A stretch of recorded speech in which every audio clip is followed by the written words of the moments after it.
The conference room on the 48th floor of Lin Group headquarters had floor-to-ceiling windows that overlooked half the city. Normally, executives admired the view. Today, nobody looked outside.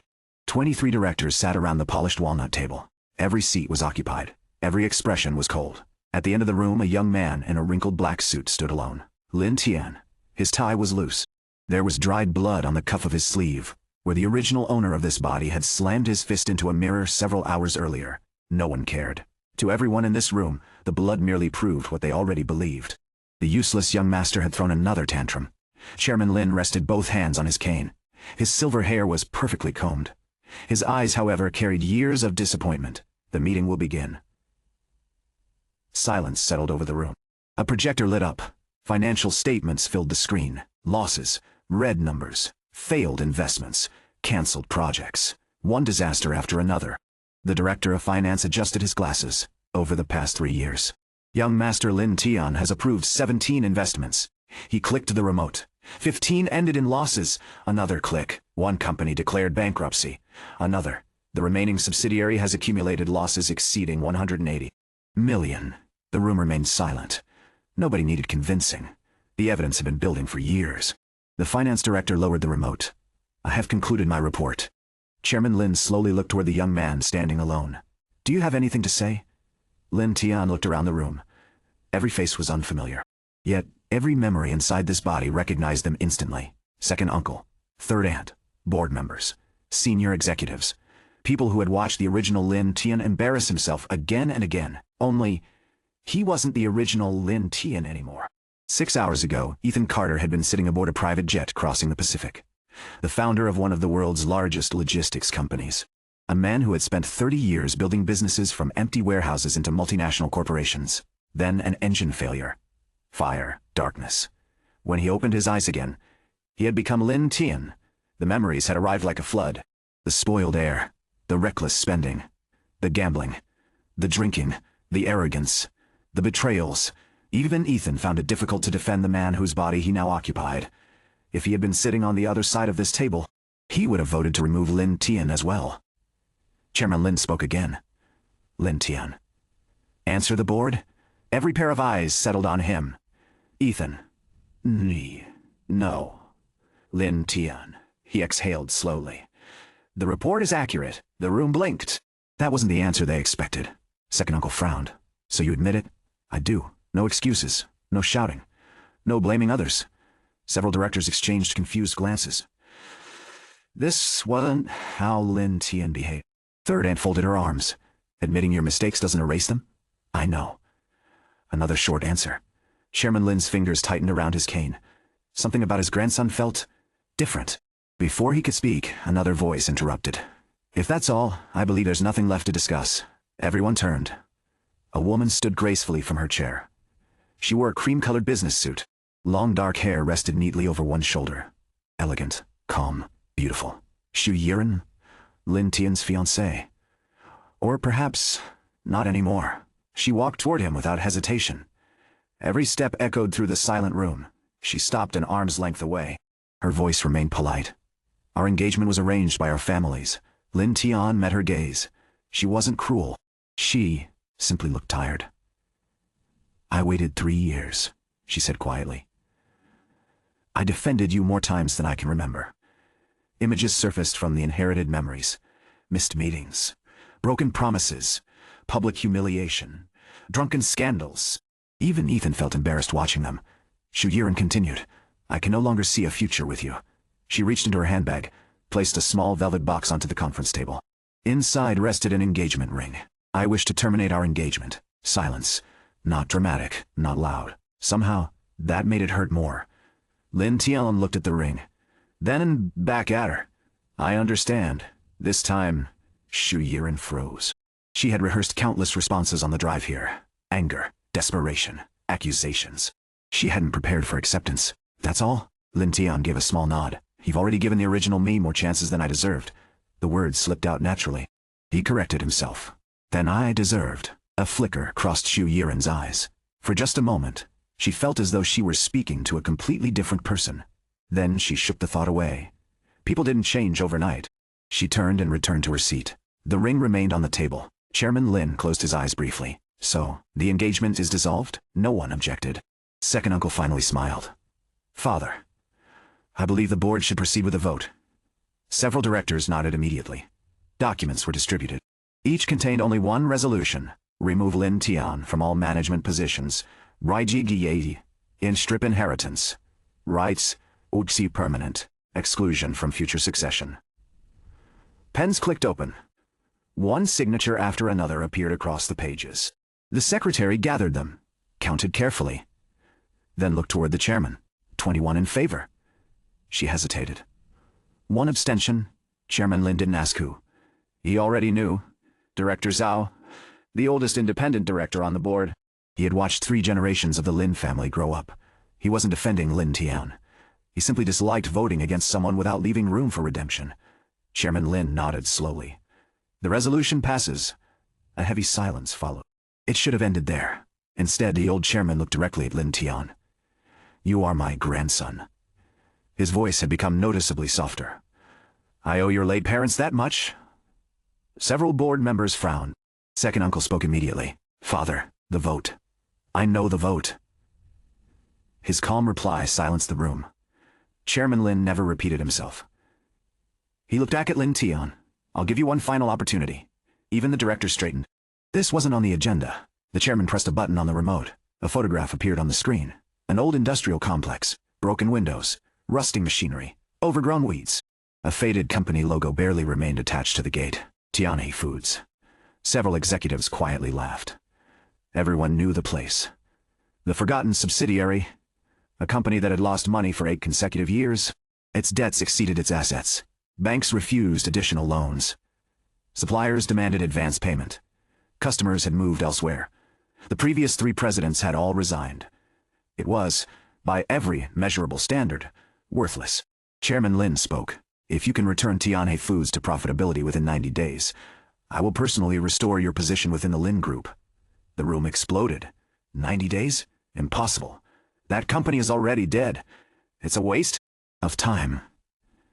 Second uncle couldn't hide his smile. Even if the chairman wanted to leave one final path, he had chosen the one road that led directly off a cliff. Chairman Lin ignored the whispers. If you fail, you will permanently leave the Lin family business. No second chances, no appeals, no inheritance. You will live the rest of your life outside this company. The room became quiet again. Every eye settled on Lin Tian, waiting. Would he refuse? Would he beg? Would he argue? Lin Tian looked at the photograph. An abandoned food manufacturer, outdated equipment, collapsed morale, financial losses. To everyone else, it was a corpse. To Ethan Carter, it looked like opportunity. Not because rebuilding it would be easy, because companies didn't fail overnight. People stopped solving problems long before the numbers turned red. If the factories still stood, if workers still came every morning, if customers still remembered the brand, then it wasn't dead. Not yet. He lifted his head. I accept. No hesitation. No negotiation. Just 3 words. The directors exchanged amused looks. Second uncle chuckled openly. Chairman Lin studied his grandson's face. Are you certain? Lin Tian nodded once. Very well. The chairman reached for the prepared documents. Before the secretary could hand them over, Lin Tian spoke again. There is one condition. The laughter stopped. Chairman Lin raised an eyebrow. You wish to negotiate? Not negotiate. I simply don't want anyone claiming I succeeded because headquarters secretly helped me. The room grew quiet. What do you want? The chairman asked. Lin Tian's gaze swept across every executive in the room before settling back on the old man. I want Tianhe Foods, completely. No interference. No executives assigned by headquarters. No emergency funding. No hidden instructions. If I succeed, the results belong to Tianhe. If I fail, the responsibility belongs to me alone. For several seconds, nobody spoke. Then, laughter erupted throughout the boardroom. He's gone mad. He doesn't even want help. Does he think this is a game? Second uncle leaned back in his chair, unable to hide his grin. For the first time in years, I think my nephew has made the perfect decision. The laughter grew louder. Only Chairman Lin remained silent. His eyes never left the young man standing alone at the end of the table. For the first time in many years, he could no longer read his own grandson. The laughter echoed around the boardroom long after most people had stopped finding the joke amusing. Lin Tian simply waited. He had spent decades negotiating with investors who smiled while trying to buy his companies for half their value. A few executives laughing meant nothing. Chairman Lin finally raised a hand. The room quieted almost immediately. You understand what you're asking? I do. If headquarters doesn't interfere, Tianhe Foods receives no preferential treatment. I understand. No additional capital. I understand. No executive support. I understand. If the company collapses, no one will save it. Lin Tian nodded. I wouldn't ask them to. The old chairman studied him for another long moment. This wasn't arrogance. At least it didn't feel like the reckless arrogance he had seen for years. It was confidence. The difference was subtle. One came from believing failure was impossible. The other came from accepting failure and moving anyway. Chairman Lin slid the documents across the table. Very well. He signed first. The secretary quickly amended the agreement before placing it before Lin Tian. The young man read every line. The original Lin Tian had never read contracts. He signed whatever lawyers placed in front of him. Ethan Carter had once spent 3 days reviewing a single acquisition agreement because one overlooked sentence could cost millions. His eyes moved steadily down the page. 90 days. Independent Management Authority. No headquarters intervention. No emergency funding. Performance judged solely by audited financial statements. Fair. He picked up the pen. The scratching sound of ink against paper seemed unusually loud inside the silent room. When he finished, he pushed the agreement back across the table. The chairman nodded once. It is done. The secretary immediately collected the documents. Young Master Lin's management authority will take effect immediately. Second uncle leaned back with an easy smile. I sincerely wish you success. Several wish you success. Directors almost laughed again. Everyone understood what he actually meant. Goodbye. Chairman Lin rose slowly. The meeting is adjourned. Chairs slid backward. Executives began leaving in small groups. Most didn't bother looking at Lin Tian again. To them, this story already had an ending. 90 days later, the disgraced heir would disappear quietly from the Lin family forever. Only one person remained seated. Director Zhao. The elderly independent director waited until the room had almost emptied before approaching. His movements were slow but steady. He stopped beside Lin Tian. You read the contract. I did. You noticed the performance clause. I did. Director Zhao smiled faintly. Good. He lowered his voice. Most people think Tianhe Foods is your real challenge. It isn't. Lin Tian. Look toward him. The real challenge, the old director said, is time. 90 days. Director Zhao shook his head. People, before Lin Tian could ask what he meant, the old man continued walking toward the exit. Just before leaving, he spoke one final sentence. Factories don't fail because machines stop working. They fail because people stop believing. The door closed softly behind him. The enormous conference room became quiet. Lin Tian stood alone. His eyes drifted toward the city outside the windows. Glass towers, moving traffic, thousands of businesses, millions of decisions being made every hour. Different world, same rules. He smiled faintly. Let's see what you've left me. The executive elevator descended 48 floors without stopping. The doors opened into the underground parking garage. Luxury sedans lined the private executive spaces. As Lin Tian walked toward the visitor exit, footsteps approached from behind. Young master, he turned. A woman in a navy business suit hurried toward him, carrying a leather portfolio. She looked to be in her late 20s. Professional, composed. Though the slight tension in her expression suggested she hadn't expected today's meeting to end this way, she stopped before him. I'm Siqing, I know. She blinked.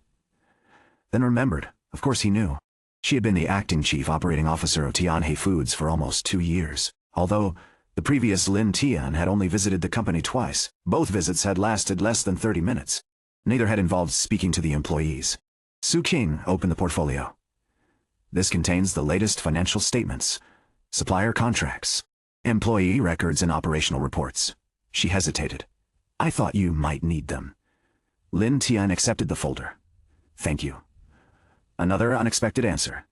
She had prepared herself for complaints, for anger, perhaps even for blaming headquarters. Instead, he simply thanked her. She studied him carefully. Are you going home first? No. The factory? Yes. She checked her watch instinctively. It's almost 5. So, the afternoon shift ends in an hour. Good. Now she looked genuinely confused. If we arrive before they leave, he closed the folder. I'll be able to meet everyone. Su Qing stared at him for several seconds. Meet everyone. The previous Lin Tian couldn't remember the names of his own department heads. Now he wanted to meet production workers. You've changed. The words escaped before she realized she had spoken them aloud. Lin Tian smiled. I've had an interesting day. It was such an ordinary answer that she couldn't tell whether he was joking. She recovered her professional composure. My car is this way. We'll take yours. No driver? I prefer driving myself. Good. He tossed her the keys she had been holding. Then let's not waste daylight. She caught them automatically. By the time she looked up again, he was already walking toward the exit. For the first time in nearly 2 years, Su Qing found herself hurrying to keep up with the president of Tianhe Foods. Not because he had ordered her to. Because she suddenly had the strange feeling that if she didn't, she might miss something important. The black sedan pulled smoothly out of the underground garage. Neither of them spoke during the first several minutes. The city gradually gave way to older industrial districts. Modern office towers disappeared behind rows of aging warehouses and manufacturing plants. Lin Tian quietly watched the scenery. Different roads, different buildings. The same economic heartbeat. Every city depended on places like these. Factories, distribution centers, cold storage facilities. Most consumers never thought about them. Without them, nothing reached store shelves. Su Qing glanced at him. You've been very quiet. I'm observing. The city? The supply chain? She almost smiled. You can tell that from the road, the number of freight trucks? She instinctively looked ahead. Container trailers. Refrigerated transport. Local delivery vehicles. Normal. What does it tell you? Food manufacturing is still healthy in this district. You can tell that just by traffic. Demand leaves footprints. She looked at him again. There was no trace of mockery in his voice. He was simply explaining, as though noticing things other people ignored was completely ordinary. She looked back at the road. For reasons she couldn't explain, she suddenly wanted to hear more. The industrial district continued to unfold before them as the fading sunlight stretched long shadows across the warehouses. Somewhere ahead, behind rusted gates and 8 years of failure, Tian Foods waited. The gates of Tianhe Foods came into view 20 minutes later. The company name remained above the entrance, though several metal characters had faded to different shades of red.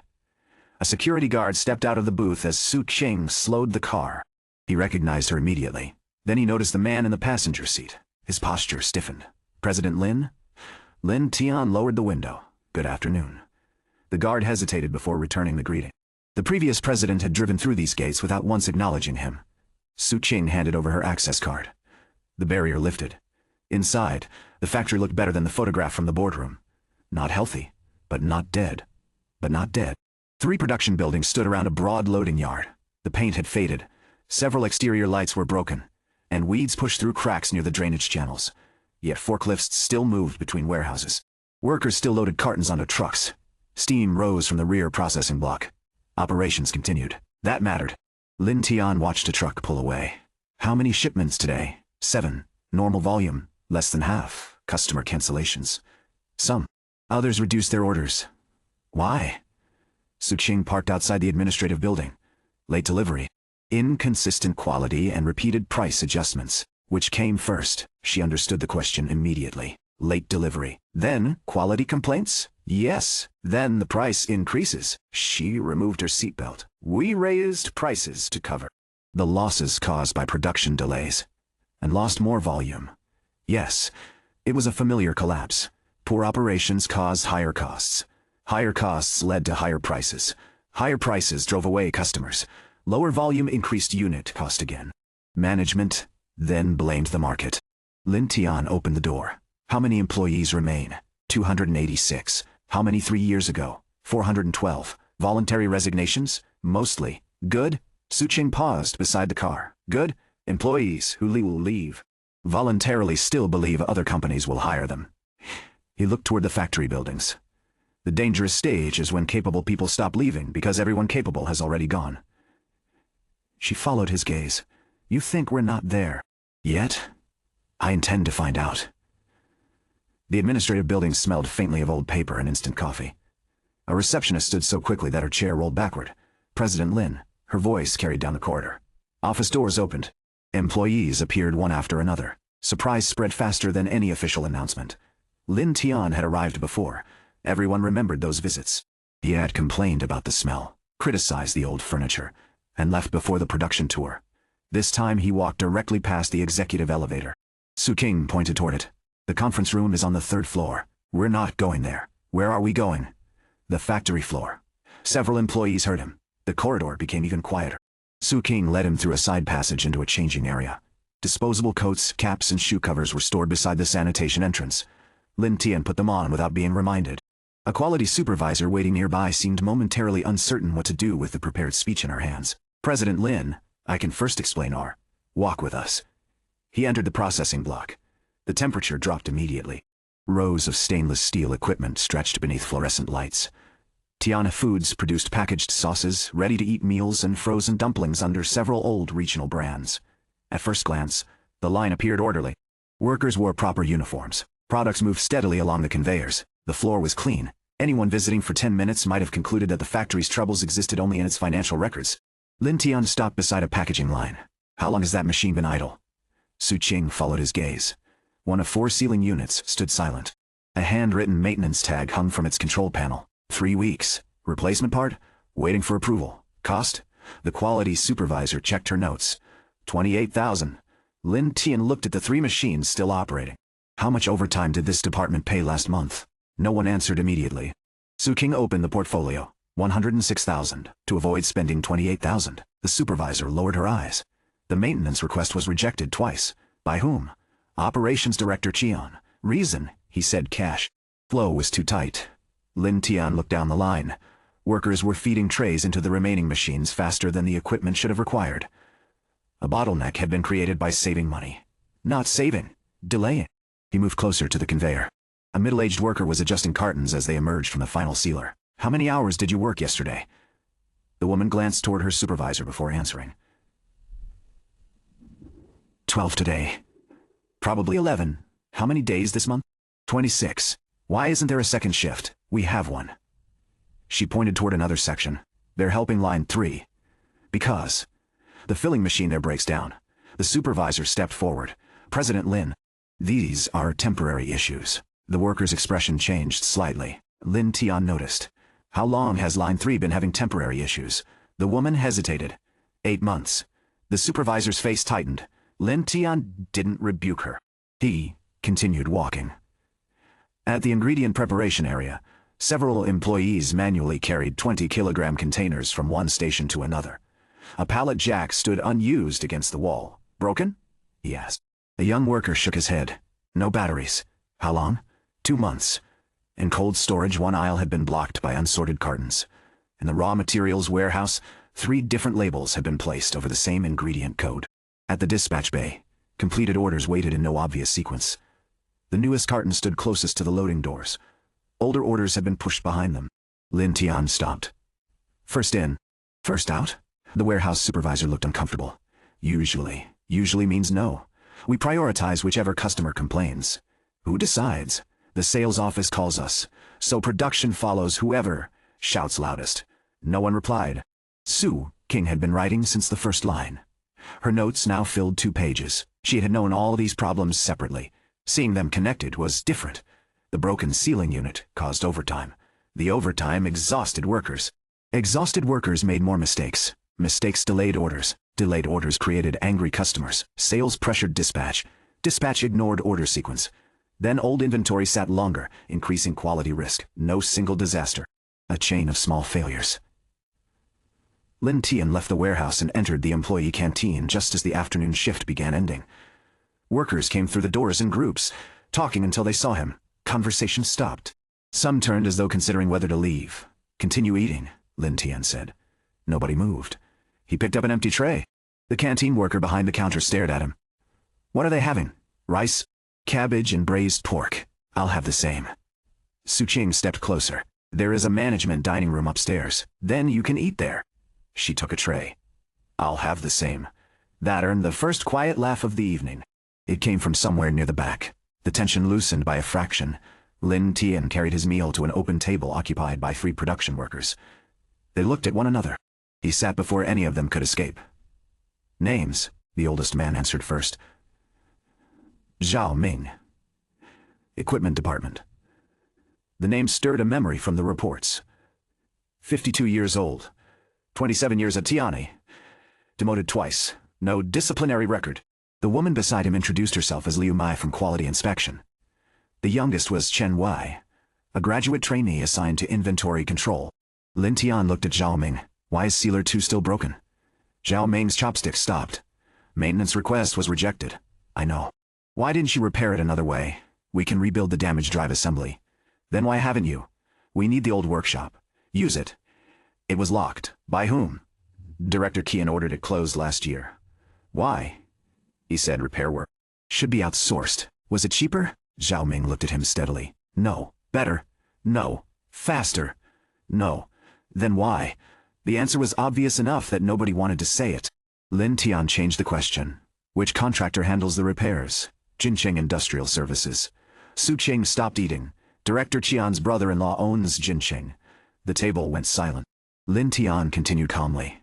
How much did we pay them last year? I'll check. Don't. He looked at Chen Wei. You work in inventory. The young man nodded quickly. Do spare parts enter through your system? Yes. Can you see supplier records? Some. Find every payment to Jinqing from the last 24 months. Repair fees, parts, emergency service, and consulting. Separate what was delivered from what remains unverified. Chen Wei glanced towards Su Qing. She gave a small nod. How long? Lin Tian asked. The young man thought carefully. Tomorrow morning, 8 o'clock. I'll have it. Zhao Ming watched him. You believe me? I believe the machine is broken. That's not what I asked. Lin Tian set down his chopsticks. No, I don't know you yet. The older man's expression hardened slightly. But I know the company paid overtime equal to nearly 4 times the repair cost. Lin Tian continued. Either management is incompetent or someone benefits from the delay. Your records will tell me which. Zhao Ming held his gaze, then nodded. It wasn't trust. It was something more useful at the beginning. Fairness. Lin Tian turned to Liu Mai. How many quality complaints last month? 43 formal complaints. Real number.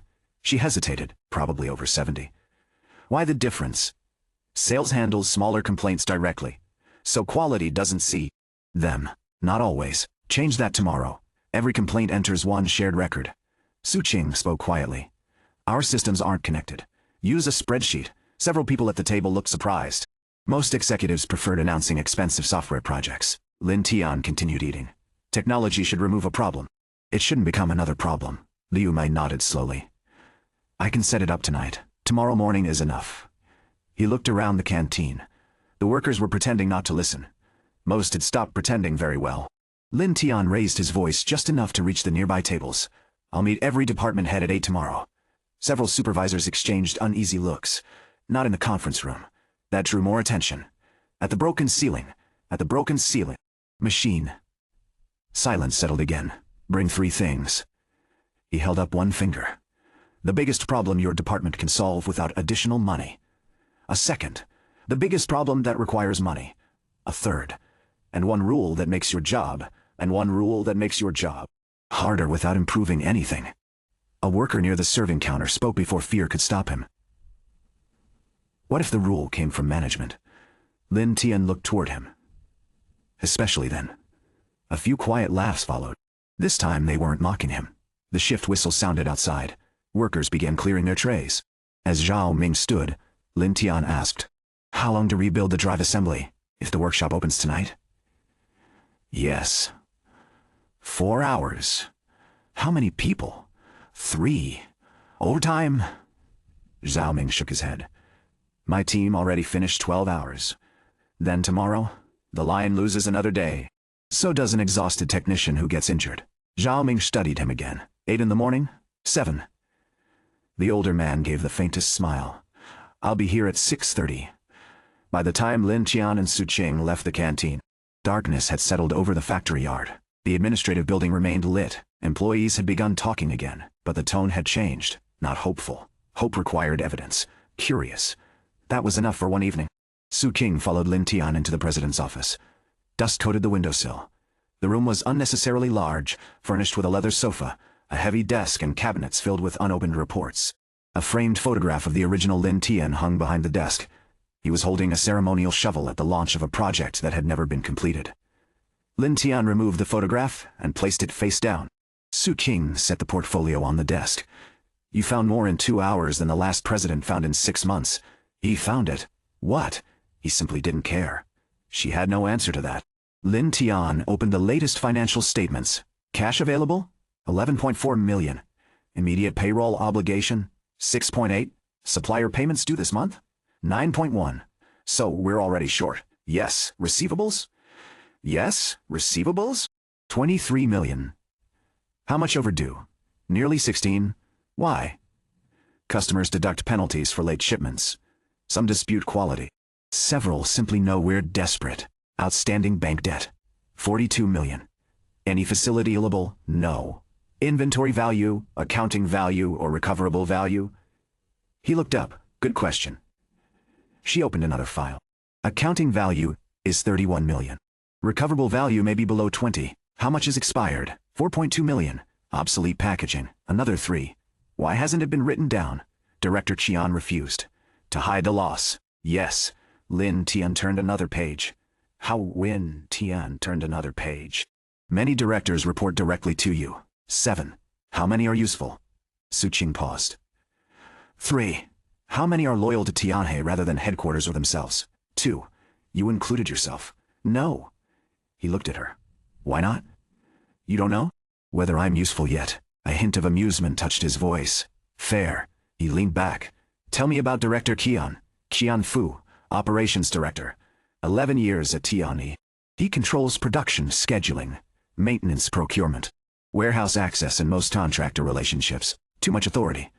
The previous president preferred having one person handle everything. The previous president preferred not handling anything. Yes. Why hasn't Qian left? His salary is high. His influence here is higher, and you couldn't remove him. I requested an investigation twice. Headquarters rejected it. The requests were redirected to him for internal review. Lin Tian looked toward the ceiling. Efficient. Shing almost toward the ceiling. Smiled again. Almost. He has relationships inside the Lin Group. Second uncle? I don't have proof. But several contracts were approved by Executive Vice President Lin Jian's office. Second uncle. There it was. Not necessarily a conspiracy. Corporate corruption rarely began as a grand plan. A relative protected an associate. An associate awarded a contract. A contractor overcharged. A manager ignored delays. Eventually, the company bled from 100 small cuts while everyone insisted none was fatal. Lin Tian closed the report. Do not mention Jin Sheng or Director Qian tonight. You intend to investigate quietly? No. Then why wait? Because firing a corrupt executive is easy. He looked through the glass wall toward the darkened offices. Replacing the system that allowed him to thrive is harder. Su Qing considered that. What do you need from me? Every department's current staffing. Last 3 months of overtime.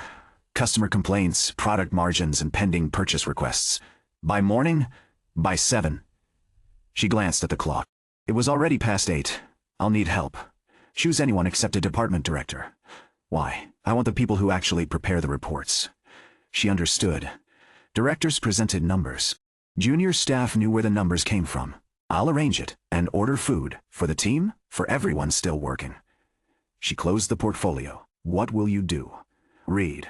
All night, until the reports stop contradicting one another. She moved toward the door, then paused. President Lin. Yes? At the board meeting. He waited. Did you really believe you could save Tianhe when you accepted the challenge? No. Her expression shifted. He added, I believed it was possible to determine whether Tianhe could be saved. That sounds less confident. It's more honest. And now? Lin Tian looked toward the factory lights beyond the window. Now I know it can.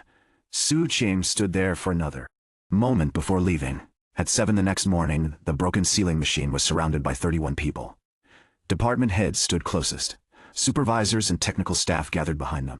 Zhao Ming had already opened the machine's side panel. Tools lay arranged on a cloth beside him. Director Qian arrived last. He was a broad man in his 40s with carefully styled hair and a dark designer coat inappropriate for the factory floor. He looked at the crowd, then at Lin Tian. President Lin, I wasn't informed that we had a formal meeting. You were informed at 6:20. That gave me less than an hour. Everyone else managed. A few employees lowered their heads to hide their expressions. Qian Fu removed his coat and handed it to an assistant. What is the purpose of gathering management beside broken equipment? Lin Tian pointed to the machine. To repair it. Qian Fu frowned. The drive assembly requires replacement. Jinqing has already placed an order. When will it arrive? Within 2 weeks. The maintenance request says 4 weeks. Shipping estimates change. Zhao Ming says he can rebuild it today. Qianfu glanced at the older technician. Zhao Ming is not authorized to perform that work. Why? Safety. His personnel record says he maintained this model for 14 years. The company outsourced major maintenance last year. Why? To improve reliability. Lin Tian turned towards Suqing. How many breakdowns in the 12 months before outsourcing? 17. After? 39. The crowd became very quiet. Qianfu's tone sharpened. Those figures don't account for equipment age. Maintenance cost before outsourcing? President Lin? Suqing answered, 2.3 million. After? 6.8 million. Lin Tian looked at Qianfu. Less reliable. 3 times the cost. Jinsheng also provides emergency support. Average emergency response time? Suqing checked the report.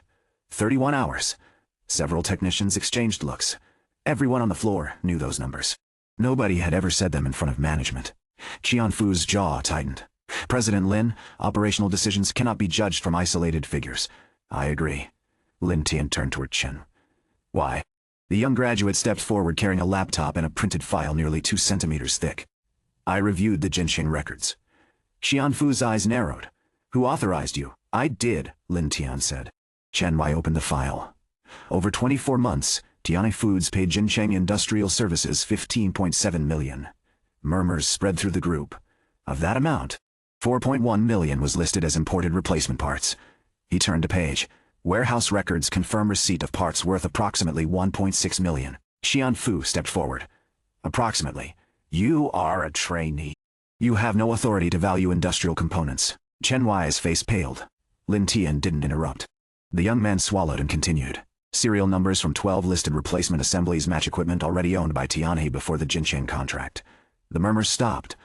3 invoices used the same delivery photograph. Chen Wai. Placed enlarged images on the machine casing. Same pallet. Same torn corner. Same stain on the warehouse floor. Different dates. Different invoice numbers. Qianfu's expression changed. Only slightly. Enough. He turned toward his assistant. Contact legal. These allegations are reckless. They aren't allegations yet. Lin Tian said. He took one of the photographs. They're questions. Qianfu forced a controlled breath. Then allow me to investigate properly. You already investigated twice. Suqing handed Lin Tian copies of her earlier requests. Both bore the same response. No irregularities found. Signed by Qianfu. The operations director looked around the factory floor. Employees who once avoided his gaze were now watching him directly. He understood the danger immediately. Authority survived on certainty. Once people believed a manager could be challenged, power began leaking faster than money. This is an internal matter, he said. It should not be discussed in front of workers. Lin Tian looked at the people surrounding them. Their overtime paid for those invoices. Nobody moved. Their bonuses disappeared because maintenance costs increased. A few faces hardened. Their company is 90 days from closure. His voice remained calm. They are not outsiders. Qianfu's composure finally cracked. You've been here less than 1 day. Correct. You know nothing about running this factory. Also correct. Then perhaps you should listen to those of us who kept it operating while you were wasting money in the city. The words struck the crowd harder than the accusation itself. Everyone knew the original Lin Tian deserved them. Qianfu knew it too. He had chosen his weapon carefully. Lin Tian didn't defend his past. I was useless. The answer disarmed the moment. Qianfu stared at him. Lin Tian continued. That doesn't make you honest. No one laughed. The sentence didn't need laughter. He handed the files to Suqing. Effective immediately, Qianfu is suspended from all duties pending an independent audit. You don't have grounds. I have missing inventory. I have missing inventory. Duplicate evidence and undisclosed family connections to a supplier. You cannot suspend me without headquarters approval. Lin Tian removed a copy of the contract signed the previous afternoon. Independent Management Authority.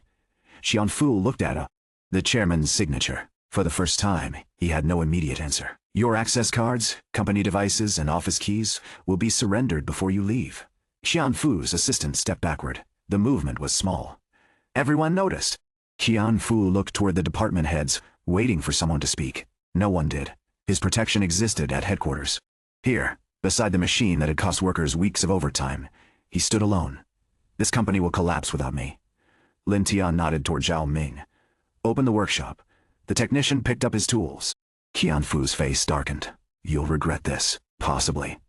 Lin Tian stepped aside. But not today. Security escorted Qianfu from the factory floor. The moment the doors closed behind him, the gathered employees remained silent. They were waiting for what came next. Most new executives mistook removal for reform. They fired one unpopular manager, delivered a speech, and expected the organization to heal itself. Lin Tian looked at the department heads. Operations authority will not transfer to one person. He pointed towards Su Qing. Production scheduling reports to the Kuo. Toward Zhao Ming, maintenance decisions below 50,000 go to the equipment manager. Zhao Ming frowned. I'm not the equipment manager. You are now. The older man's gaze sharpened. Several technicians turned toward him. The previous manager had spent most of his time in the administrative building.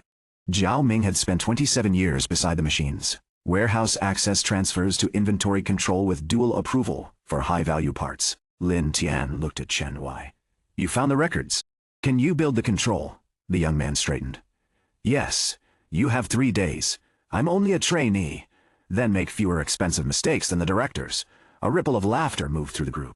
Chen Wai gripped the file more tightly. I'll do it. Procurement will report directly to Su Qing until we appoint a new head. One of the department directors raised his hand cautiously. What about Jinxing? All payments frozen. Existing repairs? Review them one by one. Anything our team can safely handle comes back inside. Lin Tian looked at Zhao Ming. Can this machine run today?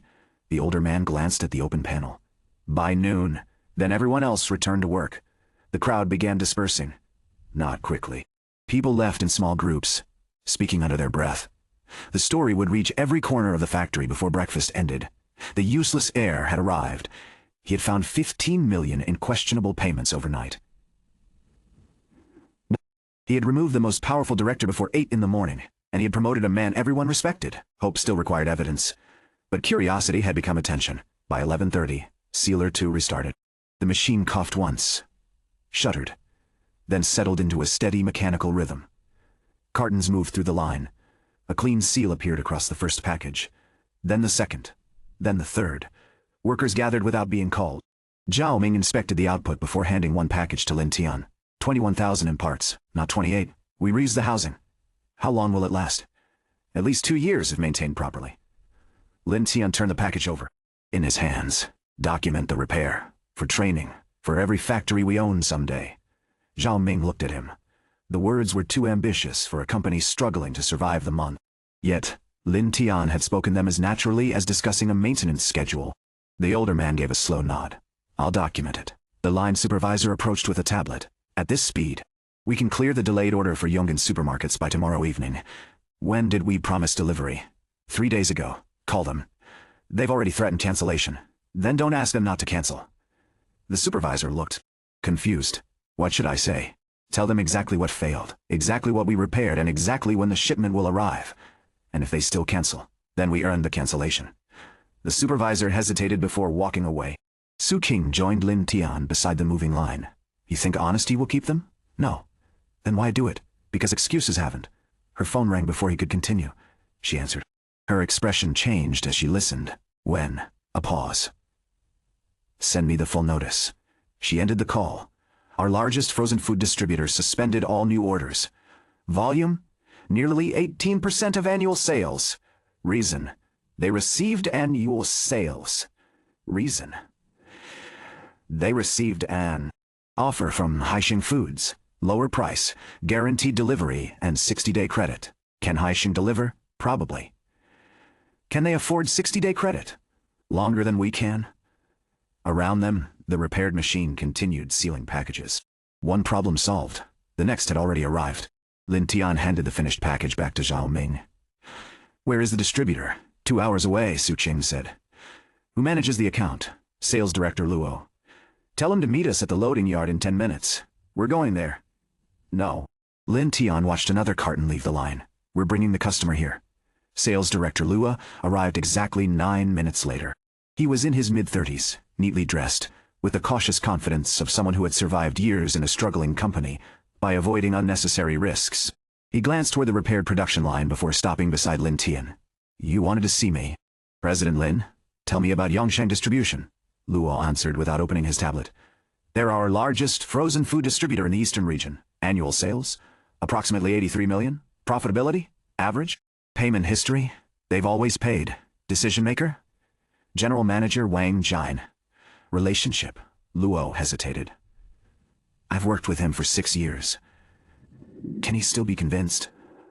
I honestly don't know. What changed? Haiqing Foods. Lu lowered his voice. They've been approaching our distributors for months. They've promised lower prices? Yes. Anything else? Marketing support? Credit. Exclusive promotions. Lin Tian nodded. They're buying market share. Exactly. Exactly. Sa. Qing looked toward him. If Yongsheng leaves, other distributors may follow. They won't. Both Luo and Su Qing looked at him. They'll wait. Wait for what? They'll wait to see whether Yongsheng made the right decision. He looked toward the loading yard where trucks continued arriving. The first customer never decides the market. The second one does. Luo frowned. What do you want me to tell Wang Jian? Invite him. To negotiate. No. To inspect? Our factory? Yes. Luo looked genuinely surprised. He already knows. Luo looked genuinely surprised. Our factory. No. Lin Tian shook his head. He knows the factory from 6 months ago. I want him to see today's factory. Luo understood immediately. Not presentations. Evidence. I'll call him. Tell him one more thing. What?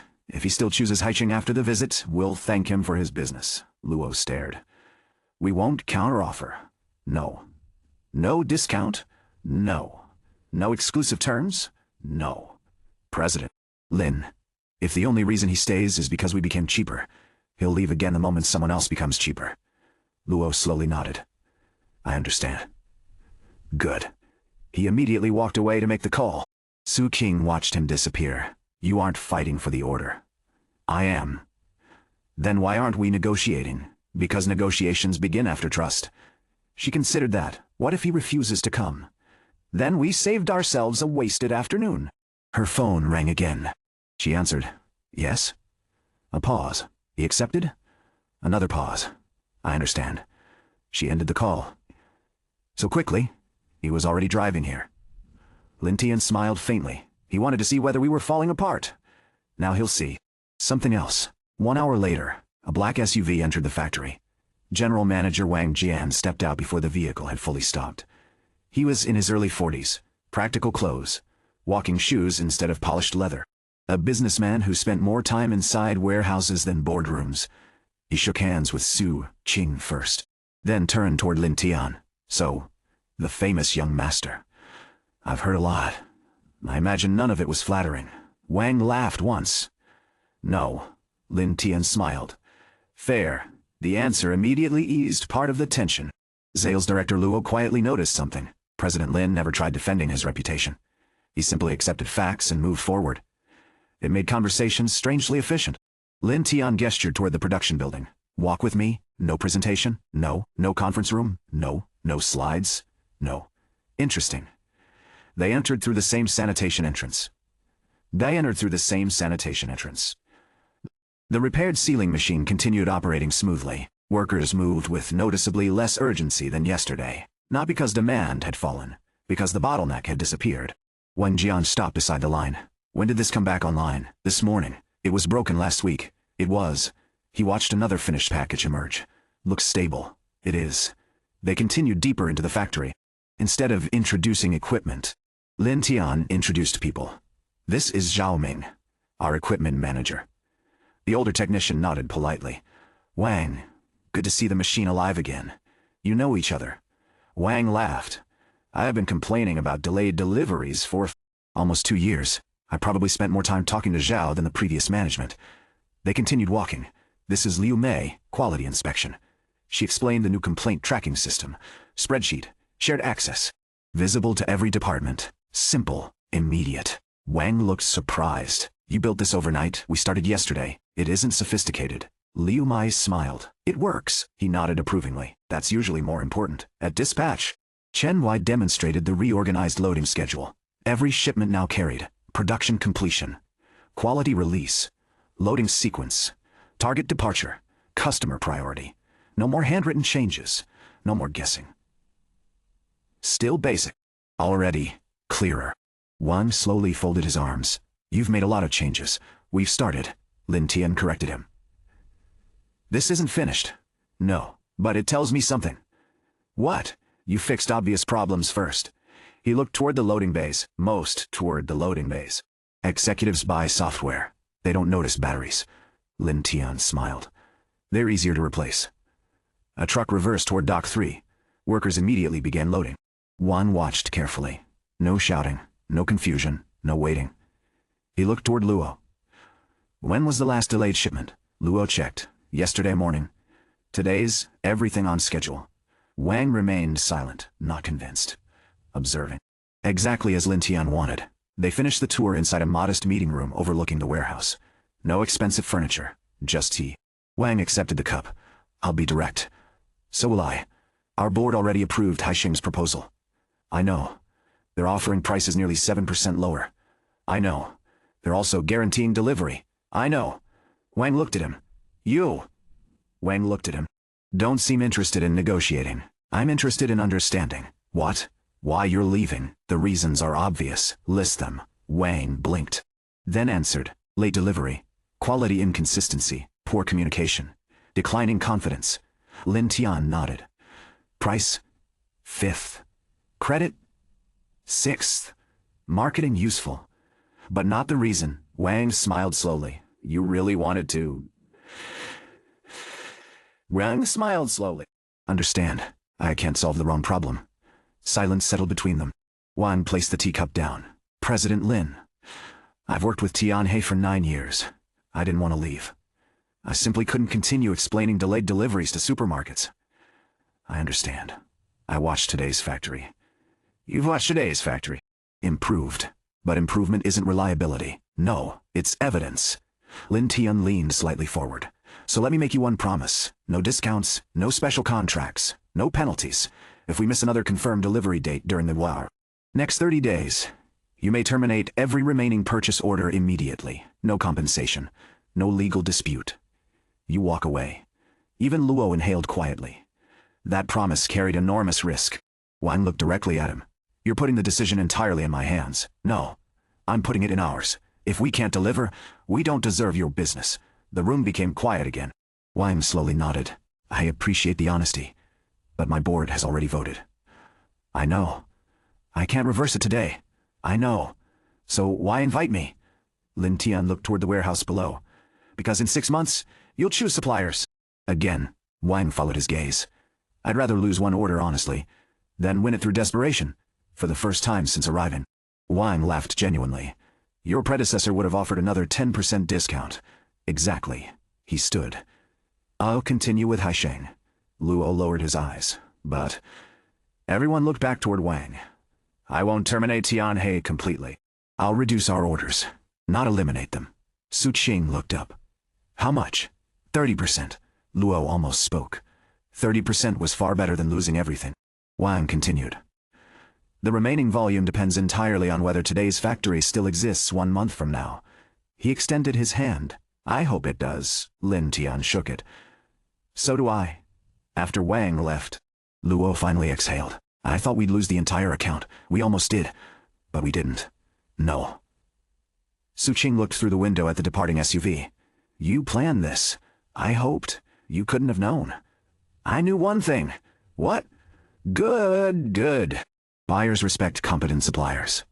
They don't respect desperate ones. She considered everything that had happened over the past 24 hours. Boardroom, factory, broken machine, corruption, workers, customer visit. Not one dramatic speech. Not one impossible miracle. Just one sensible decision after another. Individually, they seemed almost ordinary. Together, the company already felt different. A knock sounded on the meeting room door. Chen Wai entered carrying a tablet. President Lin. What is it? The finance department finished updating today's cash position. He swallowed. We have another problem. Lin Tian accepted the tablet. The first line was enough. Available operating cash after scheduled payments, Rn 3.2 million. The second line was worse. Employee salaries due in 12 days, Rn 6.8 million. The factory had survived its first day. Now it faced something even more immediate. If they couldn't find cash, there wouldn't be a second week. The meeting room emptied within minutes. Only Lin Tian, Su Qing, and Chen Wai remained. The tablet rested on the table between them. 3.2 million 12 days. The numbers weren't frightening because they were large. They were frightening because they were final. Cash didn't negotiate. When payroll arrived, Employees either received their salaries, or they didn't. Lin Tian looked at Chen Wei. How accurate is this? The finance manager verified it twice. Call him. Less than 5 minutes later, finance manager Sun Rong entered carrying 2 folders. He was a lean man in his 50s, whose tie always seemed slightly crooked. He greeted the 3 of them before placing the folders on the table. I assumed this was about payroll. You assumed correctly. Sun Rong opened the first folder. 3.2 million is our available operating cash. What about restricted funds? 600,000. Can we touch them? No. Why? Tax escrow. Good. Sun Rong blinked. Good. If they're restricted, we don't pretend they're available. The finance manager gave a slow nod. Too many executives counted money they couldn't legally spend. Lin Tian continued. What happens in 12 days? Payroll. And if we pay everyone, we miss supplier payments. If we pay suppliers, we miss payroll. No middle ground? Sun Rong quietly shook his head. The previous management kept delaying Qatar. One crisis to solve another. Lin Tian closed the folder. No more delaying. Sun Rong hesitated. There is one possibility. Go on. We can postpone salaries by a week. Silence. Chen Wei lowered his eyes. Su Qing didn't speak. Everyone knew companies that made that choice rarely recovered. Lin Tian answered immediately. No. Sun Rong looked almost relieved. I thought you'd say that. People can forgive delayed deliveries. They don't forgive delayed salaries. He looked toward the factory outside. Customers chose us. Employees chose us first. We don't betray them. Sun Rong sat a little straighter. So, how do we solve it? Lin Tian looked at the receivables report. 16 million overdue. He turned several pages. How old is the oldest invoice? 97? Days. Youngest? 31. How many customers owe more than 500,000? Sun Rong checked. 8. How many are still actively buying? 5. Lin Tian slid the report towards Su Qing. Arrange visits. To all 8? To the 5 still doing business. What about the other 3? They've already made their decision. Sun Rong frowned. We've been calling them for months. I know. Nobody pays because you ask. They pay because something changed. He looked at the overdue list again. We're going to give them a reason. The first customer visit began after lunch. Yonghe Retail operated 6 supermarkets across the city. Their finance office occupied the 2nd floor above one of the stores. Chief Financial Officer Li Guoqiang greeted them politely, not warmly. He had seen suppliers arrive asking for money before. After exchanging business cards, everyone sat down.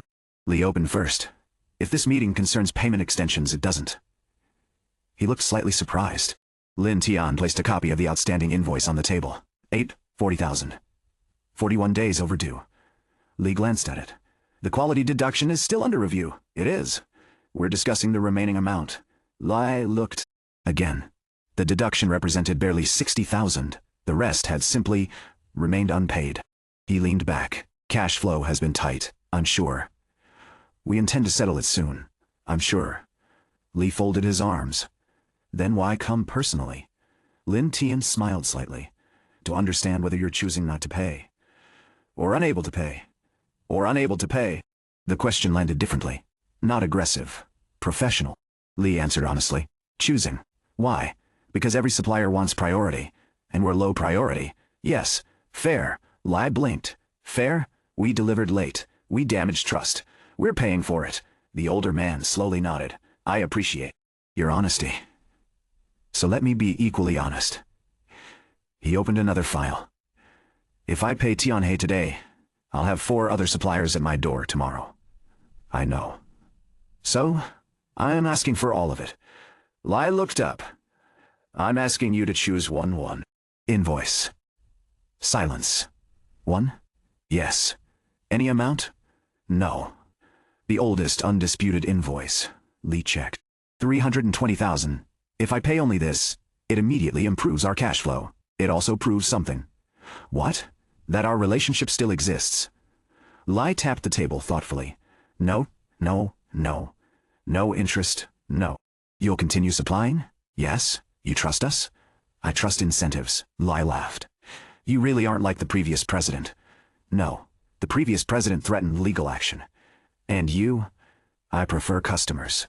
Li remained quiet for several moments. Then he reached for the telephone. Transfer, Invoice 187 today. His assistant confirmed, 320,000. Paid before 5 o'clock. Lee hung up. I can't promise more. I didn't ask. Lin Tian stood. Thank you. As they left, Lee stopped him. President Lin? Yes, one question.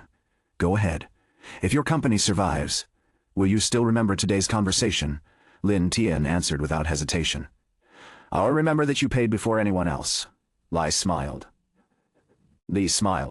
Good. The second visit produced nothing. The third, half a payment. The fourth, a signed repayment schedule. The fifth, another refusal. By 6 that evening, Sun Ron updated the numbers.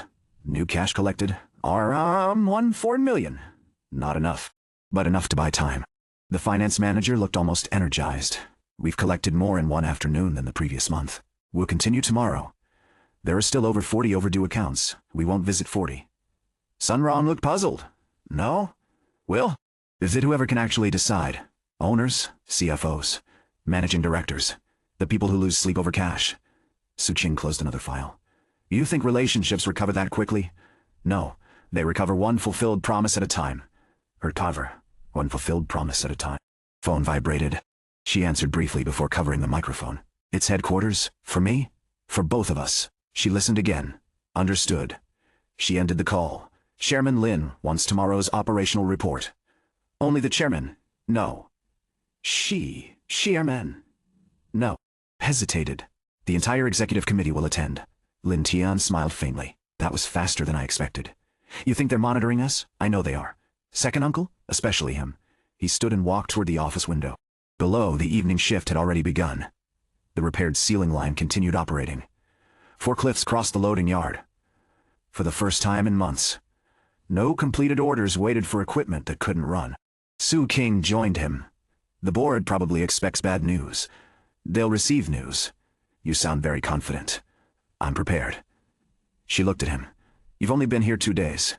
We repaired 1 machine, removed 1 corrupt director, recovered 1 million, kept our biggest distributor. Those are small victories. They're foundations. She followed his gaze toward the production buildings. I used to think Tianhe was dying because we lacked money, and now? I think we lack money. Direction. Before he could answer, hurried footsteps approached. Chen Wei stopped outside the office, breathing harder than before. President Lin, what happened? The warehouse team found something. What? A locked storage room? Su Qing frowned. We have several. This one. Chen Wei swallowed. Isn't on the inventory map. Silence. Settled for a moment. A hidden room? Su Qing asked. No. Chen Wei shook his head. A room that officially doesn't exist. Lin Tian picked up his jacket. Show me. Lin Tian followed Chen Wei across the warehouse floor. The younger man led them past the finished goods area, through a narrow service corridor, and into the oldest section of the complex. Unlike the production buildings, this wing had clearly been neglected. Several fluorescent tubes no longer worked. The concrete walls carried decades of patched repairs. Old department signs still hung from the ceiling. Packaging design. Mechanical workshop. Records archive. Some doors stood open. Others had long since been emptied. Chen Wei stopped beside a reinforced steel door tucked behind stacked wooden pallets. There, the door looked ordinary. No warning signs. No company logo. Only a faded inventory number half hidden beneath layers of dust. Su Qing frowned. I've worked here almost 2 years. I've never seen this room. The pallets were moved during the warehouse cleanup this afternoon. Chen Wei explained. We only noticed the door afterward. Lin Tian examined the lock. Heavy-duty, industrial hardware. Older than the rest of the building. Keys? Chen Wei shook his head. We searched. No records, no access card, no maintenance log. Su Qing looked toward the warehouse supervisor, who was responsible for this section. Director Qian. When? Was it last opened? The supervisor hesitated. I don't know. Lin Tian crouched and ran a finger across the bottom of the door. The dust near the hinges was undisturbed. The dust directly beneath the door wasn't. Someone had opened it. Not recently, but more recently than the surrounding corridor suggested. He stood. Call maintenance. 10 minutes later, Zhao Ming arrived carrying a toolbox. He looked at the lock for less than 5 seconds. We can drill it. No. Why? If someone deliberately kept this room inaccessible. Lin Tian looked at the steel frame. I'd rather preserve the lock. Zhao Ming nodded. I'll remove the hinges. 20 minutes later, the final hinge pin slid free. 4 technicians carefully eased the heavy door outward. A stale smell drifted into the corridor. Not decay. Paper, oil, closed air. Someone switched on a flashlight. Rows of shelves emerged from the darkness. Boxes, old filing cabinets, machine parts, retired molds. Nothing dramatic, just a forgotten storage room. Su King exhaled quietly. I thought, you expected a secret office. So did I. Lin Tian stepped inside. Dust covered almost everything. Almost. The floor showed 2 distinct sets of footprints. One belonged to heavy work boots. The other, leather shoes, weeks old, maybe months, not years. He followed the trail.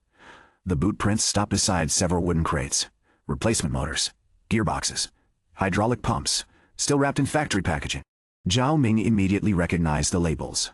His brows drew together. These, he pulled open one crate. Brand new drive assemblies, exactly the same model installed on Sealer 2. Another crate? Identical? Another. The same. Su King opened the shipping documents attached to one pallet. Purchase date, 8 months earlier. Quantity. She looked toward Lin Tian. Jin Cheng billed us again for these. Chen Wai quickly compared serial numbers using his tablet. They match. They've been here the whole time. Silence spread through the room. Workers had worked overtime for months. Customers had received late deliveries. The company had paid inflated repair invoices, all while the replacement parts sat untouched behind a locked door. Zhao Ming rested one hand on the crate. Unbelievable. No. Lin Tian looked around the room. It was planned. He continued deeper inside. The second row contained electrical components, control panels, sensors, drive belts. Enough spare inventory to maintain the factory for well over a year. None had entered the warehouse system. None had been issued. None officially existed. Su King quietly closed another crate. The financial statements listed these as emergency purchases. They were. They simply never became emergency repairs. Chen Wei looked around. Should I report everything to finance?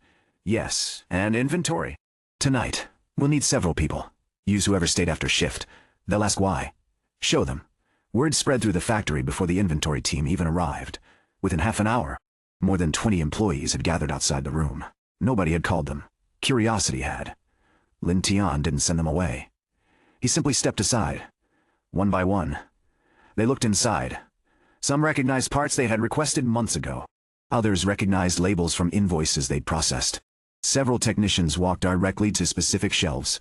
I asked for this motor. We needed these sensors last winter. We ordered these bearings twice. They were here all along. The conversations overlapped. No speeches. No accusations. Just the quiet realization that many of the company's problems had never been technical. They had been manufactured. Su King leaned closer. They'll all know by tomorrow morning. I hope so. You aren't worried? About what? Rumors. They'll spread anyway. So let them spread something true.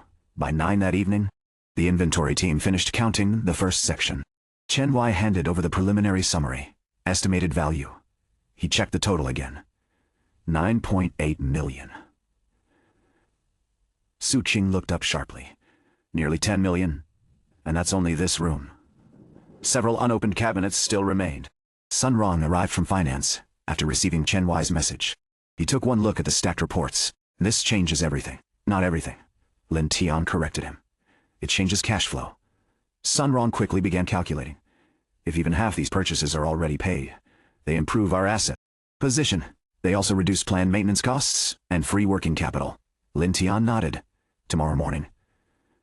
We stop ordering parts we already own. The finance manager smiled for the first time since joining Tianhe. I'll inform Vandenmore. Purchasing immediately. No. Everyone looked toward him. First, we verify everything. Then we announce it. Facts first. Celebration later. Sun Rong nodded. Understood. The executive committee meeting began at 9, the following morning. Lin Group headquarters. 48th floor. The same boardroom. Second uncle, Lin Jian, leaned comfortably in his chair. He expected today's report to be entertaining. No company recovered in 48 hours. Chairman Lin entered without ceremony. Begin. The screen lit up, instead of the finance department. Su Qing stood before the board. Several directors exchanged surprised glances. She opened calmly. Tianhe Foods. Operational report. Day 2. A photograph appeared. The repaired ceiling line. Production running normally. Next slide. Recovered distributor order. Reduced, but retained. Next. Outstanding receivables collected. RM 1 million.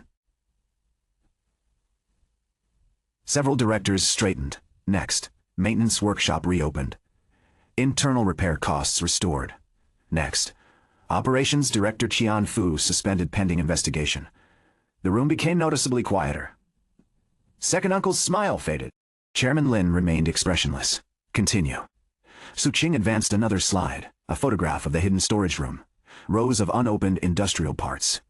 Inventory discovered during warehouse inspection. Estimated value. RM 9.8 million. RM9. The entire boardroom fell silent. One director leaned forward. Those were purchased already? Yes. Why weren't they used? The investigation is ongoing. Chairman Lin looked towards second uncle. Only briefly. Nothing more. The glance lasted less than a second. It was enough. Lin Jian maintained his composure. Interesting. He folded his hands together. But recovering inventory doesn't make a failing company profitable. No. A new voice answered. Lin Tian. Well, ye. A new voice answered. He entered the room carrying a single folder. Several directors hadn't expected him to attend. He placed the folder before the chairman. Recovered inventory doesn't create profit. It removes excuses. Chairman Lin opened the folder. Inside. Every major operational issue had been listed. Beside each problem, a named owner, a deadline, a measurable result. No slogans, no mission statements. Just execution. The old chairman slowly turned another page. Then another. Finally. He closed the folder. Who prepared this? I did, with my team. Chairman Lin nodded once. This, he tapped the cover lightly, is the first operational recovery plan I've seen from Tianhe in years. No one spoke. Second uncle looked toward Lin Tian. You've been busy. I have. Impressive. He smiled politely. I hope your enthusiasm lasts longer than your predecessors. Lin Tian met his gaze. It doesn't need to. The room grew quiet again. Second uncle raised an eyebrow. What do you mean? I don't intend to work harder than everyone else forever. I intend to build a company that doesn't need rescuing every Monday. For the first time, several independent directors smiled. Not because Tianhe had been saved. It hadn't. But because someone had finally begun solving causes instead of symptoms. Chairman Lin stood. Next report. 7 days. The meeting ended. As executives filed out.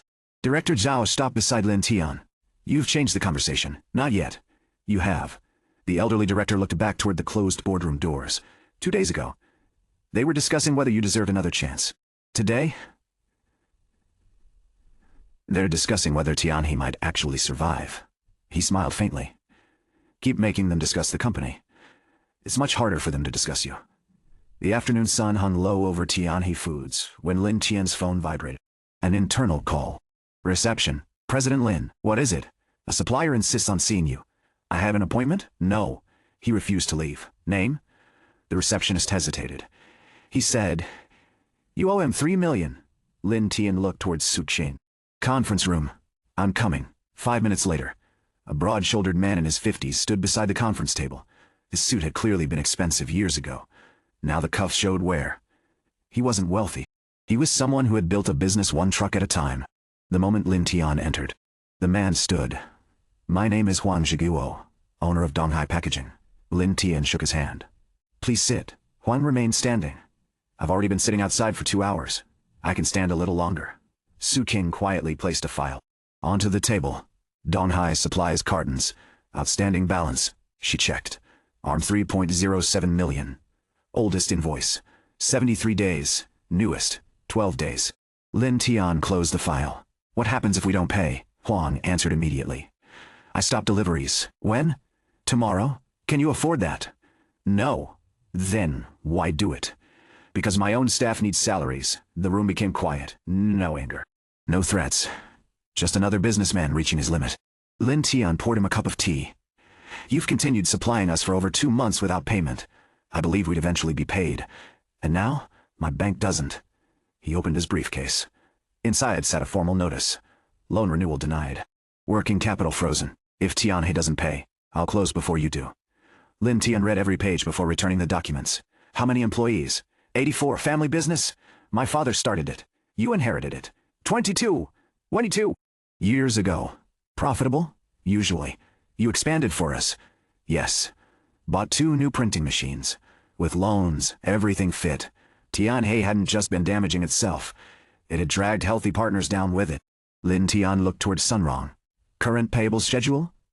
Sunrong answered quietly. If we pay Donghai in full, we miss payroll. Huang gave a tired smile. I already expected that answer. He reached for his documents. I came because I wanted to hear it myself. Before he could stand, Lin Tian spoke. What if I pay you differently? Huang stopped. I don't need promises. I'm offering a proposal. What proposal?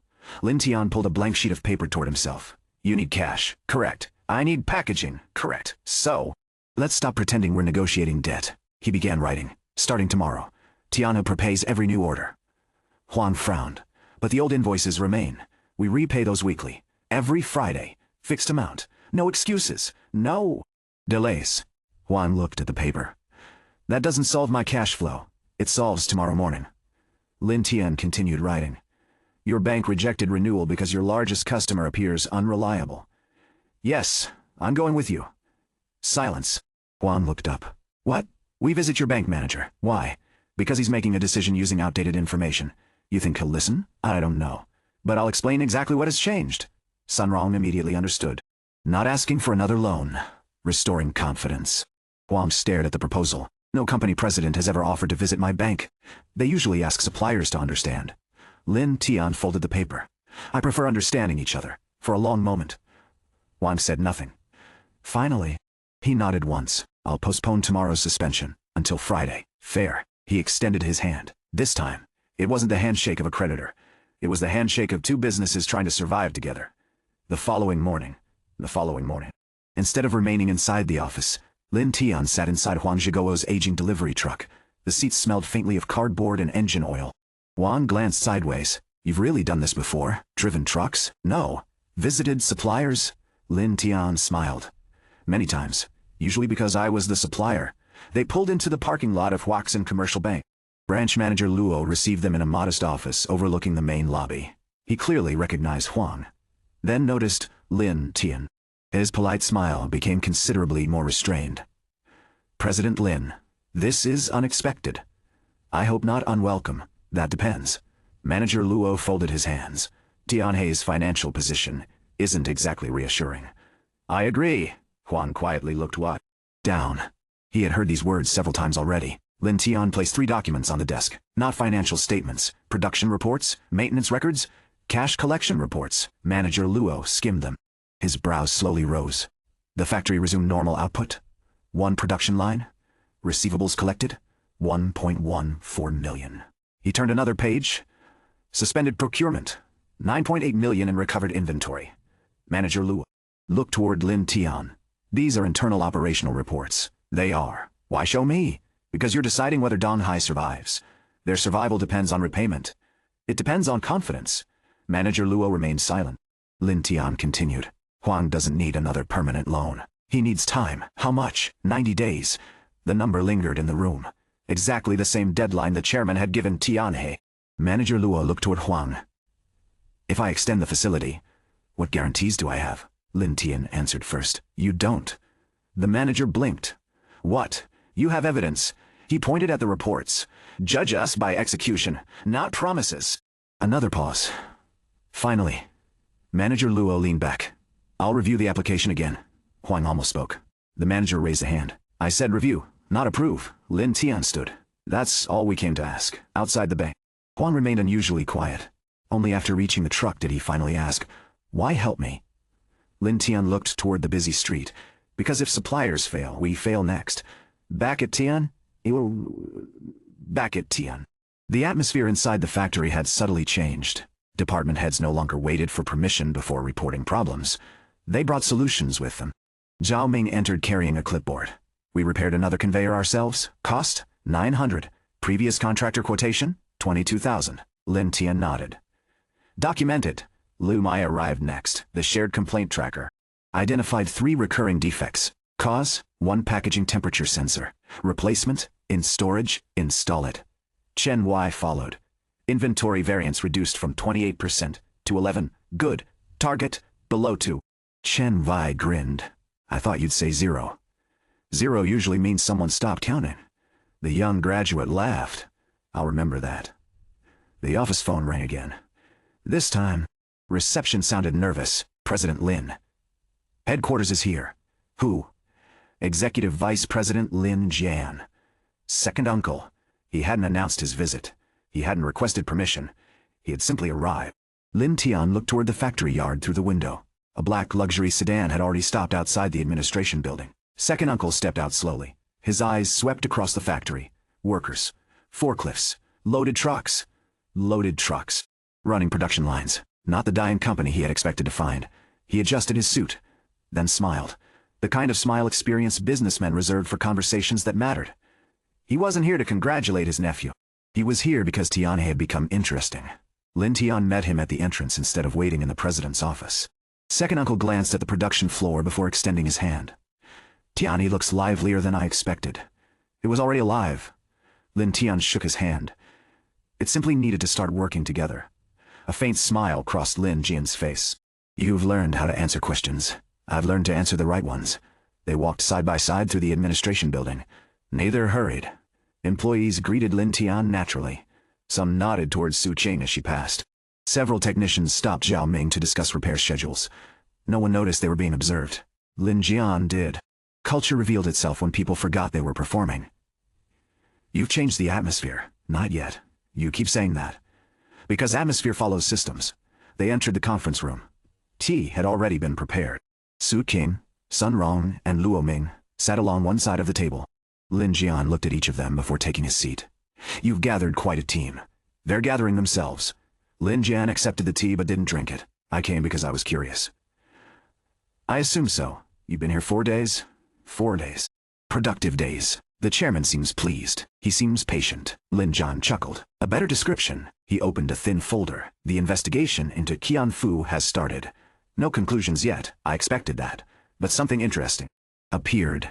He slid a document across the table. The supplier contracts. Lin Tian glanced at the first page. Jincheng Industrial Services. Approval chain. Operations. Procurement. Executive authorization. The final signature line had been redacted. Lin Jian watched carefully. You aren't asking who signed it. I'll know when the investigation finishes. You think so? I prefer evidence. Lin Jian leaned back. Your father always wanted answers immediately. My father isn't here. No. Well, neither is yours. Silence settled for a brief moment. The family rarely mentioned Lin Group's founder. When they did, it usually carried more meaning than the words themselves. Lin Jian closed the folder. I'll give you one piece of advice. I'm listening. Recovering a company is difficult. Recovering a company while investigating corruption is harder. I know. Be careful where you step. I intend to. Lin Jian too. Lin Jian nodded once. Good. He changed the subject without warning.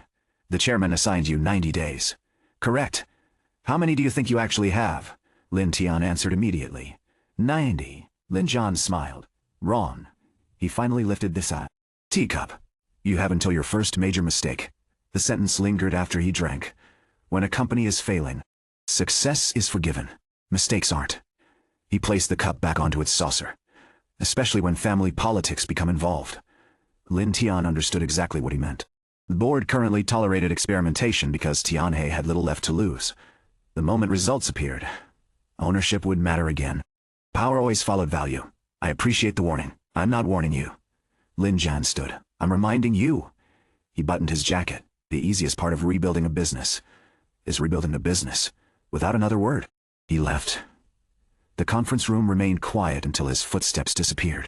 Sun Rong looked toward the closed door. I can't tell whether he came to help or threaten us. He did both. Su Qing turned to Lin Tian. You trusted almost nothing, he said. I trusted one thing. What?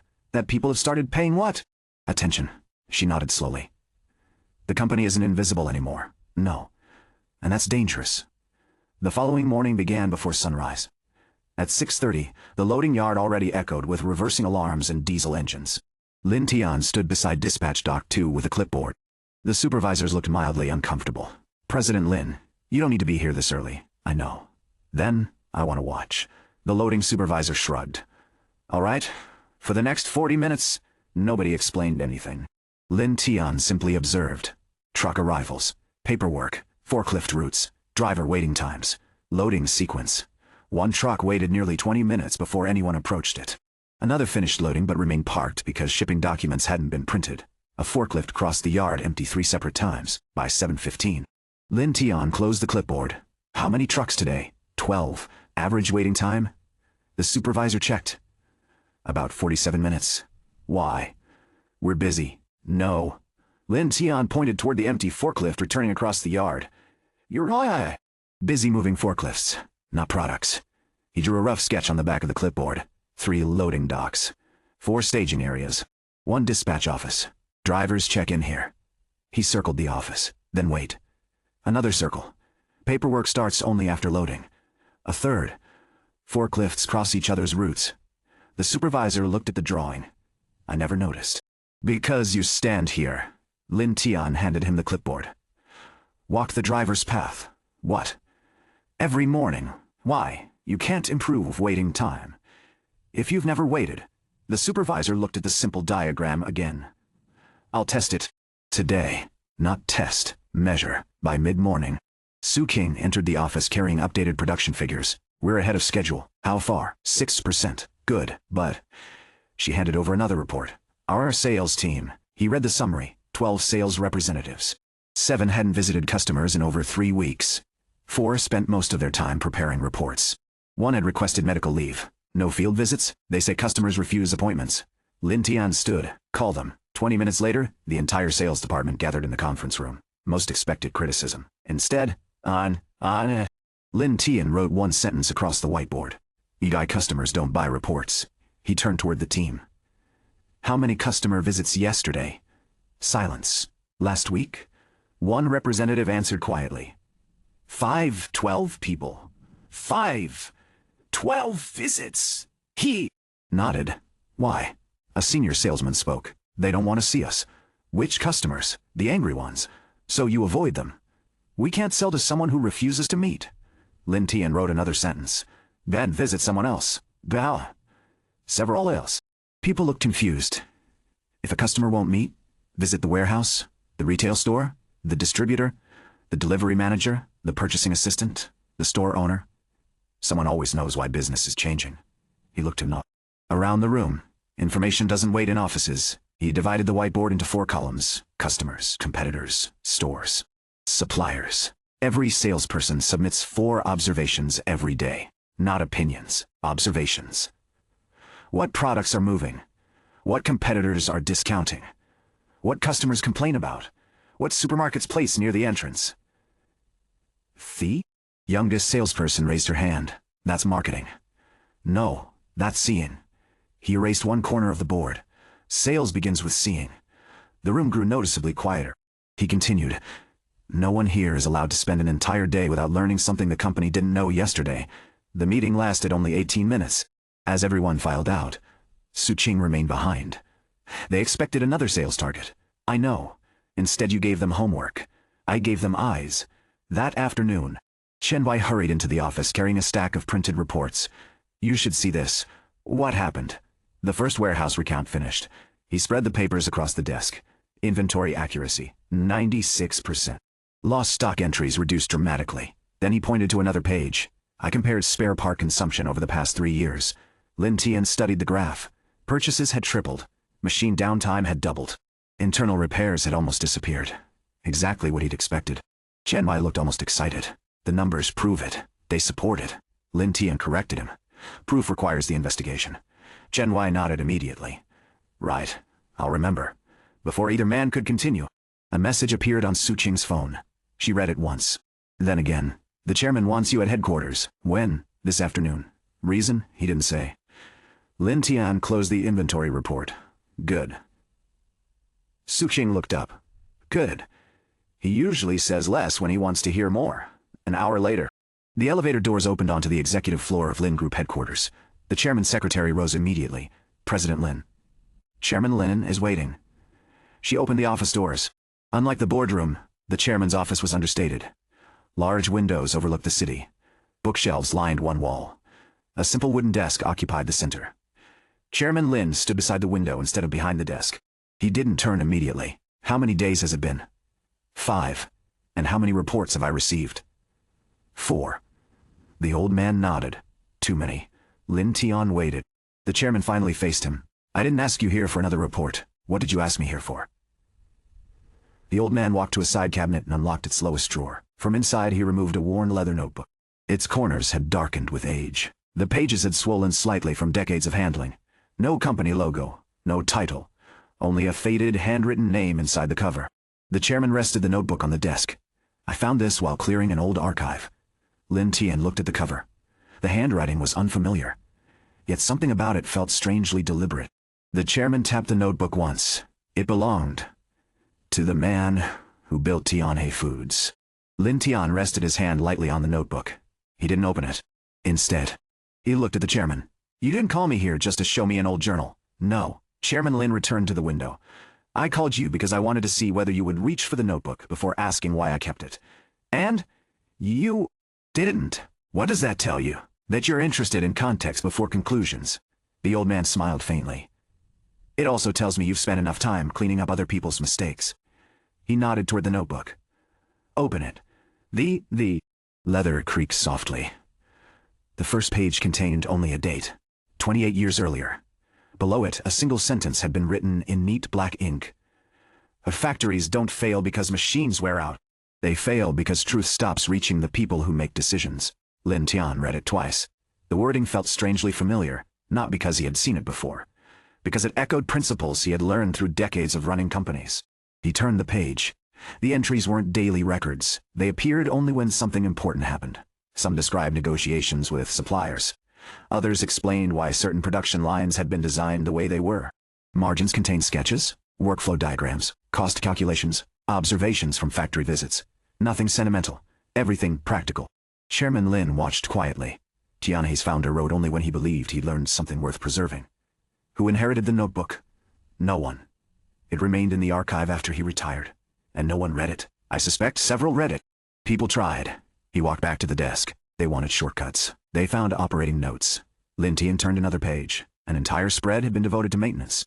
One sentence had been underlined twice. Every delayed repair becomes tomorrow's emergency. He closed the notebook. The founder understood operations. He started as a maintenance engineer. Chairman Lin nodded. Most people remember the empire he built. Very few remember he spent his first 12 years fixing broken equipment. The old man picked up the notebook again. I want you to keep it. Lin Tian didn't reach for it. Why me? Because you're reading the ideas, not searching fortune. Secrets. He placed the notebook back on the desk. I've watched many executives. They all asked how Tianhe became successful. You've been asking why it stopped. For a moment, neither spoke. Finally, Lin Tian accepted the notebook. I'll return it. When? When Tianhe no longer needs it. Chairman Lin laughed quietly. Then perhaps you'll never return it. The drive back to Tianhe took less than an hour. Lin Tian opened the notebook only once. A folded sheet slipped from between 2 pages. It wasn't a letter. It was a hand-drawn diagram. The sketch showed a factory layout unlike the current Tianhe plant. Several buildings had been crossed out and redesigned.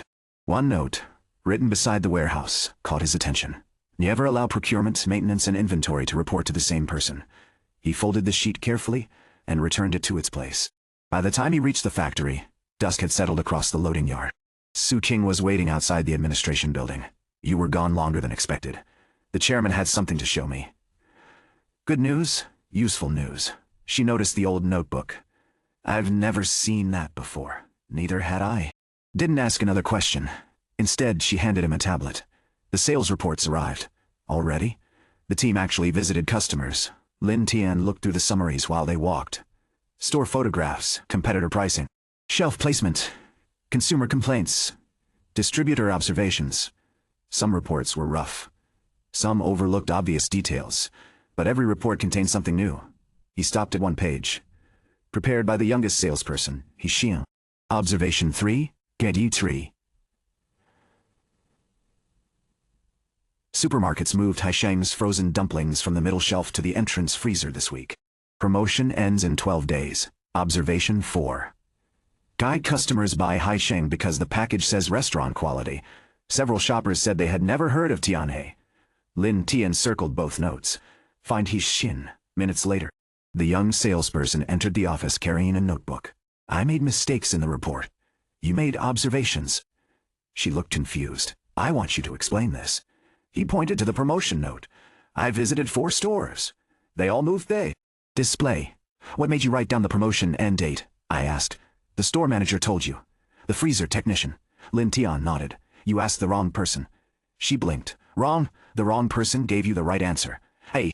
Smile finally appeared on her face. I understand. No. He shook his head. You've just started understanding. He placed a report beside the others. Everyone visited customers. You visited the market. The distinction mattered. He turned towards Su Qing. Tomorrow morning, marketing. We don't have a marketing department. We're creating one. The next morning, one side of the conference room whiteboard displayed nothing except 2 product packages. On the left, a Tianhe frozen dumpling. Simple design. Small logo. Cooking instructions. Price label. On the right, Heir's competing product. Bright colors. Large lettering. A photograph of steaming dumplings. A gold emblem reading, Restaurant Quality Y. 12 employees from sales, production, quality, and packaging gathered around the table. No designers, no consultants, just the people who made and sold the product. Lin Tian held up both packages. Which tastes better? Liu Mai answered first. Ours. Several others nodded. Then why is theirs selling faster? Silence. Finally, Zhao Ming scratched his head. People can't taste the package? Exactly. Lin Tian placed both products back on the table. Our customer makes the first decision before opening the bag. He pointed at Tianhe's package. What does this say? No one does. Answered immediately. Because it said almost nothing. Brand name. Weight. Ingredients. Nothing memorable. He pointed at Heir's. What does this promise? He Xin answered. Restaurant quality. Can they prove it? I don't know.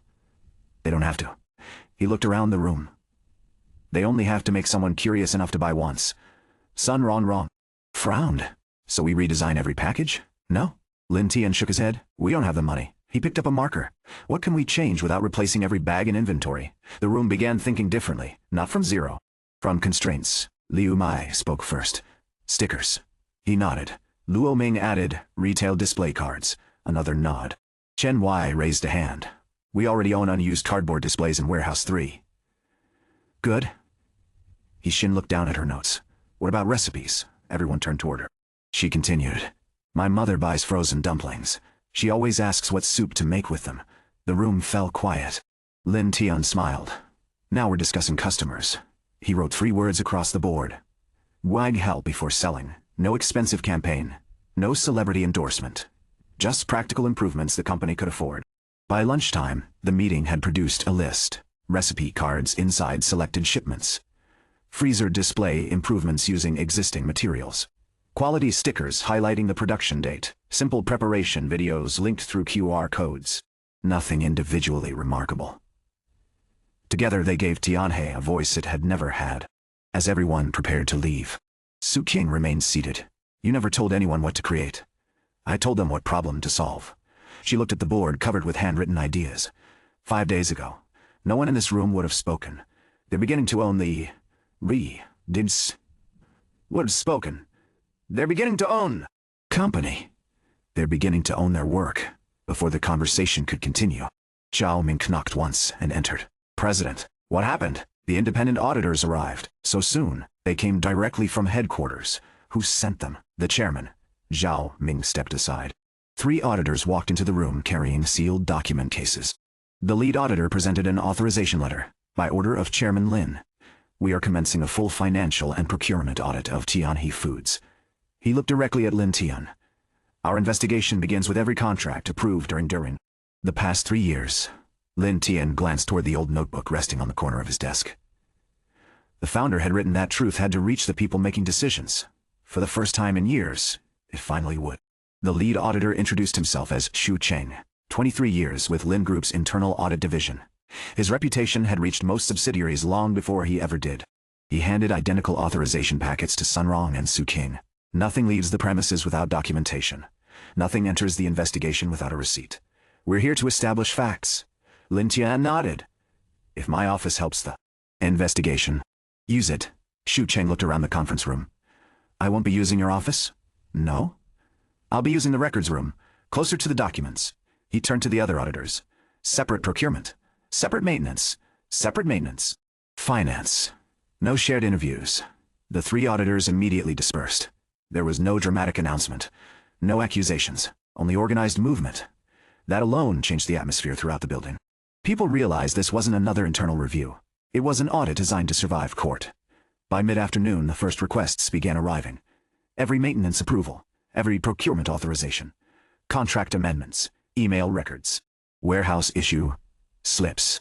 Sun Rong watched the stack of requested files grow higher. I had never seen this level of detail. Lin Tian glanced at the list.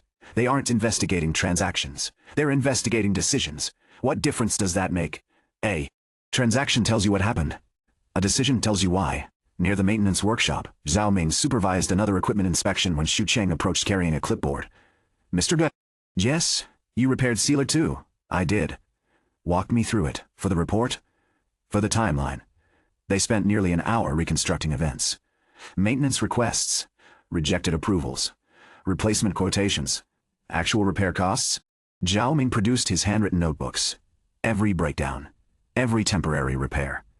Every rejected recommendation. Xu Cheng stopped writing only once. You kept records. I needed them. For what? So one day, someone couldn't say we never warned them. The auditor closed the notebook carefully. Keep the originals. I'll scan every page. I'll scan every page. Meanwhile, Su King gathered department heads in the conference room. Nobody changes records. Nobody destroys notes. If you remember something important, tell the auditors. One supervisor raised a cautious hand.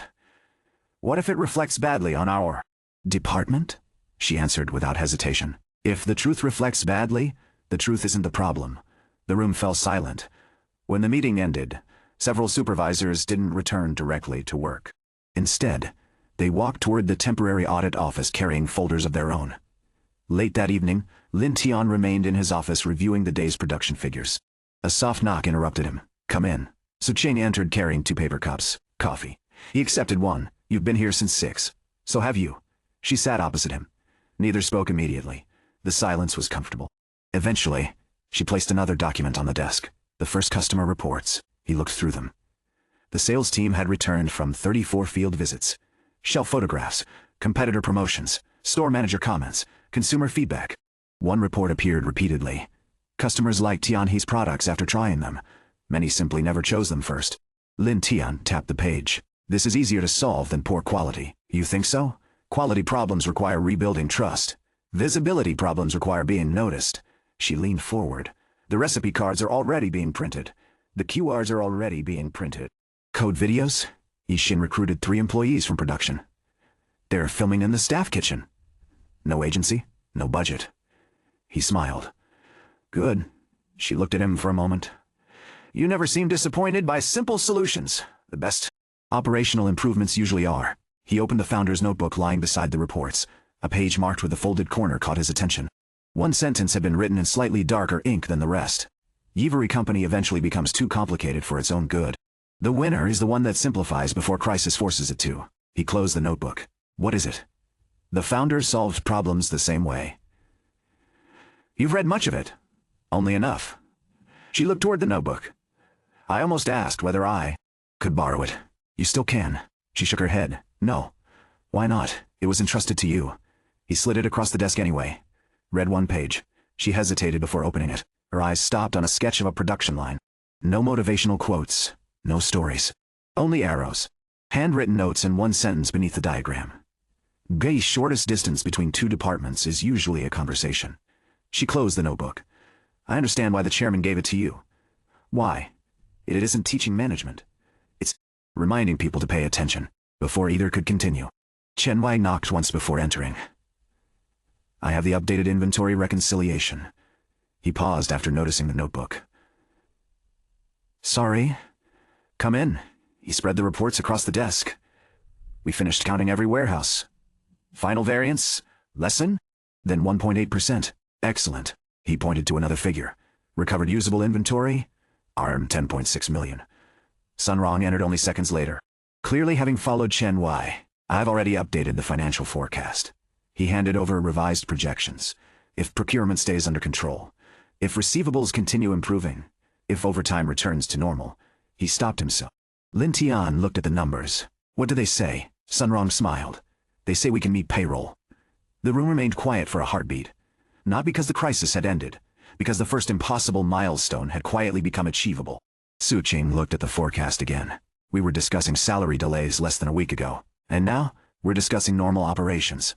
Lin Tian corrected her gently. We're discussing surviving the month. Normal comes later. Everyone nodded. The distinction mattered. Optimism without discipline had nearly destroyed Tianhe once already. The office phone rang.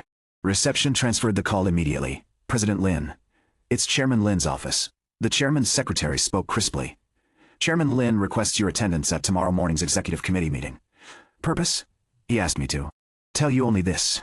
She paused briefly before reading the note exactly as written. Bring your 90-day plan. The line disconnected. Sun Rong looked toward Lin Tian. You already submitted the recovery roadmap. I submitted an operational roadmap. You think he wants something different? I think he wants to know what comes after survival. He closed the financial forecast. Outside the office windows, the factory continued operating beneath the nightlights. Forklifts moved steadily through the loading yard. Production lines maintained their rhythm. Truck doors closed one after another as completed shipments departed. For the first time since arriving at Tianhe, Lin Tian allowed himself to cross one item off the handwritten list he had started on his first night. Gi stabilize operations. The next line remained. Y store growth. The executive committee assembled at 9 the following morning. Unlike the previous meeting, the atmosphere had changed. The discussion was no longer whether Tianhe Foods could survive. The question had become what its survival would mean for Lin Group. Chairman Lin sat at the head of the table. Lin Jian occupied his usual seat to the right. The remaining directors arranged themselves with neat folders and tablets already open. When Lin Tian entered, several directors nodded instead of merely acknowledging his presence. He said nothing. Begin. Lin Tian placed a single document in front of every director. No glossy presentation, no thick strategic report. 3 pages. The title read, Whitey, Honey. 90-day recovery. Priorities in Chairman. Lin looked at the first page. Only 3 pages. Anything longer usually means the writer hasn't decided what's important. A few directors exchanged amused glances. The chairman turned to the first section. Phase 1. Stabilize operations completed. Production restored. Maintenance restructuring. Inventory recovery. Cash flow stabilization. Supplier confidence rebuilding. Independent audit underway. Each item listed measurable outcomes rather than descriptions. The second page carried another heading. Phase 2. Restore growth. Chairman Lin looked up. Explain. Lin Tian walked to the screen. A map of the regional distribution network appeared. Colored markers represented Tianhe's distributors. Red, yellow, green. We currently have 32 active distributors. Our revenue comes from fewer than half. He highlighted 12 locations. These generate 78% of our sales. Another click. Several yellow markers disappeared. We've been treating every customer equally. We shouldn't. One director frowned. You're proposing preferential treatment? I'm proposing prioritization. He zoomed in on the largest distributors. If our logistics team has 1 truck available, the customer generating 10 million in annual sales shouldn't compete equally with one generating 100,000. Another director spoke. Isn't that unfair? No, it's resource allocation. Hey! Changed slides. The screen displayed a simple chart. Customers, products, profit, growth. Every business has limited people, limited cash, limited production. The first responsibility of management is deciding where those resources create the greatest return. Chairman Lin nodded once. Continue. The third page appeared. Phase 3. Build competitive advantage. Only 4 lines were listed. Improve product visibility. Reduce production lead time. Launch regional product innovation. Develop frontline leadership. Lin Jian leaned forward. That's remarkably restrained. I expected expansion plans. I expected acquisitions. I expected market share projections. Lin Tian answered calmly. We haven't earned expansion. Several directors stopped taking notes. You don't scale instability. You stabilize. You repeat. Then you grow. Chairman Lin closed the document. What do you need from headquarters? Nothing. Several heads lifted simultaneously. Nothing. Nothing that prevents us from. Succeeding ourselves. Lin Jian smiled faintly. Careful. The board appreciates confidence. It doesn't appreciate pride. Lin Tian met his gaze. If Tianhe requires extraordinary support every month, then we haven't actually fixed Tianhe. Silence settled across the room. The chairman finally spoke. You've requested no emergency funding. No. No management replacements from headquarters. No. No marketing budget. No. He folded his hands. Why? Because every external solution delays building internal solution delays building internal capability. Another director raised a practical concern. What happens if your assumptions are wrong? Then we'll know quickly. And we'll change them. He looked around the table. A recovery plan isn't valuable because it's perfect. It's valuable because it allows rapid correction. Chairman Lin looked down at the 3-page document again. Then toward the other directors. Questions? None came immediately. Not because every concern had disappeared. Because the discussion had shifted from personalities to execution. Exactly where Lin Tian wanted it. The chairman gathered the papers into a neat stack. Tianhe proceeds according to this plan. He looked directly at Lin Tian. You'll submit operational metrics every Friday. Not narratives. Numbers.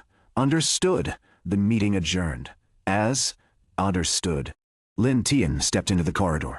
Director Zhao caught up with him. I've attended executive meetings for 15 years, and I've never seen anyone reject additional funding. I didn't reject funding. I rejected dependency. Director Zhao laughed softly. That answer belongs in the founder's notebook.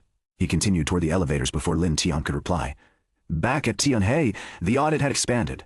Temporary workstations occupied an entire section of the administration building. Procurement files covered one table. Maintenance records another. Warehouse documentation filled metal carts lined along the corridor. Xu Cheng greeted Lin Tian without looking up from a ledger. We've identified 23 contracts requiring deeper review. Pattern? Yes. Same approval sequence.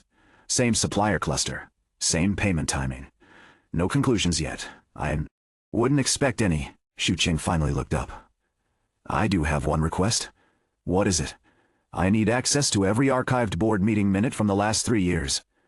Su Qing answered before Lin Tian could. They're stored at headquarters. Sure. Cheng nodded. I've already requested them. Someone delayed the transfer. Lin Tian glanced towards Su Qing. Who authorizes archive access? She already knew the answer. Executive Vice President's office. Lin Jian. Xu Cheng closed the ledger. I don't assume intent. I only observe delays. How long? Long enough to notice. Lin Tian nodded once. I'll let the chairman know the records haven't arrived. Xu Cheng offered the faintest smile. I thought you might. That afternoon, the sales department gathered around a wall-sized regional map. Colored pins now marked every completed customer visit. Yi Jin moved another pin into place. Store, 47. What did you learn? Lin Tian asked. Haisheng's promotion ends next Tuesday. They've already started reducing display space. Another salesperson added. 3 retailers asked whether Tianhe has any promotional material. We told them it was coming. Lin Tian looked towards Su Qing. How many recipe cards are ready? 20,000 display stands. Warehouse team finished assembling the first stands. Batch. QR videos? He Jin smiled. Uploaded this morning. No applause followed. Only check marks added to a whiteboard. One completed task after another. The pace itself had become part of the culture. See. Solve. Measure. Repeat. As evening approached, Zhao Ming walked into the office carrying a small cardboard box. I found this while clearing the old maintenance workshop. He placed it gently on the desk. Inside lay dozens of worn brass nameplates removed from retired machines. Each carried an installation date. Some stretched back more than 20 years. Beneath them rested a black and white photograph, the original Tianhe maintenance team. Grease-stained uniforms, simple tools, wide smiles. One man stood in the center holding a wrench instead of posing formally. Lin Tian compared the face with the signature inside the founder's notebook. The same man. Zhao Ming noticed where his eyes settled. That's Founder Go. You met him? I was a junior apprentice. He inspected every repair personally. Zhao Ming picked up one of the brass plates. He used to say something. What? Machines don't. Li. He'd tap the equipment and tell us, if you listen carefully enough, it'll explain the problem before it breaks. Lin Tian turned the photograph over. A handwritten note covered the back. Not from the founder. From someone else. The ink had faded, but the words remained legible. ETEO. The next generation. Take care of the factory. Take care of the families. No signature. Only a date from nearly 3 decades earlier. Lin Tian carefully returned the photograph to the box. Don't archive this. Zhao Ming looked surprised. Where should it go? In the main corridor, where everyone walks past it. The older technician smiled. I'll have it framed. As Zhao Ming. As Zhao Ming. Left. Lin Tian opened the founder's notebook once more. He wrote nothing inside it. Instead, he placed the old photograph between its pages before closing the cover. Some lessons belonged in reports. Others belonged where the next generation would eventually find them. The framed photograph appeared in the main corridor the next morning. Zhao Ming had placed it beside the entrance to the production floor. Below the image, a small brass plaque carried the handwritten message from the back. "You take care of the factory. T Factory will take care of the families." Employees slowed as they passed. Older workers recognized faces. Younger employees stopped to ask questions. By 8:30, several names had been written on slips of paper and placed beneath the frame. Founding technicians, retired supervisors, the first warehouse manager, people who had built Tianhe before most of the current staff arrived. Lin Tian watched from the far end of the corridor. No ceremony had been arranged. None was needed. A company remembered itself more honestly through people than slogans. Su King approached, carrying the morning reports. Production is 9% ahead of last week's average. Quality complaints? Down slightly. Delivery performance?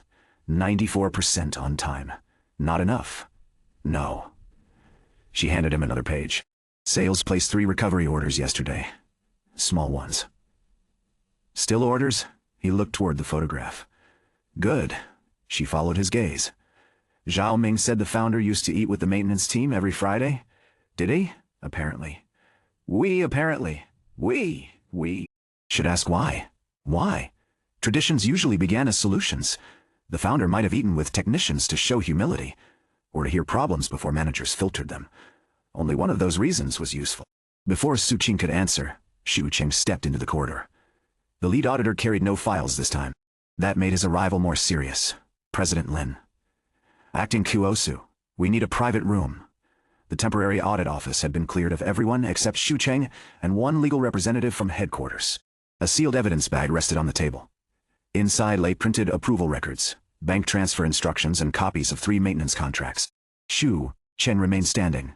We've established that Jinqing Industrial Services overbilled Tianhe by at least 6.2 million. At least? Su Cheng asked. That figure includes only transactions we can verify conclusively. He placed another file conclusively. Document beside the evidence bag. Several payments were divided across smaller invoices to avoid higher-level review. Who approved them? Lin Tian asked. Xian Fu approved operations. Procurement approved purchasing. Finance processed. Payment. The final executive authorization came from headquarters. Xu Cheng turned over the last page. A signature appeared at the bottom. Not Lin Jian's. The name belonged to a deputy director inside his office. Su King studied it. So second uncle wasn't the signer? No. Xu Cheng's answer remained neutral. But the deputy director reported directly to him. Did he know? Lin Tian asked. We don't know.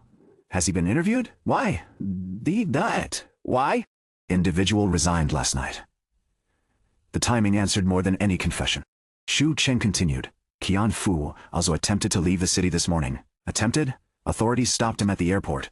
Su Qing looked toward the evidence bag. The audit became a criminal investigation. It may. Xu Cheng slid a final document across the table. Chairman Lin authorized immediate recovery proceedings. Assets tied to Jincheng have been frozen. How much can Tianhe recover? Lin Tian asked. Not quickly. Then it doesn't affect current operations. No. Xu Chen studied him for a moment. Most executives ask how much money they're getting back. Money frozen in court doesn't pay salaries. The auditor nodded once. There is another matter. He opened a smaller folder. The documents inside were older. Much older. Procurement logs from the years when Tianhe first began declining. Patterns of reduced maintenance spending. Delayed equipment upgrades. Management bonuses preserved despite falling revenue. One signature appeared repeatedly. The previous president before Lin Tian. Not family. A professional executive praised by headquarters for cutting costs. Xu Cheng pointed to the records. Qian Fu exploited the company. But he didn't create the conditions. Lin Tian turned several pages. The damage had begun years earlier. Maintenance teams reduced. Spare parts budgets cut. Experienced workers encouraged to retire. Customer service consolidated. Sales incentives tied only to volume. Each decision looked reasonable in isolation. Together, they removed the company's ability to detect trouble. The corruption was a consequence, Lin Tian said. Partly. Xu Chen closed the folder. Will you include this in your report? Yes. It implicates executives who already left. That doesn't make it irrelevant. It may embarrass headquarters. Then headquarters should be embarrassed. The legal representative looked up sharply. Xu Cheng did not. He simply gathered the documents. I'll record that as your position. Record the data. My position doesn't matter. For the first time. The auditor smiled. You're beginning to sound like Founder Gu. The first Friday operational review began at 4 in the afternoon. No executive committee. No formal boardroom. Every department sent 2 people. 1 manager. 1 frontline employee. The conference room couldn't hold everyone, so the meeting moved to the canteen. Whiteboards stood beside the serving counter. Production numbers occupied 1. Cash flow another. Customer results a 3rd. No department could hide behind polished slides. Lin Tian stood near the center. 7 days ago, Tiane had 3 immediate problems. He pointed to the first board. Operations. The 2nd. Cash. The 3rd. Trust. He looked around the room. We haven't solved any of them completely. The statement prevented premature celebration. Then he turned to the numbers, but we have changed their direction. Production efficiency had risen 12%. Overtime had fallen 21%. On-time delivery reached 94%. Inventory accuracy stood above 98%. Receivables collected during the week totaled Rm 3.86 million. Enough to meet payroll. Enough to preserve critical supplier payments. Enough to avoid panic. The room remained quiet until Sunrong stepped forward. Employee salaries will be paid in full, on schedule. The reaction came slowly. A few relieved breaths, then scattered applause. Then the entire canteen filled with it. Not loud at first, but honest. Some workers had already warned their families that salaries might be delayed. Others had postponed bills. A company could announce strategy for months without creating trust. Paying people on time created it in a single day. Lin Tian allowed the applause to continue, then raised one hand. The room settled. Payroll isn't a victory. Several people looked confused. It's an obligation. The words removed any illusion that management deserved praise for basic responsibility. We don't celebrate doing what we promised. We build from it. He turned toward Zhao Ming. Equipment. The older man stepped forward with a handwritten report. 4 machines repaired internally. Total cost 32,000. Previous contractor estimates 187,000. A murmur moved through the canteen. Line 3's filling machine will be finished by Monday. Downtime should drop another 6 hours per week. Lin Tian nodded. Quality. Liu Mei presented the complaint tracker. 3 recurring defects identified. 2 eliminated. 1 under review. Customer response time reduced from an average of 4 days to less than 24 hours. Sales. Luo Ming stood beside He Xin. The department had completed 112 field visits. 23 retailers accepted new display materials. 9 distributors requested revised product samples. 3 former customers agreed to reopen discussions. Luo looked toward He Xin. She understood the invitation. The stores aren't asking for discounts first anymore. What are they asking? Lin Tian said. Whether we can deliver. And we can. The answer earned the second round of applause. This time, it ended faster. Everyone had learned the rhythm. Result. Next problem. Lin Tian faced the room. Now tell me what failed. The applause vanished. Department heads exchanged looks. Zhao Ming answered first. Maintenance documentation. We repaired quickly. But 2 teams recorded parts differently. Solution? 1 standard form. Deadline, Monday. Liu Mei followed. Complaint categories are too broad. We're missing patterns. Solution? New codes by product? Line and defect. Deadline? Tomorrow. The loading supervisor raised his hand. Driver waiting time dropped. But 1 route change caused congestion at Dock 3. Solution? Separate incoming and outgoing forklift lanes. Deadline? Paint. Paint. Marking Sunday. Problem after problem entered the open. No punishment followed. Only ownership. By the time the meeting ended, the whiteboards held 19 unresolved issues. A week earlier, employees would have considered that proof of failure. Now they looked like work. That was different. The canteen slowly emptied. Su Qing remained behind, collecting marked reports from the tables. Lin Tian erased 1 section of the board. She looked toward him. You could have let them celebrate longer. They did celebrate. For 30 seconds. Long enough. She placed the reports into a folder. You're difficult to impress. No. I simply prefer repeatable results. She studied The nearly empty room. They trust you more now. They trust payroll. They trust repaired machines. They trust evidence. Not you. He set down the eraser. Good companies shouldn't depend on faith in one person. Her expression softened. Slightly. That wasn't my question. Lin Tian met her gaze. The canteen lights hummed above them. For the first time since he arrived, there was no crisis demanding an immediate answer. He considered the truth. Some of them might. And you? What about me? Do you trust them? He looked through the glass doors toward the production buildings. Zhao Ming's team remained near the maintenance workshop. Chen Wei was still checking warehouse records. He Xin and 2 sales representatives were loading display cards into a company van. More than I did 7 days ago. Su Qing nodded. That's probably the most generous answer you'll give. For now, she picked up the final folder. Payroll. Needs your signature. Where? My office. They walked back through the corridor together. The founder's photograph remained illuminated beside the production entrance. Someone had added another slip beneath the frame. A name. Then a short note. My father worked here for 31 years. Su Qing stopped to read it. Do you know who wrote this? No. Will you find out? No. Why, they didn't write it for me? She looked at the note once more before continuing. Payroll was authorized at 7:12 that evening. Sun Rong confirmed the transfer from finance. Every employee, full amount, on time. Lin Tian signed the final approval and returned the pen. Supplier schedule? Covered through next Friday. Cash reserve? Thin? How thin? One major customer delay away from another crisis. Then collection continues Monday. Sun Rong smiled. I already scheduled 3 visits. Good. The finance manager left with the documents. Only Su Qing remained in the office. She set 2 bowls of noodles on the small meeting table. From the canteen. I thought it closed at 7. It did. The cook left these before going home. Lin Tian looked at the bowls. One carried sliced braised pork. The other had an egg, which is mine. The one without the egg. Why? She said the egg was for me. He sat down. Favoritism. You've been here 1 week.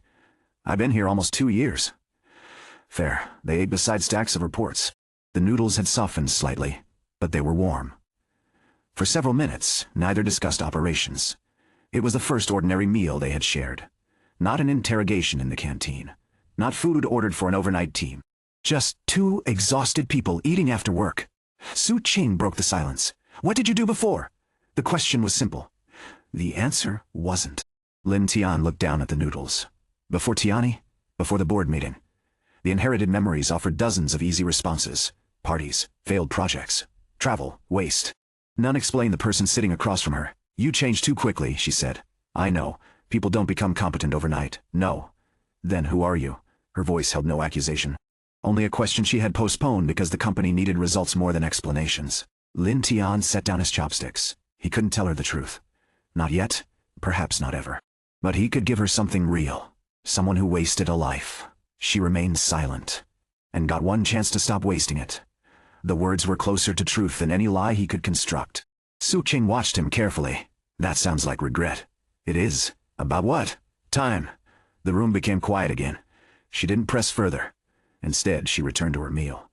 Then don't waste this one. Lin Tian looked at her. She was already eating as though the conversation had ended. Perhaps it had. Perhaps trust began not with complete answers, but with knowing when not to demand them. The first week closed with Tianhe still fragile. Orders remained below capacity. Debts remained heavy. The audit had only exposed the surface of years of mismanagement. Haicheng Foods still held lower prices, stronger distribution, and more capital. The Lin family still watched every move, but the factory no longer felt abandoned. Machines ran. Managers listened. Workers reported problems. Customers answered calls. Suppliers accepted plans because promises had begun turning into payments. Late Friday night, Lin Tian stood alone in the main corridor. The production floor beyond the glass had entered scheduled sanitation. Water moved across the stainless steel surfaces. Workers checked equipment for the next morning. Above the doorway, the old photograph watched over them. He opened Founder Gio's notebook. A page near the middle had been left almost blank. Only 2 lines appeared. Saving a company is not the same as building one. The first keeps people from losing tomorrow. The second gives them a reason to believe in next year. Lin Tian read the words once. Then closed the notebook. Tiani had survived its first week. Now it had to become worth saving. His phone vibrated. A message from Luo Ming. Jiaxing Foods has begun contacting every Tianhe distributor. A second message followed. We are offering 12% below our price for exclusive contracts. Lin Tian looked through the glass at the factory. The first battle had been inside Tianhe. The next one had already reached the market. Monday began before the sales team reached the office. Luo Ming was already waiting outside Lin Tian's door. He carried a folder thick enough to suggest a problem that had grown overnight. They started yesterday afternoon. How many? 8 distributors confirmed contact. How many accepted meetings? All of them. Lin Tian opened the folder.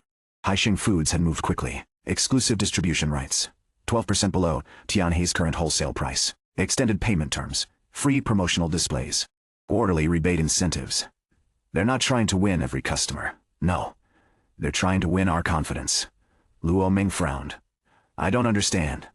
If distributors panic, they'll stop ordering while deciding. That hurts us before anyone signs a contract. Luo Ming nodded slowly. So the attack isn't the discount, it's hesitation. Lin Tian closed the folder. Call everyone. The distributors, no. The department heads, 20 minutes later, 20 minutes later. The conference room filled. The whiteboard displayed only one sentence. What is Heir actually buying? Most people expected a discussion about pricing. Instead, Lin Tian handed everyone copies of Heir's offer. Read. No one spoke until every page had been reviewed. He looked around the room. What are they purchasing? Our distributors, one supervisor answered. No. Our market share, no. Our customers? Lin Tian shook his head. They're purchasing time. He pointed to the payment terms. 90 days. Then, the rebates. Quarterly. Then the exclusivity clause. 12 months. They're paying distributors to stop making decisions. He drew 2 lines across the whiteboard. One represented price.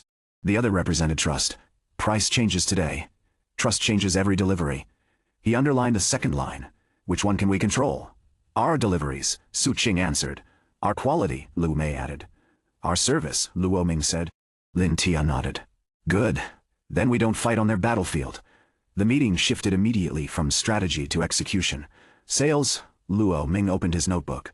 Visit every major distributor within 48 hours. No phone calls. In person. What do we offer? He asked. Nothing. Several people looked up. No discounts? No rebates? No. Lin Tian wrote another sentence. Listen before negotiating. We're not visiting to defend ourselves. We're visiting to understand what they're worried about. He looked toward Heir. You'll join the visits. She looked surprised. I'm the newest. Exactly. You still notice things everyone else ignores. She nodded once. I'll prepare. By noon. I'll prepare. The first distributor meeting was already underway. Yangsheng Distribution. Wang Jian greeted them with a tired smile. I expected you'd come. I expected you'd expect us. They sat in the warehouse office overlooking loading docks filled with frozen products from half a dozen manufacturers. Wang Jian placed Heir's proposal on the table. It's attractive, I know. 12% below your price. I can read. The distributor laughed.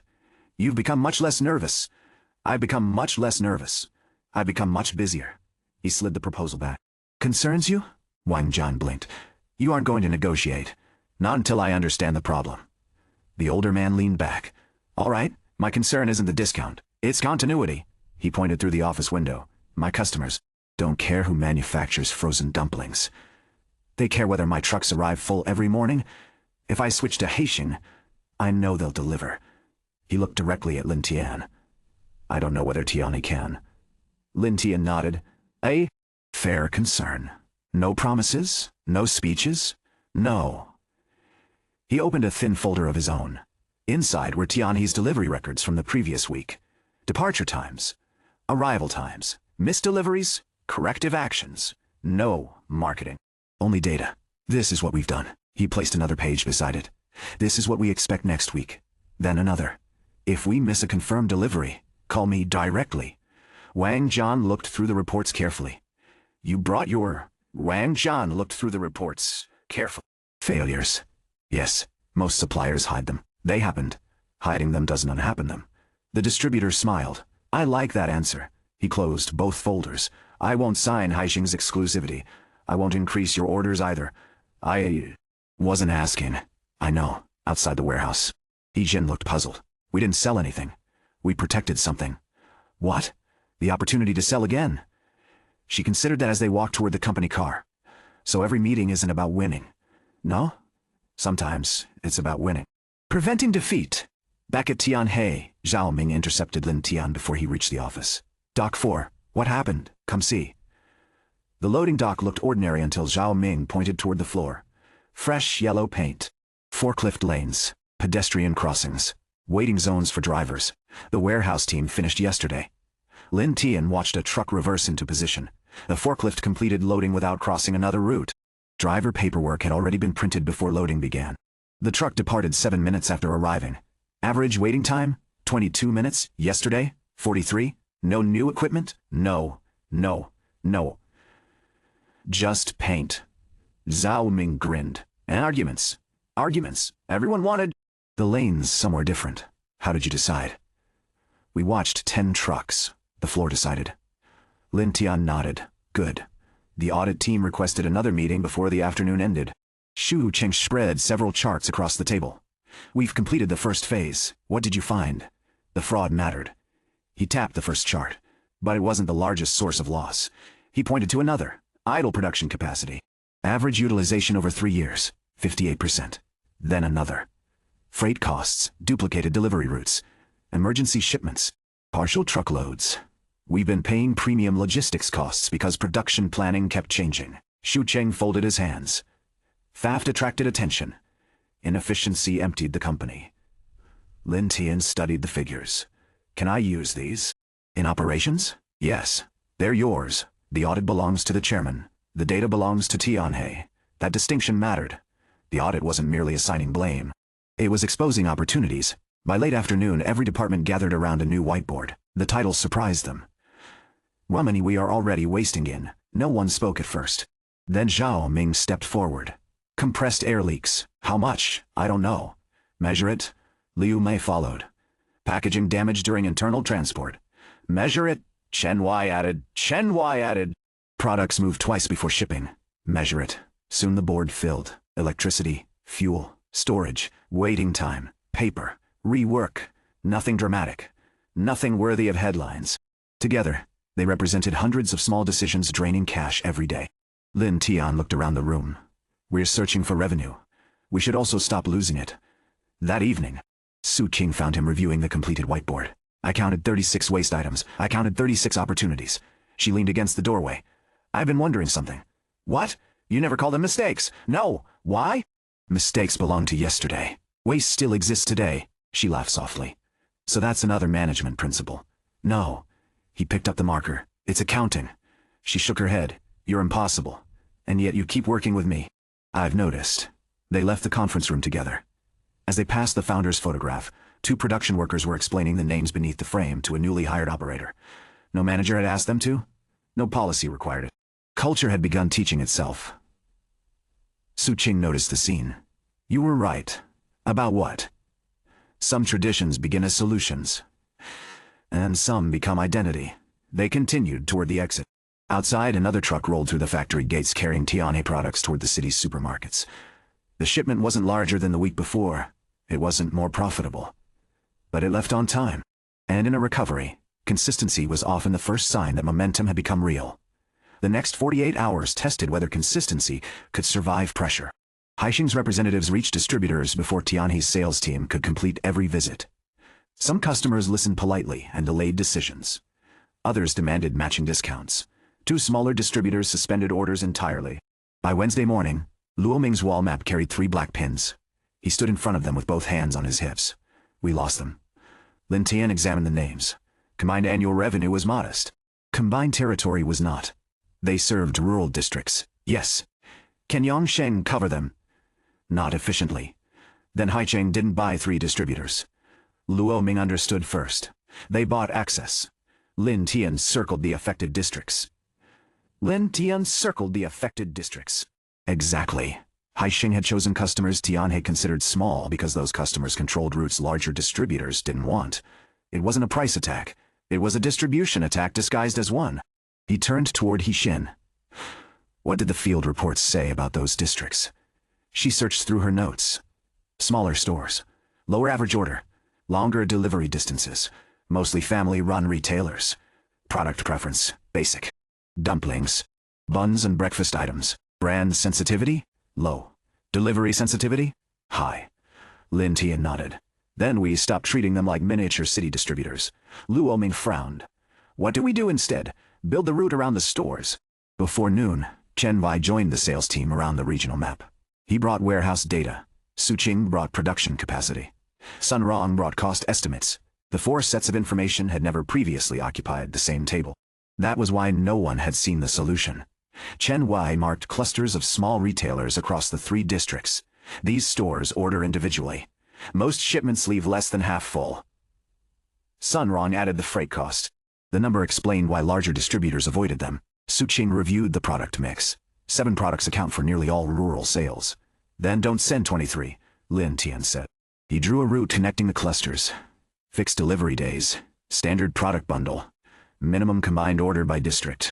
Not by store. Luo Ming looked at the map. You want the retailers to share a route. I want Tianhe to stop pretending each one is a separate market. Xin leaned closer. Who collects the orders? The stores can submit directly. Sales can submit directly. Coordinates the route. Warehouse prepares one consolidated shipment. Finance issues separate invoices. Sun Rong calculated quickly. It reduces freight per case by almost 30%. If participation is high enough, then participation is high enough. The sales target. Luo Ming looked toward the 3 black pins. We bypass the distributors, only where they abandon the route. Won't that anger them? They already left. The distinction ended the debate.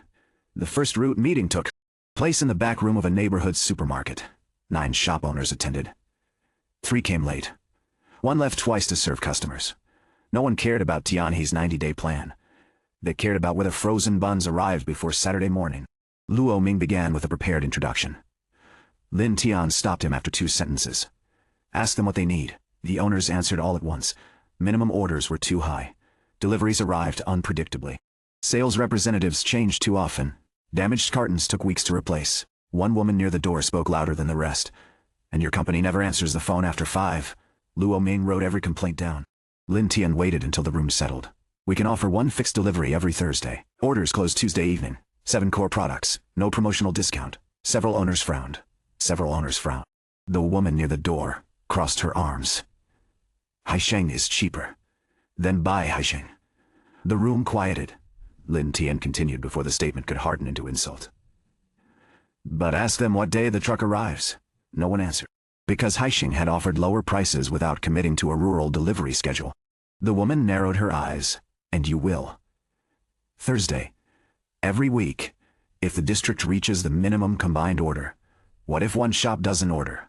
The route continues, if the district total is met. The shop owners began looking at wanting at 1. Another.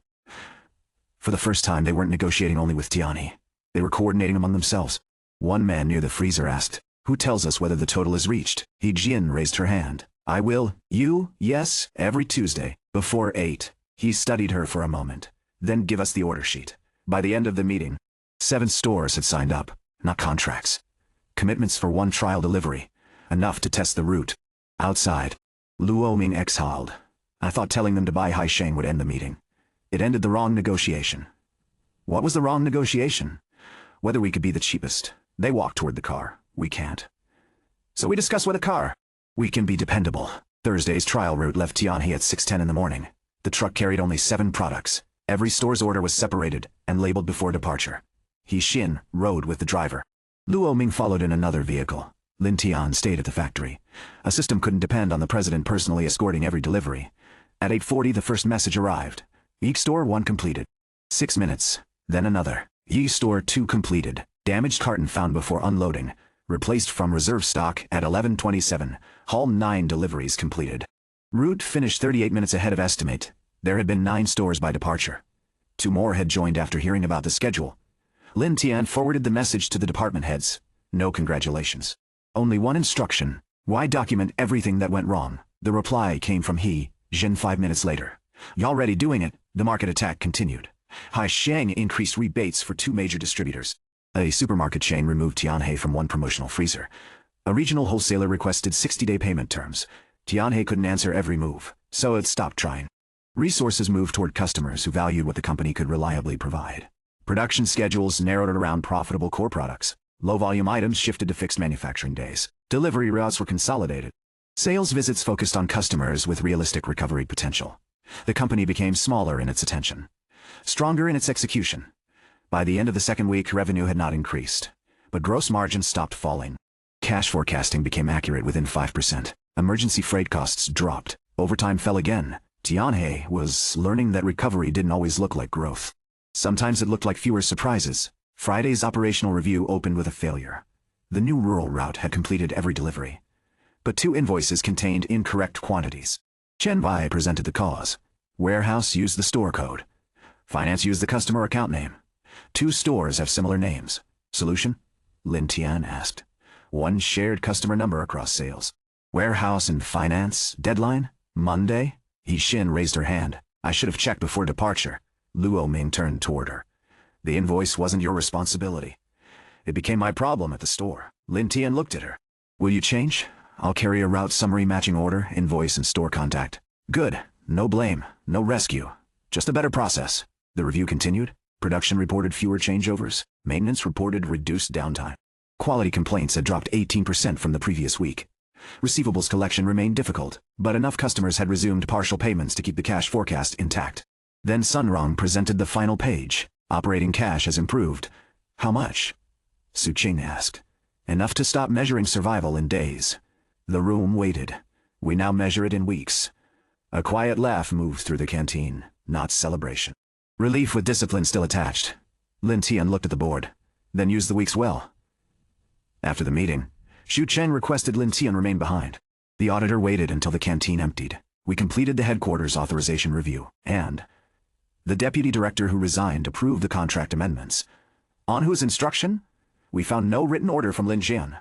That isn't an answer. No. Xu Chen placed a copy of an internal calendar on the table. The deputy director met Qian Fu 11 times over 18 months. 3 meetings occurred outside headquarters. Any financial link? Not yet. Then, what do?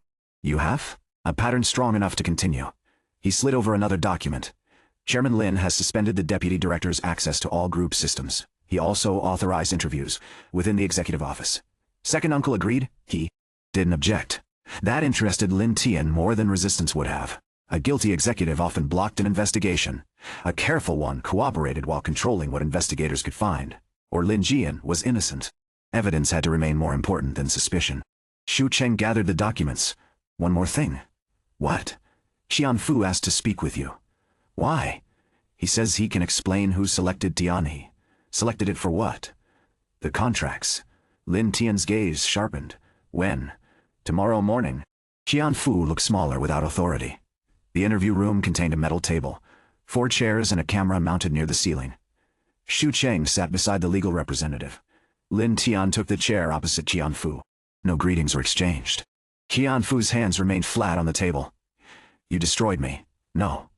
Lin Tian's voice stayed calm. You documented yourself.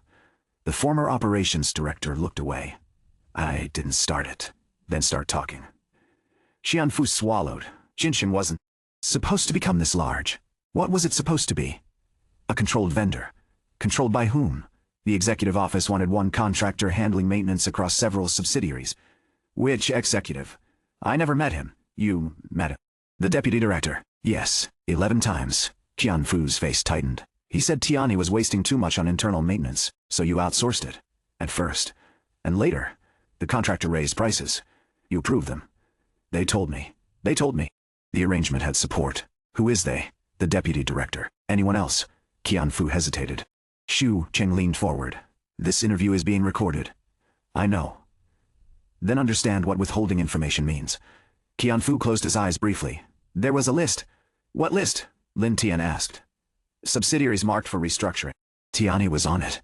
Restructuring into what? I don't know. Sale, closure, asset transfer. They never told me. The room became still. Lin Tian asked the next question carefully. When did you see the list? Almost 3 years ago. Who else was on it? I only remember Tianhe. Why? Qian Fu looked directly at him. Because beside the company name, someone had written one. Someone had written one. Word. What word? Land. The factory. The warehouses. The surrounding property. Tianhe's decline may not have been merely neglected. Someone may have expected failure to make the assets easier to move. Xu Cheng asked. Where's the list? I don't know. You saw it once? In the deputy director's office? Original or copy? Printed? Any heading? No. Logo? No. Names? Only companies. Qianfu's breathing had quickened. I told you what I know. Lin's. Tian remained seated. You told us what protects you. It doesn't protect me. No. But it changes the shape of your guilt. Qianfu lowered his head. Lin Tian stood. If you remember anything useful, tell the auditors. What happens to me? That isn't my decision. Behind him, Qianfu spoke again. President Lin. Lin Tian stopped. They thought Tianhe would die quietly. He looked back. Qianfu's voice had lost its defensiveness. For years, no one from headquarters came here unless they wanted a report. No one walked the floor. No one checked the warehouse. No one asked why. He looked toward the camera. That was why it worked. Lin Tian opened the door. Then it stopped working. The day people began asking, he didn't tell the department heads about the land immediately. An unverified statement couldn't become company gossip. Instead, he requested property records, factory valuations, historical board discussions, land use changes in the surrounding district. Xu Cheng handled the formal investigation. Chen Wei quietly gathered internal archives. The work continued without disrupting operations. That evening, Su Qing found Lin Tian alone in the corridor outside the records room. You missed dinner. So did you. I was working. So was I. She held out a wrapped sandwich. He accepted it. Bribery? Maintenance team ordered too many. Then, it's waste reduction. They stood beside the corridor window overlooking the factory grounds. Beyond the production buildings lay unused land covered in weeds. Too much land for Tianhe's current scale. Valuable land if the district continued developing outward. Su King followed his gaze. What are you looking at? The property. Why? How much is unused? Nearly 40%. Has anyone proposed selling it? Not since I've been here. Before. I don't know. She studied him. This is about the audit. Possibly. Meaning you can't tell me. Meaning there isn't enough to tell. She accepted the boundary. But she didn't leave. Instead, she unwrapped her own sandwich. They ate in the quiet corridor while the second shift changed below. Workers entered. Workers left.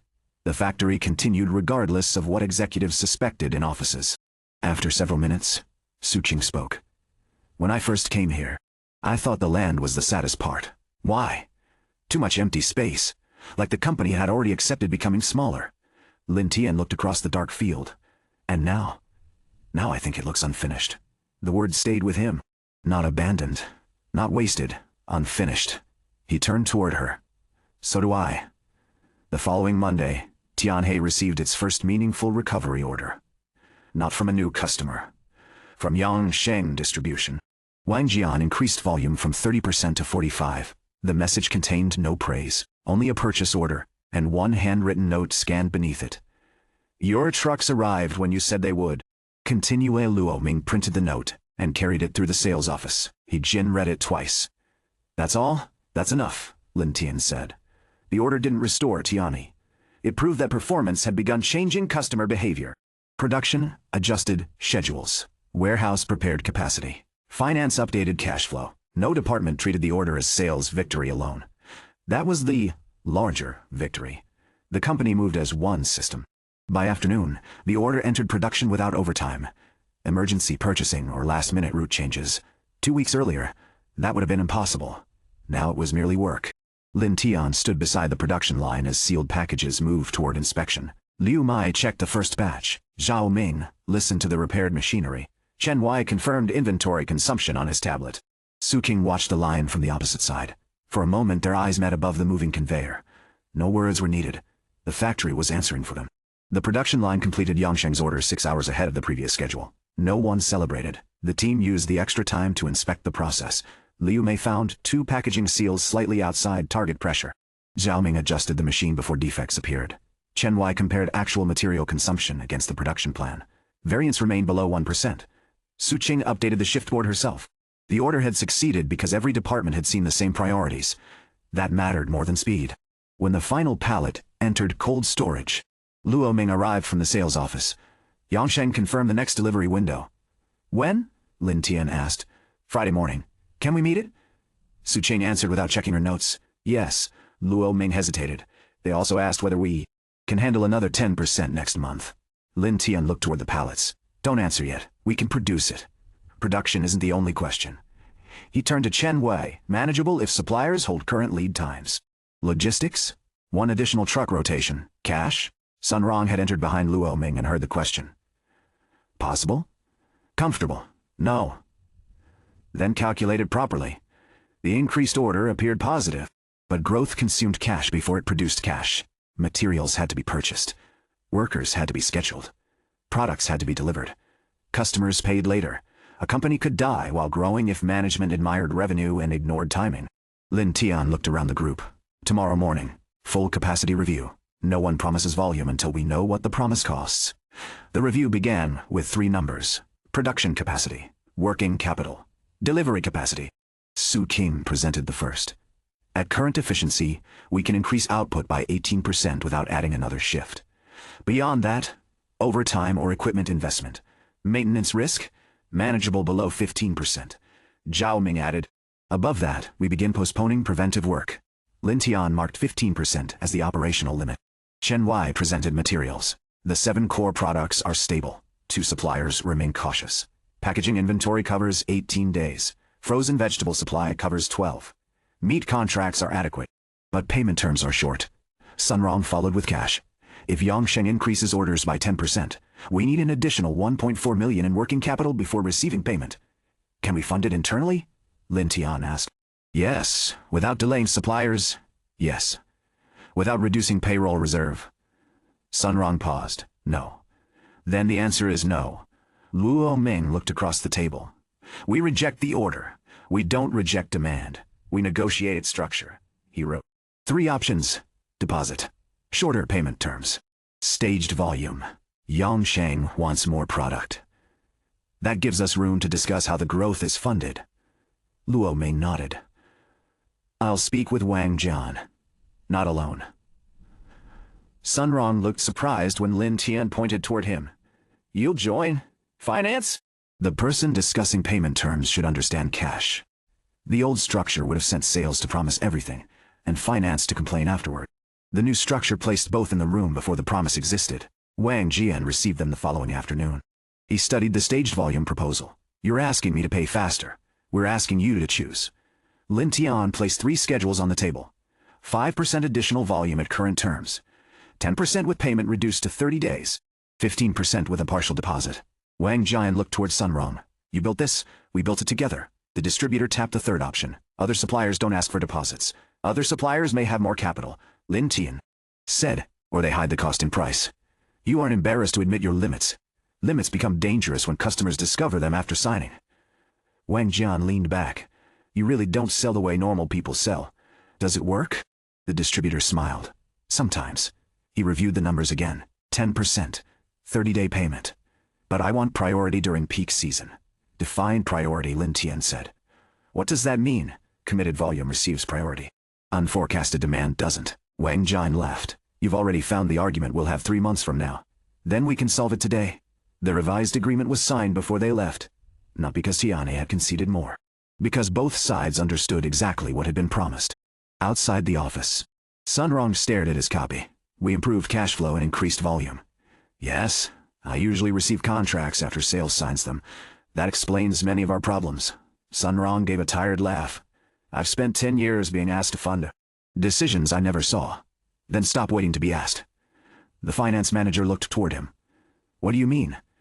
Your job isn't to record consequences. It's to shape decisions before they become consequences. Sun Rong glanced down at the contract again. For years he had treated finance as the department that said no after others acted. The possibility that it could help design a better yes was unfamiliar, but not unwelcome. The new agreement gave Tianhe breathing room. Haixing answered within 2 days.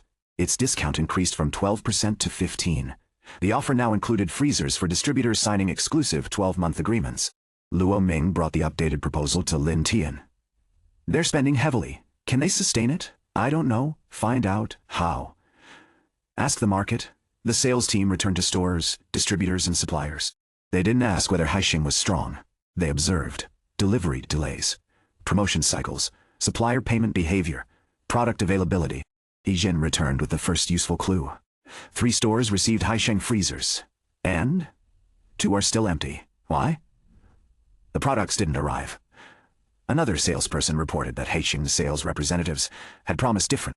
Delivery dates to different distributors. A packaging supplier mentioned Haisheng had requested 60 additional days to settle invoices. None of the evidence proved collapse, but it revealed the cost of the attack. Haisheng was buying market share faster than its operations could support. Lin Tian gathered the department heads. They're trying to force us to respond emotionally. Lower price, faster promises, more volume. He pointed to the delivery reports. We respond operationally. Liu Mei understood. Document every miss. Delivery? No. Document where customers are affected.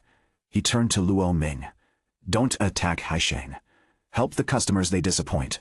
The first opportunity came from a supermarket chain that had removed Tianhe from its promotional all-freezer.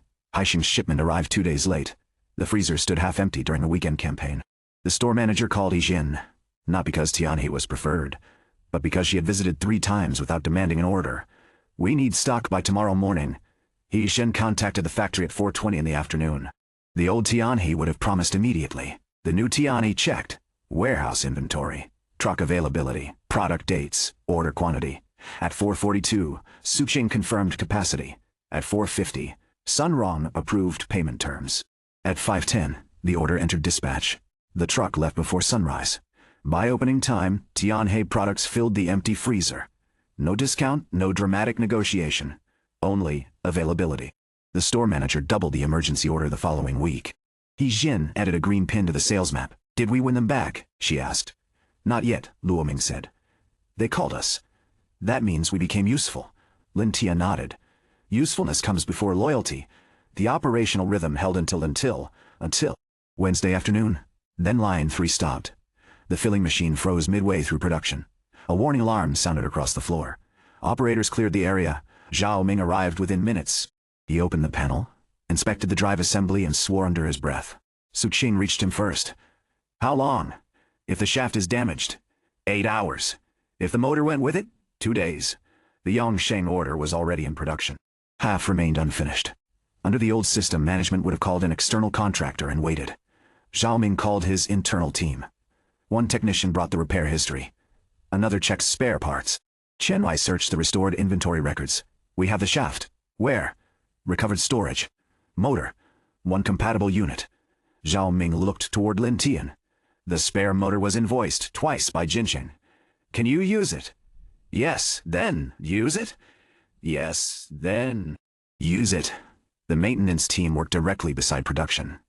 Suqing shifted the next batch to another line. Quality adjusted inspection frequency.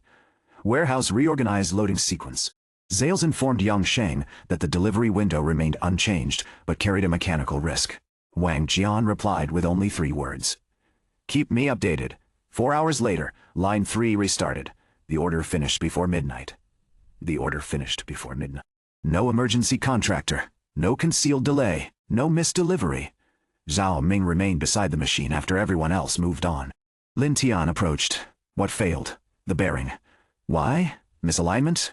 Recent? No. Probably months. Zhao Ming wiped his hands on a cloth. We repaired the symptom before. Not the cause. Yes. Then document both. I already did. He looked toward the recovered motor now running inside the machine. If Chen Wei hadn't found that storage room, we would have lost 2 days, and possibly Yongsheng. Lin Tian nodded. That's why inventory isn't paperwork. It's capability. Zhao Ming glanced at him. Founder Gu used to say something similar. What exactly? Spare parts are time stored on a shelf. Lin Tian looked toward the machine. The phrase sounded simple. It also sounded like something a man who understood factories would write. Is that in the notebook? Zhao Ming asked. I haven't seen it. Maybe he never wrote it down. Then you should. The technician laughed. In his notebook? No. In ours. The answer stayed with Zhao Ming. Tianhe had spent too long treating knowledge as something carried by individuals. When those people retired, resigned, or gave up, the company forgot. The next morning, he began building a maintenance manual.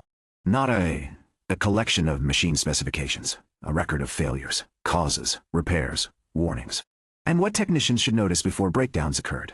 At Friday's review, Zhao Ming placed the first binder on the table.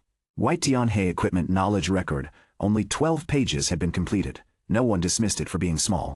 Lin Tian opened to the line 3 entry. Problem. Immediate repair. Root cause. Future prevention.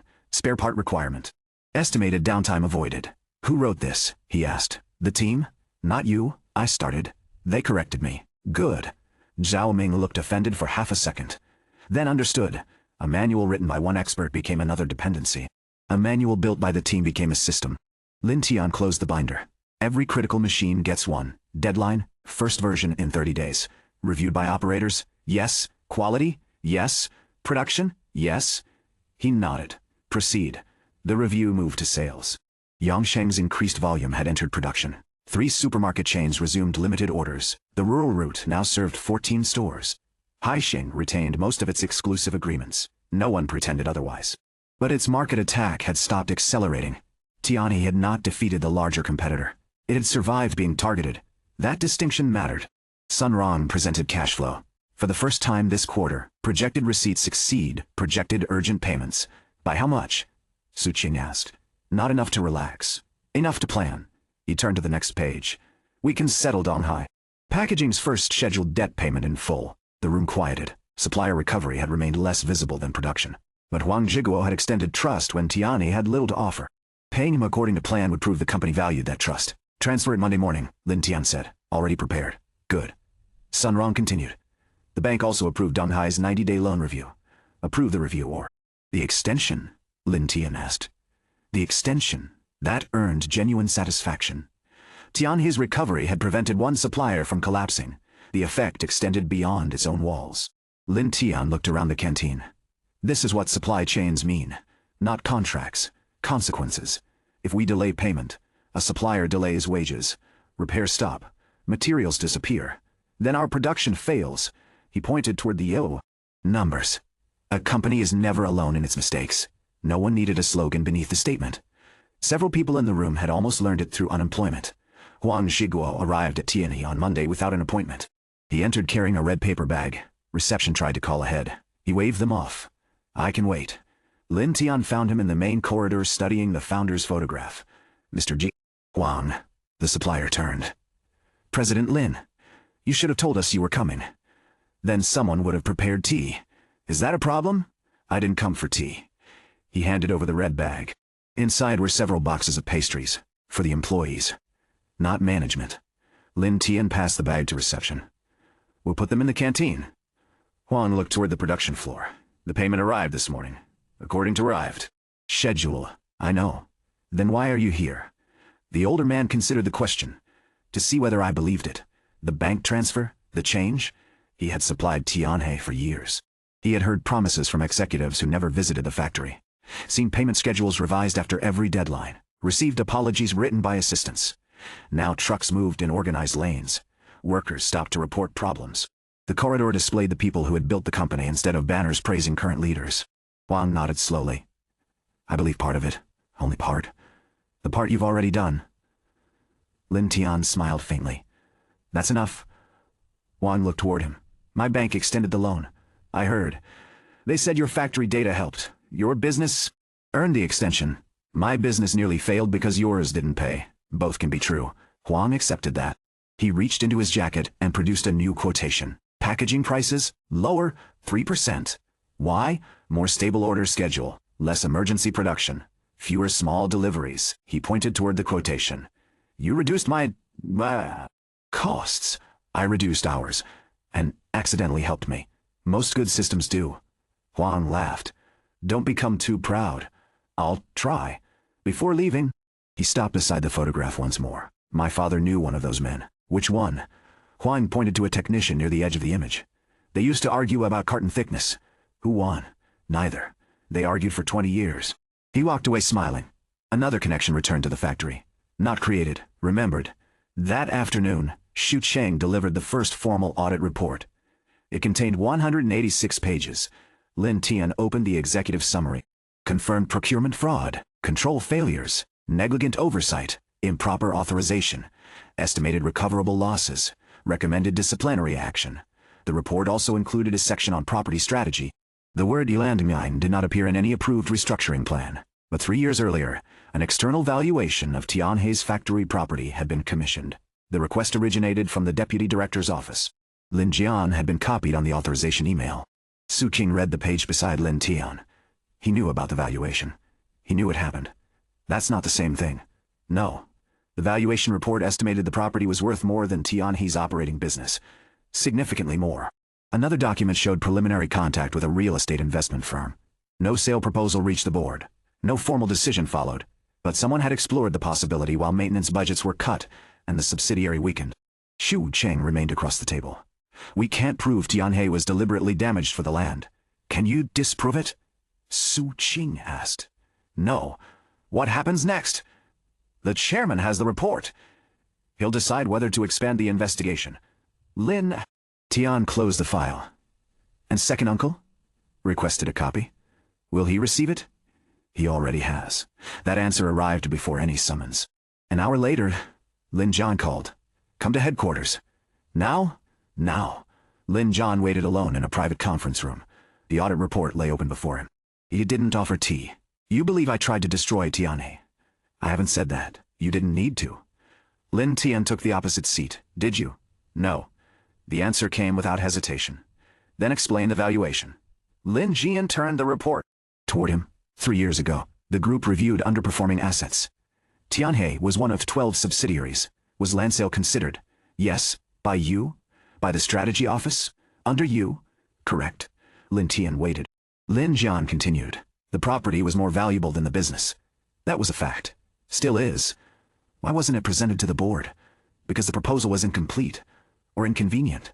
Lin Jian's gaze sharpened. You think I needed delays? Sharpened.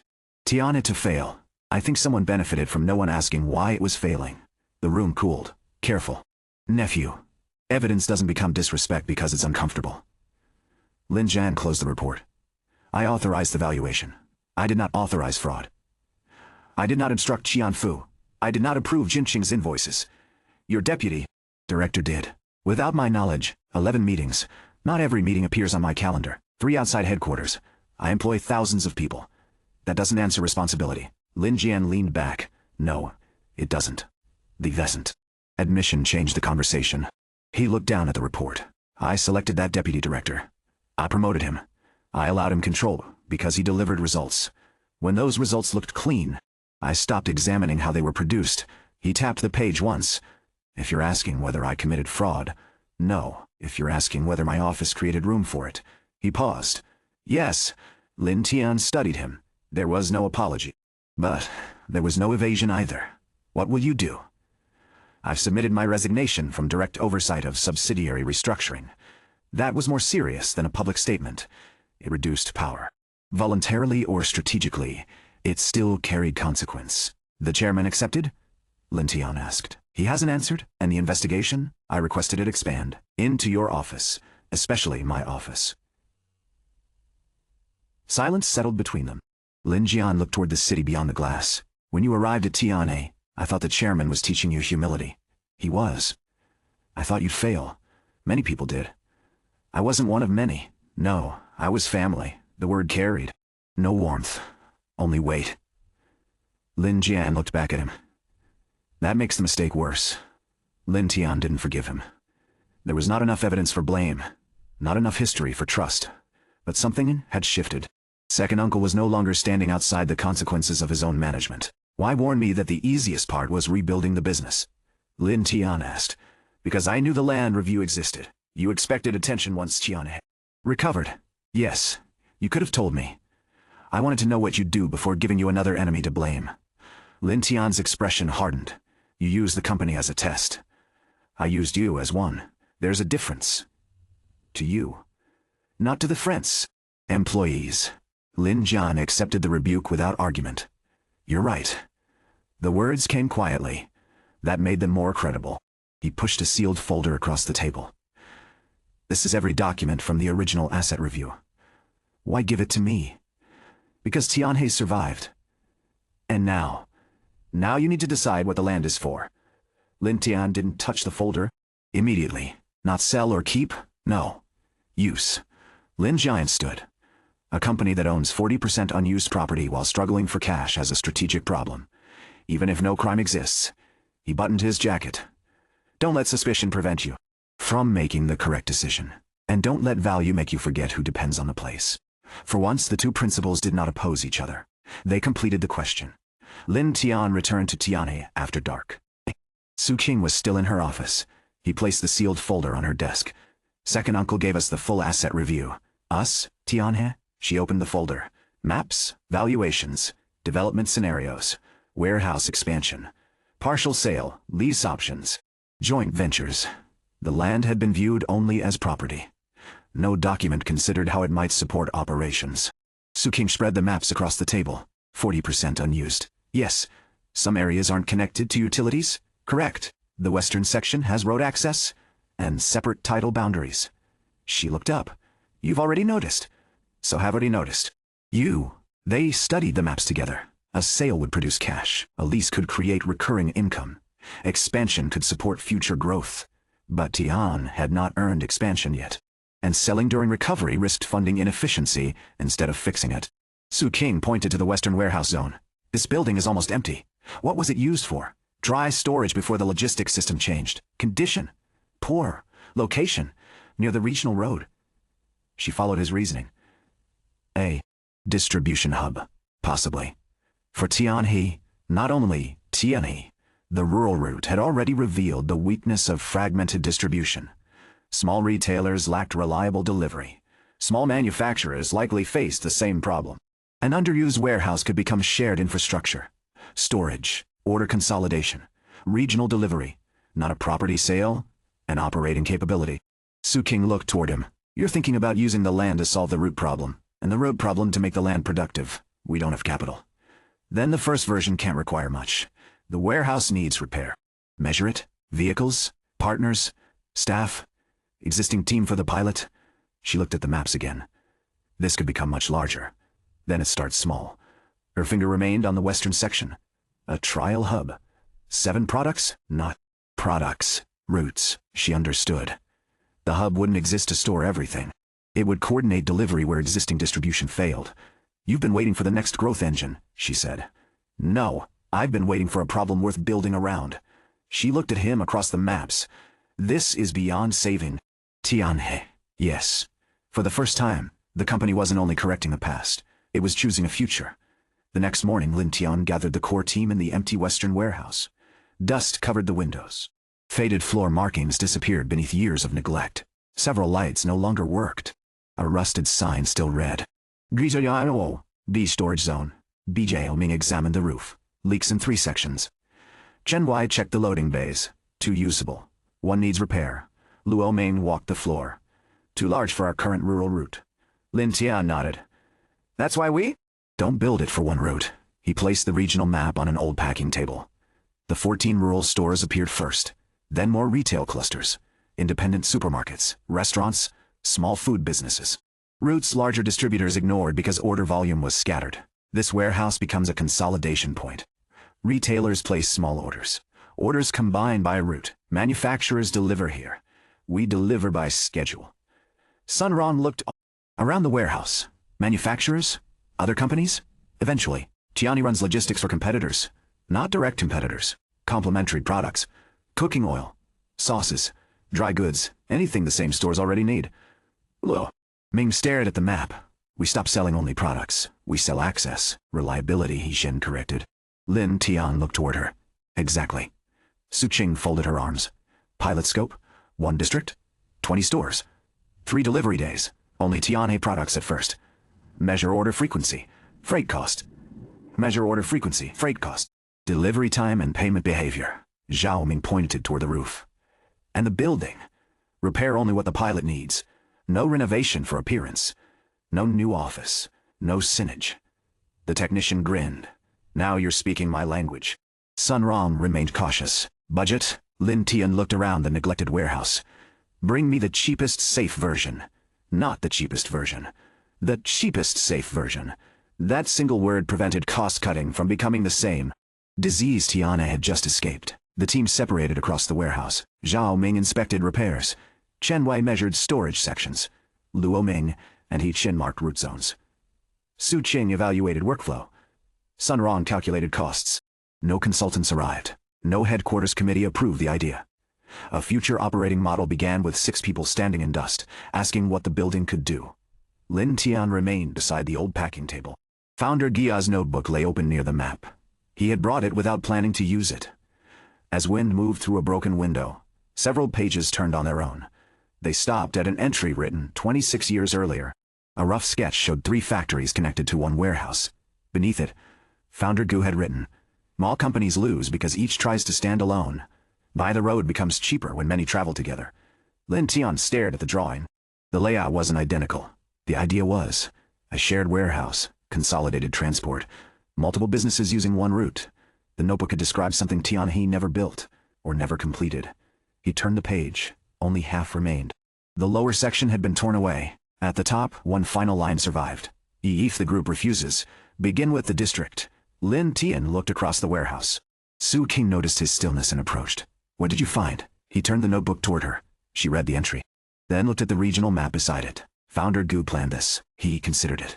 Decades ago. And never built it. "How do you know?" He showed her the missing page. The torn edge was old. Deliberate. Someone had removed the continuation. Su King touched neither the paper nor the notebook. "Who tore it out?" "I don't know. Does the chairman? Possibly." The warehouse no longer felt merely empty. It felt connected to a decision buried long before Tianhe's decline. Lin Tian closed the notebook. "We continue the pilot. Even without the missing page, especially without it." "Why?" "Because whatever happened before, the market problem still exists now." He looked across the warehouse where the team had it. Already begun measuring a future no report had approved. "We don't need the founder's answer. We need to finish the question." The pilot began with a rule. Nothing would be repaired, purchased, or assigned unless it served a measured route.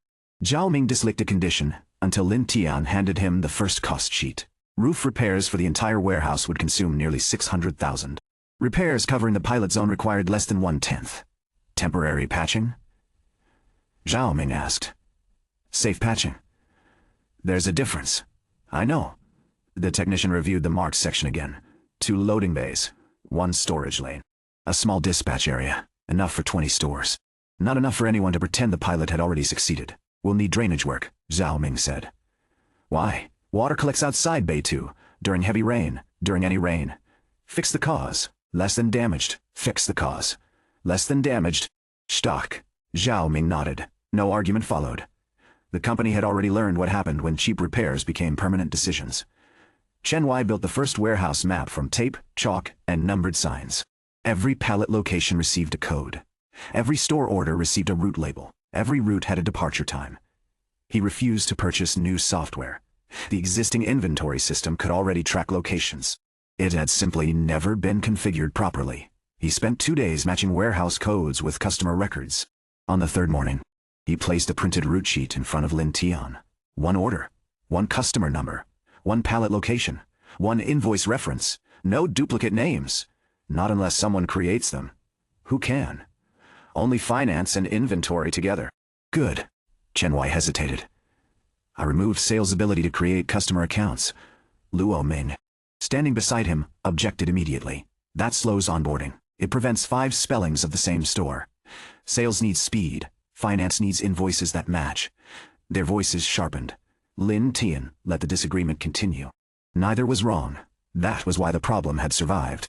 Finally, Yixin spoke from the end of the table. "Why doesn't sales submit the details? And finance activate the account before the first shipment?" Luo Ming looked toward her. "How long?" Sun Rong answered. 2 hours if the information is complete. "And if it isn't, we return it." Yixin nodded. "Then sales is responsible for complete information." Chen Wei considered the workflow. "And finance controls the account number." Luo Ming leaned back. "Fine." Lin Tian wrote the decision on the dot. Bored. No speech followed. The youngest person in the room had solved a conflict because she focused on the work rather than the departments. That was exactly the behavior Tianhe needed. The route team visited 23 stores. 20 agreed to join the pilot. 3 refused because they preferred buying through familiar distributors. Lin Tian didn't ask the sales team to pressure them. A pilot measured willingness. It didn't manufacture it. The participating stores varied widely.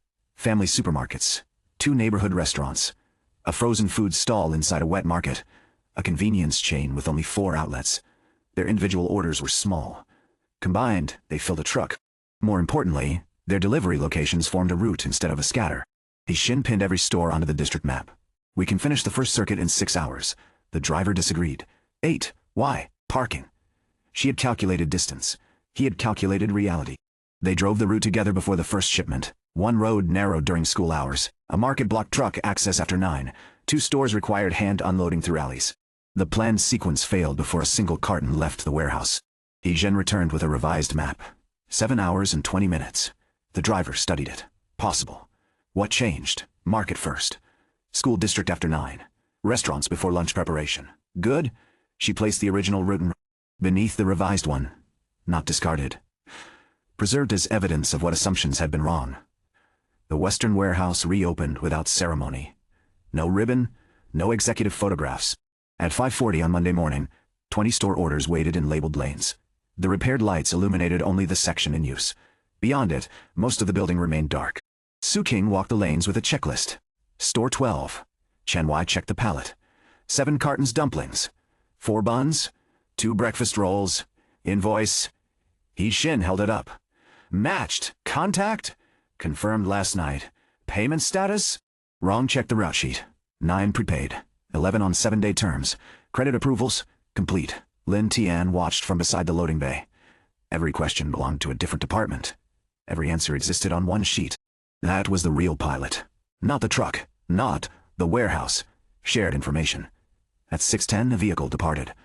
A handwritten sign hung near the loading bay. He District Route 109 Zhao Ming had made it from an old machine plate. No one had asked him to. The route encountered its first problem at the 4th stop. A store owner claimed he had ordered 10 cartons of dumplings. The route sheet listed 6. He checked the submitted order. 6. The owner produced a message sent to a salesperson after the ordering deadline. 10. Under the old system, the driver would have surrendered reserve stock and created a discrepancy. Heir refused. We can deliver the additional 4 on Thursday. I need them today. We don't have them assigned to this store. They're inside the truck. They belong to someone else. The owner became irritated. Then, what is the point of this? Route? The point is that every store receives what it ordered. I ordered 10, after the deadline. The disagreement lasted 5 minutes. Then the driver asked a practical question. Do we have unassigned reserve stock? Heir checked. 2 cartons. Not 4. She offered both. The remaining quantity would follow on Thursday. The owner accepted reluctantly. She documented the exception before the truck moved. At the next stop, 1 carton showed external damage. The product inside remained sealed. The store owner was willing to accept it. Heir replaced it anyway. Why? The driver asked afterward. Because the next person who sees the carton is the customer. The answer sounded like something Lu Mei would say. Good systems were beginning to travel between departments. The route finished 7 hours and 12 minutes after departure. 8 minutes faster than the revised estimate. No delivery was missed. 2 exceptions were recorded. 1 damaged carton. 1 late order dispute. Fuel use came in below forecast. The truck returned carrying signed delivery records and 3 handwritten requests from stores interested in joining. The team gathered around the dispatch table. No one asked whether the route had succeeded. Lin Tian asked, "What must change before Thursday?" Heir answered first. "Order cutoff needs an automatic confirmation." Chen Wai added, "Reserve stock should be assigned by route. Not loaded without ownership." The driver pointed to the map. Store 6 needs a smaller vehicle. The alley costs 12 minutes. Luo Ming wrote it down. Can we use handcarts from the main road? Possible. Test Thursday. Sun Rong checked. Payment records. 2 stores paid cash despite being marked for transfer. Why? They didn't trust the bank details sent by message. Solution? Printed payment instructions stamped by finance. Every issue became an adjustment. By the time the table cleared, District Route 1 had already improved. 3 days later, the second run served 22 stores. The late order dispute disappeared. Loading time dropped by 19 minutes. 1 new problem appeared. 3 retailers had ordered more than their freezer capacity could hold. The driver waited while they rearranged stock. Heir returned with photographs. We sold them what they couldn't receive efficiently. Luo Ming frowned. Sales normally likes larger orders. Sales should like repeat orders, Lin Tian said. He looked toward the store data. Add freezer capacity to the customer profile. Estimate maximum delivery size. Won't that limit revenue? Luo Ming asked. It limits 1 invoice. It may increase the relationship. The sales director accepted. The correction. Tianhe had spent years pushing volume into customers without caring what happened afterward. That created returns, discount demands, distrust. A sale wasn't complete when product left the warehouse. It was complete when the customer could use it profitably. At the end of the first week, the pilot had not made money. It had nearly broken even. Sun Rong presented the result without disappointment. Direct route revenue covered fuel, driver time, and warehouse handling. Repairs excluded. Correct. Administration? Not fully allocated, so it lost money, on a complete cost basis. Yes. The room remained calm. No one had expected a miracle. Where? Lin Tian asked. Sun Rong pointed to 3 areas. Low order density at the far edge of the district.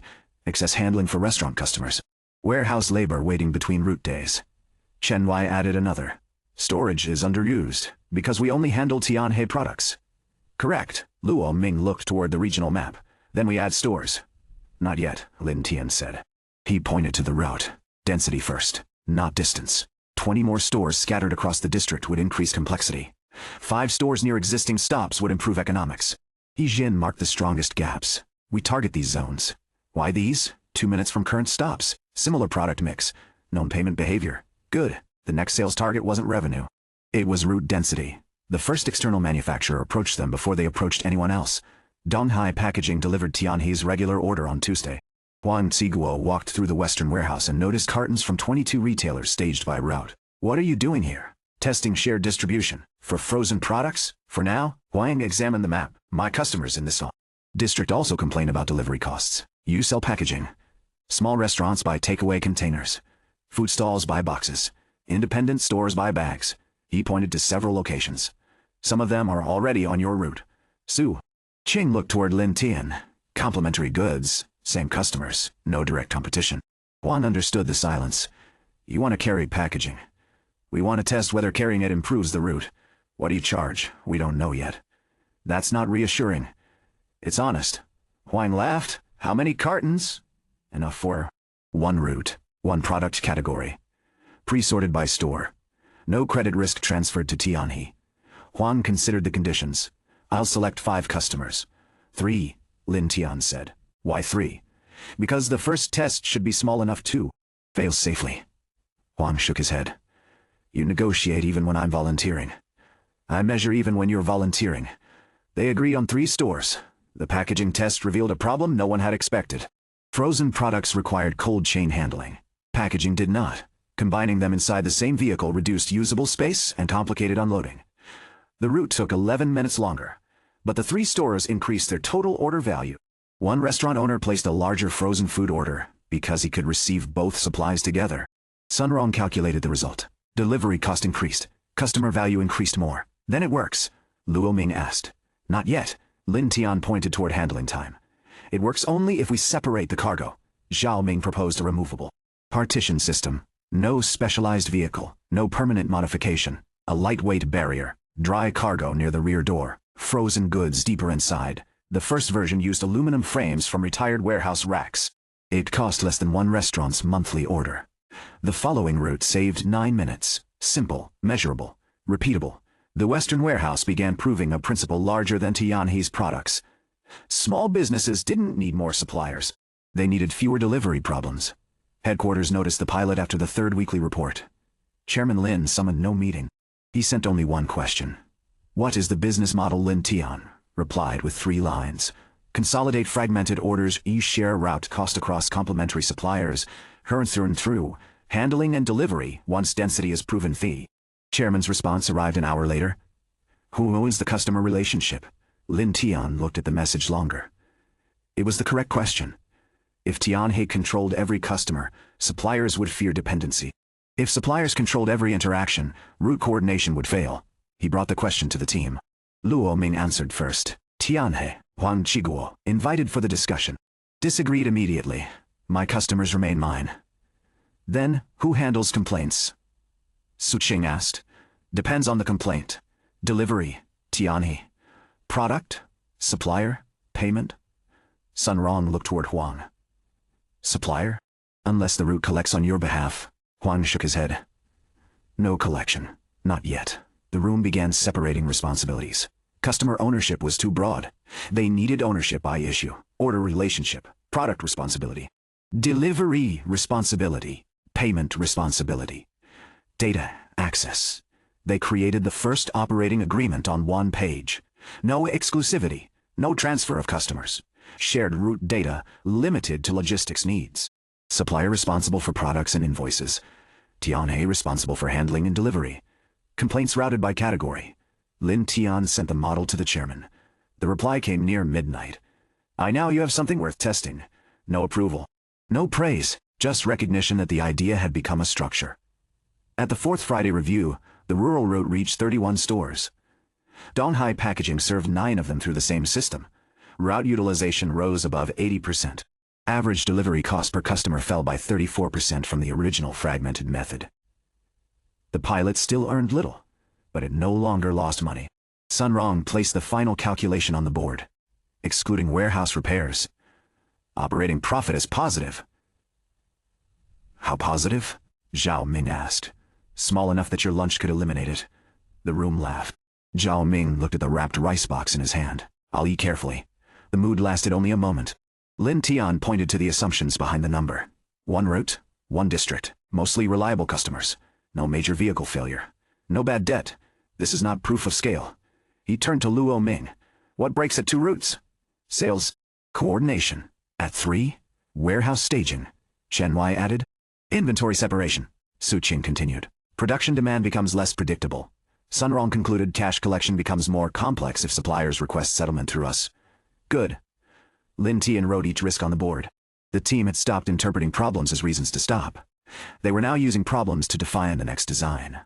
That evening, Su Qing found him in the western warehouse. Only the pilot zone remained lit. The rest stretched into darkness. District Route 1 pallets waited in organized lanes. Donghai's dry cargo sat behind the removable partition frames. A place abandoned for years had developed rhythm in less than a month. She placed 2 cups on the old packing table. Tea. Not coffee. The canteen machine broke. Maintenance problem? Zhao Ming says it's beneath his dignity. Then promote the machine. She laughed and handed him a cup. On the table lay Founder Gu's notebook. The shared route page remained open. Su Qing looked toward the torn edge. "You still haven't asked the chairman?" "No." "Why?" "The pilot needed evidence first. And now it has some." She leaned over the map. "Do you think Founder Gu built another version somewhere?" "I think he tried." The note said to begin with the district. "Yes. That sounds less like an idea. More like a response. To resistance. To rejection. Perhaps to something worse. The missing page might contain names. A failed proposal. A partner. Or nothing useful at all." Lin Tian closed the notebook. "Mysteries are dangerous in business, because they make people fall in love with explanations, and stop measuring reality." "Exactly." Su Qing took a slow sip. "You're still curious?" "Yes." "Good." He looked toward her. "Good? You sound less like a machine when you're curious. That's a serious accusation." "I've been collecting evidence." Their conversation ended when headlights moved across the warehouse windows. A black sedan stopped outside Bay 1. No visit had been scheduled. The driver opened the rear door. Chairman Lin stepped out alone. He entered the warehouse without an escort. His gaze passed over the route lanes, repaired loading bays and numbered storage locations. No one had prepared the building for him. Dust remained beyond the pilot section. The walls were unpainted. The roof repairs were visible. It looked like work, not presentation. "Chairman," Su Qing greeted. The old man nodded. "I was nearby." Neither of them believed that. He walked toward the district map. 31 stores. "Yes," Lin Tian said. "1 external supplier." "Yes." "Positive operating contribution." "Barely." "Good." Chairman Lin turned. "Why good?" "Because barely positive reveals more than artificially profitable." The old man looked satisfied. He touched one of the route labels. "Founder Gu proposed something similar." "I know." The chairman's hand stopped. "You found the entry. The page is incomplete." "Yes." "Who tore it?" "I did." The answer came without drama. Su Qing remained still. Liu Qing remained still. Lin Tian asked, "Why?" Chairman Lin looked across the warehouse. "Because the continuation named people. People involved in what? A disagreement that nearly divided the group." He walked toward the old packing table. Founder Gu believed Tianhe should create a shared distribution network for small regional manufacturers. The board believed Tianhe should focus on its own products. That alone doesn't explain removing a page. No. The chairman looked toward the dark section of the building. He built the pilot anyway. Here, not here.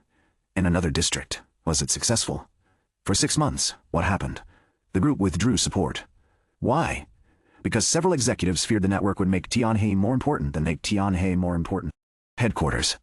The answer revealed the true conflict. Not economics, power. A distribution network connecting manufacturers, retailers, and routes would control information the group itself didn't possess. Demand, payment behavior, regional movement. Customer access. Tianhe would stop being only a factory. It would become infrastructure. Founder Gu continued privately? Lin Tian asked. Yes. He used Tianhe resources without approval. That sounds unlike the man in the notebook. He believed the board's decision was wrong. Was it? Chairman Lin took time before answering. The pilot worked. The governance did not.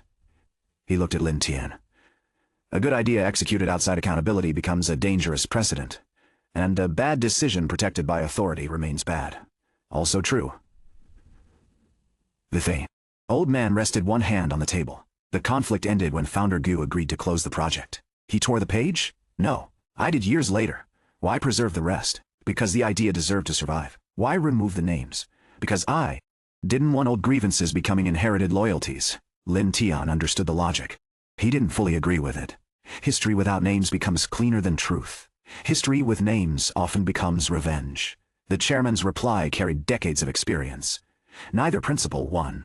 Su King asked the practical question. What happened to the original pilot records? Most were archived. Where?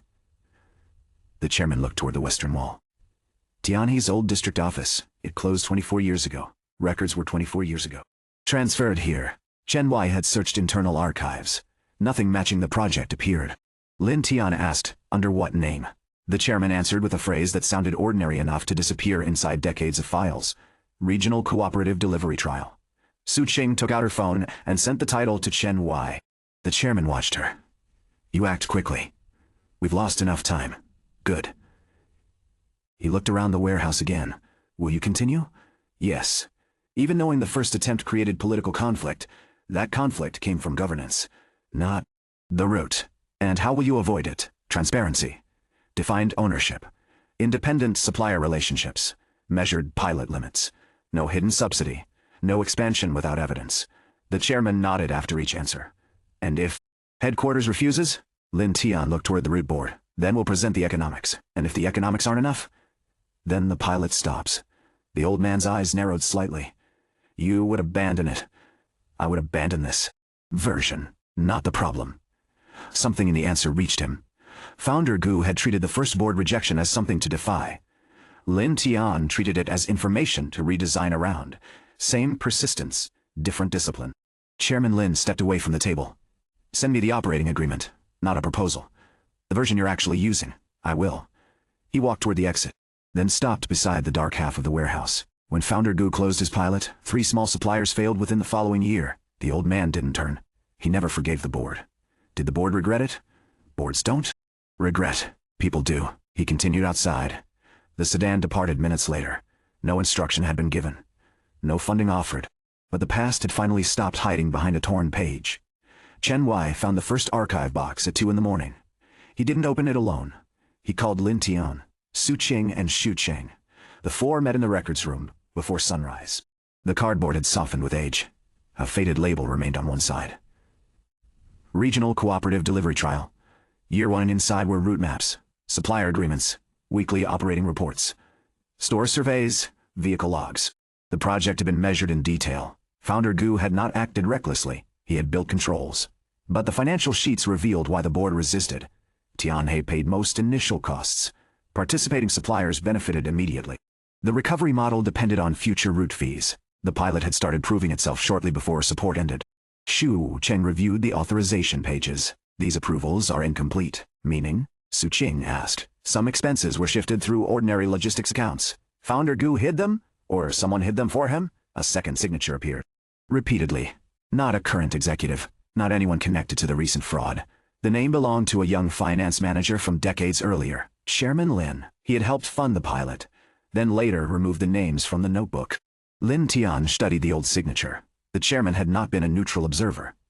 He had participated. Perhaps supported it. Perhaps ended it. Likely both. Xu Ken continued through the reports. Look at this. The final month showed the route approaching break-even. Store density rising. Supplier participation expanding. Delivery cost falling. Then one final page. Project suspended by group resolution. No operational reason. No safety failure. No financial collapse. A political decision expressed as an administrative sentence. Su Qing found a handwritten note clipped behind it. The ink matched founder Gu's entries. Die. Model works. Die. A structure does not. Next time. Separate the road from the company that first built it. Lin Tian read the sentence again. The missing lesson wasn't merely shared distribution. The nuevo lesson wasn't merely shared distribution. It was ownership. The network couldn't belong entirely to Tianhe. If it did, suppliers would depend on one manufacturer. Headquarters would fear concentrated power. The system had to become neutral infrastructure. Su Qing saw the same conclusion. Tianhe shouldn't own the full network. No. But Tianhe can build the first route, prove the model, then separate it. Su Qing looked between them. Into what? Lin Tian turned toward the old pilot agreements. A service platform, with transparent access, independent accounting, supplier representation, route rules that don't favor Tianhe products. The idea had just moved beyond a warehouse experiment. Not into expansion. Into structure. Founder Ga's first model had failed because the road belonged to the strongest traveler. The next version had to belong to everyone using it. The final week of the first month began with another market shock. Haixing Foods terminated its deepest discount. Several distributors received revised pricing with immediate effect. The exclusive contracts remained. The cheap price did not. Luo Ming brought the notices to the morning meeting. They bought the contracts first. Now they're restoring margin. Can the distributors leave? He Xin asked. Not without penalties. Then Haixing won. For now, Lin Tian said. He looked at the contract terms. The strategy had never depended on sustaining low prices. It depended on locking access before competitors understood the cost. Clever, aggressive, and dangerous to customers who had mistaken discounts for partnership. Do we approach them? Luo Ming asked. No. Why not? They signed exclusive agreements. We respect them. Even after Haixing changes the price? Especially then. Heizhen changes the price. Understood. If Tianhe encouraged distributors to break contracts, it would signal that agreements mattered only when convenient. The company was rebuilding trust. It couldn't use someone else's broken expectations as permission to break its own standards. Then what do we do? Luo Ming asked. Keep the door open. Serve the market they no longer serve well. Don't chase locked customers. Build chase-locked customers. Alternatives. District Route 1 had already become one. Small. Unimportant to Haixing. Profitable enough to continue. That was how weak companies survive stronger attacks. Not by colliding with strength. By creating value where strength had no interest in looking. At the month's final operational review, every whiteboard had changed. Production no longer tracked only output. It tracked schedule adherence, changeover time, and preventable downtime. Quality no longer counted only complaints. It tracked response speed and recurring causes. Sales measured visits, route density, and recovered customers. Finance displayed cash timing instead of only monthly totals. Warehouse tracked accuracy, loading time and route utilization. Maintenance showed failures prevented, not merely repairs completed. Tianhe had not become strong. It had become visible to itself. Sunrong presented the month's result. Revenue remains below last year. No one panicked. Gross margin improved. Emergency freight dropped 41%. Overtime dropped 37%. Receivables collection exceeded plan. Supplier arrears reduced. He turned to the final page. Operating loss fell by 62%. The room absorbed the number. Tianhe was still losing money, but no longer uncontrollably. The difference between collapse and recovery was often not profit. It was direction. Su Qing presented the next month. At current trend, we reach operating break, even within 6 to 8 weeks. Assumptions? Lin Tian asked. Yangsheng volume holds.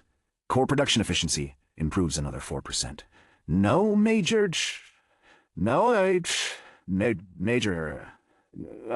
equipment failure. Receivables remain within revised collection targets. District Route 1 stays positive. Which assumption is weakest? Receivables. Sunrong answered before she could. Then that's the priority. No applause. No motivational speech. The team moved directly into work. That was the strongest sign of progress yet. The meeting ended after sunset. Employees filtered out of the canteen. Some carried leftover pastries from Huang Zhiguo's latest delivery. Others stayed behind to compare route schedules. Zhao Ming argued with an operator about preventive maintenance timing. Liu Mai corrected a complaint category on the board. He Xin pinned 2 potential stores onto the district map. Da. No one waited for Lin Tian to create momentum. The company was beginning to generate its own. Su Qing stood beside him near the doorway. 30 days. 31. You counted. Always. She looked across the canteen. Do you think they believe in next year yet? He remembered the founder's words. Saving a company kept people from losing tomorrow. Building one gave them a reason to believe in next year. Not yet. She nodded. But they've started making plans for next month. That's closer. Yes. They walked toward the main corridor. The founder's photograph had gathered more notes beneath it. Names, memories, small messages from Heir. His parents or relatives had once worked at Tianhe. One new card had been placed in the center. No name. Only a sentence. Shui are still here. Su Qing read it quietly, then continued walking. Outside, District Route 1's truck returned through the gates. The driver parked beside the western warehouse. He Jin crossed the yard to collect the route sheet. Zhao Ming's repaired loading lights came on one row at a time. A second route board waited beside the first. Still blank. Not promised. Not approved. But ready. Lin Tian stopped at the warehouse entrance. 30 days earlier, Tianhe had been a punishment. A dying subsidiary given to a disgraced heir because no one believed either could be saved. Now headquarters watched its numbers. Competitors watched its customers. Suppliers trusted its schedules. Employees carried problems forward instead of hiding them. The company had not escaped danger. It had become worth attacking. That was progress. His phone rang. Chairman Lin. Lin Tian answered. Chairman. Tomorrow morning. Boardroom. Reason? The old man was silent for a moment. Then he said, Your 90-day assignment has changed. The call ended. Su Qing had heard enough to understand. Changed how? Lin Tian looked toward the second route board. We'll find out tomorrow. The first month had been about proving Tianhe could survive. The board was about to decide what survival had made him. The boardroom doors closed at 9 sharp. Every member of the executive committee was present. Chairman Lin sat at the head of the table. Lin Jian occupied his usual seat to the right, but the nameplate before him had changed. The title beneath his name no longer included subsidiary restructuring. No announcement was made. None was required. Lin Tian took the seat opposite him. Su Qing remained behind as Tianhe's operating representative. A screen displayed the subsidiary's 31-day results. No one asked for a presentation. The board had already read them. Chairman Lin opened the meeting. Tianhe's original assignment was survival. He looked toward Lin Tian. That assignment is terminated. One director folded his hands. Because the subsidiary has recovered? No. Lin Tian said. The director turned toward him. Because it hasn't. The room stayed quiet. Revenue remained below the previous year. The company still carried debt. 1 month of improved operations did not erase years of decline. Chairman Lin gave a slight nod. The 90-day target assumed Tianhe would either stabilize or be prepared for disposal. He touched the control beside him. The screen changed. A map of the group's regional subsidiaries appeared. Factories. Warehouses. Distribution offices. Several locations were marked in red. 3 subsidiaries are now experiencing the same pattern Tianhe faced. Delayed payments. High freight costs. Under-used assets. Falling customer retention. No confirmed fraud. But enough operational weakness to become dangerous. One board member looked toward Lin Tian. You want him to take over all 3? Lin Jian answered before the chairman could. That would destroy Tianhe and probably the others. The board member frowned. Then why are we looking at them? Chairman? Then why are we looking at them? Lin changed the slide again. This time, District Route 1 appeared. Store density. Cost per delivery. Supplier participation. Route utilization. The group does not need another executive moving between failing companies. It needs a method that can be repeated without him. Lin Tian understood the change before it was spoken. The assignment was no longer to save one subsidiary. It was to prove whether Tianhe's recovery system could become transferable. Chairman Lin looked directly at him. Your remaining 59 days will have 3 targets. The first appeared on the screen.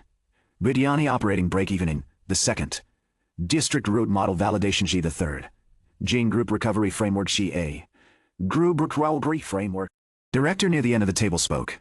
You're asking a subsidiary that still loses money to develop a framework for the group, no? Chairman Lin said. I'm asking the only subsidiary currently improving to document why. Another director objected. Documentation is not capability, correct? The chairman's answer cut off the argument. That is what the next 59 days will test. He turned toward Lin Tian. You will not assume control of another business. You will not receive emergency funding. You will not recruit from headquarters. You may request data. You may interview management. You may propose pilots. Each subsidiary retains authority over its own operations. The boundaries were deliberate. No empire building. No easy expansion of title. No power without accountability. What happens if they refuse? Lin Tian asked. Record the refusal, and continue with Tianhe. So this is advisory authority. It is no authority. It is no authority. Chairman Lin leaned back. It is influence. The distinction would expose whether Lin Tian's methods worked only when people had to obey. One director smiled without warmth. Then this should be simple. Lin Tian looked toward him. Simple for whom? For the subsidiaries. They can listen if useful and ignore you if not. Exactly. The director's smile faded. A forced turnaround could be blamed on authority. A voluntary one required credibility. Chairman Lin placed a sealed document on the table. The board will review results on day 90. No extension. No revised metric. Tianhe must reach operating break-even. The route model must demonstrate commercial viability beyond Tianhe's own products. And the recovery framework must be tested by at least one other subsidiary. The target was heavier than the original assignment. It was also more meaningful. Lin Tian looked at the document, but did not open it. What changes if we succeed? Several board members shifted slightly. Chairman Lin answered without ceremony. Tianhe will no longer be classified as a disposal candidate. That is the company's outcome. What is mine? You will return to the board. Not as an observer. Not as the disgraced heir allowed one final chance. The chairman continued. With voting rights restored, the room became still. The decision touched inheritance without naming it. Power without promising succession. A path back into the family structure, earned through performance rather than blood. And if I fail? Lin Tian asked. Tianhe proceeds to strategic review, a clean phrase for sale. Breakup or closure. Your board rights remain revoked. Nothing about another chance. None would exist. Lin Tian opened a sealed document. The conditions matched the chairman's words. He signed. Su Qing watched from behind him. She showed no visible reaction. But when he returned the pen, she took the document before an assistant could and checked every page. The gesture was small, professional, protective. Chairman Lin noticed. He said nothing. The board moved to the audit report. Xu Cheng presented confirmed findings. Xian Fu would face criminal proceedings. The deputy director remained under investigation. Jin Sheng's contracts were terminated across the group. Control changes would separate procurement, maintenance, and inventory functions in every subsidiary. Lin Jian's resignation from subsidiary restructuring oversight had been accepted. A temporary committee would replace his authority. One board member asked the question everyone had avoided. Does the report implicate Executive Vice President Lin Jian in deliberate misconduct? Xu Cheng answered precisely. No evidence currently supports that conclusion. Does it clear him? No. Lin Jian did not object. The auditor continued. It establishes management responsibility for inadequate oversight. The board member looked toward Lin Jian. Your response? I accept the finding. No defense. No defense. No attempt to minimize the wording. Chairman Lin moved to the next item. Accountability had been recorded. The investigation would continue. The group would not pause operations while waiting for perfect certainty. That was another lesson Tianhe had already learned. After the meeting, Lin Jian remained by the window. The others left in groups. Some avoided Lin Tian. Others offered brief congratulations that sounded more like calculation. Su Qing carried the signed assignment under one arm. She stopped near the door. I wait outside. Lin Tian nodded. When they were alone, Lin Jian spoke. You should have negotiated the board rights before signing. They weren't the target. They should matter to you. They matter. Then why not ask for more? Because Tianhe hasn't reached break-even. Lin Jian turned from the Kui. While I got ask for more. Window. You understand how this family works. I understand how boards work. Not the same thing, no. But close enough to be dangerous. Lin Jian's mouth curved slightly. It was not amusement. Recognition. The 3 subsidiaries on the map, he said. One of them is waxing cold chain. I saw. The managing director is Gao Wen. Should I know him? He supported your removal. That was new information, but not new canon to the world. Only a connection previously unrevealed. Why? He believed you damaged the family brand. He wasn't wrong about the old Lin Tian. You speak about yourself like another person. Lin Tian held his gaze. Sometimes people need distance from what they were. Lin Jian studied him for a moment. Then let the answer pass. Gao Wen will not welcome you. He doesn't need to. He needs to test the framework. That is exactly why he won't. Lin Tian looked toward the empty screen where the red-marked subsidiaries had been displayed. What does Waxing need? Cash. That's what failing managers always say. You asked what he believes, not what the business needs. Lin Jian accepted the distinction. Freight utilization is poor. Too many customer-specific routes. Several warehouses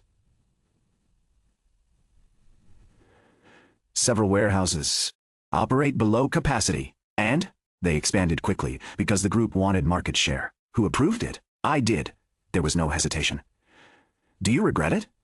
I regret the way we measured success. Vehicles added. Cities entered. Contracts signed. None of those metrics proved profitable movement. What does Zhao Wen control personally? Lin Tian asked. Sales relationships, pricing, key customer approvals. Then the business depends on him. Yes, that is probably why he wouldn't change. Lin Jian walked toward the door. Do not mistake resistance for stupidity. I don't. Good. He stopped beside Lin Tian. Sometimes capable people defend broken systems because those systems are where their competence is visible. Then he left. The warning was more useful than support. Su Qing waited in the outer corridor. She handed Lin Tian the assignment document. You didn't read the compensation clause. There was one. Performance allowance suspended until day 90. I wasn't receiving much. That isn't the point. What is? They expanded your... What is? They expanded your... responsibility and delayed your reward. Standard board behavior. You're not annoyed. I'm interested in whether you are. I am. Her answer came too quickly to be purely professional.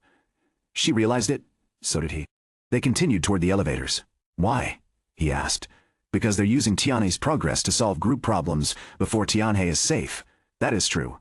And because the targets depend on other subsidiaries cooperating. Also true.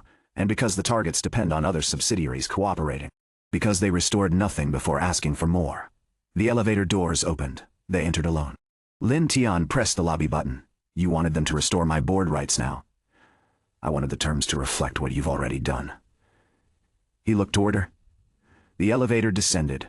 Numbers changed above the door. For weeks, Su Qing had defended Tianhe's systems, workers, and cash. This was the first time she had openly defended him. Thank you, he said. She looked ahead. That wasn't praise. No, it was anger, I know. That makes your response worse. He almost smiled. The doors opened. She stepped out first. They returned to Tianhe before noon. No announcement was made to the entire company. The core team gathered in the western warehouse. Lin Tian placed the 3 new targets on the packing table. Zhao Ming read the first. Break even. Expected. Chen Wei read the second. Commercial viability beyond our products. Donghai isn't enough? Not yet. Sun Rong read the third. Group recovery framework. He looked up. What is that? A record? Of what we changed. We already have reports. Reports show results. A framework must show decisions. Su Qing placed 3 folders beside the targets. Operations, cash, market.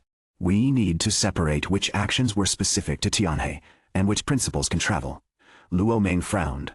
Customer visits can travel, can they? Lin Tian asked. Of course. To a business selling industrial machinery? Luo stopped. The action was not the principle.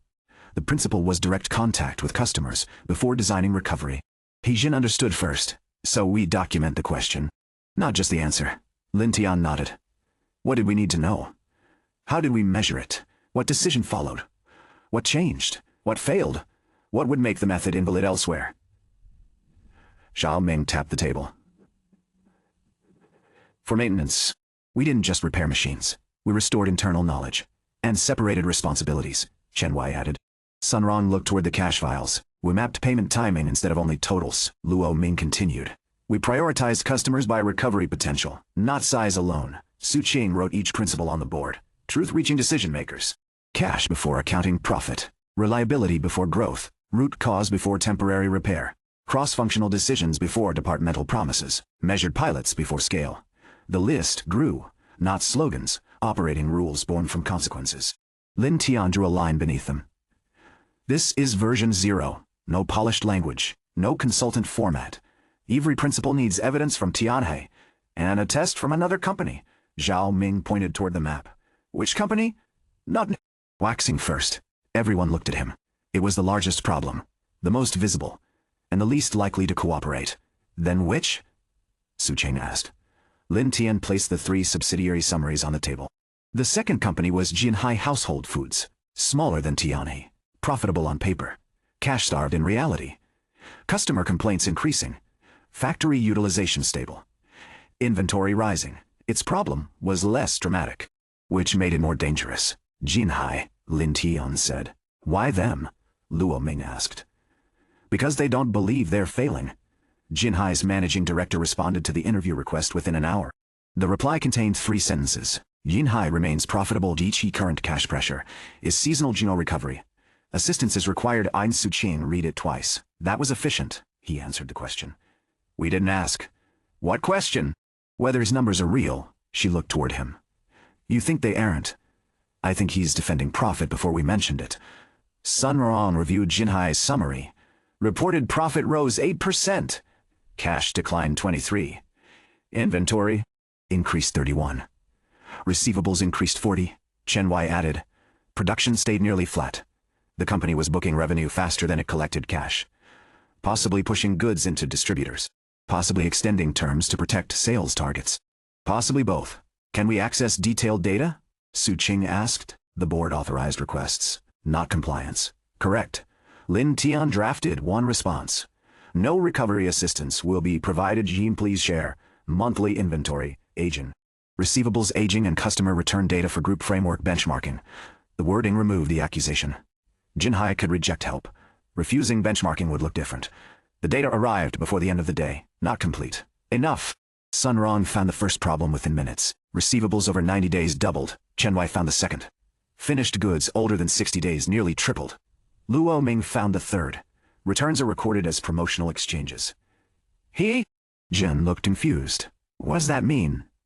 They send replacement product instead of issuing credit, Luo explained. So the return doesn't reduce reported sales immediately. The profit was real under accounting rules.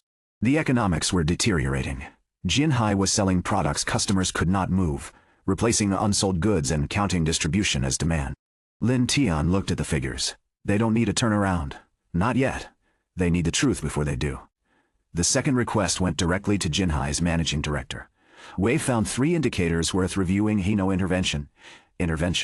Proposed. A FreeQuest 1 2-hour working session with sales, finance, and warehouse present. This time, the response took longer. It arrived the next morning. 1 hour. Remotely Su Qing looked at the message. He reduced both the time and the room. He wants control. Will 1 hour be enough to ask the right question? The call began with 8 people. Jinhai's managing director, Wu Sheng, sat in the center of a polished conference room. Sales occupied one side. Finance the other. No warehouse representative appeared. Lin Tian noticed immediately. Director Wu, President Lin, you requested warehouse participation. They are operational staff. This is an operational review. We can provide data. Data without ownership becomes explanation. Wu Sheng's expression tightened. We agreed to 1 hour. Then let's not waste it. Su Qing shared the screen. No accusation. Only 3 trend lines. Receivables aging. Inventory aging. Product exchange volume. Wu Sheng interrupted before she reached the third. These are known. What decision followed? Lin Tian asked. We expanded promotions. Why? To accelerate sell-through. Did it? Yes. Then why did aged inventory rise? Because production did. Yes. Then why did aged inventory rise? Volume increased. It didn't. The room quieted. Wu Sheng looked toward his sales director. The man adjusted a document. Certain distributors delayed acceptance. After ordering? Yes. Why? Market conditions. Which conditions? No answer arrived. Lin Tian moved to the next question. How much inventory sits outside your warehouse, but remains economically unsold? Wu Sheng frowned. That is not how distribution works. It is exactly how distribution fails. The sales director spoke. Once this product is accepted, it is sold. Then why replace it? Customer support. Why have exchanges doubled? Promotional timing. Which promotion? The sales director looked toward Wu Sheng. The managing director ended the exchange. What are you suggesting? That your reported revenue includes inventory your customers cannot sell. That is speculative. Yes? Then why are we discussing it? Because your cash is disappearing while profit rises. The statement landed harder than any accusation. Finance had no answer. Sales avoided the camera. Wu Sheng remained controlled. What do you propose? One distributor visit, no presentation, no headquarters staff. Your sales director, finance manager and warehouse lead attend. We inspect stock. Compare system sales with physical movement. And if you're wrong, we record that the indicator failed. If you're right, you decide what to do. Wu Sheng looked toward the trend lines again. His resistance remained, but now it had a cost. Refusing would mean choosing not to verify. Which distributor, he asked. The one with the highest exchange volume. The finance manager shifted. That movement answered more than words. Wu Sheng noticed it too. Tomorrow, he said. The call ended after 38 minutes. The distributor warehouse held 8 months of Jinhai's slowest moving product. Some cartons remained sealed beneath newer stock. Others had been relabeled for promotion. The distributor manager did not try to hide them. He was angry enough to show everything. Your sales team asked us to take more before quarter end. Jinhai's sales director objected. You agreed. You tied the discount on fast-moving products to the slow items. That was a package. It was pressure. The dispute began moving toward blame. Lin Tian stopped it. How much can you realistically sell in 30 days? The distributor manager pointed toward the recent products. These and the rest, not without discounting below cost. Why didn't you reduce orders? Because your team reduced orders. Threatened to remove our territory. Wu Sheng looked toward his sales director. The man's confidence finally broke. It was a negotiation method. It was channel stuffing, the finance manager said. The term had been waiting inside the room. Once spoken, everyone saw the shape of the problem. Revenue had been pulled forward, inventory pushed outward, returns disguised through exchanges, sales bonuses paid, cash delayed, future demand consumed to protect current targets. Wu Sheng walked between the pallets. How long? The distributor manager answered. Almost a year. Jinhai sales director spoke quickly. Not every region did this. Wu Sheng turned. How many? Oh, answer. How many regions? 5. The companies. Reported growth had not come from customers buying more. It came from distributors holding more. Wu Sheng's face remained composed, but his authority had changed. He was no longer defending a profitable company. He was standing inside inventory he had allowed reports to call success. They used the distributor's small office. No boardroom, no prepared slides. Wu Sheng sat opposite Lin Tian. His sales director remained outside. Finance and warehouse stayed. What did Tianhe do first? Wu Sheng asked. Stopped lying to itself. I didn't lie. I didn't say you did. You implied it. I said the company did. Wu Sheng looked toward the warehouse window. That distinction is convenient. It is operational. A person can be honest while a system produces false confidence. The finance manager lowered his gaze. Wu Sheng noticed. What did you know? Cash conversion was worsening. Why didn't you say this? I did. When? In monthly reports. Where? Page 17. The answer exposed another failure. Truth existed. It simply did not reach decisions. Lin Tian spoke before anger turned toward the wrong person. Who attends sales planning? Sales finance? No. Warehouse? No. Then each department is reporting a different company. Wu Sheng looked between his managers. What do we do now? First, stop additional loading into affected distributors, the sales director, hearing through the open door. Entered immediately. That will collapse monthly revenue. It will reveal monthly revenue, Lin Tian said. We'll miss target. You already missed demand. You just haven't recorded it. The man looked toward Wu Sheng. This will damage relationships. The distributor manager laughed from outside. The relationship is already damaged. Wu Sheng closed his eyes briefly, then made the first real decision of the day. Freeze new shipments on the 5 affected regions. The sales director's face changed. Director Wu. Until physical stock is verified. What about bonuses? Wu Sheng looked at him. Suspended. The discussion ended. Not the problem, only the illusion. Jinhai's first working session lasted 5 hours. They built a simple stock map. Factory inventory, distributor inventory, recent sell-through, aged goods, pending exchanges. No one attempted a full recovery plan. The immediate objective was visibility. By evening, The company discovered nearly 12 million in product sitting outside its own warehouses, reported as sold, economically trapped. Wu Sheng stared at the total. Our quarterly profit disappears if we provision for this, the finance manager answered. Most of it, what happens to cash? It improves only after we stop shipping against false demand. So we report a worse result. To prevent a worse business, yes. Wu Sheng looked toward Lin Tian. Is that your framework? No. What is it? Then, truth before strategy. The managing director gave a humorless laugh. That sounds better on a whiteboard. It felt worse at Tianhe. For the first time, Wu Sheng stopped treating him as a disgraced airplane executive. He saw someone who had already stood inside a number no one wanted to admit. What comes next? He asked. You decide. You decide. You keep saying that. Because it's your company. You found the problem. That doesn't give me ownership of the answer. Wu? Sheng leaned back. You really have no authority here. No. Yet you expect us to follow your advice. No. I expect you to follow the evidence. That answer ended the argument. Back at Tianhe. The core team added Jinhai's case to the framework. Indicator. Profit rising while operating cash declines. Diagnostic questions. Where is inventory physically located? Who bears unsold stock risk? Are returns reducing revenue or being exchanged? What incentives reward shipment rather than sell-through? Required departments. Sales. Finance. Warehouse. Customer. Invalid conditions. Seasonal inventory supported by verified sell-through. Planned receivables growth matched by cash funding. Documented customer demand. No universal answer. Only a repeatable way to expose reality. He Jin read the completed page. So this is the first external test. Ah yes, Su Qing said. Did we pass? Jinhai hasn't changed yet. But they found the problem. That test's diagnosis, not recovery. Lin Tian placed the page into the framework folder. The board asked for the framework to be tested. Not admired. We need results. Jinhai's results arrived over the next 2 weeks. New shipments to affected regions fell. Reported revenue dropped immediately. Cash outflows slowed. Distributor stock began moving through targeted bundles based on actual local demand. The company stopped replacing every unsold item. Some products were returned and written down. Others were transferred between regions. Sales incentives changed from shipments to verified sell-through and collection. The sales director resigned. Wu Sheng did not ask him to stay. No dramatic confrontation followed.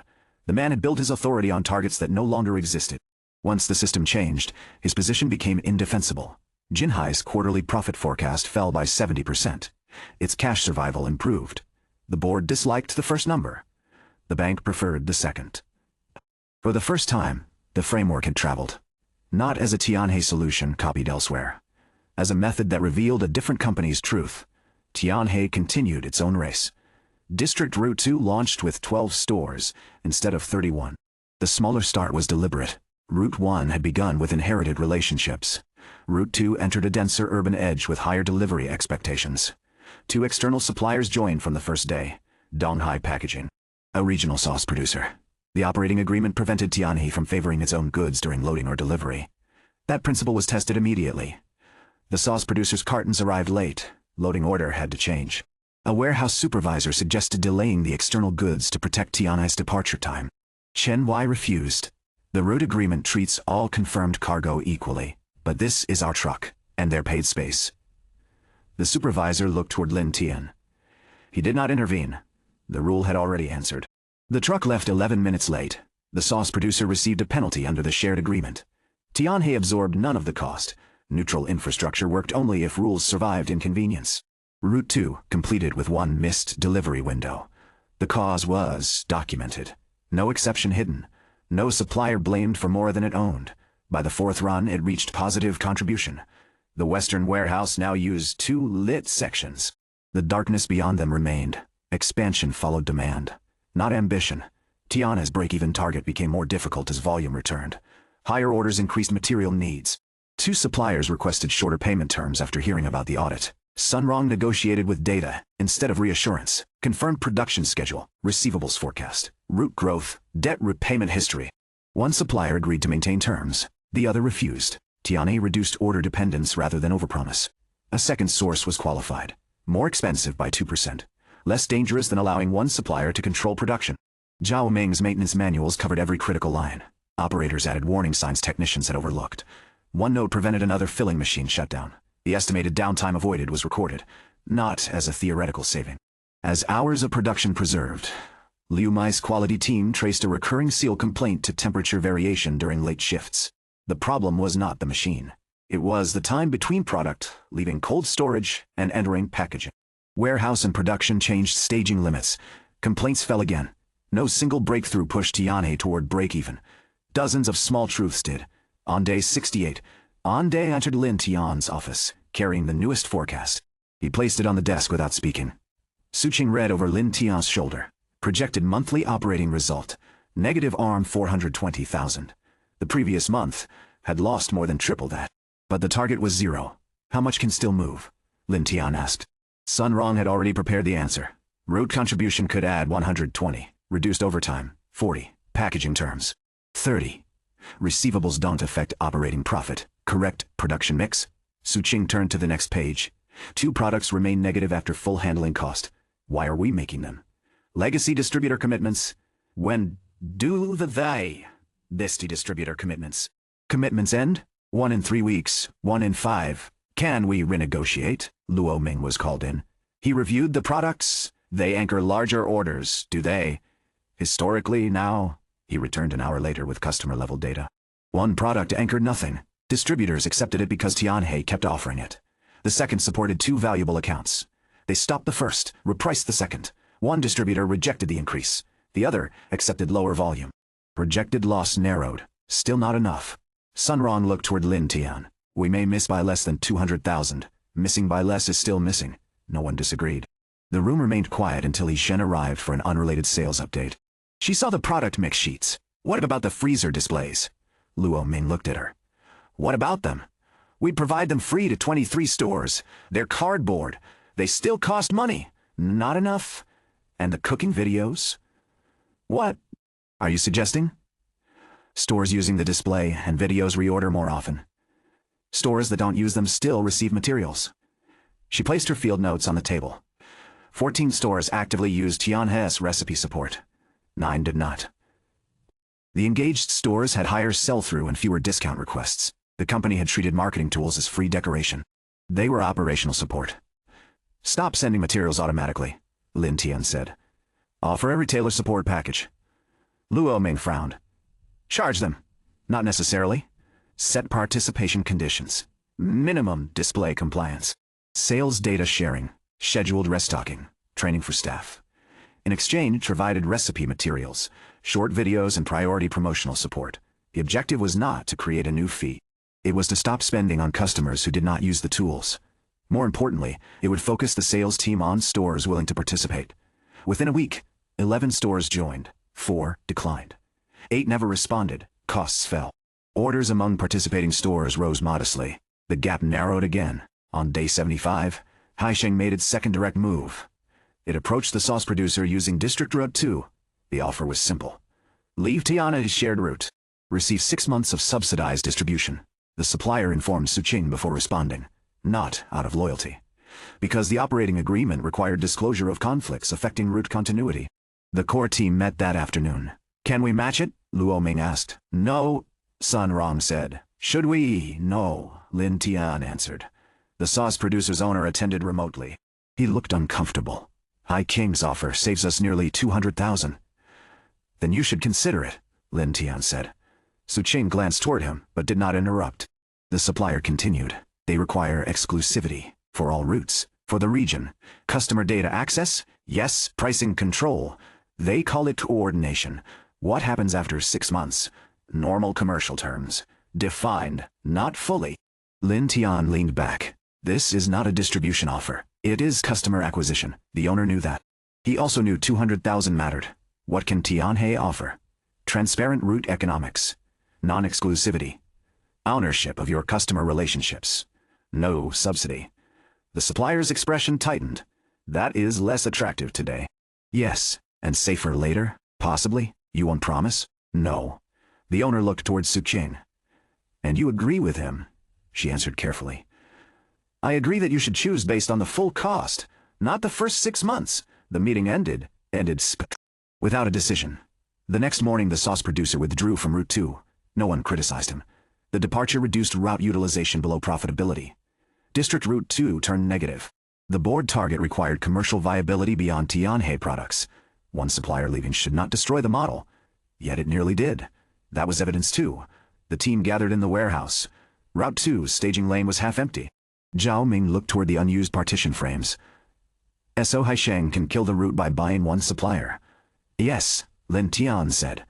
Then the model is weak. Yes, no defense. No attempt to blame unfair competition.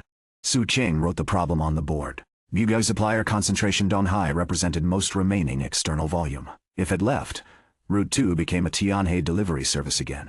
Not neutral infrastructure. How many suppliers do we need? Chen Wei asked. Not a number. A mix. Dry goods, packaging, condiments. Products sharing customers but not identical order cycles. No single supplier should determine route economics. Yijin opened the retailer profiles. The stores already told us what else they buy. No one had used the information beyond Tiana's products. Cooking oil, cleaning supplies, disposable gloves, dry noodles, beverage ingredients. The route didn't need to convince suppliers with theory. It could bring them verified demand. The sales team contacted businesses already serving the same stores, not with a broad platform proposal, with specific route data. Number of existing customers, delivery windows, current order frequency, estimated cost per stop. 3 suppliers agreed to a limited test. None matched the sauce producer's volume alone. Together they exceeded it. Route 2 returned to positive contribution after 3 runs. The lesson entered the framework. A shared route was not diversified because it carried multiple brands. It was diversified only when no participant could collapse the economics by leaving. Haisheng's attack strengthened the design. At a price. That was how real systems developed. Day 80 arrived without celebration. Tiana's operating forecast stood at positive RM 60,000, within margin of error, too close to trust. Sun Rong refused to call it break-even. A delayed invoice could move it. Invoice timing is cash, Lin Tian said. A production variance? Yes. A return? Yes. Then we need buffer.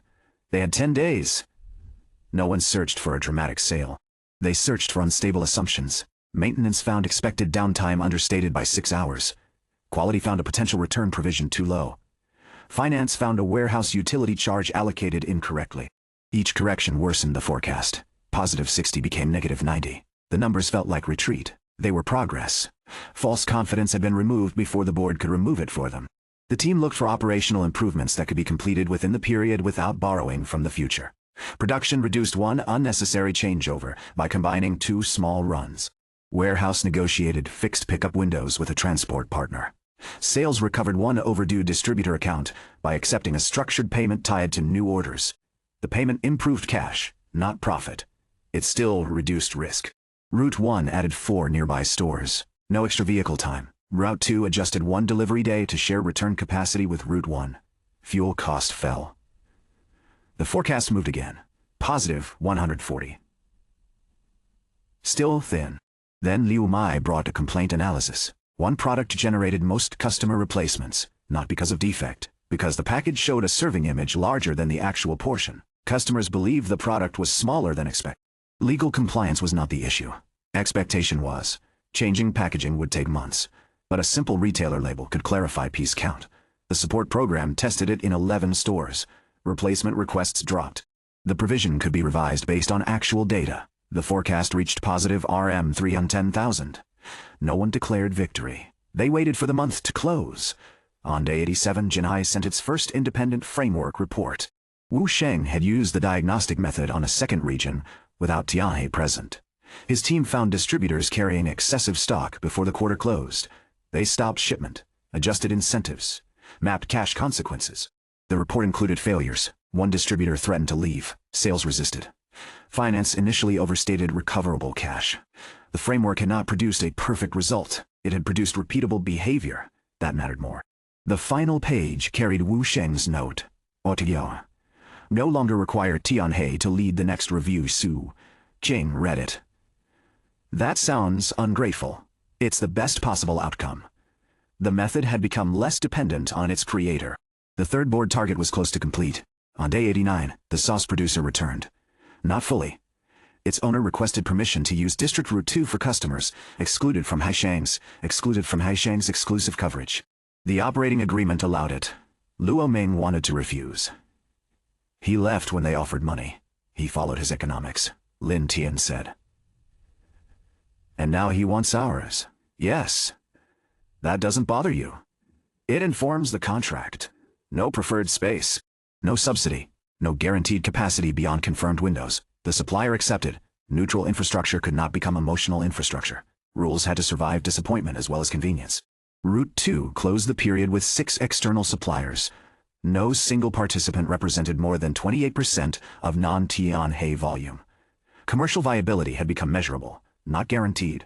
Real, day 90 began at the factory. Not the boardroom. The final operating result arrived at 7:15. Sun Rong stood beside the printer while the page emerged. No one spoke until he reviewed it twice. Then he carried it to the Western warehouse. The core team waited near the road boards.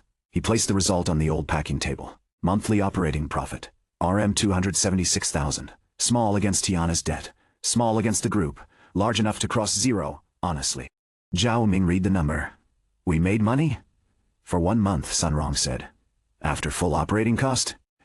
Yes, after maintenance provision. Yes, after returns? Yes. Then say it properly. Sun Rong looked around the warehouse. We reached operating break-even. No applause came immediately. For 90 days, every result had been followed by another risk. The team had trained itself not to celebrate too early. Lin Tian looked at the people around the table. Zhao Ming, whose notebooks had become company knowledge. Shen Wei, who turned hidden inventory into capability. Sun Rong, who stopped recording consequences and began shaping decisions. Luo Ming, who learned that sales continued after shipment. Yi Xin, who kept seeing what experience had taught others to ignore. Su Qing, who had stood beside every difficult truth without demanding ownership of the credit. This one, Lin Tian said, we celebrate. The Western warehouse erupted. Not elegantly. Xiao Ming struck the packing table hard enough to shake the route maps. Luo Ming pulled He Xin into an awkward one-armed embrace before remembering they were at work. Sun Rong sat down, as though his legs had finally accepted how tired he was. Workers outside heard the noise and entered. The result traveled across the factory faster than any official message. Production, warehouse, finance, sales, maintenance, quality. The canteen staff brought whatever food was available.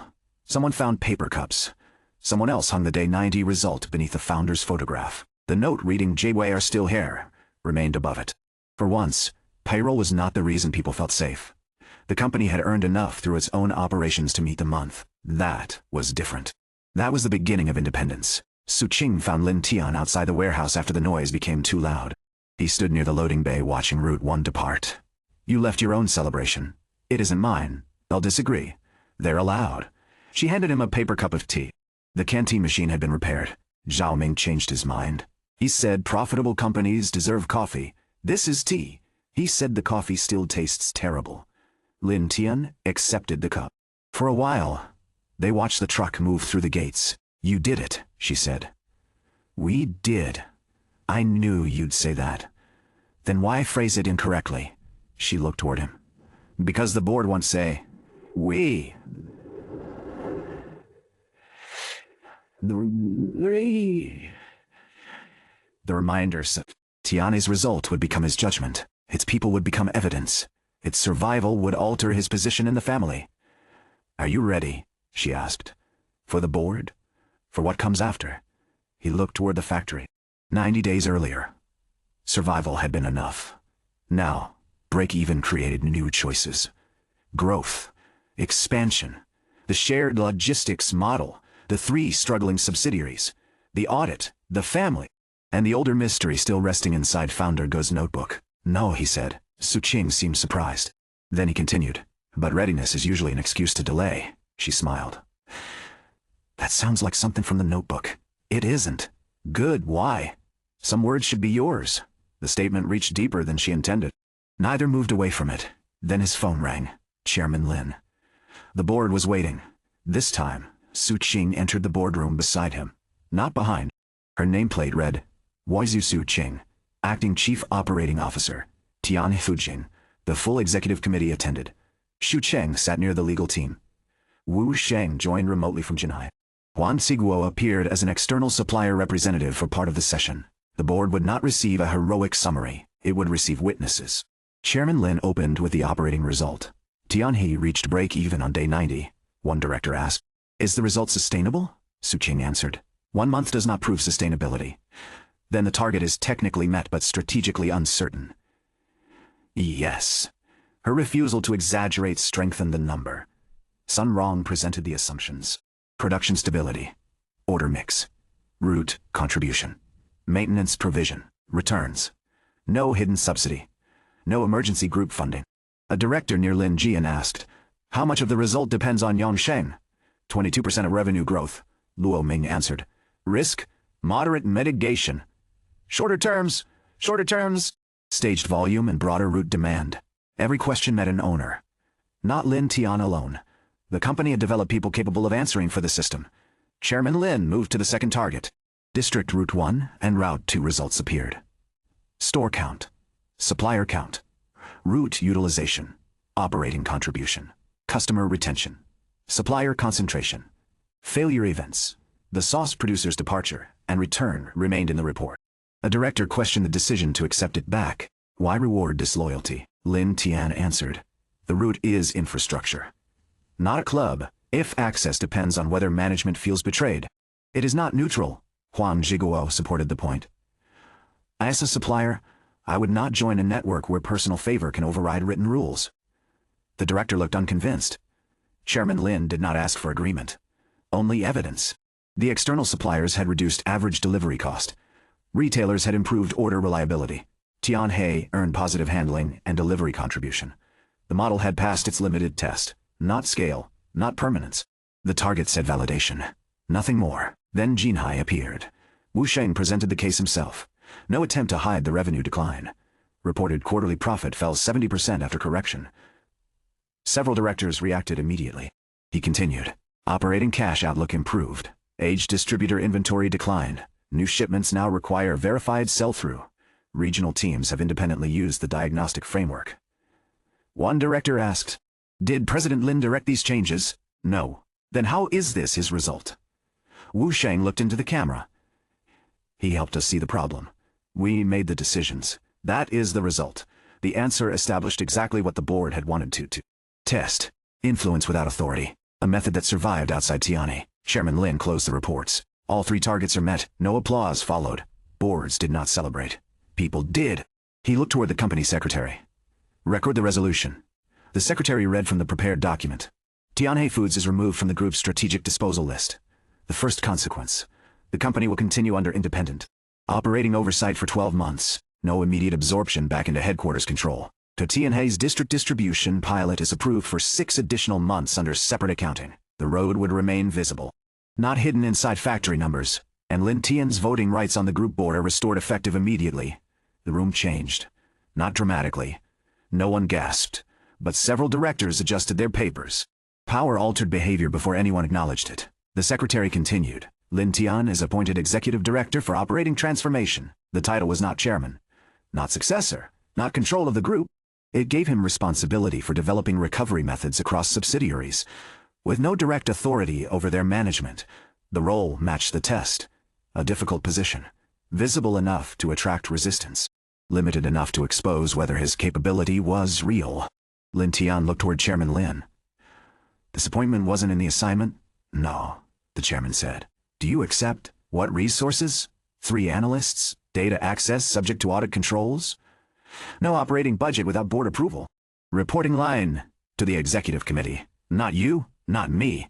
The answer prevented the role from becoming personal patronage. Lin Tian considered the terms. Then nodded. I accept. Across the table, Lin Jian watched without expression. When the resolution passed, he voted in favor. The meeting should have ended there. Chairman Lin kept the room seated. One final matter. The lights dimmed slightly. A scanned page appeared on the screen. Not from the audit. Not from Tianhe's current reports. A handwritten page. Old paper. English sentences written between Chinese accounting notes. Lin Tian recognized neither the page nor the handwriting. But he recognized the thinking. The first line read, Weiha business does not fail when it loses money. It fails when it loses the ability to learn faster than its problems change. The second, I do not confuse inherited authority with earned coordination. The room treated the page as another historic document. Lin Tian did not. The phrasing felt wrong for Founder Gu's era. Not impossible. Wrong, too close to modern executive language. too close to ideas from another world. Chairman Lin looked toward him. This was found inside the Regional Cooperative Delivery Trial Archive. Whose handwriting? Lin Tian asked. No. Founder Gu. No, Chairman Lin. One director asked. The old man shook his head. The finance notes are mine. The English is not. The screen changed. A signature appeared at the bottom. Only initials. G. Diane's breathing remained steady. His mind did not. Ethan Carter. The name from his first life. Impossible. Or a coincidence so precise it demanded proof. He studied the date. 31 years earlier. Long before Lin Tian was born. Long before Ethan Carter died. The page could not be his. Yet the initials were his. The language resembled his. And the note had been hidden inside a project built around principles he understood too well. Chairman Lin continued. We found 6 pages. Some refer to management methods not commonly used in the group at the time. Others discuss events that had not yet occurred. A director frowned. Forecasts? Possibly? Xu Cheng spoke. 1 page. Describes the rise of direct-to-consumer distribution, more than a decade before the first group proposal. Another mentioned digital inventory visibility, before Tianhe used networked systems. Nothing supernatural was said. No one in the boardroom would have accepted that explanation. They treated the writer as an unusually perceptive advisor. Lin Tian knew the more dangerous possibility. Someone else had arrived before him, not with power, not with a system, with knowledge, just as he had. Chairman Lin watched him carefully.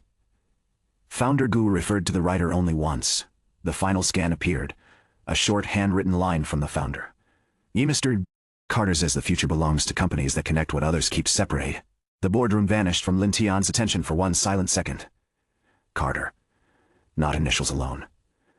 A name. His name. Or the name of someone who carried it decades before him. Su Qing sat beside him. She noticed the stillness no one else did. Her hand moved slightly beneath the table, not touching him, close enough to remind him where he was. Chairman Lin asked. Have you seen this philosophy before? Every eye turned toward Lin Tian. He could not tell the truth. He did not yet know the truth. So he gave the only answer evidence allowed. Yes. Where? He looked at the scanned words. In the problems Tianhe forced us to solve? The directors accepted the answer as management language. Chairman Lin did not. His gaze remained on Lin Tian a moment longer. Then he closed the file. The original pages will remain in the group archive. Copies will be provided to Executive Director Lin Tian for review. The title sounded distant. The name Carter did not. The meeting adjourned.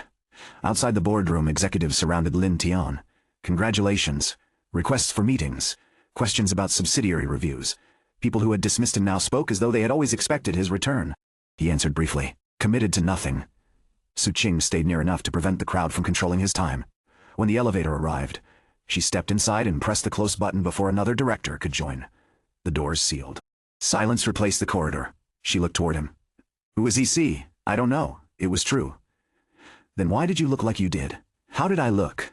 Like the page knew you. The elevator descended. Lin Tian watched the floor numbers change. He could offer another partial truth, another careful answer. But Su Qing had spent 90 days standing beside uncertainty without exploiting it. She deserved more than evasion. I used to be called Ethan Carter. The words entered the small space and did not leave it. Su Qing did not laugh. She did not ask whether he meant a foreign nickname. She studied him with the same attention she gave impossible numbers, before Tianhe, before Lin Tian. The elevator continued downward. What does that mean? I don't fully understand it myself. That isn't an answer. No, it is the truth. The doors opened at the lobby. Neither stepped out. They closed again. The elevator remained waiting. Su Qing looked at him. Are you saying you were someone else? Yes. Literally. Yes. The fluorescent lights hummed above them. Outside the doors, footsteps passed. Inside, the world narrowed to the first person he had told. Did you know about those pages? She asked. No. Did you write them? Not those pages. But the name? Mine. The ideas. Some are close. She processed each answer without dramatics. The way she had processed fraud, cash failure, and hidden inventory. One fact at a time. When did this happen? Before the board removed me. How long before? He looked toward the closed doors. I woke up as Lin Tian. The sentence would have sounded insane from anyone else. Perhaps it still did. Su Qing's first question was not whether he could prove it. It was practical. What do you remember? A full life. Where? Another world. That answer finally broke her composure, not with fear. With disbelief too large to hide. There are limits to what I can accept without evidence. There should be. And you chose now to tell me? The page changed the risk. What risk? That I'm not the first. She looked toward him again. The old documents. The management philosophy. Founder Gu's unnamed advisor. You see, Mr. Carter, the pieces did not prove his claim. But they made coincidence harder to dismiss.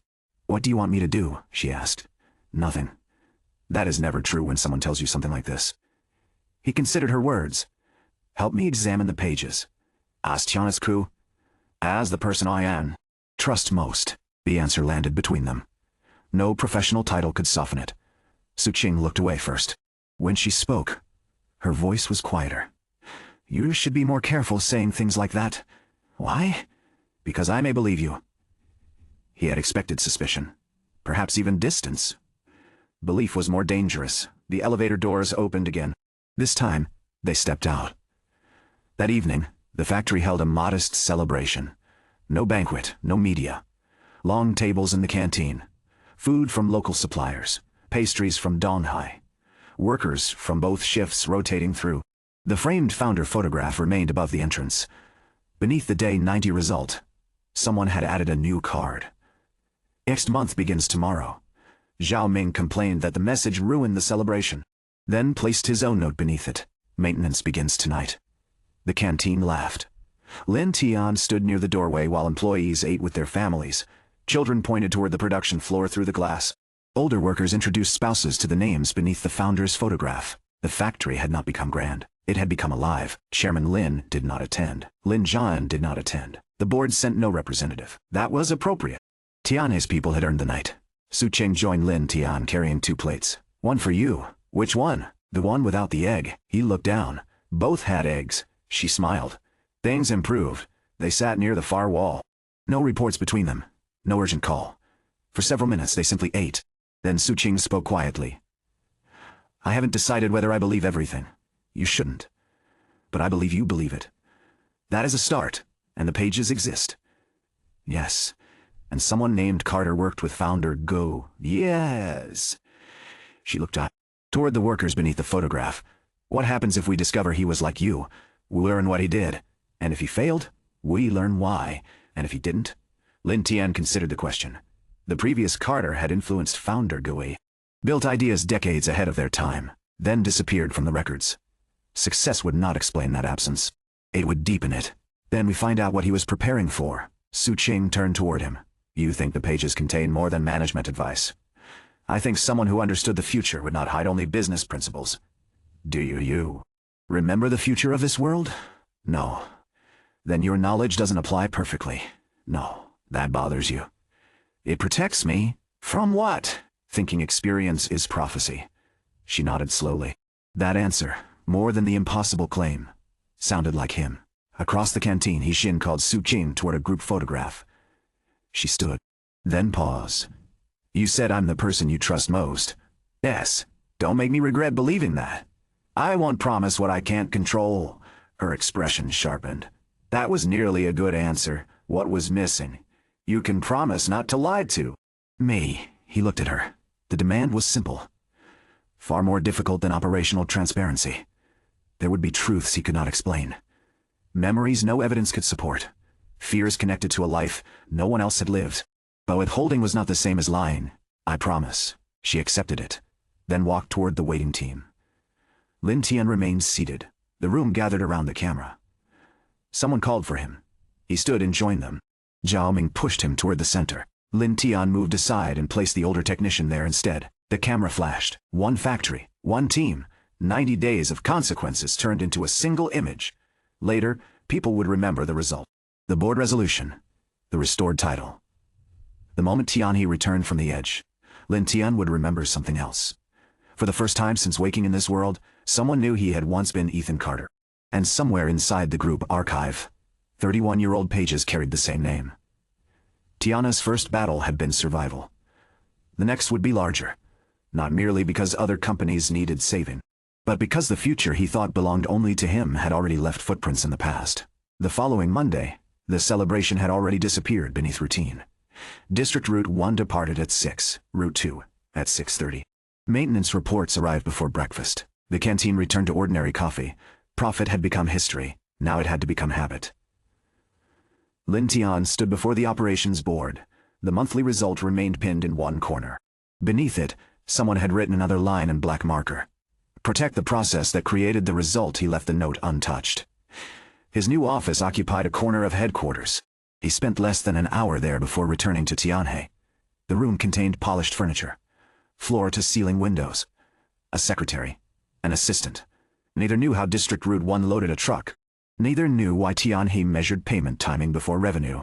He closed the door. Move my permanent work location. The secretary looked surprised. To where?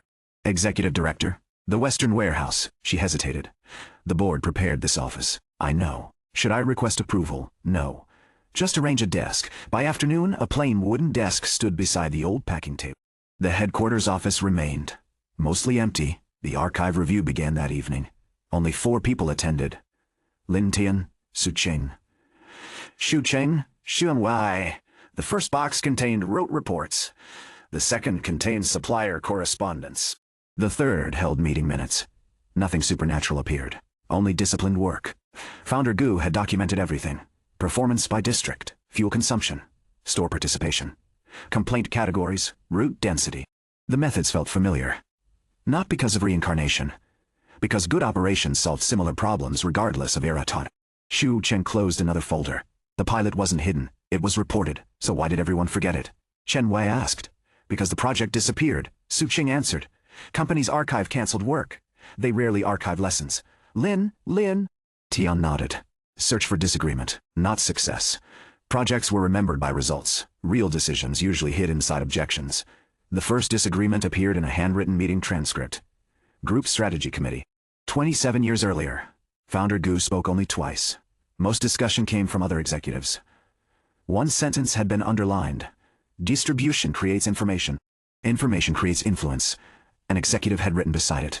A manufacturing subsidiary should not become an information center. Each Su Cheng looked toward Lin Tian. They weren't arguing about trucks. They were arguing about control. Shu Cheng continued reading. Another director had objected. If retailers submitted orders through Tianhe's route system, Tianhe would know. Regional demand. Payment behavior. Seasonal changes. Competitor shortages. Supplier performance. The manufacturing company would gradually possess better market visibility than headquarters. Founder Gei's response occupied only one paragraph. Information should follow work. Wei Geef headquarters wants visibility. Participate in the work. Weina meeting ended without agreement. 3 months later, the project was suspended. No operational criticism appeared anywhere. Only governance concerns. Chen Wei opened another folder. Inside lay supplier surveys. One page caught his attention. The handwriting wasn't Founder Gu's. It belonged to the unknown Mr. Carter. Only a short note filled the margin. Shen, never centralized trust. Centralized standards. No signature. Only the initials. E. C. Shu Cheng compared the handwriting against the earlier pages. Same writer. Su Cheng looked at the sentence again. What does it mean? Lin Tian answered slowly. If the network depends on trusting one company, it eventually becomes political. But if everyone trusts the rules, the network survives changes in leadership. She looked toward the current operating agreement. Tianhe accidentally reached the same conclusion. Not accidentally. We learned from failure. Our own. And theirs. The archive review stopped after midnight. As they packed the documents away, Shu Cheng remained behind. I've been meaning to ask something. Lin Tian waited. When we first met, you behaved like someone who had managed factories for decades. I've managed businesses, not in the Lin family. No. Shu Cheng folded. Another file. I don't care where the experience came from. The statement carried more weight than curiosity. I care whether the framework depends on you. It can't. Good, because eventually someone less capable will inherit it. Lin Tian almost smiled. That's realistic. It's auditing. The next morning brought the first request from another subsidiary. Not waxing. Another factory. Linhua Frozen Foods. The managing director's email contained only one sentence. Your maintenance costs have doubled in 18 months. Can your team review our process? J.O. Ming received the printed email. He read it twice. They're asking me. They're asking Tianhe. They want some executive presentation? No. They want someone who understands broken machines. The older technician scratched his head. I've never advised another factory. You've repaired one. That's different. It isn't. Su Qing handed him a travel folder. You leave tomorrow. Who goes with me? Chen Wei answered. You. No finance, no operations, no.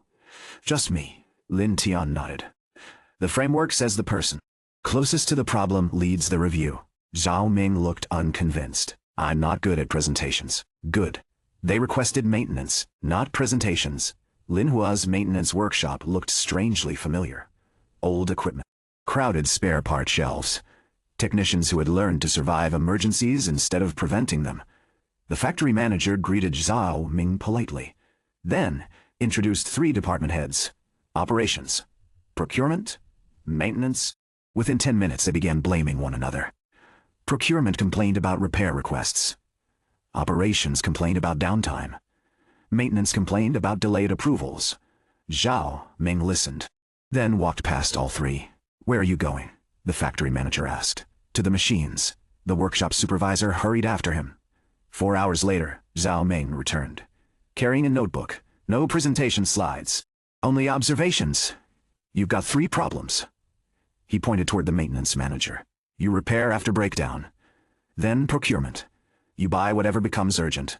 Then operations. You schedule production assuming machines never fail. The 3 managers started arguing again. Zhao Ming interrupted. No. He opened his notebook.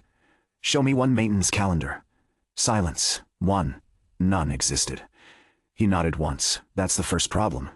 The review ended before lunch. Not because every issue had been solved. Because Zhao Ming refused to discuss budgets until maintenance planning existed. The following week, Lin Hua requested another visit. Not from headquarters. From Zhao Ming. Back at Tianhe, He Qin entered the western warehouse carrying a stack of retailer surveys. I've found something. She spread them across the table. District Route 1. District Route 2. Different stores. Same request. More frequent deliveries for fast-moving products. Less frequent deliveries for slower goods. The current system delivered everything together. Convenient for Tianhe. Not always for customers. Luo Ming frowned. Separate schedules? Maybe. Sun Rong immediately reached for a calculator. That increases transport cost. Yi Xin shook her head. Not if we separate order cycles. She drew 2 circles. Weekly essentials. Bi-weekly slower items? Stores wouldn't receive more trucks. Only different product combinations. Su Qing reviewed the data. Frozen buns move every week. Specialty dumplings don't. Packaging varies. Cleaning supplies vary. Lin Tian looked toward the route map. The customer has already designed the answer. No consultant. No strategy workshop. Only listening. District Route 3 would test split ordering. Not because Tianhe invented it. Because customers requested it. Late that afternoon, Chairman Lin visited without notice. Not the warehouse. The production floor. He watched operators complete a routine changeover. No one stopped working. No one gathered for inspection. After several minutes, he asked Su Qing, "Where is Executive Director Lin?" She pointed toward line 3. Lin Tian stood beside 2 operators discussing ceiling temperatures. The chairman walked over. "You've been promoted. I know. You spend more time here than headquarters." "Yes." "Why?" Lin Tian looked toward the moving production line. "This factory tells me the truth faster." Chairman Lin followed his gaze. Workers adjusted settings. Maintenance recorded inspection results. Quality sampled the first cartons. No one noticed the chairman for almost a full minute. That pleased him. They're no longer performing because management is watching. No, they're working because the work matters. The old man nodded. Founder Gu would have approved. He would have corrected something. Chairman Lin laughed quietly. Also true. That evening, the board secretary delivered 6 copied pages from the archive. The remaining Carter documents. Lin Tian waited until the factory grew quiet, then opened the first page. No business advice. A simple observation. New technology changes. Coordination problems repeat. The second page contained rough sketches, not products, not inventions, networks. Factories connected to suppliers. Suppliers connected to retailers. Retailers connected to customers. Beside one drawing appeared another sentence. Competitive advantage eventually belongs to whoever reduces coordination. Kosti Su Qing stood beside him.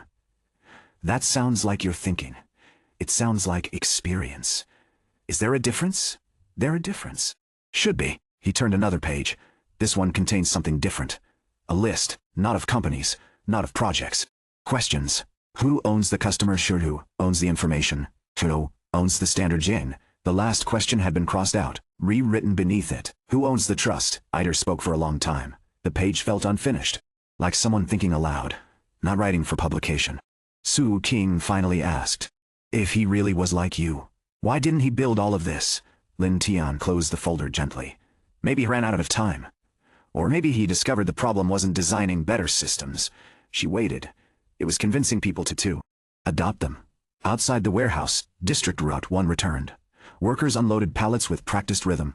The system no longer depended on its creator standing beside every truck. That was progress. But somewhere, decades earlier, another man named Carter had reached the same conclusion and failed to finish the road. The first sign of trouble appeared in Linhua's second maintenance report. Breakdowns fell. Emergency purchases fell. Downtime improved. Maintenance costs did not. Zhao Ming read the numbers twice before calling Linhua's workshop supervisor. What did you buy? Preventive parts. How many? A lot. That isn't a number.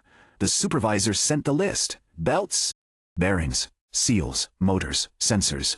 Enough inventory to protect the factory from nearly every failure anyone could imagine. Enough to trap millions in shelves. Zhao Ming stared at the report. They copied the rule. Su Qing looked over his shoulder. Which rule? Plan before breakdown, and... They planned for everything. Lin Tian took the list. A system had traveled. Its judgment had not. That was the next weakness. A framework could spread mistakes faster than it spread learning if people treated principles as instructions. Call Linhua, he said. Tell them not to purchase another part. Zhao Ming frowned. They need spares. They need critical spares, not need critical spares. A museum. The third Linhua session took place at Tianhe. The workshop supervisor arrived with 2 maintenance planners and a procurement manager. Zhao Ming placed 3 bearings on the table. Identical size, different machine functions, different failure consequences. He pointed to the first. If this fails, line stops. How long? 4 hours. Replacement lead time. 2 days. Stock it. He pointed to the second. If this fails, packaging slows. Can another machine cover? Yes. Stock. The Linhua machine cover. Planner hesitated. 1 no. He pointed to the third. If this fails, backup pump. Lead time. Same day. Stock. The planner understood. 0. Zhao Ming nodded. Spare parts are time stored on a shelf, not fear stored on a shelf. Not fear stored on a shelf. Procurement manager looked toward Lin Tian. So the framework needs classification. It needs decisions tied to consequence, Lin Tian said. Criticality, alternative capacity, lead time, failure probability, cash cost, the Linhua team, failure probability. Cash cost, the Linhua team began rebuilding its list, not by asking which machines mattered, by asking which failures the business could not absorb. By afternoon, planned spare part spending fell by 60%. Maintenance protection remained almost unchanged. The lesson entered the framework. A principle without boundaries became a new form of waste. The next problem came from District Route 3. The split order pilot improved product freshness and reduced excess stock at several retailers. It also doubled the number of order cutoffs. Stores confused weekly and bi-weekly schedules. Salespeople accepted changes through private messages. Warehouse received 3 versions of the same order. On the second Thursday, one retailer received specialty dumplings it had not requested. Another received none. Yixin brought both complaints to the review. I designed too much flexibility. Luoming started to answer. She continued before he could. The stores asked for different cycles. They didn't ask for different ordering systems. No one softened the failure for her. That would reduce its value. Lin Tian looked at the process map. What can remain flexible? Delivery frequency. What must remain fixed? 1 cutoff. 1 confirmation. 1 order channel. She removed half the arrows from the map. Weekly products and bi-weekly products would still move differently. But stores would submit 1 combined order. The system would separate schedules afterward. Customer choice remained simple. Internal complexity stayed inside Tianhe.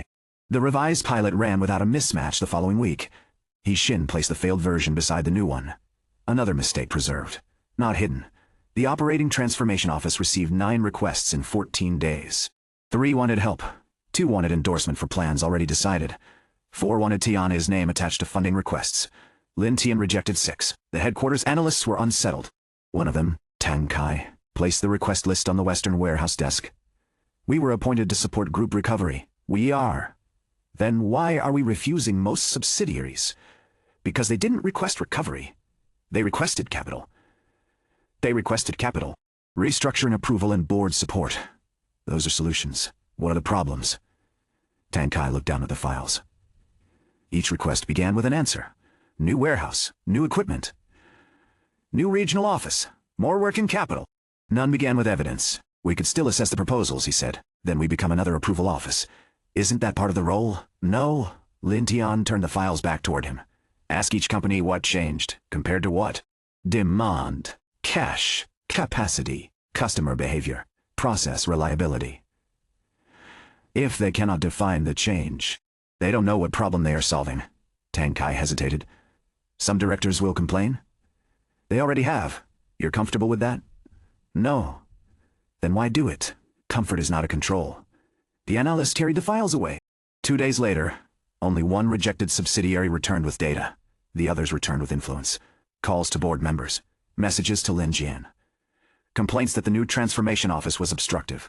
Chairman Lin forwarded every complaint to Lin Tian without comment. No protection, no pressure, only visibility. Waxing cold chain waited until the complaints accumulated. Then Zhao, when requested a meeting. Not at Tianhe, at headquarters. He arrived with a full executive team and a presentation containing 82 slides. The title read, Waxing Regional Expansion and Capital Optimization. Planning Lin Tian closed the deck after slide 4. Jiao Wen's expression hardened. We haven't reached the operational section. You've already reached the funding request. We require new vehicles and 2 additional depots. Why? Demand growth. Where? Across the eastern region. Customer-level data. In the appendix. Vehicle utilization. 72%. By time or weight? Jiao Wen looked toward his logistics director. Blended. That means neither. The director answered reluctantly. Time. Loaded time. Loaded time. Dispatch time. A truck counted as utilized once it left the depot. Even if half empty. Even if it returned without backhaul. Even if it spent hours waiting at a customer site. Lin Tian turned to the finance page. Operating cash declined despite revenue growth. Expansion requires investment. Existing routes also lost contribution. Temporary fuel pressure. Fuel rose 9%. Route cost rose 23%. Gout cost rose 23%. Wayne leaned back. Waxing operates a complex network. More complex than Tianhe's district routes. Yes, then your data should be better. The room cooled. Jiao Wen had supported Lin Tian's removal. Now he had arrived prepared to resist the disgraced heir's return. But Lin Tian was not asking for respect. He was asking what moved inside each truck. We manage thousands of deliveries, Jiao Wen said. You cannot reduce the business to one utilization metric. I agree. Then let us finish the presentation. Lin Tian placed one page on the table. 5 routes. Highest revenue. Lowest contribution. Largest waiting time. Most customer-specific exceptions. Most empty return distance. Explain these. The logistics director recognized them. Jiao Wen did not. That was the first answer. The meeting moved from strategy to operations against Jiao Wen's wishes. Route 18 served a single major supermarket chain. High revenue. Low margin. Truck waits averaged 3 hours at distribution centers. No detention fee. Route 31 delivered pharmaceuticals requiring separate handling. The contract price had not changed in 4 years. Route 42 entered a regional city fully loaded and returned empty. Sales had rejected smaller customers along the return corridor because they did not meet minimum volume. Route 7 existed because Jiao Wen had promised a same-day window to one strategic client. The vehicle ran at less than half capacity. Route 50 had the highest revenue. It also generated the largest claims, temperature breaches, rejected pallets, emergency redelivery. The network looked successful through volume. It weakened under contribution. Jiao Wen listened until the 5th route. Then he turned toward his finance director. Why have I not seen this? You have. Where? In the monthly branch contribution report. Page 43. The pattern repeated. Truth existed. Buried beneath volume.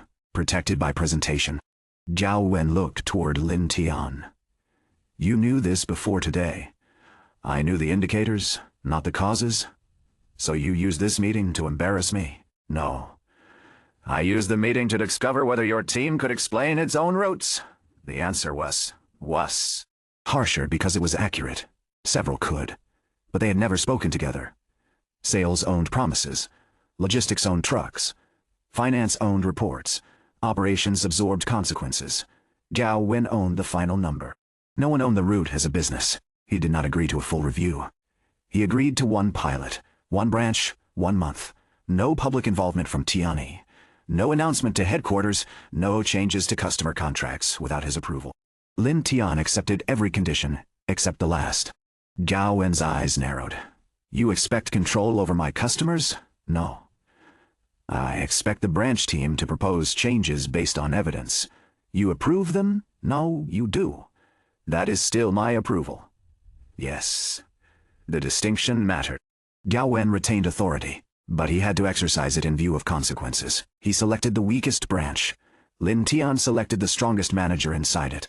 Jiao Wen noticed, why not the weakest manager? Because we are testing the framework, not whether incompetence exists. The pilot began the following Monday.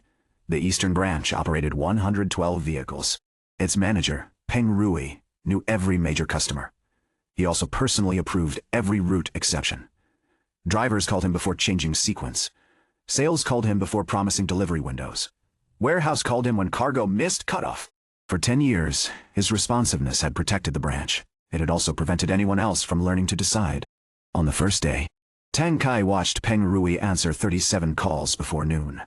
He's capable, the analyst said. Yes, Lin Tian replied. So why is this a problem? Because the branch stops when he sleeps, Peng Rui heard him. I sleep? How many calls last? Night? The manager checked his phone. 9. That isn't sleep. It is responsibility. It is dependency. Peng Rui disliked the word. He had built his identity around being needed. Removing that dependency sounded like removing his value. Lin Jian's warning returned. Capable people defended broken systems when those systems were where their competence remained visible. Lin Tian did not challenge Peng Rui's authority directly. He asked him to classify his calls. Customer exception. Driver delay. Warehouse error. Approval. Information. By evening, most calls fell into 3 categories. Repeated delivery window conflicts. Missing customer unloading rules. Route changes drivers lacked authority to make. None required Peng Rui's judgment every time. They required standards. The branch spent the next week creating decision limits. Drivers could reorder stops within defined time windows. Warehouse could replace damaged packaging without manager approval below a set value. Sales could not promise same-day delivery unless capacity appeared in the shared schedule. Customer unloading requirements entered route profiles. Peng Rui's calls fell by half. He was not relieved. He was restless. On the 6th day, he intervened in a driver's route change even though the decision remained within policy. The driver reversed course. Delivery arrived late. At review, Peng Rui defended himself. I knew the customer. The driver knew the road, Lin Tian said. I knew the relationship. What did the relationship require? Arrival before 4. The driver's plan arrived at 3:40. My plan was safer. It arrived at 4:12. Peng Rui looked toward the route record. The evidence allowed no hierarchy to hide behind experience. I made the wrong call. Yes, the admission cost him. It also changed the room. A branch manager had corrected himself before subordinates. The next day, drivers used the decision limits without waiting for permission. No one mistook autonomy for absence of control. The boundaries were visible. So were the results. By the end of the 2nd week, branch utilization improved only slightly. Contribution improved more. They eliminated 2 overlapping routes, added back call pickups, charged detention on 1 renewed contract, refused a same-day request that would have required an almost empty truck. Revenue fell. Margin rose. Jiao Wen called immediately. You rejected a strategic client. We rejected 1 delivery request, Peng Rui answered. They threatened to move volume. Did they? Not yet. Then why risk it? Peng Rui looked toward the branch team. A month earlier, he would have apologized. Now he had the cost. The request generated a loss of 18,000. The annual contract is profitable. Only because we exclude exceptions. Jiao Wen fell silent. The route contribution report showed the client's standard deliveries remained profitable. Its repeated urgent requests consumed most of that value. Sales had protected revenue by giving away logistics. Jiao Wen finally asked, what did you offer instead? Next morning delivery at normal rate, or same day with emergency charge, and they chose next morning. No volume moved, no relationship collapsed. Only the assumption that every demand required compliance. Jiao Wen ended the call without praise. The following day, he asked for the decision limit template. At Tianhe, the Western warehouse added a third operating lane, not Route 4. Shared returns. Retailers often held damaged outer cartons, expired promotional materials and reusable transport boxes until the next delivery. Returns mixed with outgoing cargo. Drivers made unplanned decisions. Inventory records lagged. The new lanes separated return categories before trucks unloaded. Saleable product, quality inspection, supplier-owned goods, reusable materials, waste. The system reduced confusion. It also exposed an uncomfortable number. Nearly 12% of route handling time involved moving things that had no clear owner. Su Qing presented the result. Shared distribution also creates shared ambiguity. Then define ownership before movement, Lin Tian said. The operating agreement expanded. Who could authorize a return? Who paid transport? Who received data? Who decided disposal? What happened when responsibility was disputed? The document grew from 1 page to 6. Wang Siguo complained. This is becoming complicated. The work was already complicated. The contract is admitting it. He read the clauses again. Then, signed. Mature systems often looked more complex than simple ones because they made hidden complexity visible. The objective was not fewer rules. It was fewer surprises. The Carter pages remained on Lin Tian's desk. He read them between reviews. No prophecy appeared. No explanation of reincarnation. Only fragments, a note on incentives, a sketch of shared governance, a warning about inherited organizations. One sentence returned often. Systems fail first at the boundary between responsibilities. Tianhe had proven it repeatedly. Warehouse and finance, sales and operations, supplier and route, authority and information. The unknown Carter had understood boundaries, perhaps because he had crossed the largest one possible. From another life, another world, another time, yet no page mentioned who he had been before, or why he disappeared. Su Qing noticed which pages Lin Tian reread. You're looking for yourself. I'm looking for differences. What have you found? He was more willing to hide. The project, the funding, the relationships. Maybe he had no choice. There is always a choice. Not always a good one. She sat across from him. The Western warehouse had emptied for the night. Only return lane labels remained under the lights. You told me because the page changed the risk, she said. Ah yes, what risk changed? That someone could discover the connection before I understood it. Who? The chairman? Shu Chen? Oh. Comparing the language, she looked at the pages. Do you think Chairman Lin suspects? Yeah, why? He asked whether I had seen the philosophy before. That could be curiosity. He doesn't use curiosity without purpose. Su Qing accepted that. What will you do? Nothing yet. You dislike waiting. I dislike acting without a problem. And if the problem is that another reincarnated person shaped this group, that is not yet a problem. It is only a fact, possibly. She looked down. She looked toward him. You've become better at saying you don't know. Tianhe was expensive training. A faint smile crossed her face. Then she placed a small notebook beside the archive copies. What is this? My questions. He opened it. She had listed every confirmed fact. 31-year-old documents. Initials EC, the name Carter. Advanced management concepts. Founder Guz reference. Chairman Lin's participation. Missing records. No assumptions mixed with evidence. Below them, a separate section. Possible explanations. Foreign advisor. Consultant using a pseudonym. Coincidence. Forgery. Reincarnation. Time displacement.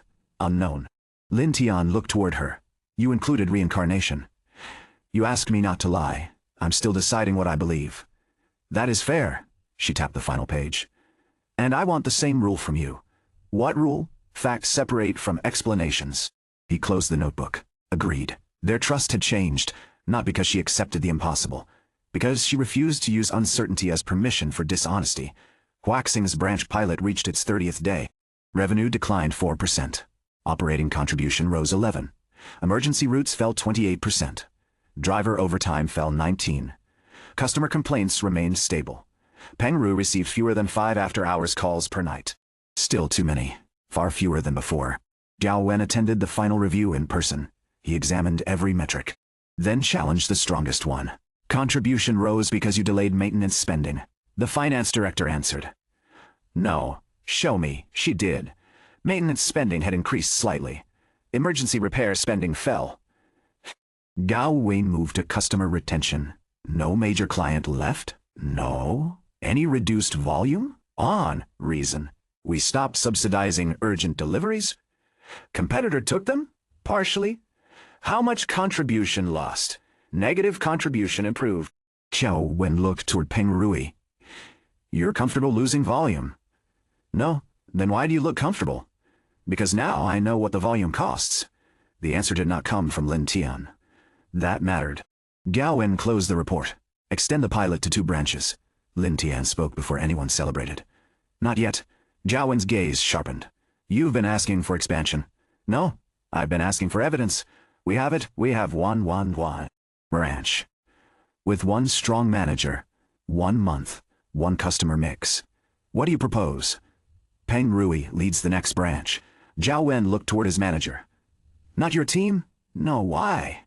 If waxing cannot transfer the method internally, the pilot belongs to Tianhe. The room became quiet.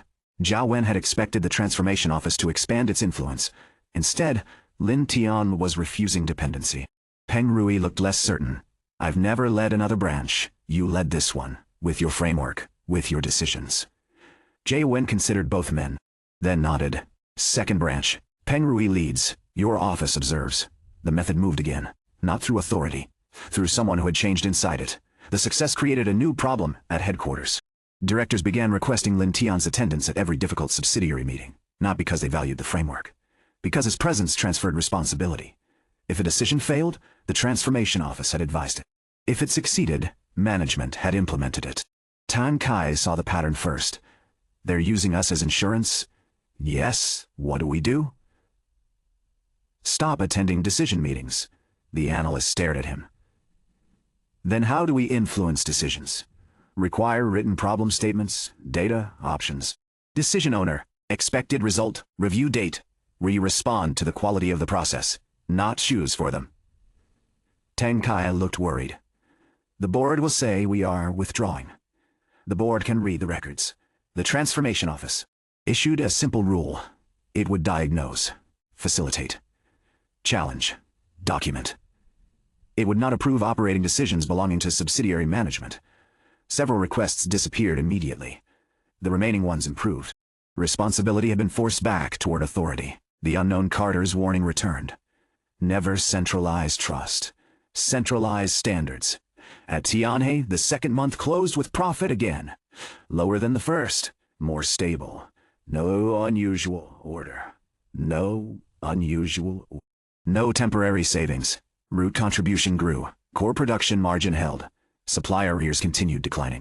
Sun Rong presented the result. 2 profitable months. Zhao Ming lifted a hand. Can we say we make money now? No. Su Cheng answered. How many months? 12. He lowered his hand. Finance people hate joy. Sun Rong looked offended. I'm not. Finance.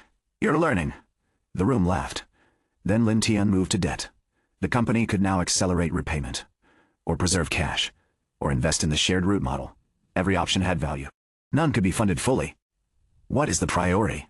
Luo Ming asked. Lin Tian did not answer. He asked each department. Production wanted 1 packaging upgrade. Maintenance wanted condition monitoring sensors. Warehouse wanted a loading dock repair. Sales wanted more retailer support. Finance wanted cash reserve. The root team wanted a second vehicle arrangement. All requests were reasonable. That made the decision difficult. He wrote the available cash on the board, then the minimum reserve, then committed debt payments. What remained was less than half the requests. Rank them by consequence, he said. No department could vote only for itself. Production had to evaluate logistics. Finance had to understand downtime. Sales had to consider cash. The discussion lasted 3 hours. The final decision funded. The loading dock repair. A limited sensor pilot on 2 critical machines. Minimum cash reserve. No packaging upgrade. No additional vehicle. Retailer support would continue through redesigned materials, not more spending. Several people left disappointed. No one left confused. That was governance, not everyone winning. Everyone understanding why. Chairman Lin requested the Carter documents back after 30 days. Lin Tian delivered them personally. The chairman's office remained unchanged. Old furniture, no family photographs visible. Only group reports and a small model of Tianhe's original factory. Chairman Lin checked the folder. You made copies? Yes, good. You expected me to? I expected you not to trust archives. Lin Tian sat opposite him. Who was Carter? The old man did not pretend ignorance. I never met him. Founder Gu did. Yes, you funded their pilot. Chairman Lin looked toward him. You found my signature. Yes, I was a finance manager. I believe the project could work. Why did you help hide the funding? Because I believe being correct excused poor. Governance. That sounds unlike you. It became unlike me. The answer carried history. What happened to him? I don't know. Did he leave the group? He was never employed by it. Consultant. Not formally. Investor? No. Then what was? He. Founder Gu called him a traveler. The words settled differently between them. Not advisor, not foreigner. Traveler. From where? He never said. Or Founder Gu never recorded it. Chairman Lin studied him. You reacted to the name. You reacted to the name. Yes? Why? Lin Tian could lie.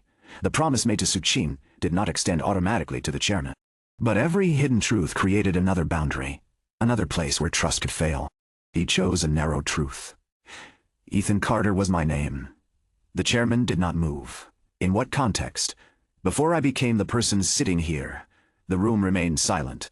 No disbelief, no demand, only evaluation. How much does Suqing know? Enough. Anyone else? No. Chairman Lin looked toward the model factory. Founder Gu once told me Carter remembered places that did not exist. Machines not yet built. Business models no one had. Named. I assumed imagination. Later, some appeared. Did you believe him? I believed Founder Gu believed him. That is different. Yes. The old man looked back at Lin Tian. Do you remember meeting Founder Gu? No. Do you remember writing the pages? No. Then you are not the D. Nah. There's... Same man. I know. Do you? The question was sharper than it first appeared. Same name, same ideas, same impossible circumstance.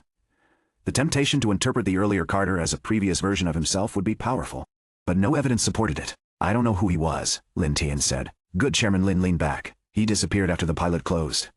How? He stopped visiting. Founder Gu searched for years. No record, none.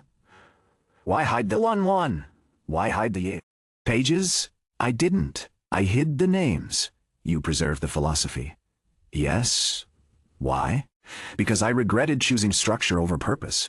The admission carried no self-pity, only consequence. You think the board should have approved the network. I think we should have redesigned its governance instead of killing it. Founder Gu wrote the same thing. I know. The chairman looked toward him. Do not repeat our mistake. Which one? Believing the choice is between control and chaos. Lin Tian thought of the shared root agreement. Neutral access. Separate accounting. Defined ownership. Rules instead of personal trust. We already started redesigning it. I know. You've been monitoring the pilot. I monitor everything connected to old regrets. The answer explained more than the root. It explained Tiani. Perhaps even the 90-day assignment. Did you send me there because of Founder Gu? Lin Tian asked. No. Then why? Because you had failed publicly. You needed a place where inherited reputation had no value. And Tianhe needed someone needed someone. Headquarters had stopped protecting. A brutal alignment. Both sides stripped of comfort. Did you expect success? No. The honesty did not wound. It clarified. What did you expect? To learn whether you could accept consequence.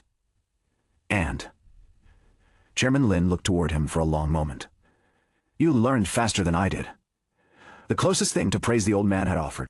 Then he returned the folder. Keep the copies. The originals remain sealed. Why? Because history becomes dangerous when people use it to justify authority. Carter's words could become doctrine. Founder Gu's failure could become doctrine. Martyrdom. Your connection could become myth. The chairman's eyes hardened. Build evidence, not legend. Outside headquarters, Suqing waited in the car. She had not asked to attend. She had only asked him not to go alone. What did he say? She asked when he entered. He knew Carter. Personally? No. Founder Gu called him a traveler. Suqing absorbed the word. That could mean anything. Yes. You told him? My name? Her fingers tightened slightly around the steering wheel. All of it. No? Why not? Because I don't know whether he is protecting history or controlling it. She started the car. That sounds suspicious. It is cautious. Same behavior. Different evidence. She drove out of the underground parking area. For several minutes, neither spoke. Then she asked, "Did he believe you?" He didn't say. "Do you believe myself? Believe this isn't coincidence?" Lin Tian looked through the window at the city moving past. "I believe coincidence is now the weakest explanation. That isn't the same as believing Reincarnation happened twice. No, good." She glanced toward him. "You're keeping facts separate. I had a demanding teacher." Her expression softened. Only briefly. The next morning, Tianhe received a letter from Haisheng Foods. Not a commercial proposal. A legal notice. It alleged Tianhe's shared distribution routes had interfered with exclusive distributor agreements. It demanded customer records, supplier contracts, route data, and immediate suspension of services involving parties linked to Haisheng's network. Xu Cheng read the notice in the Western warehouse. "They're testing boundaries." "Do they have a case?" Su Cheng asked. "Not from this document. Several retailers may also purchase through Haisheng distributors. That doesn't create exclusivities. Unless the retailers signed, did they?" Luo Ming checked the customer files. "Two did," the room quieted. Both retailers had joined District Route 2 after complaining about delivery gaps. Neither disclosed exclusivity. Tianhe's operating agreement required conflict disclosure. The retailers had signed. He Jin looked troubled. "We didn't know. We should have," Lin Tian said. "The agreement asked," they answered falsely. "And we accepted the answer without verification," Luo Ming frowned. "How do we verify every customer contract? We can't." "Then what did we do wrong?" "Nothing operational yet. But now the risk exists." They suspended deliveries to the two retailers pending review. No admission, no panic. No admission, no panic. No deletion of data. Xu Cheng preserved every record. The legal notice had arrived as pressure. It also revealed a missing control. Disclosure without consequence was weak. Future route participants would certify conflicts and accept liability for false information. Again, the attack strengthened the boundary. If Tianhe survived it, Haisheng refused a quiet resolution. It sent letters to 3 suppliers, warned distributors that Tianhe's route model could violate territorial arrangements. Suggested the shared warehouse was an attempt to seize customer relationships. One supplier paused participation. Another requested indemnity Tianhe could not responsibly provide. Route 2 utilization fell. The Western warehouse remained active. But tension entered every call. Luo Ming wanted a public response. Silence makes us look guilty. A loud response makes the issue larger, Xu Cheng said. Haisheng is already making it larger. They want us emotional. We want us emotional? We need retailers to know the truth. Su Cheng looked toward Lin Tian. He did not answer immediately. The problem had 2 layers: legal exposure, trust exposure, legal handled evidence. Trust required visibility. Publish the operating rules, he said. Not a statement about Haisheng. The team looked toward him. Customer ownership, data limits, non-exclusivity, conflict disclosure, complaint responsibility, route responsibility, route, pricing, termination process, publish all of it. Yes, competitors will see the model. They already see the trucks. What about our advantage? The advantage is operating it, not hiding the rules. The shared route agreement was rewritten in plain language. No accusations, no defensive tone, only standards. Retailers and suppliers could see exactly what Tianhe controlled and what it did not. Haisheng's allegation lost force because Tianhe exposed the boundaries instead of arguing over motives. One paused supplier returned. The other did not. The 2 disputed retailers remained suspended. Tianhe accepted the loss. Neutral infrastructure could not demand honesty while ignoring dishonesty when volume was useful. Haisheng escalated again. It offered free regional delivery to every supplier participating in Tianhe's routes. 6 months. No handling fee. No minimum volume. The offer was economically irrational. That made its purpose clear. Not profit. Destruction of the pilot before it could scale. Sunrong calculated the cost of matching even half. We cannot. We won't, Lin Tian said. Then Route 2 may collapse. Possibly. Route 3? Possibly. The warehouse team waited. No speech could change the numbers. Jin looked at the retailer surveys. What suppliers don't pay for delivery? They aren't under Heishin. Sunrong understood first. Retailers. The current model charged suppliers most handling and delivery costs. Because manufacturers benefited from market access. But retailers benefited from consolidation too. Fewer deliveries, more reliable scheduling, lower receiving labor. The route had created value on both sides. Its pricing captured only one. Retailers won't pay, Luo Ming said. Some won't, Lin Tian replied. Then test which ones value the service. They selected 10 stores with the highest delivery reliability gains. Offered 2 models. Supplier-funded standard route, or retailer membership with guaranteed windows, consolidated receiving and priority issue resolution. The fee was modest, enough to support route cost when supplier subsidies disappeared. 6 retailers rejected it. 4 accepted, not enough. But those 4 provided something more important than revenue. Proof that value did not belong only to suppliers. The route's business model widened. Supplier fee, retailer membership, handling fee, optional data services later. No single payer controlled the road. The unknown Carter had written, separate the road from the company that first built it. Tiana was beginning to separate the road from any one participant who could destroy it. Haisheng's free delivery offer attracted 3 suppliers away. Route 2 fell negative again. Route 3 paused before launch. No one hid the setback. The transformation office included it in the monthly report. One director called Lin Tian personally. Remove the pilot before it damages Tianhe. It is separately accounted. Reputation is not separate. Neither is learning. You're using company money to prove a philosophy. We are operating within the Thenity money to prove a philosophy. We are operating within the approved pilot limit. That limit can be revoked. Yes. The director expected resistance. Lin Tian offered none. If the board revokes it, we stop. You would let Haisheng win. This is not a duel. The director ended the call frustrated. The pilot would live or die by economics, not pride. That night, Suqing found Lin Tian alone beside the half-empty route lane. You really would stop? Yes, even after everything? If a model requires permanent subsidy. It is not infrastructure. It is charity, and Founder Gu. His regret is not our obligation. She stood beside him. You sound certain. I'm not. Then why say it so easily? Because uncertainty doesn't remove the decision. Route labels. Waited beneath the warehouse lights. 2 years earlier, perhaps even 2 months earlier, the old Lin Tian might have treated withdrawal as humiliation. Ethan Carter had once treated persistence as virtue. Tianhe had taught him something harsher. A leader had to know whether he was protecting a mission or protecting his ego through the mission. Suqing looked toward the empty lane. I don't want it to stop. Neither do I. That helps. How? At least I'm not the only one being irrational. He looked at her. She was not smiling. The admission carried more than the route. For weeks, their relationship had advanced through work, trust, secrets, shared decisions. Now disappointment had entered it too. Not dramatic.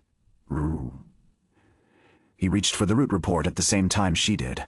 Their hands touched. Neither withdrew immediately. The contact lasted only a second longer than necessary, enough to change the silence. Then Suqing took the report. We have 4 retailer members. Yes. How many stores regularly receive goods from more than 3 participating suppliers? 12. Then the other 8 have a reason to consolidate. Not necessarily a reason to consolidate? Pay. Ask them. He nodded. The moment moved into work. Not erased. Carried with them? The next retailer meetings revealed another truth. Stores did value consolidation. They did not value it equally. Large independents saved labor. Small stores valued predictable windows. Restaurants valued fewer receiving interruptions. Wet market stalls valued smaller order minimums. One membership design could not serve all. Heishin proposed 3 service levels. Basic consolidated delivery. Basic consolidated delivery. Scheduled priority. Managed replenishment. Sunrong objected. Too complex. Customer needs are different. SOR costs. Then price them differently. Lin Tian listened as the two argued. The first version of Tian's recovery had simplified everything. 7 core products, fixed routes, unified records. Now growth created legitimate variation. The answer could not be permanent simplification. It had to be controlled complexity. It had to be controlled complexity. He drew one line on the board. Shared standard. Below it, 3 branches. Service variation. 1. Ordering channel. one customer identity, one route data structure, different delivery commitments, different responsibilities. The system could vary without fragmenting. 8 of 12 stores joined one of the service levels. Retailer fees did not replace lost supplier volume, but they reduced dependence enough for Route 1 to remain positive. Route 2 approached break-even again. The pilot survived, not because Tianhe matched free delivery, because it redesigned who paid for value. Haisheng's offer began showing strain in the second month. Delivery windows widened. Some suppliers received trucks only when Haisheng had spare capacity. Free service came without reliability guarantees. Customer data reporting arrived late. The sauce producer called again.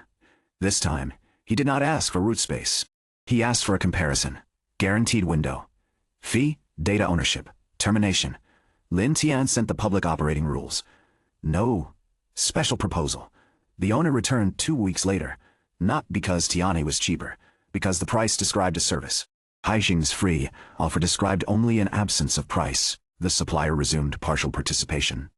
2 others followed. Route 2 became positive again. No announcement, no celebration. The warehouse updated the concentration chart. No supplier exceeded 24% of external volume. The attack had failed to kill the route. It had forced the route to become less fragile. At Huaxing, Pengrui's second branch pilot performed worse than the first. Customer complaints rose. One major account threatened cancellation. Drivers resisted decision limits. The branch manager treated the framework as an instruction manual and stopped making judgment calls. Gao Wen called an emergency review. This proves the method doesn't scale. It proves it doesn't copy. Lin Tian said. What is the difference? Pengrui transferred rules. Not capability. Pengrui looked toward him. I use the same process. With a different branch. The routes are similar. The manager isn't. The second branch manager had avoided decisions for years. Giving him boundaries did not create initiative. It gave him more places to hide. Drivers requested approval. He delayed. Customers waited. The framework had assumed people would use authority once defined. That assumption failed. What do we do? Zhao Wen asked. Change the pilot leader. Remove the branch manager. No. Make him lead the recovery. Zhao Wen almost laughed. He caused it. He also has to learn. And if he cannot, then you have the... He cannot. Evidence for a personnel decision. The branch manager was given one responsibility. Every delay decision had to be reviewed by him personally with the affected employee. No delegation. No blaming, unclear policy. Within a week, he saw how often his hesitation created failure. He began making decisions. Some wrong. Most timely. Complaints stabilized. The method evolved again. Authority had to be defined. But willingness to exercise it had to be developed or replaced. The framework added a new question. IT's the problem unclear authority, insufficient capability, or avoidance of responsibility. They looked similar in reports. They required different answers. The group's recovery framework reached version 3. It contained no universal turnaround plan. Only structured ways to expose conditions. Cash truth. Demand truth. Capacity truth. Responsibility boundaries. Decision rights. Incentives. Knowledge dependency. Pilot design. Transfer risk. Governance. Every section carried evidence from at least 2 companies. Tianhe, Jinhai, Linhua, Huaxing. Some successes. Some failures. Chairman Lin reviewed it without comment. Then sent it to every subsidiary. Not as policy. As an optional operating reference. Within a week, 5 companies requested workshops. 3 requested the actual worksheets. 1 submitted a complaint that the framework undermined managerial authority. Lin Tian filed all 4 outcomes under adoption evidence. Resistance also revealed where the system touched power. The personal consequences arrived more quietly. Su Qing's acting title became permanent. The board approved her as Chief Operating Officer of Tianhe Foods. She received the notice by email during a route review. No ceremony, no warning. She read it once, then continued discussing loading time. He Jin noticed first. Chief Su Qing looked up. You were already calling me that. Now it's official. The warehouse team gathered around. Zhao Ming demanded another celebration. Sun Rong checked whether the salary adjustment fit the budget. Luo Ming, said finance, people could ruin any promotion. Su Qing accepted their congratulations, then looked toward Lin Tian. You know, really? Yes. She studied him for signs of concealment. Found none. Who proposed it? Probably the chairman. Or the board. Does it matter? Yes. Why? Because I want to know whether they appointed me for Tianhe. Or because of you. The honesty made the others quiet. Lin Tian answered without protecting either of them. Both may be true. Her expression tightened slightly. Then relaxed. At least you didn't say it doesn't matter. It matters. But it doesn't reduce what you earned. Suqing looked toward the operating board. 2 profitable months. 3 routes designed. 1 factory rebuilt. Every department changed. She had carried much of it. I know, she said. The confidence was new, not borrowed from title. Earned through evidence. They marked her appointment with dinner after the 2nd shift. Only the core team. A small restaurant near the factory. No reports on the table. Zhao Ming still discussed machines. Sun Rong still corrected his numbers. Yi Xin asked Suqing what a chief operating officer actually did. Everything no one else admits belongs to them, Luo Ming answered. That sounds terrible. It is, Suqing said. Why accept? She looked toward the table. Because now I can decide. Who should own it? The answer earned quiet approval. Later, when the others left, Lin Tian and Suqing remained outside beneath the restaurant awning. Rain had started. Neither had brought an umbrella. You should have known, she said. About the rain? About the appointment? I don't control the board? You could. Not yet. She looked toward him. Do you want to? The question reached beyond title. Beyond Tianhe. The Lin family expected ambition. The old Lin Tian had performed it loudly. Ethan Carter had pursued scale because growth proved competence. Now he understood power differently. I want enough authority to make responsibility real. That isn't an answer? It is the answer I have. She accepted that for now. The rain strengthened. Cars passed through reflected light. Suqing stepped closer beneath the narrow awning. Their shoulders touched. Neither moved. You promised not to lie to me, she said. Yes. Then answer another question. He waited. Do you trust me because I'm useful? No. The answer came too quickly to doubt. She looked at him fully. Then why? Because she stayed when the numbers were ugly. Because she challenged him without performing opposition. Because she learned faster than his expectations. Because she treated impossible truths as evidence to examine rather than weakness to exploit. Because Tian had become less lonely once she stood beside the work. He could have offered any of those. Instead, he chose the simplest truth. Because when I don't know what comes next, I still want you in the room. The rain filled the silence. Suqing looked away. Not rejecting the words. Containing them. That was dangerously close to a confession. It was an answer. You hide behind accuracy. Sometimes. She stepped out into the rain before the moment could become larger. Then turned back. Are you coming? We have no umbrella. The car is 30 meters away. That is still rain. Tianhe survived 90 days. You can survive 30 meters. She ran. He followed. By the time they reached the car, both were wet and laughing harder than the situation deserved. No confession followed. No promise changed. But the distance between them no longer felt accidental. The Carter mystery advanced through an ordinary invoice. Chen Wei found it while digitizing the old trial records. A payment to a guest house. 6 months, 1 room. Registered under the name, Waith and Coleraine, not Carter. Same initials, the guest house no longer existed. The address now belonged to a pharmacy. But the invoice included an emergency contact. A company, New Northbridge Trading. Xu Cheng searched corporate records. Northbridge had been dissolved 29 years earlier. Its final director was still alive, 84 years old, living in a coastal town. Chairman Lin approved 1 interview. No legal compulsion, no board team. Lin Tian and Suqing traveled together. The old man received them in a narrow house overlooking the sea.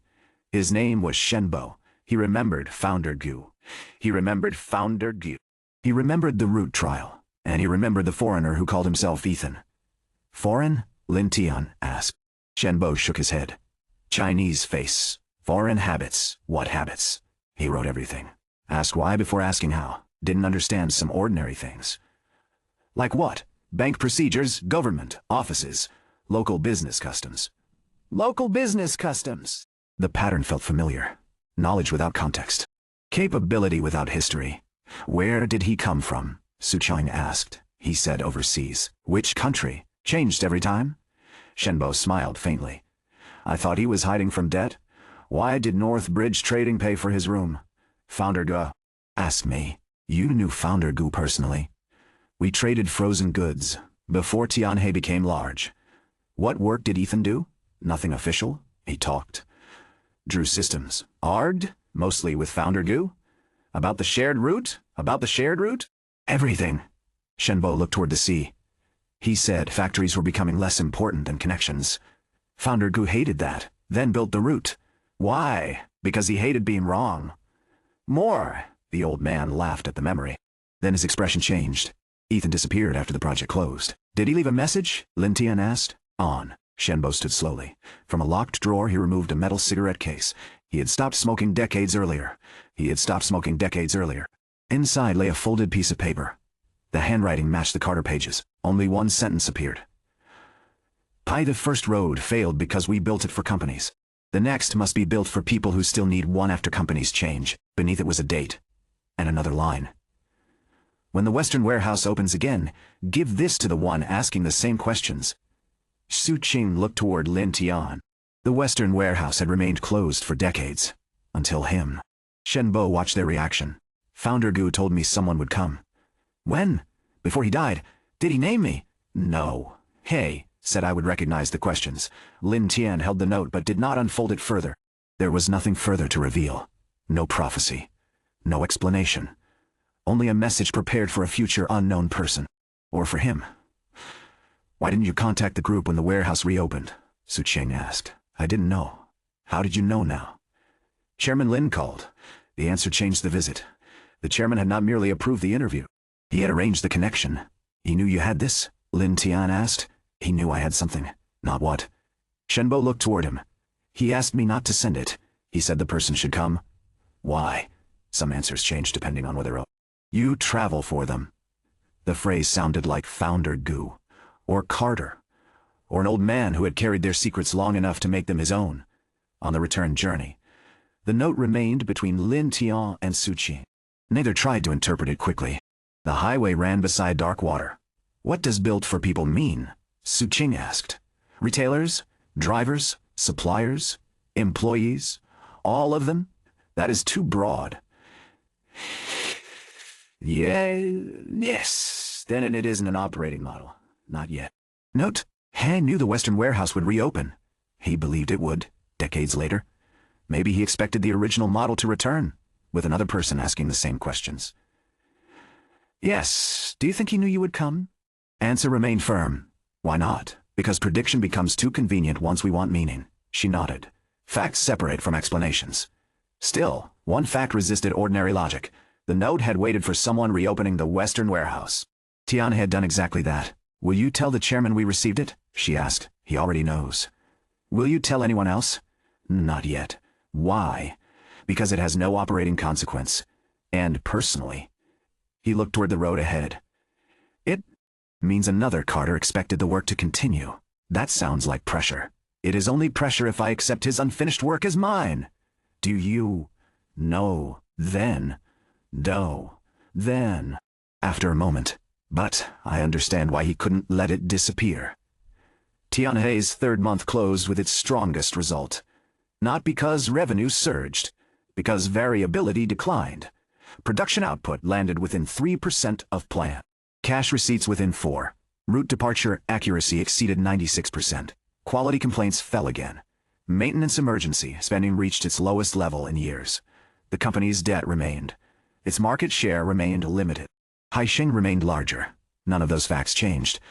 But Tiani could now make a plan and expect reality to resemble it. That capability mattered more than a temporary profit spike. At the monthly review, Sun Rong placed the result on the board. Zhao Ming raised his hand. 3 months. No, Su Qing said. You didn't even let me ask. I know the question. When can we say we are profitable? When we stop asking every month. The room laughed. Lin Tian looked around the canteen. The team no longer needed him to explain why stable systems mattered. They had lived the difference. Tian has turnaround phase ends today, he said. The laughter stopped. No one expected the announcement. What does that mean? Luo Ming asked. We stop managing as though survival excuses temporary structures. Which structures? Chen Wai asked. Mine. Lin Tian looked towards Su Qing. Operational authority transfers. Fully to the COO. The room became still.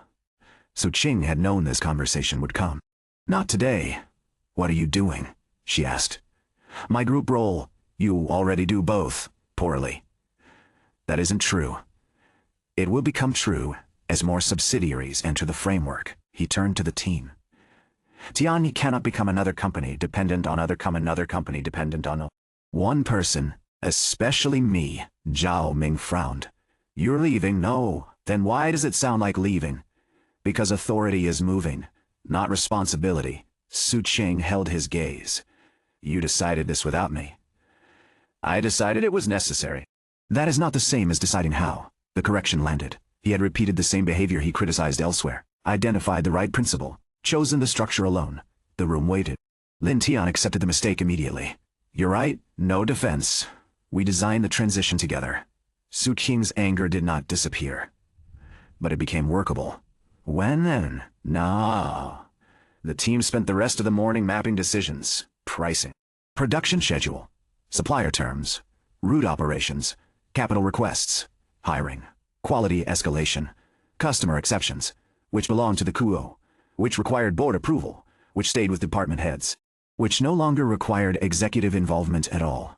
By afternoon, Su Qing controlled more than Lin Tian had originally planned, not because he granted it, because the work required it.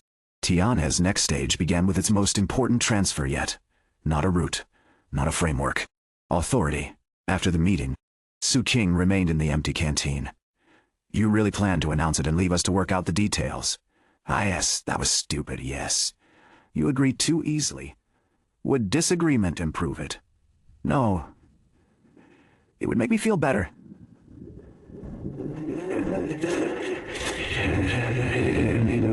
It would make me feel... Can resist next time. She almost smiled. Then her expression settled. Are you trying to distance yourself from Tianhe? No. From me? The question came quietly. He answered with the same care he used around dangerous numbers. No. Then why does this feel like both? Because their relationship had grown inside shared work. If the work changed, the shape of closeness might change with it. Because stepping away from daily operations meant losing the ordinary reasons to remain beside her. Because he had built Tianhe as a place of responsibility and unexpectedly found belonging. I don't know how to leave a system without feeling like I'm abandoning the people inside it, he said. Su Qing looked at him. That is the first honest reason you've given. It isn't the only one. What is the other? He paused. I don't know what we are when we aren't solving the same problem every day. The canteen held the silence gently. No machines nearby. No route meeting. No board waiting. Only the question they had delayed through work. Su Qing stood. She crossed the distance between them. Then stop treating me like part of the operating structure. I don't. You do. When? You schedule every conversation around a problem. You explain feelings like risks. You answer personal questions as if they need audit evidence. That sounds accurate. It is not a compliment. She stood close enough that he could no longer hide behind the room. What do you want? He asked. For once, yes. A question that isn't about Tianhe. He searched and that isn't about Tian. For one. Not because none existed. Because too many did. What did she do before this company consumed her days? What future did she want beyond titles? What did she fear losing? Why had she stayed beside a disgraced heir when leaving would have been safer? He chose the one that mattered now. When this is over, she interrupted. It isn't over, when Tianhe no longer needs both of us every hour. Better. Would you still choose to stay beside me? Su Qing held his gaze. Yes, no calculation. No delay. The certainty struck deeper than any dramatic confession. He stepped closer. Not enough to touch. Enough to stop pretending distance was neutral. Oh, so would I, he said. Her expression softened. That was still too formal. I'm learning. Slowly. But faster than my problems change. She stared at him. Then laughed. You used Carter's line. It was available. That may be the least romantic thing anyone has ever said. Was it supposed to be romantic? She shook her head. Then leaned forward and kissed him. Brief. Certain. No audience. No grand declaration. When she stepped back, Lin Tian remained completely still. Su Qing studied him. You look less capable than usual. I wasn't prepared. You said readiness is an excuse to delay. That sentence is becoming expensive. Good. She walked toward the exit. He followed after a second. Not because Tianhe required it, because she had chosen the direction. And this time, so had he. The following morning, the Western warehouse opened before sunrise. District Route 1 loaded on schedule. Route 2 received supplier cargo. The return lane processed damaged packaging. The transformation office prepared a workshop for 2 new subsidiaries. Linhua updated its critical spares system. Jinhai reported another decline in age distributor inventory. Waxing's second branch continued improving under its own management. No single event announced that the group had changed. Change appeared in repeated decisions made by people who no longer waited for Lin Tian to make them. He stood beside the old packing table. The note from Ethan Carter rested inside Founder Gu's copied archive. The first road failed because it had been built for companies. The next had to survive them. Lin Tian looked across the warehouse. Drivers, retailers, suppliers, operators, managers. People moving through systems that would outlast titles if designed well enough. He still did not know who the first Carter had been. He did not know why the same name had returned. He did not know whether the earlier traveler had failed, disappeared, or completed something hidden beyond the group's records. Those questions remained. But they no longer controlled the work. Su King entered carrying 2 cups. Coffee. Jiaoming repaired the machine? Heir replaced it. Approved capital request. Canteen budget. That sounds suspicious. You transferred operational authority, I remember. She handed him a cup. Then noticed the open archive. Still reading his note. Only once. That means 3 times. He closed the folder. District route, 1 leaves in 12 minutes. You're not needed. I know. Waxing workshop starts at 9.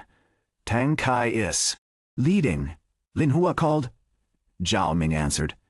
She looked toward him. Then what are you doing? For the first time, there was no urgent operational answer. He looked at the second cup. At the warehouse. At her. Having coffee with you. Su Qing nodded. Good. They stood beside the packing table as the first truck departed. No crisis followed it through the gates. No executive chased after it. The route continued because the system held. The factory continued because its people had learned to see themselves clearly, and the road ahead no longer belonged to one company, one family, or one man carrying knowledge from another life.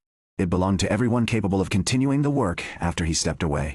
The first request arrived before the coffee cooled. Tang Kai called from headquarters. We have a problem. What changed? Lin Tian asked.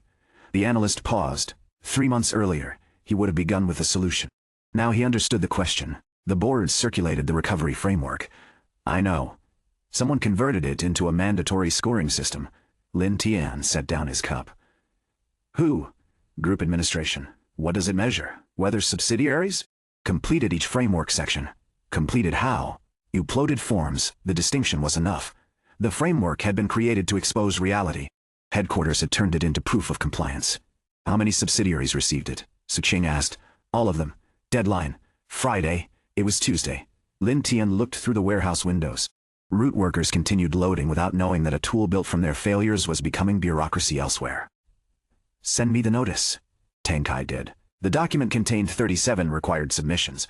Cache diagnostic, customer review, maintenance classification, decision right map, pilot plan, transfer assessment. Every useful question had become a box. Each box carried a completion score. Subsidiaries would be ranked. Low scores would affect executive evaluations. Su King read the final page. They have made honesty punishable. Yes, a company admitting weak cache visibility would score below 1 claiming complete control. A manager documenting unresolved responsibility would appear worse than 1 drawing an impressive chart. The framework would reward polished answers, not accurate ones. Kyle the chairman? She asked. Not yet. Why? Because someone approved this. And? I want to know what problem they thought they were solving. She gave him a look. You sound calmer than I feel. I'm not. That helps. How? At least I'm not angry alone. He turned to Tang Kai's open call. Find the owner? Off the notice? Off the decision? The owner was Deputy Secretary General Chiao Ming. He had never visited Tianhe. He had read the framework twice. His office managed group reporting standards across 32 subsidiaries. He agreed to meet that afternoon. Not because Lin Tian requested it. Because the new executive director for operating transformation was technically part of the system he had standardized. Xiao Ming greeted them in a conference room containing 4 screens and no operational staff. I expected feedback. You issued a policy before requesting it, Lin Tian said. The board instructed group-wide distribution. Distribution, not mandatory scoring. Without scoring, adoption cannot be measured. What are you measuring? Completion, that isn't adoption. It is the first stage. First stage of what? Management standardization. Chiao Ming displayed a dashboard. Every subsidiary appeared in a row. Red, yellow, green. The colors were clean. The underlying businesses were not. We need visibility, he said. Agreed. Then what is the objection? A completed form can hide a broken decision. An incomplete form hide everything. Only if you assume reporting creates truth. Why, if you assume reporting creates truth? Remained patient. He had likely held this argument with executives for years. Executive Director Lin, headquarters cannot visit every route. Factory and warehouse, no, we require comparable information. Subsidiary leaders of dishonesty, I am describing incentives. The Secretary General looked towards Suqing. Does Tiani oppose standardized reporting? No, she said. We oppose confusing submission with capability. What alternative do you propose? Lin Tian did not answer immediately. The scoring system solved a real problem. Headquarters lacked visibility. Rejecting it without replacement would protect local autonomy while preserving ignorance. Score the quality of evidence, he said. Qiao Ming frowned. That is subjective. So is every green box based on self-reporting. What evidence? For cache visibility, forecast accuracy. For maintenance, prevented downtime and critical spare logic. For customers, verified sell-through or repeat behavior. For decision rights, escalation time. For pilots, predicted result against actual result. Qiao Ming looked toward the dashboard. That data is not immediately available. Then the first score should be uncertainty. You want executives to report what they do not know? Yes, no one will. Thanks. No one. Your dashboard will show the culture accurately. The room became quiet. Qiao Ming had designed a system to create order. Lin Tian was asking him to preserve discomfort inside it. You cannot manage 32 versions of truth, he said. You already have 32 versions. The forms only make them look the same. The meeting ended without agreement. Qiao Ming refused to withdraw the notice. Lin Tian refused to endorse it. By evening, both positions had reached the executive committee. Chairman Lin scheduled a review for Thursday. The Friday deadline remained. Subsidiaries began preparing submissions immediately. Tang Kai received calls from managers asking how to score green.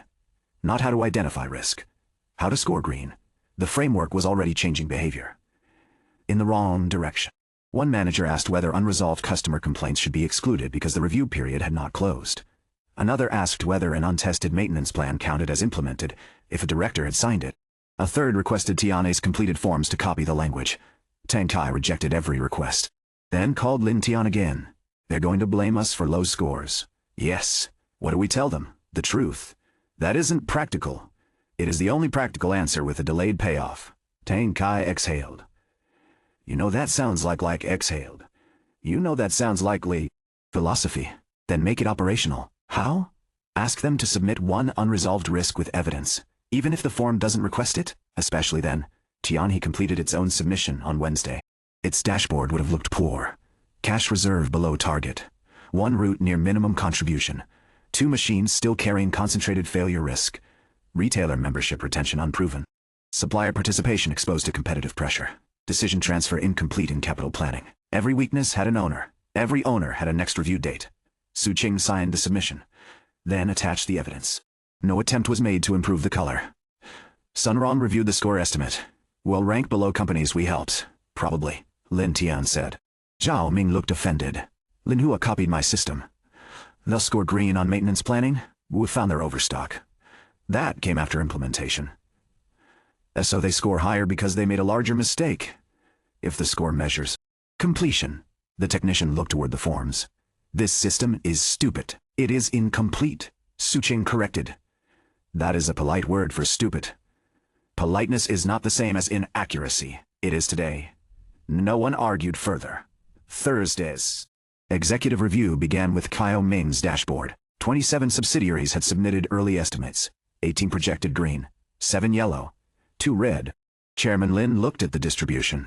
18 subsidiaries have complete operating visibility, Qiao Ming answered carefully. They project full framework compliance. That was not my question. No. The old man turned toward Lin Tian. Tianhe? Projected yellow. Several directors reacted. Tianhe had created the framework. Its own score should have led the group. Chairman Lin asked, why? Suqing presented the unresolved risks. No decoration. No defensive language. One director interrupted. Some of these are ordinary operating issues. Ice, she said. Then why lower your score? Because ordinary issues still create consequence. Another director looked toward Kiao Ming's dashboard. Our other subsidiaries. Using the same standard? No evidence confirms that. Kiao Ming remained composed. The scoring method measures process completion. Chairman Lin read the phrase slowly. Process completion. Eyes, not operating capability. Capability requires not operating capability. Capability require. Longer measurement. Then why will scores affect executive evaluations this quarter? No answer improved the decision. Kiao Ming did not hide behind subordinates. I believed incentives were necessary for adoption. The chairman nodded once. A mistake acknowledged without evasion. What happened instead? Lin Tian answered. Managers began optimizing the report, not the business. A director objected. That is speculation. Tang Kai had prepared evidence. He presented anonymized questions received from subsidiaries. Can incomplete complaints be excluded? Does signed approval equal implementation? Can projected benefits count as results? May a subsidiary reuse Tiana's wording? The room grew less comfortable with every example. The framework had survived factory floors, warehouses, routes, resistance. Competition. It had nearly failed at headquarters because adoption itself had become the target. Chairman Lin looked toward Lin Tian. Recommendation. Withdraw the scores. Kiao Ming spoke immediately. Then we lose comparability. Replace completion scoring with review maturity. Define it. Stage 1, unknown. Stage 2. Define it. Measured. Stage 3. Decision made. Stage 4. Result tested. Stage 5. Method transferred. No green based on a document. No penalty for an honest unknown if an owner and measurement plan exist. Penalty for unsupported certainty. The last line changed the room. Headquarters had always rewarded confidence. Lin Tian proposed treating confidence without evidence as risk. Kiao Ming studied the model. How do we verify stages? Sample audits, forecast accuracy, operational evidence, cross-functional confirmation, customer or supplier data where relevant. That requires more work, yes, from headquarters. Yes. Kiao Ming looked toward the chairman. The old man did not rescue either side. The Secretary General had to decide whether he wanted a clean system or a useful one. Delay the deadline by 2 weeks, Kiao Ming said. Remove evaluation consequences for the first cycle. Pilot the maturity model with 6 subsidiaries. Tianen cannot be the only reviewer. Agreed, Lin Tian said. Who else? Jinhai. Linhua waxing Kiao Ming raised an eyebrow. The companies you reviewed. The companies that learned the framework by failing differently. That answer satisfied him. More than success stories would have. The revised policy passed, not because Lin Tian defeated headquarters, because headquarters accepted that its own process required a pilot. After the meeting, Kiao Ming stopped him outside the boardroom. You could have called me before escalating. I met you. You knew the chairman would challenge the scores. I knew the evidence would. The Secretary General adjusted the folder beneath his arm. You make disagreements sound impersonal. It rarely is. Then why pretend? I don't. I separate the person from the decision so both can improve. Kiao Ming considered that. Your framework did not include headquarters? It does now? For the first time, the older official smiled. Not warmly, but honestly. Send me version 4. You're helping write it. That was not part of my position. It is now. Kiao Ming walked away without agreeing. The following morning, he sent 3 pages of revisions. The maturity pilot revealed more than expected. Jinhai rated itself at stage 4 for cash visibility. The sample review reduced it to stage 3. Its forecast had improved. But distributor recovery assumptions remained optimistic. Wu Sheng accepted the correction, then changed the assumptions. Linhua rated maintenance at stage 4. Zhao Ming reduced one section to stage 2 because technicians recorded planned inspections without verifying whether findings changed schedules. The workshop supervisor complained, then produced better evidence the following week. Waxing rated root decision rights at stage 3. Peng Rui argued it had reached stage 4. Zhao Wen disagreed. The dispute forced them to define the difference. A decision had been made. Results had been measured. But the method had failed in the second branch before adaptation. Stage 4 required tested results under local conditions, not one successful example. Waxing remained stage 3. Tiana scored itself lower than every other pilot company in capital allocation. Su Qing refused to count the recent investment meeting as a transferred system. Department heads still depended on her to frame trade-offs. The decision process worked. The capability had not spread. Chairman Lin reviewed the pilot results, then removed all colors from the dashboard. Only stages remained. Unknown no longer appeared red. Unsupported claims did. The change looked minor. Across 32 subsidiaries, it altered what managers were willing to admit. The first major admission came from Baiken Retail. Its managing director reported that the company did not know store-level profitability for nearly half its locations. Under the original system, the confession would have produced the lowest score. Under the maturity model, it produced a measurement plan. 3 directors still demanded immediate correction. Lin Tian asked one question. How long has the uncertainty existed? Possibly years, Baiken's managing director answered. And it became visible when? This week. Then visibility improved before profitability did. The board accepted a 60-day diagnostic, not because ignorance was harmless, because punishing its discovery would ensure the next manager hid it. The framework had finally reached governance, not as doctrine, as permission to surface reality. At Tianhe, operational independence created its own friction. Su Qing rejected a new route proposal from Luo Ming. The sales director brought it to Lin Tian. Chief Su is being too conservative. What is the proposal? Why? 14 interested stores. Density? Low at first. Contribution? Negative for approximately 3 months. Funding. Current route profit. Her reason for rejection. She wants 20 stores or a supplier anchor. Lin Tian closed the file. Then why are you here? To ask for strategic review? No. Luo Ming frowned. You don't agree with the route? I haven't reviewed enough to agree. Then review it. Su Qing owns the decision. Your executive director, not Tian as alternate coup. The sales director looked frustrated. What if she is wrong? Then the consequences remain visible. That could cost us the market. SO could undermining her authority every time someone dislikes a decision. Luo Ming left without satisfaction. That afternoon, Su Qing entered Lin Tian's warehouse office. Luo Ming came to you. Yes. What did you say? To return through your process. She studied him. You didn't review the proposal? No. Not even privately? No. Her suspicion eased. Then another concern replaced it. What if I made the wrong decision? You probably will eventually. That is comforting. You asked for authority. I know.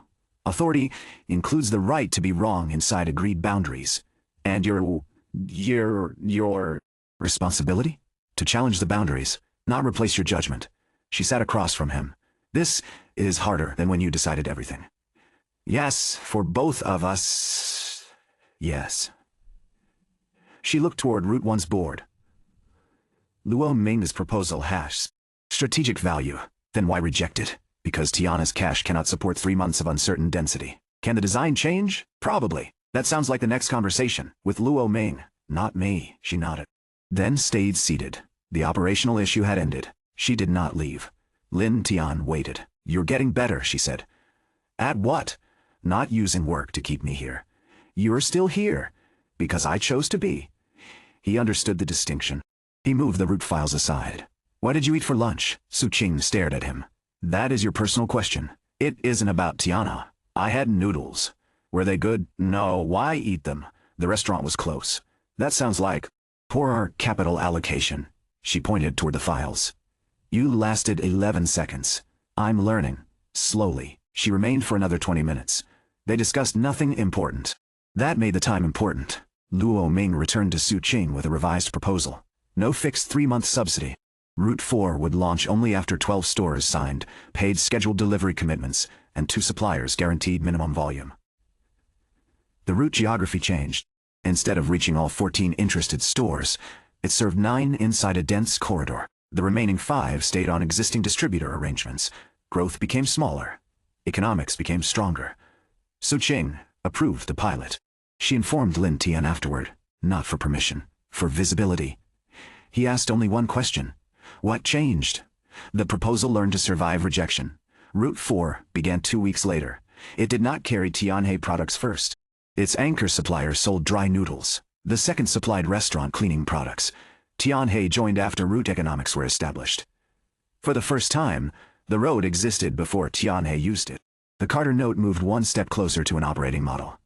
Built for people who still needed the road after companies changed. Route 4 did not require Tianhe to be the largest traveler. Only a reliable one. Hashing noticed. Its next move was not a discount. It approached the group. A formal partnership proposal reached Chairman Lin. Sheng offered to invest in Tianhe's shared distribution platform. capital, vehicles, regional depots, technology. In exchange, it wanted 49% ownership and exclusive operating rights outside Tianhe's current districts. The offer valued the pilot at more than Tianhe had earned in years. Several directors supported immediate negotiation. The route model needed capital. Haisheng possessed scale. The partnership could expand nationally. The proposal arrived in Lin Tian's transformation office on a Friday morning. Su King read the valuation twice. They tried to destroy it. Now they want to own it. Because it survived. Sun Rong reviewed the capital terms. The money is real. So are the rights. Lu Ming looked conflicted. With their network, we could reach hundreds of stores and lose neutrality, He Jin said. Not necessarily. They want exclusive operating rights. Outside our current districts. That is most of the future. The room divided, not by loyalty, by consequence. Expansion could make the platform commercially powerful. Ownership could make it politically fragile again. Founder Gu's first road had failed because headquarters feared Tiana's influence. The new road could fail because one competitor captured it before governance matured. Reject it, Zhao Ming said. Sun Rong shook his head. We cannot reject capital because we dislike the source. They attacked us. They attacked us. That is emotion. It is history. History is information, Lin Tian said. Not the decision. He placed the proposal on the table. What problem? Does their capital solve? Scale, Luo Ming answered. Which constraint? Vehicles, depots, technology, market access. Which of those currently limits Route 4? No one answered immediately. Route 4 had only just launched. The platform did not yet lack national infrastructure. It lacked proven transfer beyond a few districts. Haiqing's offer solved a future constraint by creating a present ownership risk. Su King looked toward him. So we reject? We respond with questions. The negotiation took place at Tiana's Western warehouse. Haisheng sent its chief strategy officer, legal counsel, and operations director. No theatrical hostility. No mention of previous attacks. The strategy officer, Zhao Ke, began directly. We underestimated the model. Yes, Lin Tian said. We tested its resilience. You attempted to collapse it. That was one possible outcome. And the other? That you would improve it, Zhou Ke spoke without embarrassment. Competition had been a diagnostic from his perspective. Expensive, aggressive, useful. You improved payer diversity, he continued. Supplier concentration, retailer commitment, public rules, conflict controls. Haisheng can now accelerate what Tianhe proved. Why 49%? Alignment. Why exclusive? Regional rights? Investment protection. Why not open operating standards? Because capital requires defensibility. Lin Tian looked toward the road boards. Your defensibility comes from controlling access. Yes, ours comes from reliable operation. That is not enough at scale. Possibly. Zhou Ke studied him. You agree? I agree. I agree we haven't proven national scale. Then why resist someone who has? Haiqing has proven distribution scale. Not neutral infrastructure. The distinction reached the center of the negotiation.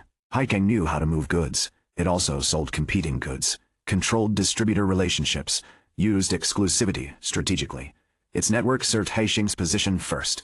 Tianhe's road claimed to serve participants under shared standards. Combining them could create efficiency. Or destroy the claim. What structure would you accept? Zhao Ke asked. None today. That is not negotiation. It is accurate. You lack capital. We lack evidence that capital is the next constraint. You will lose time. Yes. Competitors, they'll lose time. Yes. Competitors will copy you. They already can. That doesn't concern you. It concerns me less than scaling the wrong ownership. Zhou Ke closed his folder. You're protecting control while calling it neutrality. A fair accusation. Lin Tian looked toward Su Qing. She answered. Then Tianhe should not own it permanently either. The Haisheng delegation turned toward her. She continued. The platform should become separately governed once the model reaches defined scale, with supplier and retailer representation. Independent accounting, published access rules, no manufacturer with unilateral operating control, including Tianhe. Zhou Ke leaned back. You would build an asset and surrender control. We would build infrastructure and limit capture. That sounds idealistic. It is a governance design. Who funds the transition? Participants who accept the rules. Then, our capital remains useful. Yes, under terms different from yours. The negotiation had finally found its real question. not whether Heicheng could invest, whether investment purchased advantage over other users. Lin Tian placed a blank page on the table. No exclusivity, no customer ownership transfer, no unilateral pricing, independent data controls, investment tied to tested expansion stages, board representation below control threshold, same. Operating standards for Heisheng products and competitors. Jokai read each condition. You expect us to fund competitors? You would fund the road your products use. No preferred loading. No protected regions. No, then what do?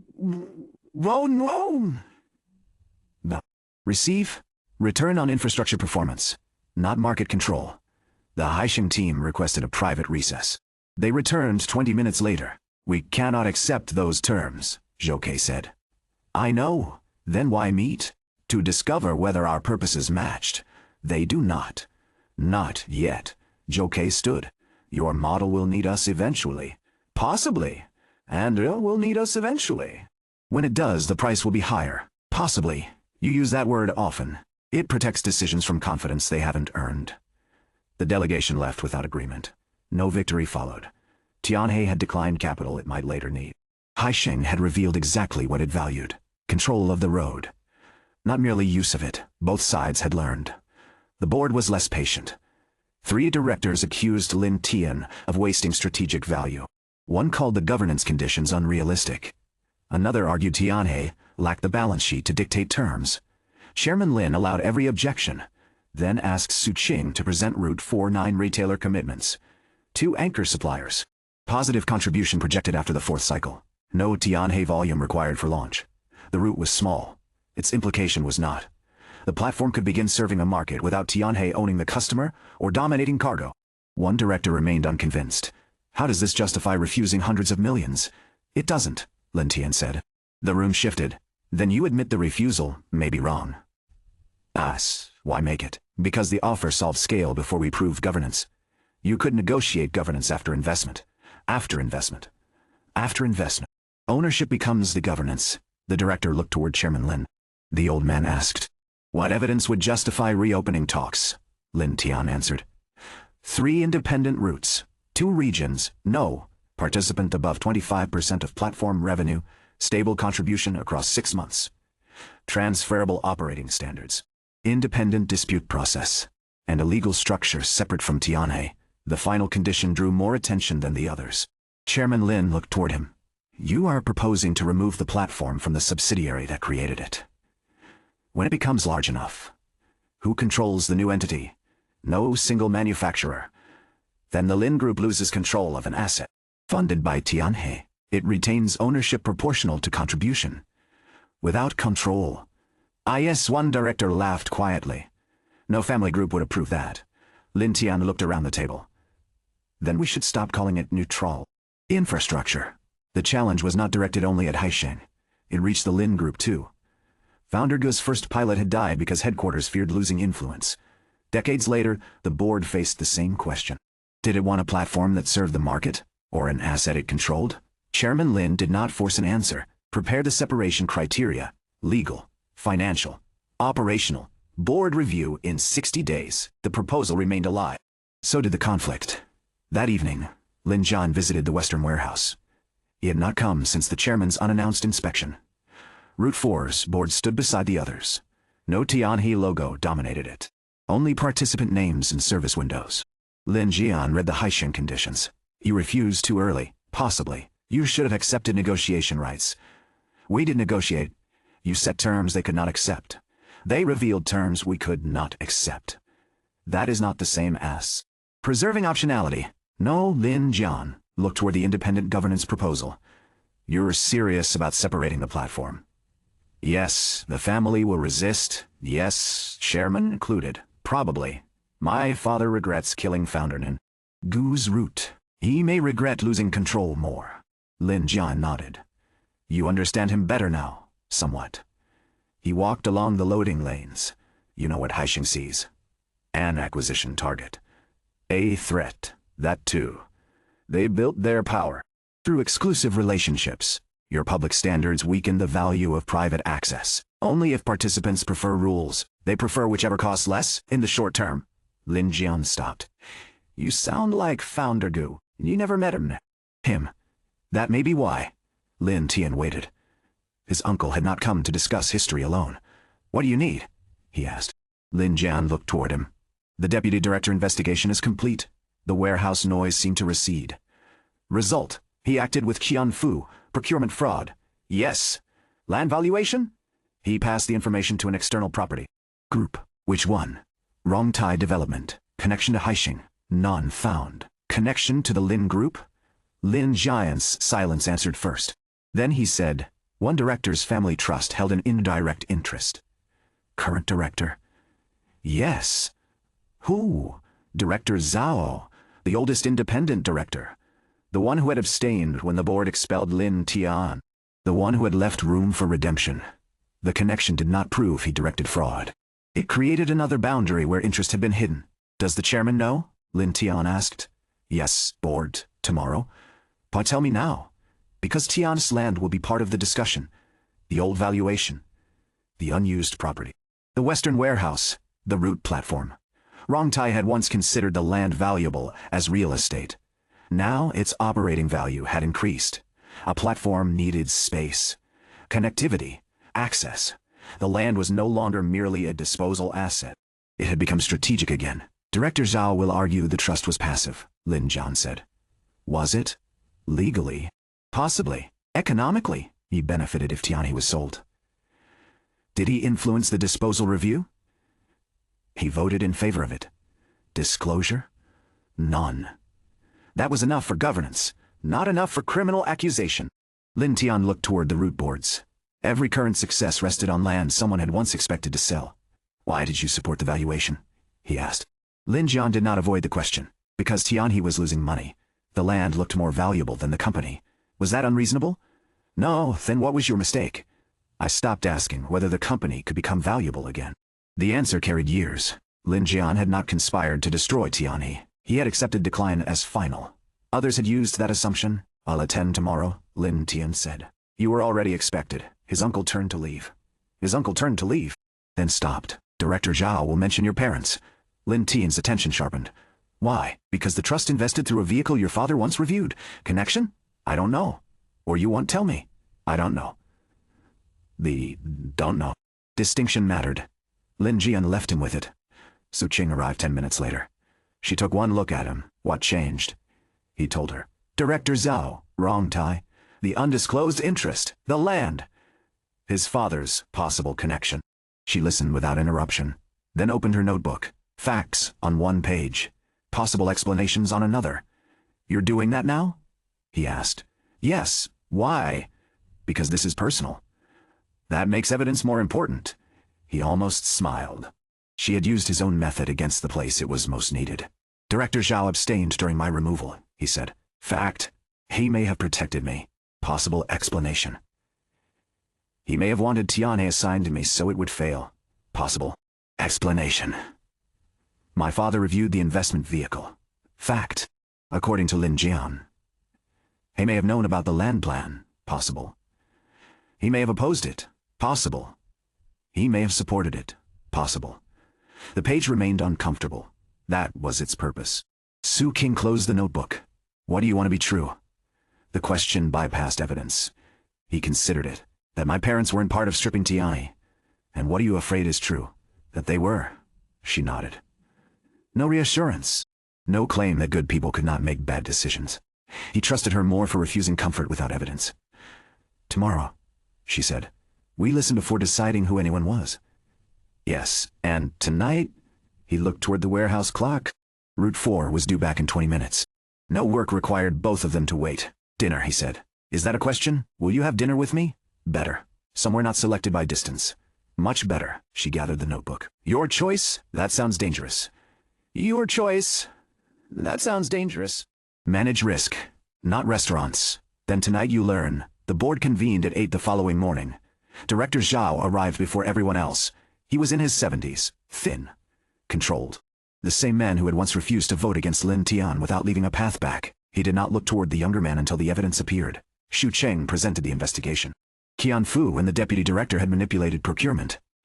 The deputy director had supplied Tiana's internal asset information to Rongtai Development. Rongtai had evaluated acquisition structures before any board authorization. An investment fund linked to Director Zhao's family trust held a minority interest in Rongtai's parent company. The interest had not been disclosed during Tiana's strategic review. No evidence showed Director Zhao instructed the fraud. No evidence showed he knew the deputy director had passed confidential information. Evidence did show he voted on matters that could affect an indirect investment. Chairman Lin asked. Director Zhao, the old man did not attack the audit. The trust was managed independently. Did you know it held the interest? Xu Cheng asked. He received annual summaries. Did you read them? Not in detail. Did the company name appear? Yes, then you knew. I knew the trust held a fund, not every underlying asset. Xu Cheng displayed one document. A quarterly report. Rongtai name directly. Director Zhao's electronic acknowledgement appeared beneath it. The room remained silent. He looked at the page. I acknowledged receipt. Did you review it? No. Chairman Lin's voice hardened. You cannot use unread information as both compliance and ignorance. The sentence struck the entire board. How many approvals existed because someone acknowledged without understanding? How many risks survived inside documents no one read? Director Zhao did not argue. That is fair. Did you influence the Tianhe disposal review? I voted. Did you speak with Rongtai? No. Your son, I don't know. Will you authorize the trust's records? Yes. No delay. No condition. The investigation remained incomplete, but governance failure was already established. Director Zhao had participated in decisions without disclosing a financial connection he could have known. The chairman asked him to leave, while the board considered suspension. Before standing, the old director looked toward Lin Tian. Your father saw the fund structure. The room tightened. What did he say? Lin Tian asked. He objected. A single word altered the shape of the past. Why? He said the structure hid responsibility behind. Layers of ownership. The phrase sounded familiar. Systems failed at boundaries. Information separated from decision. Ownership separated from consequence. Did he know Rongtai wanted Tianhe? No. The fund investment came earlier. Did he approve it? He was not on the investment committee. Then why review it? I asked him privately. Why? Because he saw conflicts faster than I did. Director Zhao looked older than when the meeting began. He told me not to invest. You did anyway. Yes, why? The return was strong. No excuse. Only the ordinary reason behind many dangerous decisions. The numbers looked good. The hidden structure looked distant. The consequences belonged to someone else. Why did you abstain when the board removed me? Lin Tian asked. Director Zhao held his gaze. Because your father once asked me to judge you by what you did after failing. When? Before he died. Lin Tian said nothing. The old man continued. He did not believe you would avoid failure. He hoped you would learn from it. The words carried no absolution. His father had not predicted reincarnation, had not known Ethan Carter, had only understood that his son would fall, and believed the fall did not have to become the ending. Director Zhao left the boardroom. The doors closed behind him. The board suspended him, unanimously. His voting rights were removed pending the final investigation. The family trust would disclose its records. Rongtai's connection to the deputy director would be examined separately. Then the discussion moved to Tianhe's land. One director proposed freezing all platform expansion until ownership issues were resolved. Another proposed transferring the Western warehouse to group control. The logic was predictable. Tianhe had developed a strategic asset. Headquarters wanted to protect it. Control returned disguised as risk management. Su King spoke first. The warehouse is not under ownership dispute.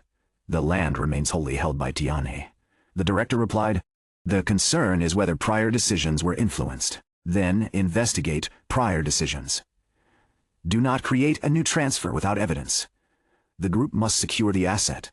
From whom? The question exposed the assumption. From Tianhe? From its own subsidiary? From the management team that had made the land operational again? Chairman Lin looked toward Lin Tian. Your position? No transfer. Reason? The warehouse and root system operate together. Separating ownership from responsibility creates the same boundary failure we are investigating. What protection do? What protection do? You propose? Independent valuation. Conflict review, no land disposal or pledge without full board approval. Separate platform accounting. and disclosure of every director's related interest. The last condition reached across the table. No one objected openly. Several disliked it. The chairman added one more.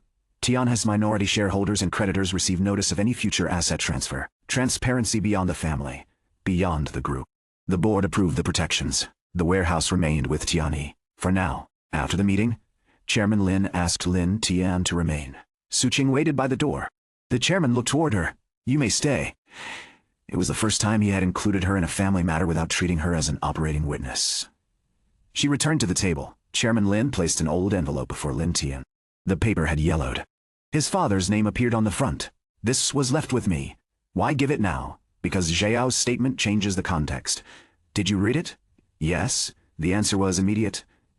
It was addressed to you. You were a child. How I was an adult to you. When he died, you were legally an adult. The distinction required no explanation. The old Lin Tian had inherited wealth before judgment, status before responsibility.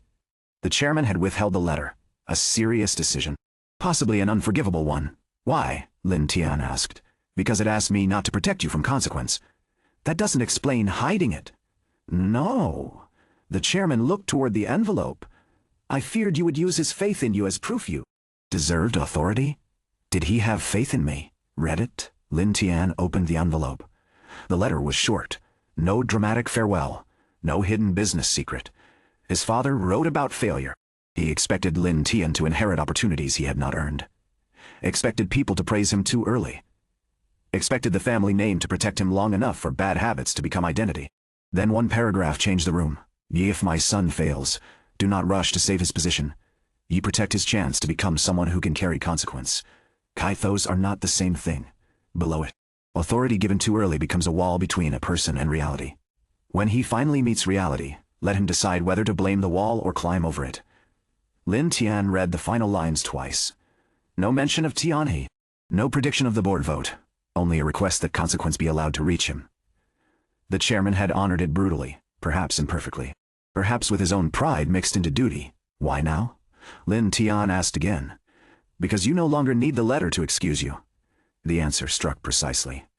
Earlier, Lin Tian might have used his father's words as emotional proof of worth. Now they imposed no authority, only responsibility. Su Qing remained silent beside him. Her presence kept the moment from becoming a private mythology between Lin men. A fact had arrived. It would not be allowed to rewrite everything. Did my father know founder Goose Carter? Lin Tian asked. No evidence suggests it. Did he know about the Root trial? Yes. What did he think? He believed the group had abandoned the idea too. Completely. Did he try to reopen it?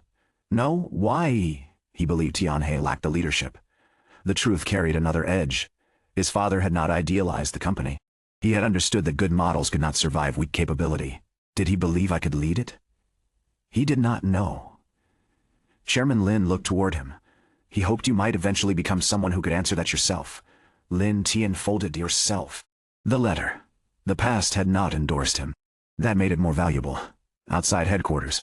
Su Qing did not speak until they reached the car. Are you all right? I don't know. Good answer. He looked toward the envelope. I spent months thinking another Carter left the important message, and my father left a simpler one. My father left a simpler one. Matters more. They asked different questions. She started the engine. What did Carter ask? How to build systems that survive people and companies. And your father. Whether I could become someone who accepts consequence. Su Qing pulled into traffic. Those questions may be connected. How? A system cannot survive if its leaders treat consequence as belonging to someone else. He looked toward her. That sounded like the framework. I spend too much time with you. Do you regret it? No. The answer came easily now. Their relationship no longer required crisis to justify honesty. She reached across the console. Not far. Only enough to place her hand over the envelope for a moment. Then over his. The contact was quiet. Deliberate. She kept her eyes on the road. No one has to become what someone hoped, she said. No. But you're allowed to keep the part that helps. He turned his hand beneath hers. Their fingers settled together. Neither discussed it. Some decisions needed no framework. Route 4 completed its first month above forecast. Not by much. The dry noodle supplier accounted for 21% of volume. Retailer memberships covered 15% of route cost. Tianhe products contributed less than 10%. The rest came from 5 smaller suppliers. No single participant controlled the economics. More importantly, the route continued operating when one supplier delayed cargo for a week. The service adjusted. No collapse, no emergency subsidy. At the review, He Xin presented the result. The road survives one participant's absence. Which absence breaks it? Lin Tian asked. She had prepared the answer. Loss of both anchor suppliers. 3 retailer cancellations. Or 2 consecutive weeks below 60% utilization. What happens then? Rent frequency reduces before fees increase. And if that fails? Pause. No shame in the answer. A route could stop without the platform failing. The system now contained an exit. That made growth safer. Su Cheng approved another month, not expansion. Evidence.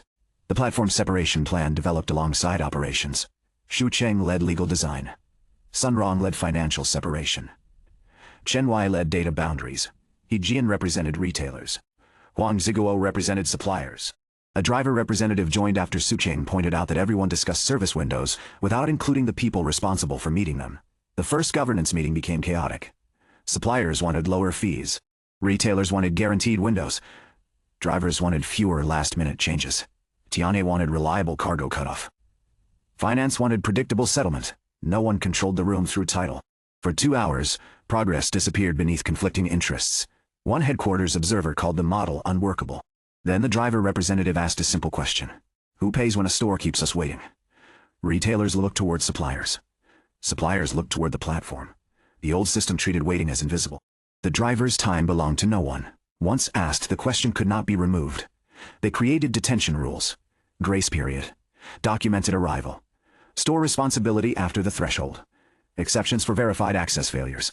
The next dispute concerned late supplier cargo, then damaged returns, then customer data. Each conflict defined another boundary. Neutral governance did not eliminate self-interest. It forced self-interest into visible negotiation. At the end of the day, the observer revised his comment. Unworkable became slow. Lin Tian accepted the correction. Slow decisions with shared ownership could become faster in execution. Fast decisions imposed from one side often returned later as resistance. Hai Sheng requested the minutes. Xu Cheng refused. The published operating standards remained public. Governance discussions did not.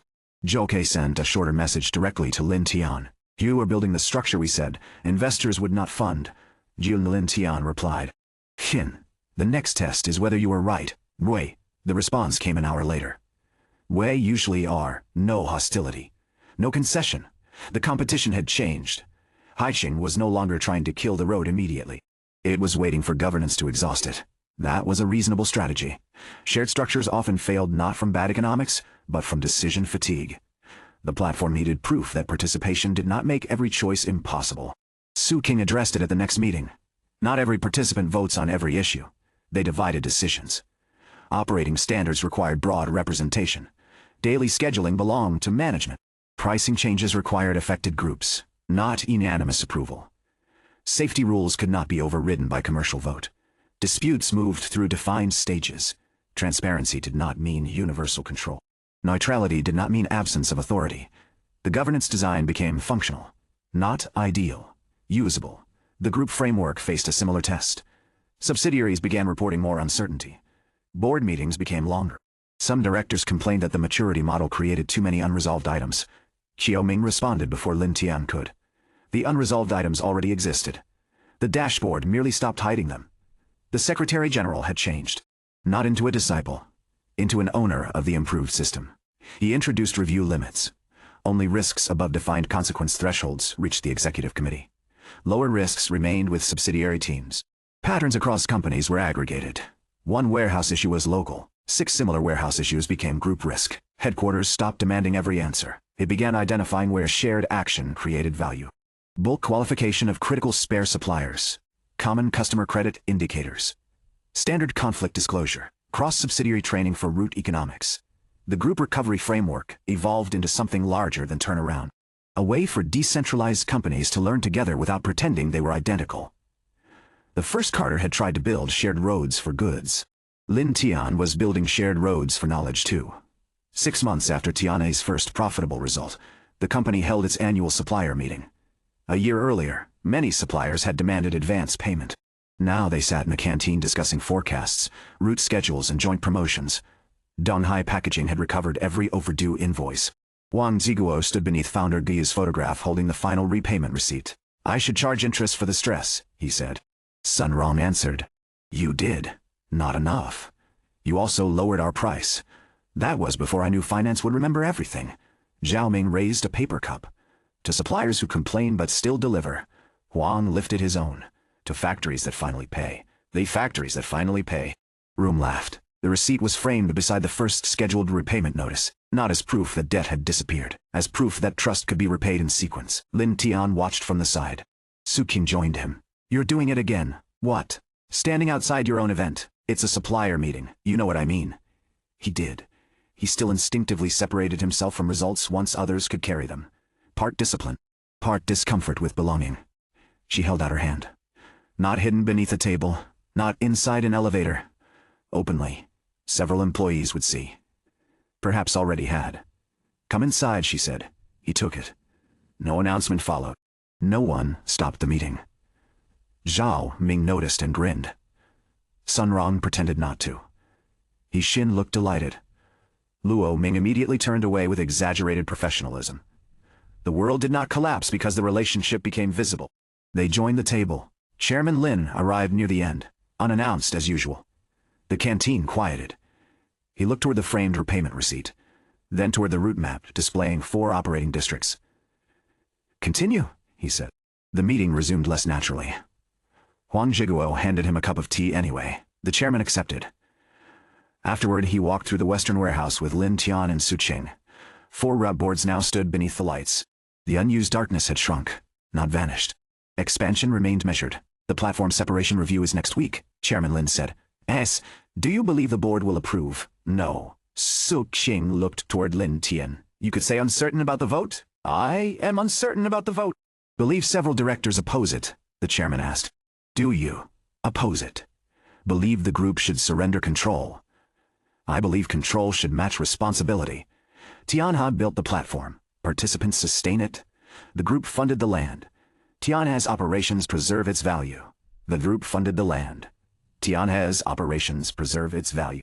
Platform may eventually outgrow both." Chairman Lin walked toward Founder Gua's old route sketch, now framed beside the operating map. You know what he wanted near the end: to reopen the network, to prove the board had been wrong. The old man looked at the sketch. That desire damaged his judgment.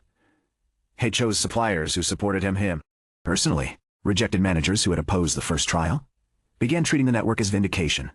The revelation complicated the founder's legacy. Founder Gu had been right about the model, wrong about some of the people. Hurt had entered governance. The first road failed not only because headquarters feared it. Its creator had stopped being neutral too. Why wasn't that in the archive? Lin Tian asked. It was in private letters. Why tell me now? Because you are approaching the same decision. The chairman looked toward him. Do not separate the fund platform because it proves your philosophy. Separate it only if the operating responsibility has truly moved beyond Tianhe. The warning was fair. Lin Tian had interpreted resistance as proof of necessity. That could become its own bias. Su Qing asked, How do we test that? The chairman answered. Remove Tianhe from one route, not operationally forever. As a controlled test, no Tianhe cargo, no Tianhe commercial priority. Platform management independent for the period. Would suppliers remain? Would retailers pay? Would standards hold? Would the road still have purpose when the company that built it stopped traveling? The Carter note had asked exactly that. Built for people who still needed one after companies changed. Lin Tian looked toward Route 4, the least dependent on Tianhe, the obvious candidate. Also, the most exposed. How long? He asked. Long enough that participants cannot treat it as a demonstration. 3 months, Su Qing said. Chairman Lin nodded. If it survives, I will support separation. And if it fails, the platform remains a Tianhe business. No mythology, no inherited mission. Evidence. Lin Tian accepted. The announcement to Route 4 participants caused immediate concern. Tianhe products would leave the route for 3 months. The platform operation would remain. Management would transfer from Tianhe's route team to a temporary independent unit under separate accounts. Yixin would support design but not daily decisions. The dry noodle supplier objected. Tianhe's name is why retailers joined. 2 retailers disagreed. They had joined for delivery windows. A cleaning product supplier said Tiana's warehouse mattered more than its products. The driver representative said operating rules mattered more than ownership until someone stopped paying him. Every participant defined value differently. The test would reveal which mattered enough to sustain the road. Route 4 lost one supplier before it began. Another reduced volume. 2 retailers requested fee reductions. The temporary unit refused. Not because Tianhe directed it, because published pricing rules required cost evidence. The retailers remained. Barely. On the first Tian-free departure, Lin Tian stood inside the warehouse. Su Qing came beside him. Are you going to watch every week? No, you're watching today. First departure. That is how habits begin. He looked toward the truck. No Tianhe logo appeared on its cargo sheet. Only the platform mark. A simple road symbol created by one of the warehouse clerks. The vehicle left on time. Neither followed it. The first month nearly failed. Without Tianhe volume, route utilization fell below 70%. The independent unit reduced frequency. Retailers complained. One supplier threatened to leave. The manager, selected from Tianhe's route team, asked Su Qing for approval to offer a temporary discount. She refused to decide. You own the route. We may lose the anchor supplier. What does the data say? Their volume covers 18% of cost. What does the discount cost? 11% of route contribution. What changes after the route contribution? Discount ends? The manager had no answer. He returned to the supplier. Instead of lowering price, they adjusted cargo windows so the supplier could consolidate more goods per trip. Volume recovered partially. No subsidy. The route remained weak. But operating. The second month brought a restaurant association. 5 members joined the scheduled priority service together. They did not care whether Tianhe participated. They cared that deliveries avoided lunch preparation hours. The route improved. In the third month, the original dry noodle anchor reduced participation after signing with a national distributor.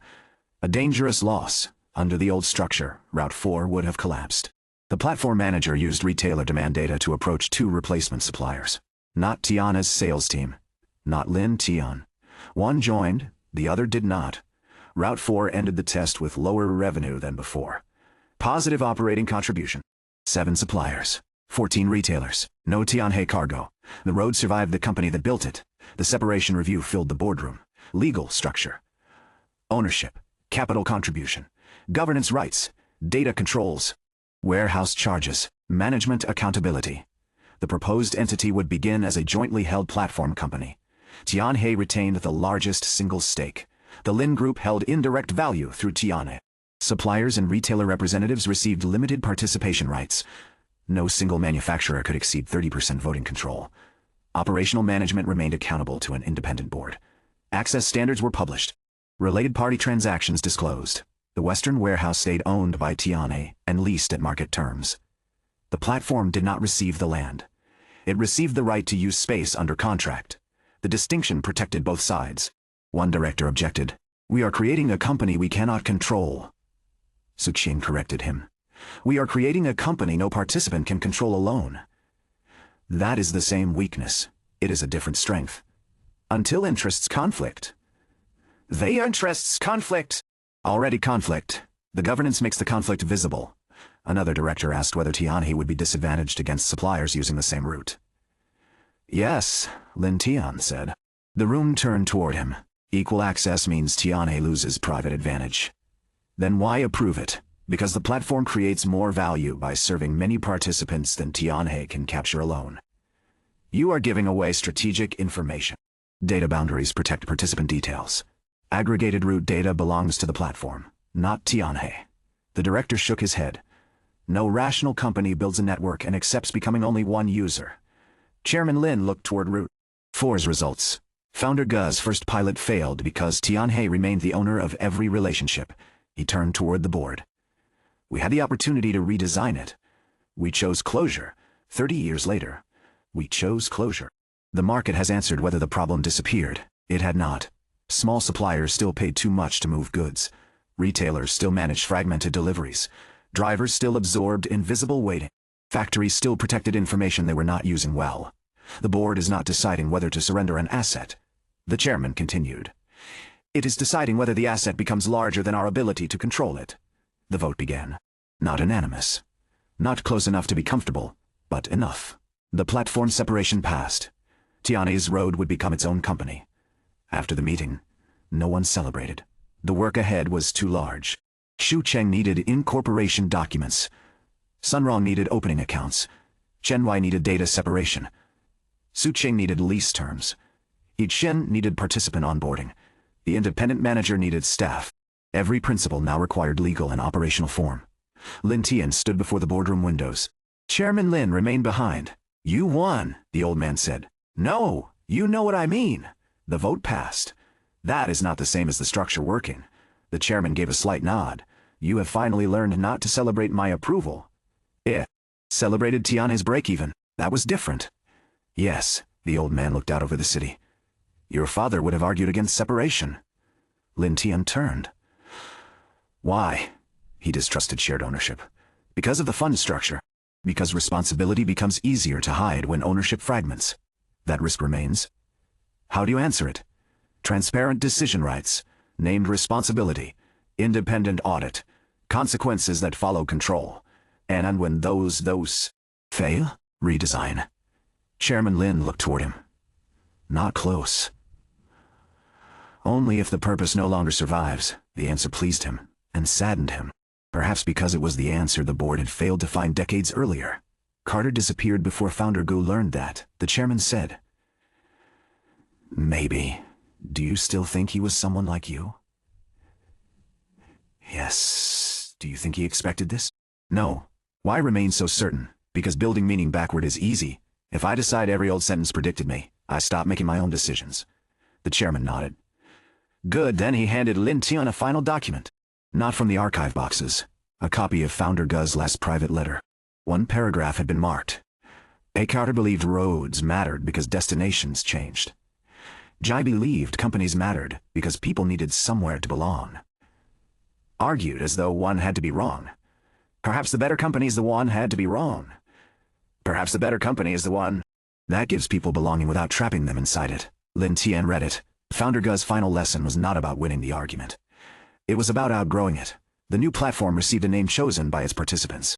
Not Tianhe Logistics. Not Lin Group Distribution. Gonglu Cooperative Services Shared Road. The name sounded modest. That was intentional. Its launch took place inside the Western Warehouse. No luxury venue. No luxury venue. No national press. Suppliers signed participation agreements at the old packing table. Retailers received service standards. Drivers received route authority rules. Tianhe signed as one participant among others. Chairman Lin attended. So did Lin Jian. Wu Sheng came from Jinhai. Gao Wen from Huaxing. Zhao Ming complained that the new company's maintenance section was too short. Huang Zhiguo complained that the fees remained too high. Both signed. Su King became Tianhe's representative on the platform board. Not Lin Tian. The decision surprised several people. She had built the operating structure. She also understood where Tianhe's interests had to stop. Yi Chen transferred to Gonglu as customer operations lead. The youngest member of Tianhe's recovery team would help run the road. Luo Ming objected for 3 days. Then negotiated a service agreement requiring He Jin to attend Tianhe's monthly customer review. She signed only after changing it to quarterly. Authority had learned to move. Before the first official departure, He Jin stood beside the truck holding the route sheet. Her hands were steady. Her voice less so. What if something goes wrong? Zhao Ming answered. Something will. That is not helpful. It is accurate. Sun Rong handed her the opening cost report. Do not discount without knowing who pays. Luo Ming added. Do not let suppliers push stock into stores, Chen Wei said. Do not create customer records through private messages. Liu Mai reminded her to photograph external damage before acceptance. Every department gave one warning. Su King waited until the end. Do not call Tianhe for permission. He Xin looked toward her. What if I need advice? Ask, then decide. Finally, she turned toward Lin Tian. He had no new instruction. Everything important had already moved into the system and the people. Say something, she demanded. He considered the road beyond the loading bay. Return with better questions. She smiled. That sounds annoying enough to remember. The truck departed beneath the shared road symbol. No Tianhe name on the door. No Haisheng name. No Lin family crest. Only a service built from failures no company could solve alone. Gonglu's first quarter was uneven. 1 route earned well. 2 barely covered cost. A 5th route failed and closed. The closure became its most important proof. Retailers received notice. Suppliers received their data. Drivers were reassigned. No hidden subsidy preserved appearances. No participant used political influence to force continuation. The route stopped according to rules designed before failure. 3 months later, a denser version reopened with fewer stops and a different payer mix. It became profitable. The road could fail without the organization collapsing. That was resilience. Heir returned to negotiations. This time, it requested participation, not ownership. Its products would receive no preference. Its data would remain separated. Its managers would follow the same cargo cutoffs as smaller suppliers. Zhou Ke signed the agreement personally. "You made us a customer," he said. "A participant," Lin Tian corrected. "Is there a difference?" "Yes, a customer buys a service. A participant also carries obligations." Zhou Ke looked toward the loadings. Zhou Ke looked toward the loading. "Rules. You enjoy making simple things difficult." They were never simple. Heir joined 2 routes. Its volume improved economics. Its influence remained bounded. Competition had become participation without becoming friendship. That was enough. Tian, he continued, without Lin Tian's daily control. The first major test came when Su Qing approved a packaging line upgrade he had previously delayed. The investment required more cash than the original proposal. It also reduced changeover time across 3 profitable products. She presented it to Tian's board. Lin Tian attended as a director, not operating decision-maker. One board representative asked his view. He looked toward Su Qing. "She owns the recommendation. We're asking whether you agree." "My agreement is not a control." "Then why are you here?" "To judge whether the decision process is sound." Su Qing presented demand evidence. Capacity constraint, supplier terms, maintenance implications, cash buffer, failure conditions, post-investment review date. The process held. Lin Tian voted in favor, not because the upgrade matched his original preference, because the evidence now supported it. Installation finished 2 weeks late. Output improvement landed below forecast in the first month. Su Qing did not hide either result. Operators needed more training. One upstream staging process still limited speed. The team corrected both. By month 3, the investment exceeded its target. Tianhe had made a large decision without Lin Tian designing it. The company was no longer his turnaround. It was its own business. The transformation office changed too. Tang Kai led most subsidiary diagnostics. Gao Ming owned the group maturity system. Zhao Ming trained maintenance teams across 4 factories without becoming a headquarters executive. Wu Sheng taught cash truth reviews to managers who once mocked his revenue correction. Peng Rui developed branch leaders who no longer called him 9 times at night. The framework traveled through people who had been changed by it. Lin Tian's role became smaller in each success, more important in fewer moments. That was the intended progression, not accumulation of dependency, expansion of capability. One evening he returned to the Western warehouse and found his desk moved. He called Su Qing. "Where is it?" "Headquarters." "You moved my desk. You stopped using it." "I used it last week. For 40 minutes. That counts. The platform needs the space." He looked at the empty corner. A Gonglu scheduling station now stood where his desk had been. 3 employees worked there. None looked apologetic. "You could have asked," he said. "I own Tianhe operations. The desk was mine. The floor space was not." He heard the smile in her voice. "Where are you?" "Canteen." "Why?" "Dinner." "With whom?" "You." "You." Eventually, he walked across the yard. No office waited for him in the warehouse. The loss felt strange, then correct. Su Qing sat at a corner table with 2 bowls, one without egg, one with 2. He sat opposite her. "You remembered." "I optimized based on historical behavior. That is almost romantic. You have low standards now." Tianhe reduced them. She pushed his bowl across. For a while, they ate. No crisis. No board documents. The factory moved beyond the windows. "What happens next?" she asked. "For Gonglu?" "For you." He considered the question. The group still contained weak subsidiaries. The Carter mystery remained incomplete. Director Zhao's investigation continued. Rongtai's actions had not been fully explained. The transformation framework could become bureaucracy again. Tianhe could relapse. Gonglu could be captured in another form. There would always be another problem. That was not the answer she wanted. Or the one he did. "I don't know," he said. She nodded. Months earlier, uncertainty would have created urgency. Now, it created room. "Then choose something not assigned by the board," she said, "such as a day off. That seems excessive. A weekend. Dangerous. A meal somewhere more than 5 minutes from the factory. He looked at the noodles. They're improving. They're not. Then we should gather more evidence. She laughed. Saturday? Is that a directive from the coup? Oh no, from my girlfriend. The word arrived naturally. Then stopped both of them. They had kissed, held hands, chosen each other repeatedly. Neither had named it. Su King set down her chopsticks. Was that a question? It may have been an assumption. Unsupported certainty is a risk. He accepted the correction. Would you like to be my girlfriend? She pretended to consider the request with professional care. What are the responsibilities? Undefined. Review period. Long-term. Exit process? I would prefer not to design one before launch. Poor governance. Possibly. Evidence of commitment. He reached across the table. Not toward a report, toward her hand. She placed hers in his. Accepted, she said. Conditional? No. The answer held no metric. No expiry. No performance clause. Some trust could not be standardized without losing what made it trust. Director Zhao's final investigation ended a month later. No evidence proved he directed the theft of information.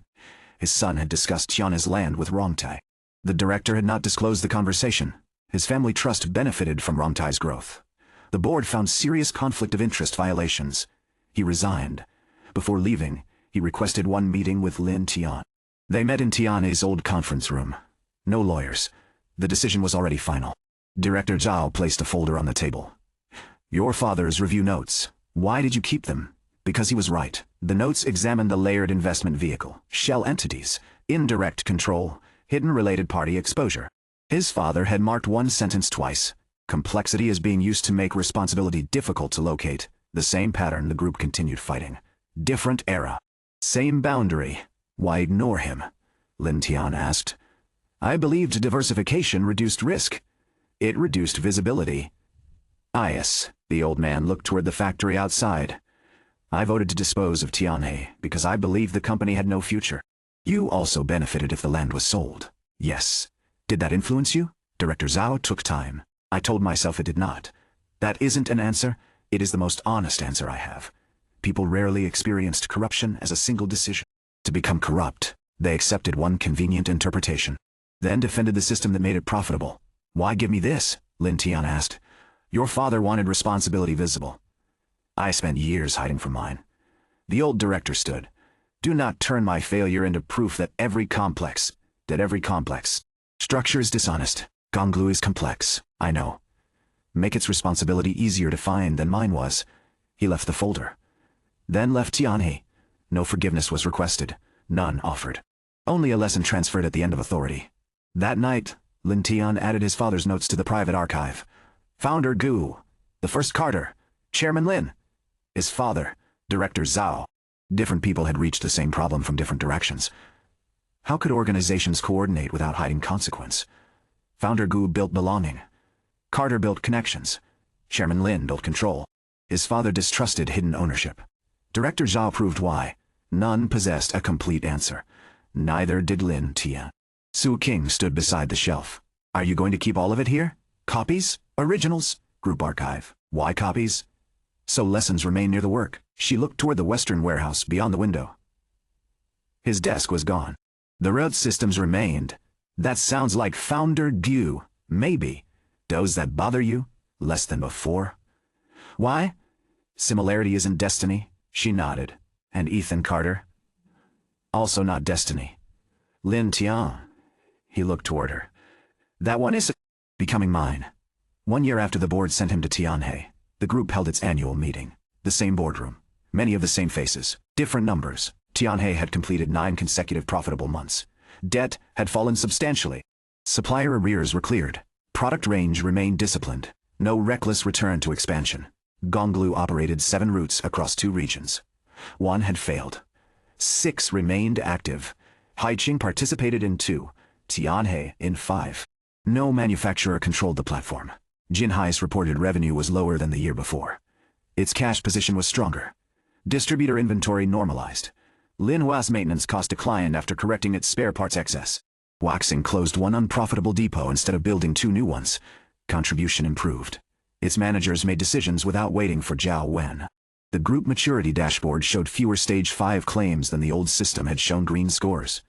It also showed more verified improvement. Chairman Lin presented no grand speech. He looked toward Lin Tian. 1 year ago, this board sent you to Tianhe as a final opportunity. Lin Tian remembered the photograph of the dying factory, the laughter, the condition. No interference, no emergency funding. The belief that he was walking off a cliff. The chairman continued. Tianhe's result is no longer a turnaround. It is a record. The screen displayed 12 months. No single miracle.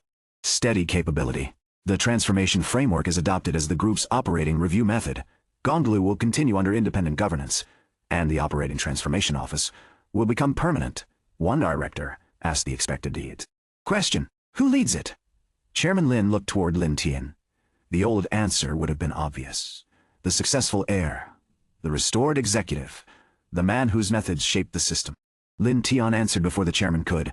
Tan Kai, the analyst, seated near the end of the room, looked up sharply. Several directors objected. He lacks executive rank. He has led the work for 6 months, Lin Tian said. He does not have President Lin's authority. The office should not depend on inherited authority. Then what is your role? Board? Oversight. Framework governance. Major cross-group conflicts. Not daily leadership. Chairman Lin studied him. You're declining the permanent executive office. I'm separating it from me. Why? Because it is ready. Tan Kai did not look. Ready. That was partly the point. Readiness would come through responsibility, not waiting outside it. The chairman asked him directly. Do you accept? Tan Kai looked toward Lin Tian. No rescue came. He turned back to the chairman. Yes. His voice steadied. I accept. The appointment passed. Lin Tian's power did not vanish. It changed shape again, from operating control, to system design, to governance. Each step made him less central to work that had begun through him. Each step proved the work had become real. After the annual meeting, the directors left more slowly than usual. Some congratulated Tan Kai. Others began testing him immediately. Chairman Lin remained at the head of the table.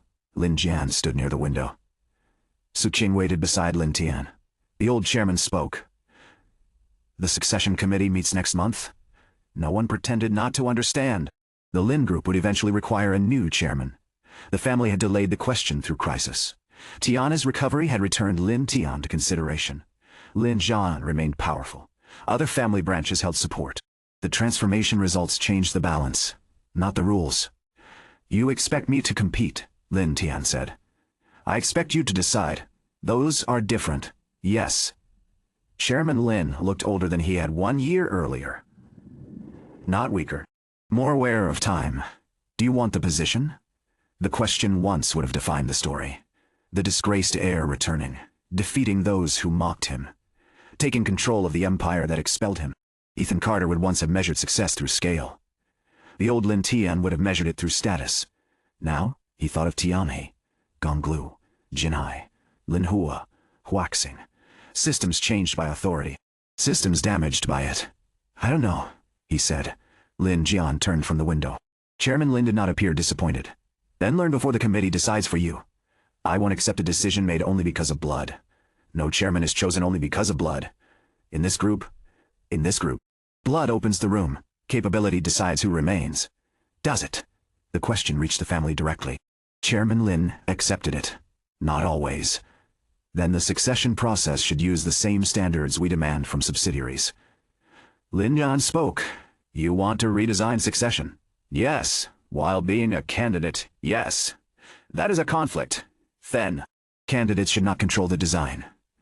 The brothers looked toward the chairman. Not allies. Not enemies. Two people whose futures would be shaped by rules the family had never made fully visible. Chairman Lin asked, what do you propose? Defined responsibilities of the chairman. Required capabilities, conflict disclosures. Board and management input. Performance evidence. Succession contingencies.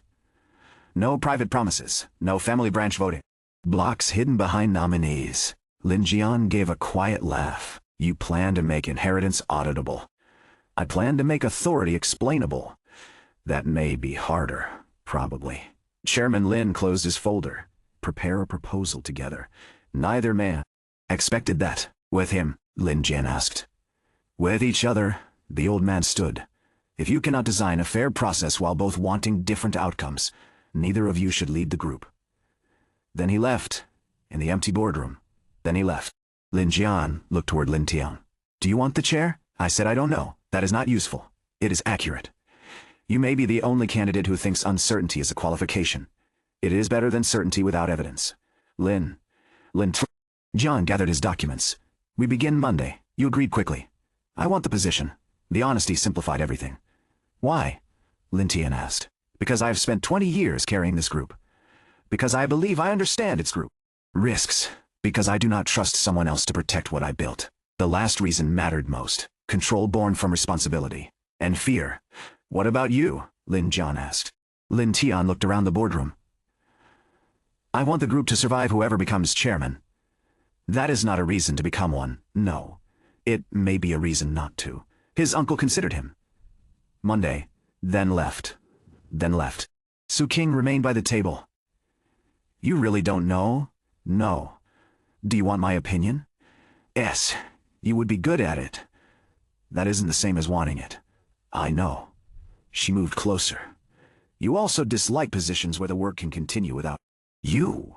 That sounds like criticism. It is observation. I stepped away from Tianhe. After making sure it could survive, Gonglu. After designing the rules, the transformation office. After choosing Teng Kai. He understood her point.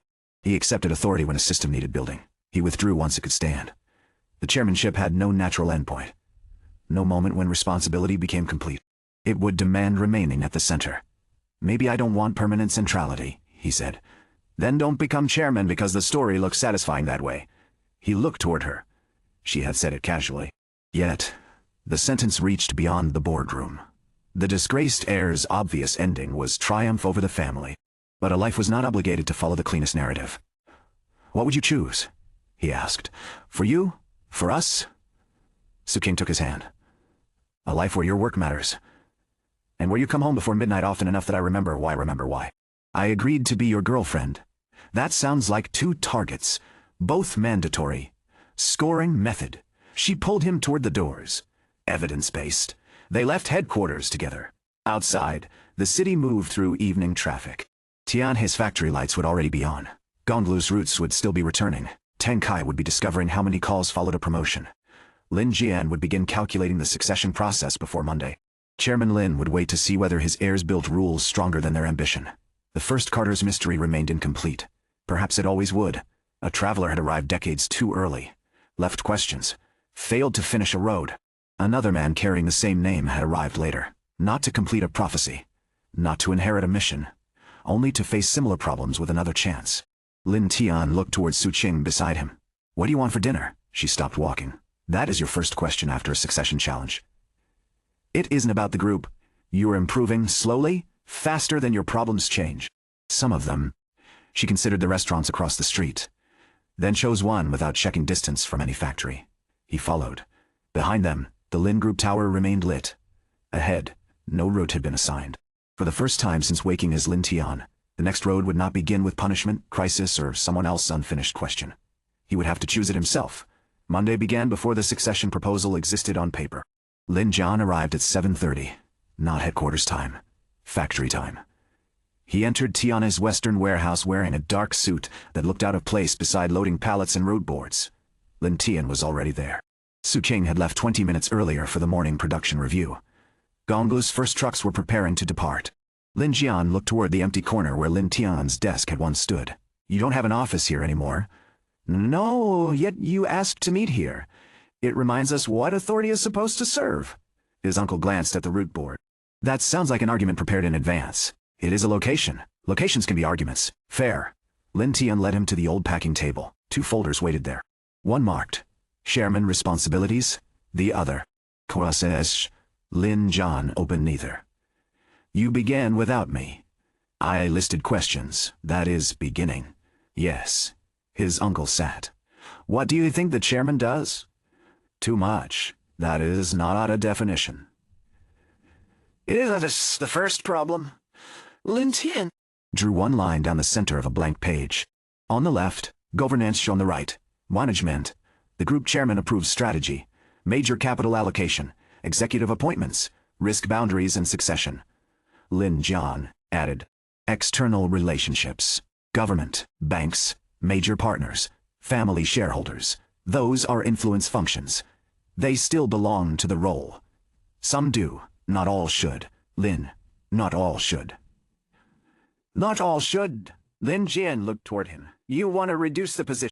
Before deciding whether you want it, I wanted to find the work before judging candidates.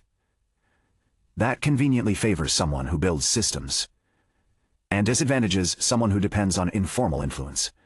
His uncle did not deny it, because it was true. That influence protects the group, Lin Jian said. Sometimes, it also hides where decisions come from. Relationships cannot be placed inside a process map, then disclose when they change decisions. Lin Jian leaned back. Wait. You believe visibility prevents abuse? No. I believe invisibility protects it. The first disagreement arrived within 5 minutes. Neither was surprised. They spent the morning listing decisions made by Chairman Lin over the previous 3 years. Acquisitions, debt refinancing, executive removals, capital freezes, Tiana's assignment, the shared route pilot, Director Zhao's suspension, Gonglu's separation. Some clearly belonged to the chairman. Others had bypassed committees because the old man trusted his own judgment more than process. Several had succeeded. That made them dangerous examples.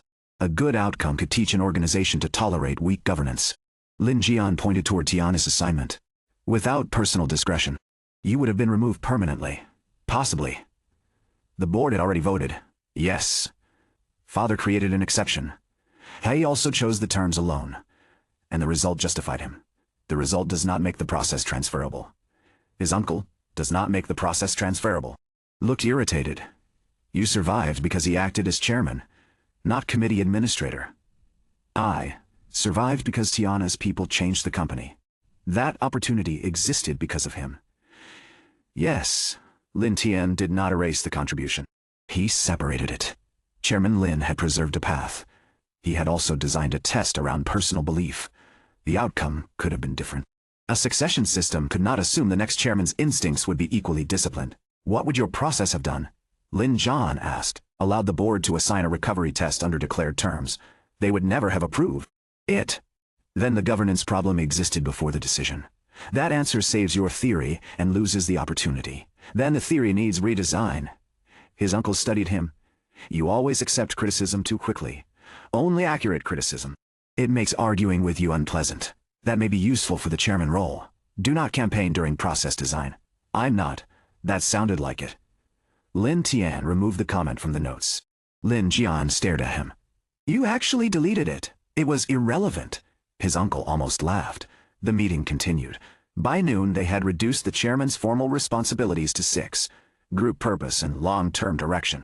Board effectiveness. Chief executive appointment and accountability. Major capital and risk boundaries. External representation where group-level authority was required. Succession and governance integrity. Everything else belonged to management or defined committees. Lin Jian objected to the exclusion of operating intervention. A chairman must act when a subsidiary fails. A chairman must ensure someone acts. That is wordplay, I know. If the chairman repeatedly enters operations, management accountability collapses. Unless management is incompetent, then replace management. That takes time. Emergency authority can exist. Defined by trigger, duration, review, exit. Lin Jian tapped the page. You want the page? Chairman to ask permission during crisis. I want crisis authority to leave a record. Crisis rarely waits for documentation. Documentation can follow within 24 hours. His uncle considered it. Not convinced. But no longer dismissing it. Temporary intervention authority, he said. Triggered by liquidity, safety, legal, or operational thresholds. Reported to the board. Reviewed within 7 days. Expires unless renewed. Lin Tian wrote it down. The role became stronger by becoming bounded. They ate lunch in Tiana's canteen. Lin Jian had not intended to stay. Zhao Ming made the decision for him by placing a tray on the table. You're already here. That does not mean I plan to eat. Food does not care about your plan. Lin Jian looked toward Lin Tian. Does everyone speak to directors this way? Only those they respect. Zhao Ming sat beside them. Not true. Then began eating. The meal was braised chicken, cabbage and rice. No private dining room. No service staff. Workers passed their table without slowing. Some greeted Lin Tian. More greeted Su Qing when she entered from the production floor. She placed her tray beside his. How far did you get? 6 chairman responsibilities. Lin Jian answered before Lin Tian could. He wants to remove half the role. I want to remove undefined authority. Su King looked between them. Which half is? Arguing about lunch? Neither answered. She sat. The succession process should include operating exposure, she said. Lin Jian frowned. Candidates already have experience near reports, not necessarily near consequence. You are proposing factory assignments, not punishment assignments. Then what? Structured rotations. Subsidiaries. Customers. Frontline operations. Capital review. Risk cases. Lin Jian looked toward Tiana's canteen. You think every future chairman must rebuild a dying factory? No, I think they should understand what group decisions feel like where consequences land. Zhao Ming pointed his chopsticks toward her. That. Then toward Lin Jian. You people approve machines you never repair. His uncle looked at him. Do you know how much capital allocation I manage? No. Do you know how many factories I've visited? No. Then why assume I don't understand? Because you said machines, not which machines. Zhao Ming returned to his food. Lin Jian had no immediate response. Su King hid a smile behind her cup. Operating exposure entered the proposal. The process design took 3 days, not because the components were complex, because every rule altered someone's advantage. Candidate eligibility. Evidence period. Conflict disclosure. Board interviews. Management feedback. Leadership cases. External assessment. Voting thresholds. Emergency succession. Family influence. Independent director role. Lin Jian wanted shareholder weighting to reflect ownership. Lin Tian wanted board votes to reflect fiduciary responsibility. Both positions had logic. Family capital carried risk. Board members carried governance duty. The conflict could not be solved by pretending one did not exist. They designed 2 stages. Shareholders nominated eligible candidates. The board evaluated and appointed. No hidden nominee agreements. Voting interests disclosed before nomination. Candidates could not participate in process administration. Independent directors chaired the selection committee. The outgoing chairman could advise, not decide alone. When they presented the draft to Qiao Ming, he read the first half in silence, then asked, "Where is the scoring model?" "There isn't one," Lin Tian said. "You spent a year teaching the group to use maturity stages. For operating capability. Leadership capability still requires evidence." "Yes. Then why no score?" "Because weighting no score creates false precision," Lin Jian agreed. The first time they had done so without qualification. A candidate could demonstrate capital discipline, governance judgment, crisis leadership, talent development, external credibility, strategic understanding. But turning those into 78 versus 82 would disguise judgment as mathematics. Qiao Ming looked almost disappointed. "What replaces it?" "Evidence statements," Lin Tian said. "For each capability, confirmed strength, material concern, insufficient evidence. Then the committee explains its recommendation. Publicly. To the board and voting shareholders, not the entire group." "Why not?" Lin Jian answered. "Because executive assessment includes confidential material." Qiao Ming nodded. "A limit based on responsibility, not convenience." The proposal moved forward. Resistance began before the draft reached the full board. One family branch complained that eligibility requirements favored current executives. Another claimed management feedback allowed employees to influence ownership rights. A third requested automatic nomination rights based on shareholding. Chairman Lin forwarded every objection to both candidates. No comment. No protection. Only visibility. Lin Jian read them in his office. Then called Lin Tian. "They will destroy the proposal before the committee forms." "Why?" "Because it removes bargaining." "That is evidence the bargaining exists. It is also evidence they still have votes." "What do you suggest? Private meetings? With each branch?" "Yes. To understand concerns, to secure support. Those are different. They can be both." Lin Tian looked toward the draft. A fair process still required adoption by people whose private power it limited. Refusing political work would not make politics disappear. It would leave the field to those more comfortable using it. "Joint meetings," he said. Lin Jian paused. "With both candidates present?" "Yes. No separate promises. They won't speak honestly. They will speak differently." "That may be enough." His uncle disliked the constraint, then accepted it. The meetings began the next morning. The Eastern Family Branch controlled 8% of voting shares. Its representative, Lin Shuo, wanted guaranteed committee membership. "Why?" Lin Tian asked. Our capital deserves representation. The board already includes your nominee. The succession committee is different. How? It determines future control. That is why candidates future control. And family branches should not control it. Lin Shuo looked toward Lin Jian. You agree with this? I agreed independent directors should chair. That was not my question. Lin Jian did not hide behind the document. I want your support, but not enough to guarantee the seat. The representative leaned back. You expect us to trust independent directors appointed through the same family-controlled board. A valid concern. Lin Tian asked. What protection would address that without giving each branch a seat? Observer rights, access to process records, written reasons for candidate exclusion. No private deliberation transcripts. Lin Shuo considered. Independent legal review. For procedure, not candidate judgment. Accepted. The process gains shareholder observers without shareholder control. A concern improved the design. The branch offered no support yet. That was acceptable. The second branch wanted candidates to commit to dividend targets. Lin Jian was willing to discuss capital return policy. Lin Tian refused a personal pledge. The representative, Lin Yao, challenged him. You ask shareholders to appoint someone who will not state how much cash they receive. I'll state the decision framework. That is not a number. Because future cash conditions are not known. Convenient. A fixed promise today may force debt or underinvestment later. Also convenient.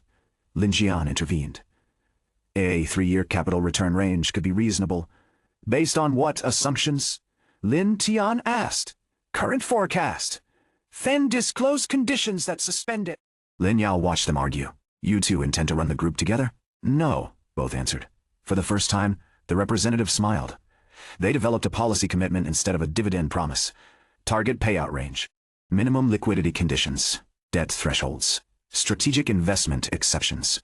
Board explanation required for deviation. The branch received predictability. The future chairman retained responsibility. The third branch did not discuss governance. It discussed marriage. Its eldest representative asked whether Lin Tian intended to formalize his relationship with Su Qing. The question arrived during a succession meeting. That made its purpose obvious. Family alliances, public image, potential spouse influence. Lin Tian answered without anger. My relationship is not part of candidate evaluation. It becomes relevant if you become chairman. Only where an actual conflict exists. Her position at Tianhe creates one. Yes, that answer surprised them. He did not deny the issue. Su Qing led a major subsidiary. Sat on Gongla's board. Was his girlfriend. If he became chairman, appointments, compensation and capital decisions involving Tianhe could create conflict. What do you propose? The representative asked. Disclosure, recusal where required, independent compensation review, no direct reporting relationship, and marriage. Not relevant to the process. The representative looked toward Lin Jian.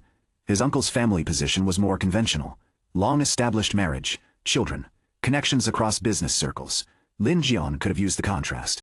He did not. Candidate relationships should be assessed through conflicts, he said. Not family preference. The meeting ended without agreement. Outside, Lin Tian asked, You could have stayed silent. I could. Why didn't you? Because if they can remove you through personal standards, they can control me through them later. Not loyalty.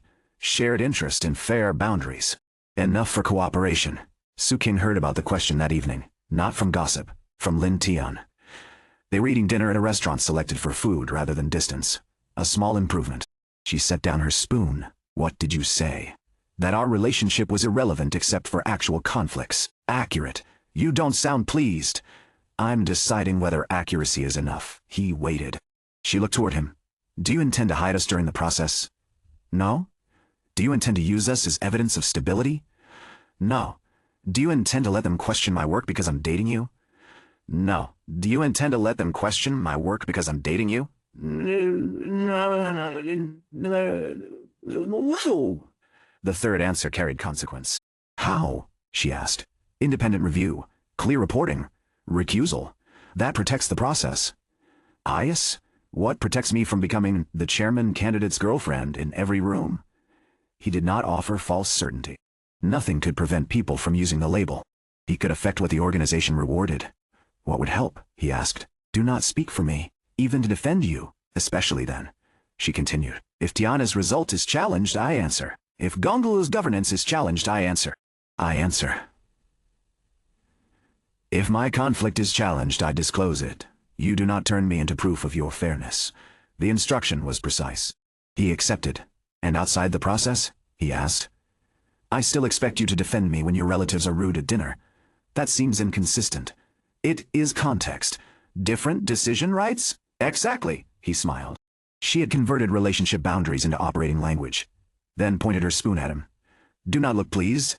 I'm not. You are. A little. The succession proposal reached the board after 2 weeks. No candidate vote was scheduled. Only approval of the process. Chairman Lin opened the meeting, then left the discussion table. He sat at the side as a non-voting advisor. The gesture changed the room. For decades, every major group decision had organized itself around his authority. Now he removed it deliberately. Qiao Ming presented the draft. Independent nomination review. Capability, evidence, conflict disclosure, management and board input, operating exposure. No candidate scoring. Written recommendations. Shareholder observers. Procedural legal review. Board appointment. Defined chairman responsibilities. Emergency authority, boundaries. One director objected immediately. This is excessive. Compared to what? Qiao Ming asked. The existing process. What is the existing process? Silence. There was none in writing. The chairman consulted. Family branches negotiated. The board voted. Custom filled the gaps. Custom had worked because one man dominated it. That was not a succession system. It was dependence. Another director raised confidentiality. Another questioned management feedback. A third argued family ownership should retain final authority. Each concern received a boundary. No promise satisfied everyone. That was the point. At the end, the proposal passed by 2 votes, narrower than Gonglu's separation, more consequential. Chairman Lin returned to the head of the table only after the decision. The process begins Monday, he said. Eligible candidates will be invited. Not only Lin Jian. The board had approved open eligibility among qualified group executives and directors. The succession race expanded. 3 additional candidates entered. Chief Financial Officer Ma Zheng, Industrial Division President Chen Jiao, Consumer Group President Lin Yue, a distant cousin from another branch. All experienced, all credible. The family expected 2 men to compete. The process produced 5. Lin Jian read the candidate notice and called Lin Tian. You designed yourself out of a 2-person race. We designed eligibility. Ma Zheng has 6 independent directors' trust. Yes, Shen Jiao controls the largest profit division. Yes, Shen Jiao controls the largest profit division. Lin Yue has 3 family branches. Yes, you sound pleased. The process works. That does not mean the outcome will. No. His uncle ended the call. Competition no longer felt theoretical. The first stage required each candidate to submit a statement of the chairman's role. Not a vision speech, a responsibility statement. Lin Jian wrote 12 pages. Capital discipline, industrial resilience, government relationships, talent continuity, risk concentration. He emphasized protection of the group. Ma Zheng emphasized financial governance and board independence. Chen Jihao emphasized global expansion and operating performance. Lin Yue emphasized consumer growth and family shareholder alignment. Lin Tian wrote 3 pages. The chairman's first duty was not growth. It was to ensure authority, information, and consequence remained connected across the group. He listed 5 risks: centralized decisions without local truth, decentralized operations without common standards, capital allocation influenced by hidden relationships, leadership systems dependent on exceptional individuals. Family ownership used to excuse weak accountability. He proposed no personal promise to solve all 5, only governance to make them visible and manageable. Su King read the draft. You sound like you want the job. I want the responsibilities handled. That is closer. Is it enough? For the committee? For me? She looked at him. No, he expected the answer. Why not? Because capability is not desire. You could perform the role well and still resent remaining inside it. He sat across from her in Tiana's meeting room. The factory had closed second shift. Quiet machinery rested beyond the glass. What should desire look like? He asked. Not excitement. Then. A reason you would stay when building is over. The chairmanship was not a turnaround. Not a pilot. Not a system he could transfer after proof. It was long stewardship. Maintenance of boundaries. Repeated judgment. Years of decisions without a clean ending. He did not yet possess the reason. Then my statement is incomplete, he said. No, your application may be complete. Your decision isn't. The committee interviews began with past failures, not achievements. Each candidate selected 3. Lin Jian chose an overseas expansion that underperformed, a supplier consolidation that created dependency, and his support for Tiana's disposal review. He did not minimize the last. I evaluated the company as a set of current cash flows and assets. I failed to test whether leadership change could alter them. An independent director asked, "Would you make the same decision now, with the information available then?" Yes. The room shifted. He continued, "But I would create a recovery option before disposal. Define time, independent leadership, evidence thresholds." He had learned from Tianhe without pretending hindsight, irrational logic. Ma Zheng admitted delaying recognition of a debt covenant risk because he expected refinancing. Chen Jihao admitted forcing volume growth that damaged service. Lin Yu admitted retaining an underperforming executive because of family pressure. Lin Tian chose his announcement of Su Qing's authority transfer. The committee seemed surprised. It had produced a good result. He explained the failure. I identified the correct need, then imposed the transition structure without involving the person receiving responsibility. What consequence followed? The committee chair asked. Trust was damaged. The team spent time correcting a design that should have been shared from the beginning. Was the outcome successful? Yes. Then why select it over larger financial failures? Because success could teach me the wrong lesson. The committee recorded the answer. No reaction revealed its weight. Management feedback created the most tension. Senior executives completed confidential assessments. Does the candidate seek accurate information? Do subordinates challenge them safely? Do they develop successors? Do they hide uncertainty? Do they separate disagreement from disloyalty? Do they accept responsibility for failed decisions? Lin Tian received strong ratings on truth and development, lower ratings on emotional accessibility. Several managers wrote that he could make people feel examined rather than understood. One comment appeared twice. I trust systems before relationships. Another. I leaves once a team becomes capable, which is healthy for the company, but can feel like abandonment. The committee asked him to respond. He did not argue. They are accurate. What would you change? Remain visible after authority transfers, without interfering. How? I don't know yet. The chair looked toward him. That is not a strong leadership answer. No, it is not a strong leadership answer. Honest one. The committee moved on. Lin Jian's feedback showed strong loyalty from long-serving executives, also fear of contradiction. Several managers believed he heard disagreement, only after evidence became overwhelming. He defended himself initially, then stopped. What changed? The committee asked. I realized I was preparing to explain why they misunderstood me. And? If multiple capable people misunderstood me the same way, my behavior created the pattern. His answer narrowed the difference between the two leading candidates. Both were learning.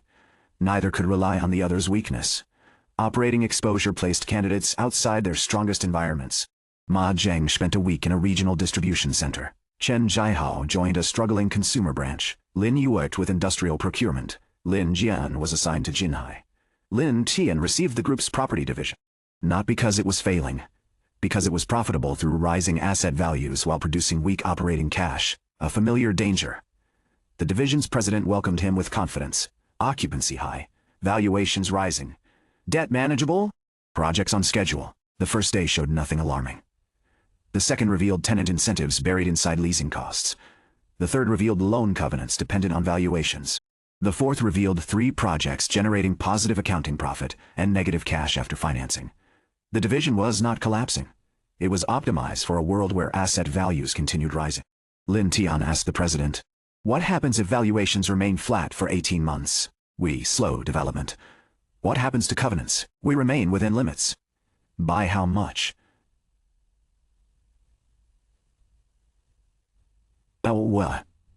Costs rise. The room became quieter. Each risk alone was manageable. Together, the buffer disappeared. The president looked toward him. You were assigned here to assess leadership, not redesign the division. Yes. Then why are you building a downside case? Because leadership becomes visible where plans stop working. They ran the scenario. Flat valuation, higher interest, lower occupancy, 2 delayed projects. The division remained solvent. But capital commitments exceeded free cash. It would depend on group support. No fraud, no hidden crisis, only concentration of assumptions. At the final review, Lin Tian did not recommend canceling development. He recommended staged commitments and pre-agreed triggers. The president objected. That reduces return. It reduces forced decisions later. We're not Tianhe. No. You cannot manage every business like a turnaround. Agreed. Then, stop applying survival logic. Lin Tian looked toward the downside. Model. This is not survival logic. It is consequence logic. The president disagreed. The committee recorded both positions. The exposure had tested more than analysis. Could Lin Tian distinguish caution from fear? He was not certain. During the same week, Lin Jian visited Jinhai's distributors. Wu Sheng refused to prepare a presentation. He gave the candidate access to reports, then sent him into the market.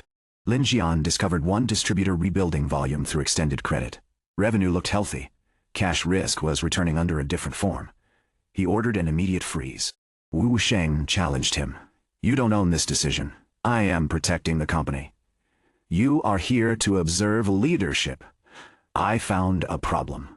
Then show it. Lin Jian had authority everywhere in the group. Inside the succession exposure, that authority was deliberately limited. He disliked the boundary, then respected it. He presented the evidence. Jinhai's management chose a targeted credit restriction instead of a full freeze. The result preserved two healthy accounts while containing the risky distributor. Lin Jian later admitted to the committee, my first decision was too broad. Why? I wanted to eliminate the risk faster than I understood it. Would you have acted differently without the exposure rules? No. The answer cost him. It also demonstrated learning. The candidates' external assessments were less useful. Consultants measured communication, strategic reasoning, stakeholder influence, decision style. Each report produced polished language. Chairman Lin read all 5. Then asked the committee, what did these tell you that management feedback did not? The committee chair answered honestly, very little. Then why include them? Independence. Independence from whom? Internal politics. External assessors have no internal knowledge. The chairman looked toward the process document. A component they had approved had failed to create sufficient value. The committee did not defend it because it was already part of the system. External assessments were reduced to reference material, not scored evidence. The process improved while operating. Just like every framework before it, outside the formal stages, family politics continued. A rumor appeared that Su Qing's appointment at Tianhe had been accelerated through her relationship with Lin Tian. Another claimed Gong Lu had been separated to create a private power base beyond the group. A third suggested the first Carter documents were fabricated to build a founder myth around him. The rumors were carefully designed. Each attached itself to a real fact, relationship, independent platform, historical mystery. Then supplied the most damaging explanation. Su Qing received the first anonymous media inquiry. She did not call Lin Tian. She called Tianhe's board secretary, requested appointment records, performance reviews, compensation decisions, board approvals. Then prepared a statement limited to governance facts. Her appointment had been proposed through the board. Lin Tian had not voted on compensation. Tianhe's results preceded formal promotion. Current conflicts were disclosed. When Lin Tian learned, the response was already complete. He went to her office. You handled it. Ah, yes. Why didn't you tell me? I am telling you now. Afterward, you promised not to speak for me. That doesn't mean alone. She stopped. The distinction mattered. Independence was not isolation. I should have told you before responding, she said. Yes, not asked permission. No, shared the burden. Yes, she nodded. Agreed, then handed him the second inquiry. This one concerned Gonglu, his responsibility. He read it. Joint response? Separate facts? Shared timing? Good!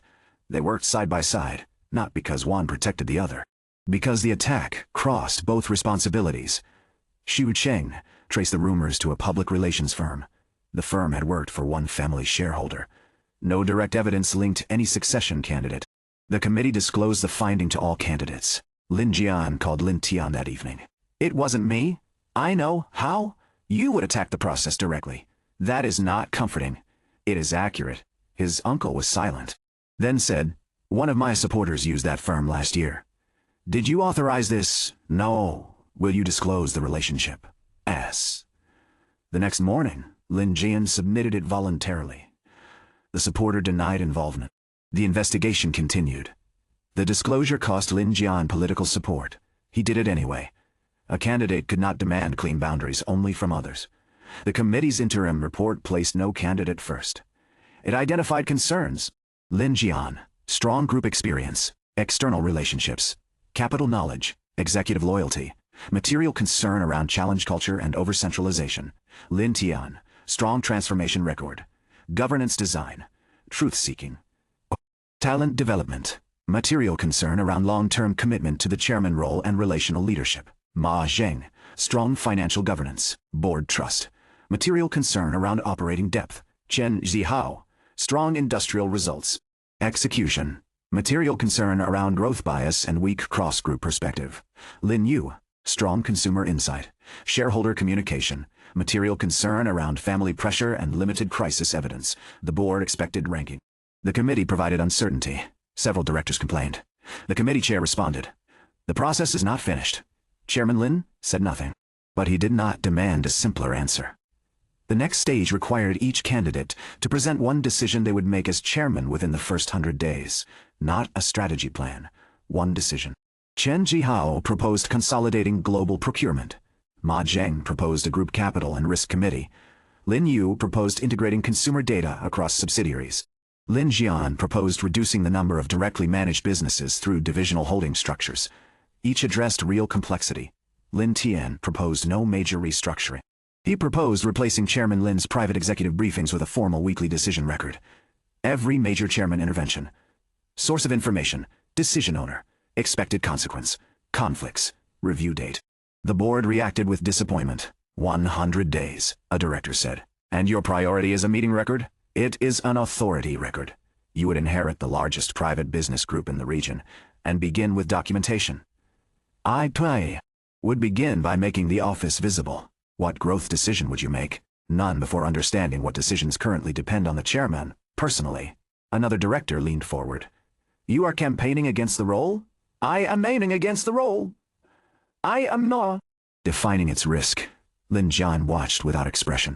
Afterward, he found Lin Tian in the corridor. You made yourself look small, possibly. The board wants direction. They have direction. They want yours. Before I know whether I want the role. You entered the process to test the fit. This is not an internship. No. His uncle lowered his voice. If you remain uncertain until the final vote, they would choose someone who is not. Maybe they should. Lin Jian stared at him. You built a fair process, then refused to compete inside it. I am competing. Without trying to win. The accusation stayed with him. That night, Lin Tian returned home earlier than expected. Su Qing was already there. They did not live together officially. Her spare clothes disagreed. So did the second toothbrush. She looked up from the dining table. You're early. I was accused of not trying to win. Accurately? Possibly. She closed her laptop. What would trying look like? Convincing the board I have direction. Do you? For the group? Yes. For yourself? No. She waited. He stood by the window. The city below looked like a network. Roads, buildings, factories beyond sight. Millions of decisions connected without anyone seeing the whole. I know what the group needs, he said. Not perfectly, but enough. Then what is missing? A reason I need to be the one.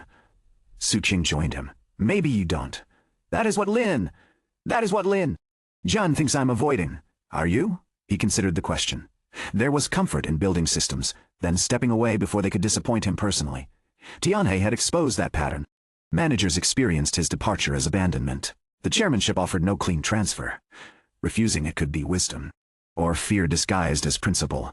I don't know whether I dislike centrality, he said, or whether I'm afraid of becoming responsible for something too large to fix. Su Qing did not reassure him. What would happen if you failed as chairman? People would happen if you failed as chairman. Lose jobs, capital, trust. The family could fracture. The group could weaken. And personally, he looked toward her. I could become someone who explains every harm as necessary. That was the deeper fear, not failure.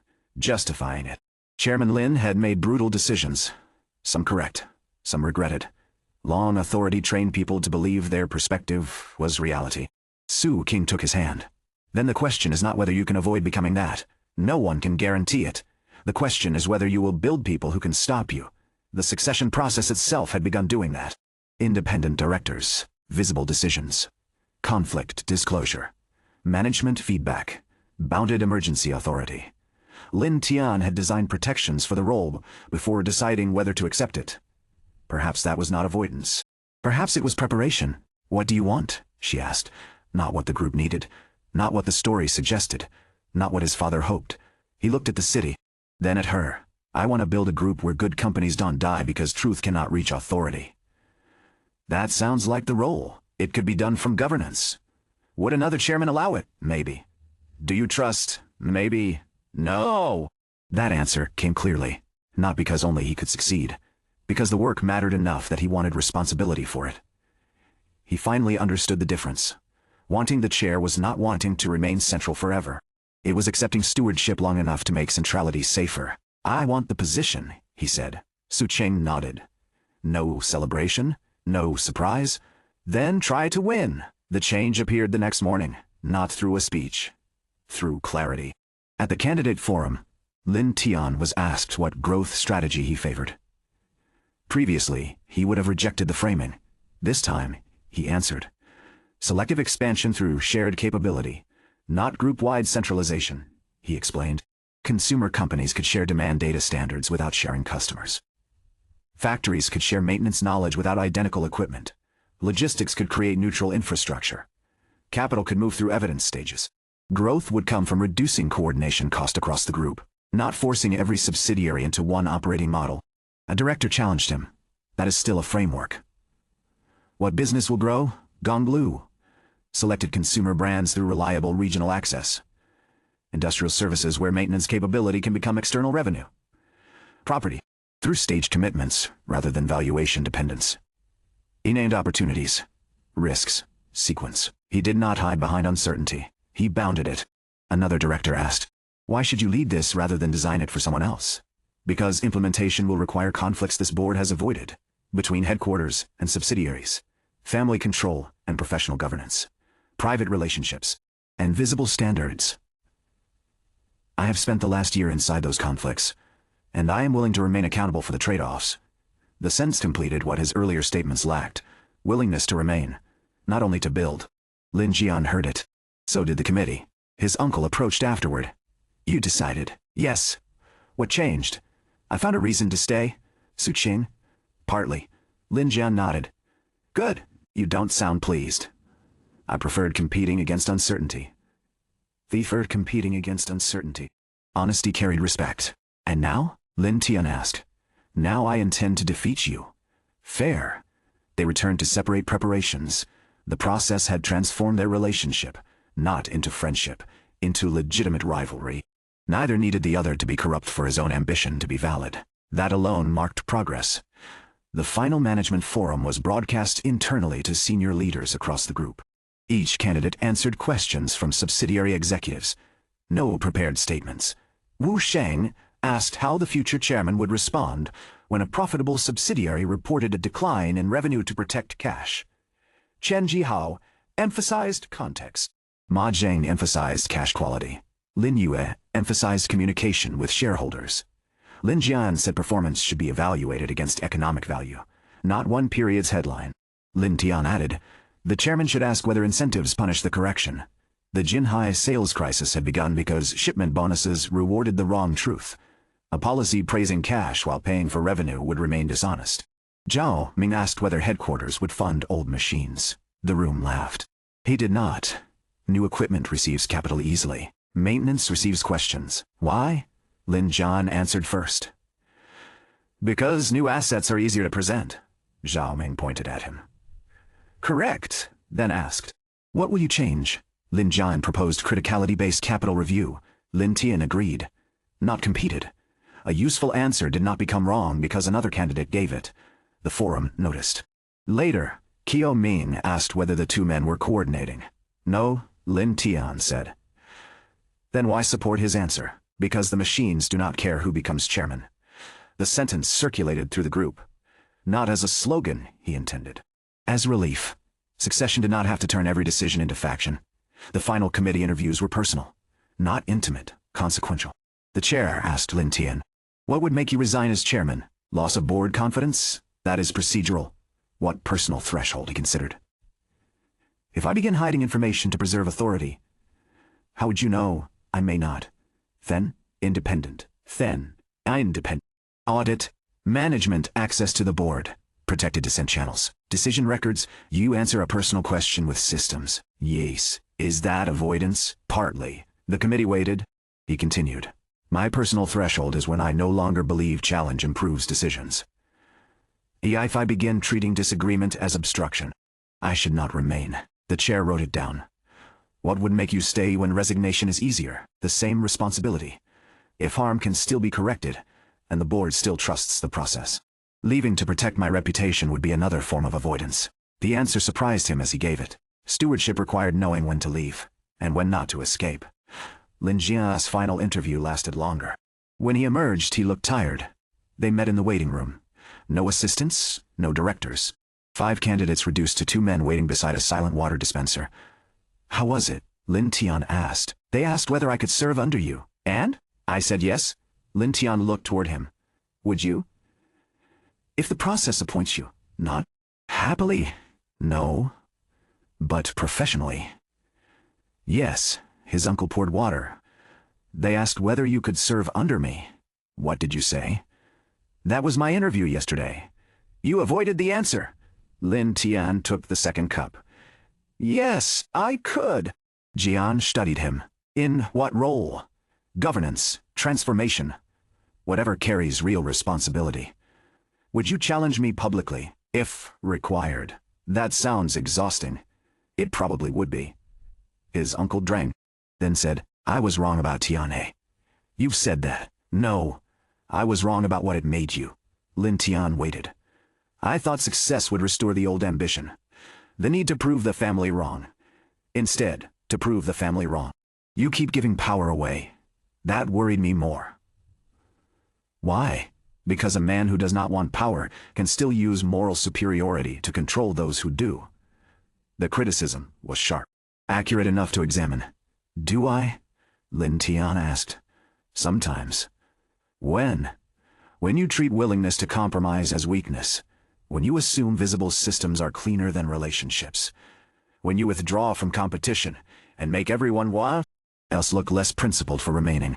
Lin Tian accepted each point. Not fully. Enough. And you? He asked. Lin Jian smiled without humor. I treat responsibility as ownership. I trust people longer when they are loyal than when they are right. I believe experience entitles me to decide before others understand. Sometimes it does. Too often. Too often. I stopped checking. They had reached the clearest assessment of one another, not through the committee, through rivalry. The secretary opened the door. The board is ready. The final meeting contained no public audience. 5 candidates, 12 directors, 3 shareholder observers, independent counsel, Chairman Lin at the side. The committee chair presented its findings. Ma Zheng was recommended for continued board leadership, not chairman. Chen Jihao for broader group operating exposure. Lin Yue for expanded consumer governance responsibility. The final recommendation named 2 candidates, Lin Jian, Lin Tian. No rank. The board would decide. Before voting, each received 10 minutes. Lin Jian spoke first. He did not promise transformation. He promised continuity with correction. The group had survived because relationships, capital discipline, and decisive leadership held it together through unstable markets. He would preserve those strengths, reduce over-centralization, formalize challenge, strengthen divisional accountability, protect the group from experiments that outran evidence. He spoke as someone who had carried the company for years, not someone discovering it. His claim was experience, responsibility already borne. When he finished, several directors looked convinced. Lin Tian stood. He did not begin with Tianhe. He began with Chairman Lin. The group has been fortunate. The room tightened. Our chairman's judgment has carried decisions no system could adequately review. Some succeeded, some created regret. The danger is not that the next chairman will be less intelligent. The danger is that the group still requires one person to be exceptional. He described the work ahead. Visible authority, distributed capability, shared standards, local truth, capital tied to consequence, family ownership without immunity fee from governance, growth through coordination rather than forced uniformity. Then he addressed his own concern. I entered this process uncertain whether I wanted to remain at the center of a system. I now understand the role differently. The chairman should not be the center of every decision. The chairman should not be the center of every decision. Ensure no important decision loses contact with reality. I want that responsibility, not because I believe only I can carry it, but because I am willing to be judged by whether the group can challenge me. Learn without me and survive after me. He sat. No applause, only the silence before ownership changed. The vote was secret. 9 directors, 3 independent, 6 shareholder appointed. Chairman Lin did not vote. The council counted, then counted again. 5 votes for Lin Jian. A pause. 6 votes for Lin Tian. 1 ballot remained. The room tightened. 12 directors, the council said. 6 votes each, a tie. Everyone looked toward Chairman Lin. The process allowed the outgoing chairman a casting vote only after a tie, a rule designed for continuity, a power no one expected to matter so precisely. The old man remained seated at the side. For years, the final decision had belonged to him before any vote occurred. Now the process returned it openly. He looked at both candidates. Lin Jian had carried the group, protected it, compromised for it, learned to expose more of his authority. Lin Tian had rebuilt Tianhe, created the framework, separated Gonglu, redesigned the succession process. Only one could become chairman. Chairman Lin stood. I cast my vote for. He stopped, then looked toward the council. The process permits another action. The lawyer checked the document. ICE. The board may reopen deliberation if the casting voter identifies material unresolved risk. The old man turned toward the committee. Do. Several directors frowned. Lin Jian's expression hardened. What risk? He asked. The role remains too large. The answer shocked both candidates. Chairman Lin placed the responsibility document on the table. You reduced the chairman's formal duties. You did not redesign the group chief executive role. The chairman remained both strategic leader and practical center of management through influence. Appointing either man without clarifying executive authority would recreate dependence under a new name. Are you delaying the result? Lin Jian asked. Yes, for how long? 30 days. Anger entered the room. Family observers objected. Directors accused the chairman of refusing to surrender control. Lin Tian watched the old man. The accusation could be true. So could the risk. Facts separate from explanations. What must be resolved? Lin Tian asked. Appointment of a group chief executive, decision boundaries, reporting structure. Whether the chairman candidates accept them. Lin Jian stared at his father. Yuan stared at his father. This before the vote, I suspected. You waited for a tie? I waited to see whether the board could choose without me. And it could not. It chose equally. That is not failure. No. Chairman Lin looked toward both men. It is evidence the far group sees 2 different strengths. Do not force one role to consume both. The casting vote remained unused. The succession process continued. Outside the boardroom, Lin Jian struck the corridor wall with the side of his fist. Not hard enough to injure himself. Hard enough to express what words cannot safely carry. He changed the process after losing control of the outcome. Possibly, Lin Tian said. Stop saying possibly. We don't know. He designed the escape clause. We approved it. Because no. One expected him to use it against a tie. That is why emergency clauses are dangerous. His uncle turned. You are defending him. No, I am separating motive from the structural issue. The structural issue is convenient. Yes, that does not That does not make it false. Lin Jian walked away, not accepting, not withdrawing. The rivalry had reached its most dangerous point. A fair process had produced a result. Then authority delayed it through a permitted exception. The rule had been followed. Trust had still been damaged. Governance was not only compliance. It was confidence that discretion served purpose rather than self-preservation. Chairman Lin would have to prove the difference. Su Qing waited downstairs. She saw the result in Lin Tian's face. Who won? No one, he explained. The tie. The casting vote. The delay. The group chief executive issue. She listened. Then asked, is he right? About the role? Yes, probably. About delaying? I don't know. Do you want him to cast the vote? Yes. The answer surprised them both. Even if it went against him, he wanted the decision completed, not stretched into another test. What will you do? She asked. Design the chief executive boundaries. That helps his delay. It addresses the real risk and the trust problem. He looked back toward the tower. That requires him. Chairman. Lin addressed the board the next morning. Not privately. Not through family channels. A written statement. He acknowledged that invoking the delay after a tie created a reasonable perception of self-protection. He disclosed that concern before defending the decision. Then committed to 3 conditions. He would not participate in selecting the group chief executive. The independent committee would propose the role boundaries. After 30 days, he would cast the deciding vote regardless of preference. No further delay. The statement did not erase suspicion. It bounded discretion. Lin Jian read it twice, then called Lin Tian. "We work again Monday. On the executive role?" "Yes." "You still believe he manipulated the process?" "Yes. Why participate?" "Because the risk is real." The same conclusion. Different trust. Enough to continue. The group chief executive design created a new conflict. A strong CEO reduced chairman intervention. It also created a second center of power. Lin Jian wanted the chairman to appoint and remove the CEO with board ratification. Lin Tian wanted the full board to appoint, with the chairman leading evaluation but not controlling removal. The committee supported the board model. Daily management would belong to the CEO. Subsidiary presidents reported through divisional structures. The chairman led the board, not operations. Emergency intervention required defined triggers. The CEO attended all board meetings. Management could access independent directors without chairman permission. The structure resembled modern governance. The family had never operated that way. The real question became who could serve as CEO. Ma Zheng lacked broad operating experience. Chen Jihao had it. So did Lin Jian. If Lin Tian became chairman, his uncle could become CEO.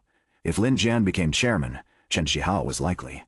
The process threatened to transform rivalry into shared leadership. Neither man trusted the idea easily. The committee asked them directly, "Could you serve as chairman with the other as chief executive?" Lin Jian answered first, "No," then corrected himself. "Not yet," Lin Tian said. "Yes." His uncle looked toward him. "You answered too quickly. I've worked with people who challenge me. Not family, no, not someone who wanted your position. No, then your confidence lacks evidence. Fair. Then your confidence lacks evidence. Fair." Lin Tian revised. "I believe the structure could work." "I do not know whether we could." The committee recorded the uncertainty. They tested it. For 2 weeks, Chairman Lin withdrew from group executive meetings. Lin Jian chaired management sessions as acting CEO. Lin Tian chaired governance review as acting board-led. No formal authority changed. The exercise exposed friction immediately. Lin Jian approved a temporary capital reallocation to protect an industrial contract. Lin Tian challenged the decision because the risk threshold had not been documented. His uncle accused him of slowing management. Lin Tian accused management of using urgency to avoid review. The contract deadline was real. So was the missing downside case. They had 6 hours, not 6 days. The old structure would have allowed the chairman to decide. The new one required faster governance. They created a temporary decision note. Commercial consequence. Cash exposure. Exit condition. Review date. Independent director notified. The capital moved within 90 minutes. The contract was preserved. The record remained. Neither side won. The system did. The second conflict involved an executive removal. Lin Jian wanted to suspend a regional president after repeated safety failures. Lin Tian agreed with the consequence. Disagreed with the process. The investigation was incomplete. They appointed an interim operator. Restricted the president's authority. Protected evidence. Completed review in 4 days. The final removal became stronger, because urgency had not destroyed fairness. By the end of 2 weeks, both men were exhausted. Neither trusted the other fully. Both trusted the structure more. The committee's final recommendation surprised the board. Regardless of who became chairman, Lin Jian was the preferred first group chief executive. His operating experience, external relationships, capital judgment, and willingness to expose his own centralization risk made him stronger in management than governance. The recommendation could be interpreted as demotion or alignment. Lin Jian read it in silence. Then asked, "If I win the chair, you appoint another CEO," the committee said. "If I lose, the board invites you to serve." Under Lin Tian, yes. The room waited. His ambition had been clear. He wanted the chair. Accepting CEO after losing could appear like submission. Rejecting could remove the strongest operating leader from the new structure. "What do you want?" Lin Tian asked him later. They stood inside the Western warehouse again, where the process had begun. "I want to lead the group," Lin Jian said. "The CEO leads management. The chairman represents final authority. Not under the new model. Culture does not change because a document says so. No, it changes because a document says so. No, it changes because people operate differently." His uncle looked toward the root boards. "You would still be the family chairman. I would lead the board. You would have the title." "Yes, and you expect me to accept less." I expect you to decide whether the work matters more than the hierarchy. That is easy for the person receiving the hierarchy. The accusation was fair. Lin Tian did not answer with principle. What condition would make the role real? Lin Jian considered. CEO appointment for a fixed 3-year term. Removal only by full board vote. Authority over executive appointments below group level. Approved capital within thresholds. Direct access to the board. Chairman cannot issue operating instructions to subsidiaries. All reasonable. All protected him from symbolic authority. I would support those boundaries, Lin Tian said. Even when I disagree with you. Especially then. His uncle looked toward him. You might regret that. Probably. The word no longer irritated him. This time, Lin Jian laughed. The 30th day arrived. No speeches were repeated. No new evidence introduced. The role structure had been approved. The CEO boundaries defined. The board vote remained tied. Chairman Lin returned to the head of the table for one final decision. He looked first toward Lin Jian. You carried this group when others enjoyed its name. You protected it through decisions I allowed you to make without enough challenge. You are qualified to lead. Then toward Lin Tian. You rebuilt what we considered disposable. You forced truth into systems that preferred confidence. You are also qualified. The old man placed his hand on the voting paper. My decision is not a judgment that one of you is worthy and the other is not. It is a judgment about which responsibility each of you should carry now. He wrote one name, folded the paper, passed it to counsel. The lawyer opened it. Lin Tian, no explosion. No applause, only consequence becoming real. Lin Tian had become chairman-elect of the Lin Group. Chairman Lin continued. I recommend Lin Jian as Group Chief Executive under the approved structure. The board voted. 10 in favor. 2 abstentions. Lin Jian sat still. Then looked toward Lin Tian. The room waited for acceptance. He could refuse, leave, force the new chairman to begin by losing the group's most experienced operator. Instead, he spoke. I accept the appointment, not warmly, not as surrender, as responsibility. The transition passed. After the meeting, Chairman Lin removed the group seal from his folder. He did not hand it over. The formal transfer would occur in 30 days. Audits, signatures, external notifications, regulatory filings, a controlled transition. You have 1 month, the old man said, to prepare, to discover how much of the group still depends on me. That was the final audit, not financial, institutional. Every decision waiting for Chairman Lin personally. Every relationship tied to his name. Every exception only he understood. Every risk hidden inside experience. The succession would not be complete until those dependencies became visible. Lin Tian looked toward Lin Jian. The new CEO already understood. Their first work as chairman-elect and chief executive would be dismantling the old chairman's invisible operating system. Chairman Lin saw the recognition. For the first time, he looked relieved. Not because the family remained in control, because consequence would no longer belong to him alone. Su Qing received the news at Tianhe. Lin Tian told her in person. No call. No message. She stood beside the production board while operators completed changeover. You won, she said. Yes. Do you feel like you won? No. Good. That sounds unkind. It sounds accurate. She closed the production file. What happens to us? The Fei. Question was practical. Chairman of the group. Ku of Tianhe. Gonglu board member. Public scrutiny. Conflicts. Time. Power. Their relationship would change whether they acknowledged it or not. We design it, he said. She shook her head. No. The answer stopped him. Not everything. She continued. We disclose conflicts. We set reporting boundaries. We protect Tiana's independence. But we do not turn us into a governance project, he understood. Their relationship required responsibility, not administration. What do you need, he asked. Time that is not always the remainder after work. Honesty before risk becomes public. No decisions about my career made for my protection. And... She stepped closer. When your relatives become unbearable. Dinner somewhere good. That may be the highest cost condition. You accepted worse terms from suppliers. He smiled. Agreed. She looked toward him. Chairman Lin. Not yet. Good. Then kissed him before the title could enter the space between them. Brief. Familiar. Chosen. When she stepped back, an operator at the far end of the line pretended to inspect the same carton for too long. Suqing noticed. Your first governance issue? What? Factory gossip. Who owns the decision? I do, and... She raised her voice without turning. Inspection sample passed 5 minutes ago. The operator immediately moved. Lin Tian laughed. The future chairman of the Lin Group had no authority here, exactly as designed. The dependency audit found 143 chairman-linked decisions, bank relationships, government commitments, executive exceptions, supplier guarantees, land understandings, family agreements, crisis contacts. Several existed nowhere in writing. Chairman Lin remembered them. That had been the control. Lin Jian led extraction, not respectfully. Efficiently. Why was this never documented? He asked for the 15th time.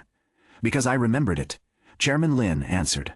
That is not a system. I know. Then stop looking offended when we write it down. I am not offended. You are? Lin. Tian chaired the review. For once he let them argue. The conflict contained useful truth. A son who had spent 20 years carrying his father's decisions. A father who had mistaken memory for infrastructure. They mapped every dependency. Some relationships could not be transferred immediately.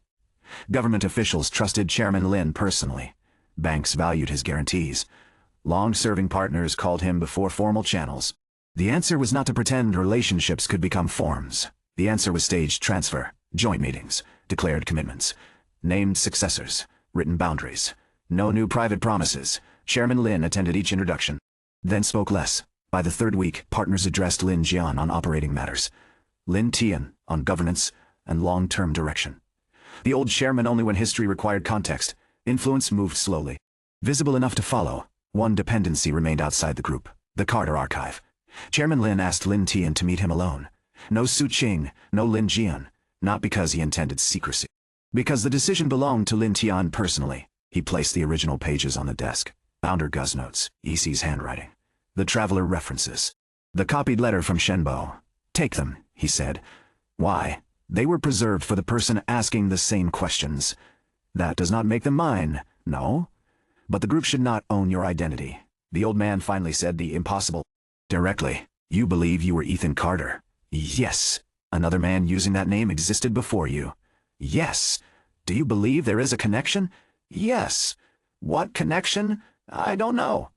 Chairman Lin nodded, then pushed the archive closer. Find out privately. Not as chairman. Not through group resources. Not unless the answer creates group consequence. The boundary was wise. Mystery could consume authority if given institutional permission. A chairman searching for metaphysical proof could turn a business into personal mythology. Lin Tian took only copies. The originals remain in the archive. Why? Because they are part of Tiana's history. And the personal connection? Mine? The chairman accepted the division? Will you continue searching? Yes. Why? Lin Tian looked at the initials. EC, not destiny, not proof. A fact that had followed him across decades he had never lived. Because some questions remain important even when they have no operating value. The answer would once have sounded inefficient. Now it sounded human. The formal transfer took place 1 year and 1 month after Tiana's assignment. No extravagant ceremony. Employees watched through an internal broadcast. Chairman Lin signed the resignation. The board appointed Lin Tian. Lin Jian's CEO term began simultaneously. Authority divided by design. The group seal passed across the table. It was heavier than expected. Not symbolically, physically. Lin Tian held it once, then handed it to the board secretary for custody. Chairman Lin watched. You don't keep it in your office? No, why? It belongs to the process. The old man almost smiled, then stood from the chairman's seat. For decades the room had arranged itself around him. Now he walked to the side. Lin Tian sat. No reincarnation reward appeared. No system notification. No invisible voice declared completion. Only an agenda. Debt exposure. Property commitments. Industrial safety. Consumer growth. Gonglu regional expansion. Tianhe capital request. The work began immediately. The first decision tested the new structure. Chen Jihao requested emergency capital for an overseas industrial order. High margin. Tight deadline. Significant execution risk. Lin Jian supported it with conditions. Ma Jing opposed the exposure. The old system would have forced Chairman Lin to choose after private briefings. The new process placed both cases before the board. Lin Tian listened, asked questions, then did not decide alone. The board approved staged capital. Milestone release, customer deposit requirement, currency hedge, Independent project review. Lin Jian retained management authority. The board defined risk. The chairman did not become substitute CEO. The decision took longer than a private order, less time than repairing an undocumented mistake. When the meeting ended, Lin Jian remained. You disagreed with my original structure. Yes, you still supported the order. Yes, why? The corrected structure connected return to consequence. His uncle gathered the files. This arrangement may work. That sounds may work. That sounds dangerously optimistic. It was not praise. No, it was surprise. I know. Their relationship had not softened. It had become functional. Weeks became months. The group did not transform through one announcement. Some executives continued calling Lin Tian for operating approval. He redirected them to Lin Jian. Some directors continued asking Lin Jian for board commitments. He redirected them to the chairman. Family branches sought private promises. Both men disclosed the meetings. Chairman Lin occasionally gave advice no one requested. Sometimes it was useful, sometimes outdated. The new board recorded both. Tianhe completed a full profitable year. Su Qing became its president after the board separated operational and strategic roles. She accepted only after an independent appointment process. Lin Tian recused himself. The vote passed unanimously. Gonglu entered a third region, not nationally. Not yet. Haixing invested through non-controlling infrastructure notes. No exclusivity, no preferred access. Zhao Ke complained through every negotiation. Then signed. The transformation office under Tang Kai identified 2 failing subsidiaries before cash crisis. One recovered, one closed. The closure protected employees through negotiated transfers and creditor planning. Not every company had to survive for the system to be humane. That lesson became version 5. Recovery was not preservation at any cost. It was truth early enough to preserve choices. Lin Tian and Su Qing learned the limits of scheduling. He missed one dinner, then another. The third time she arrived at headquarters carrying takeaway food. Not romantically, angrily. She placed it on the chairman's table during a break. You have 12 minutes. That is not enough for dinner. It is enough to remember food exists. Lin Jian, still in the room, looked between them. Should I leave? Yes, Su Qing said. No, Lin Tian said at the same time. His uncle gathered his folder. I manage thousands of employees. I refuse to manage this. He left. Su Qing opened the containers. You agreed to time that wasn't leftover. I know. You are giving me leftover. Yes, no defense. No crisis excuse. The decision had consequence. What changes? She asked. He looked at the agenda. Then, at the calendar. 2 weekly evenings protected unless safety or liquidity thresholds triggered. 1 weekend each month. No assistant could fill them without direct confirmation. He stopped. She narrowed her eyes. You are building a control. Yes, for us, yes. I said not everything. I know so. He closed the calendar. Friday, no recurring rule. I leave at 7, and if something happens, I decide whether it is more important. That is the answer. Not a system. Judgment. Relationship required it repeatedly. There would be no permanent design that removed choice. He ate cold noodles beside her in the chairman's office. Not ideal. Still theirs. The Carter mystery returned 6 months later. A package arrived at Tianhe. No sender. Inside was a photograph. Founder Gu stood outside the Western warehouse, younger. Beside him, a Chinese man wearing an unfamiliar suit. The face was not Lin Tian's, but the posture felt wrong in a familiar way. Slightly apart from the group, watching the operation rather than the camera. On the back, in EC's handwriting. Warroad is only proof that 2 places can be connected. It's beneath it. Quite her work is deciding what should travel between them. No date. No explanation of who had sent it now. Xu Cheng examined the package.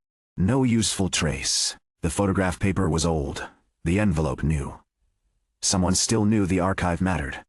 Lin Tian showed Su Qing first. Then Chairman Lin. The retired chairman studied the unknown man's face. That is him? You saw this photograph before? No. Then how do you know? Founder Gu described him. Not appearance. Manner. Appearance. Manner. A man present and displaced at once. Who could have sent it? Su Qing asked. Chairman Lin thought of surviving staff. Old suppliers. Private letters. Very few people. Shenbo denied sending it. Northbridge Trading had no remaining registered officers alive. Founder Gu's family claimed no knowledge. The trail ended. Again. Lin Tian placed the photograph beside the earlier note. The first Carter had not looked like him.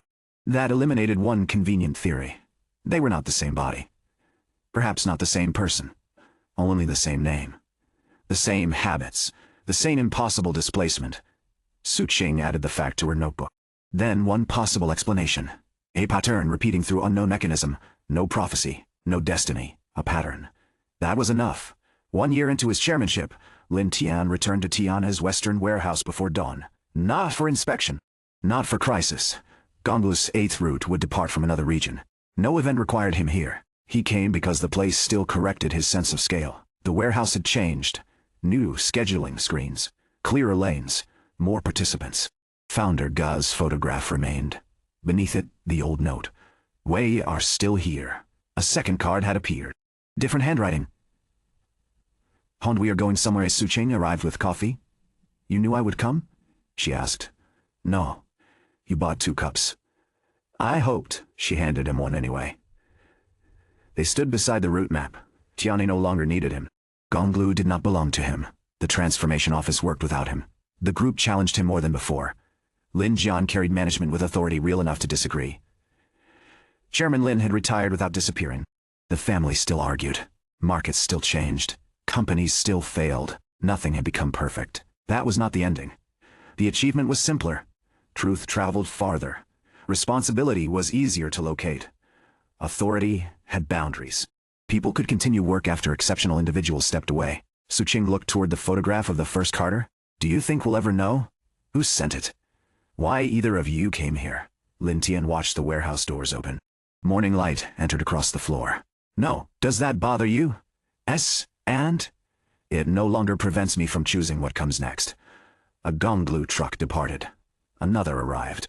Goods moved between companies that once protected every boundary as territory. Knowledge moved between managers who once hid failure. Trust moved more slowly, but it moved. The first Carter had asked what should travel along a road. Lin Tian finally had an answer. Not everything. Not control. Not dependence. What should travel was the ability to make better choices after the person who built the road was gone. Su Qing slipped her hand into his. "Breakfast? Is that an assigned route?" "No." "Then where?" "Somewhere we haven't been." They walked toward the warehouse doors. Behind them, the systems continued. Ahead, the road did not promise success. Only connection. For Ethan Carter, that would once have been insufficient. For Lin Tian, it was enough to begin. 3 months later, the first crisis arrived without warning. Not because the group had failed. Because success had become visible enough to threaten someone else. At 6:12 a.m., Xu Cheng entered the chairman's office carrying a thin black folder. "No appointment? You'll want this before breakfast?" Lin Tian accepted it. Inside lay a single report. Anonymous complaint submitted to the National Anti-Monopoly Authority subject. Possible coordinated market manipulation through shared logistics infrastructure. Gonglu, Tianhe, Haicheng infrastructure. 3 names. 1 accusation. The complaint argued that Gonglu's neutral logistics platform secretly favored companies connected to the Lin Group, while excluding competitors through pricing algorithms. There was enough truth inside the accusation to make it dangerous. Gonglu did share infrastructure. Tianhe was one of its largest customers. The Lin Group remained an investor through Haicheng. None of that was illegal. If governance failed, however, it easily could become illegal. Xu Cheng placed another document beside it. "Our legal team believes the complaint was professionally written, not by an angry competitor. No, someone understood both logistics and regulation." Lin Tian asked only one question. "Is any part of it true?" Xu Cheng answered immediately. "I don't know." "Good." The chairman closed the folder. "Then we investigate before we defend." At 7:00 a.m., the Emergency Governance Committee assembled. No one had been warned in advance. Not even Lin Jian. When the CEO entered, he looked at the report for less than 30 seconds. "Competitors, probably." Lin Tian shook his head. "Evidence first. You think we're guilty?" "I think certainty before investigation is the first governance failure." Lin Jian leaned back. "You've become even more annoying as chairman." "So I've been told." The room remained serious. General Counsel Myron projected Gonglu's pricing history onto the screen. Every customer, every contract, every discount, every exception. The legal team had already begun reviewing them overnight. "Nothing obvious," she said. "But obvious isn't the standard." "Correct." Lin Tian looked around the room. "No assumptions, no reputational defense, no protecting previous decisions. We investigate ourselves more aggressively than any regulator would." One executive hesitated.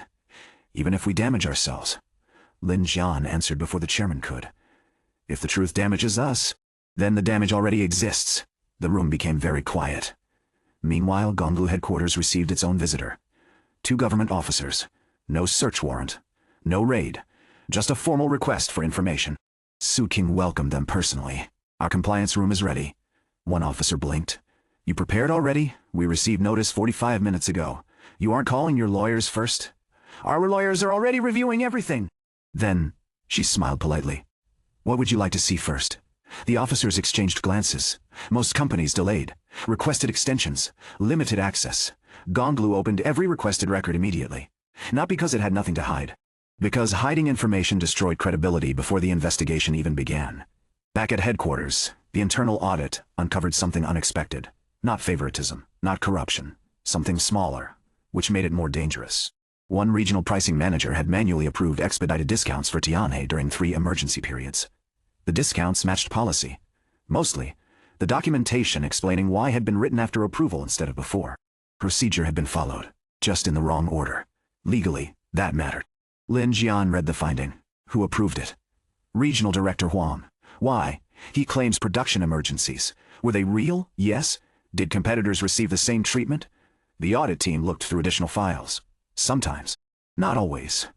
Could another customer reasonably claim unequal treatment? A pause.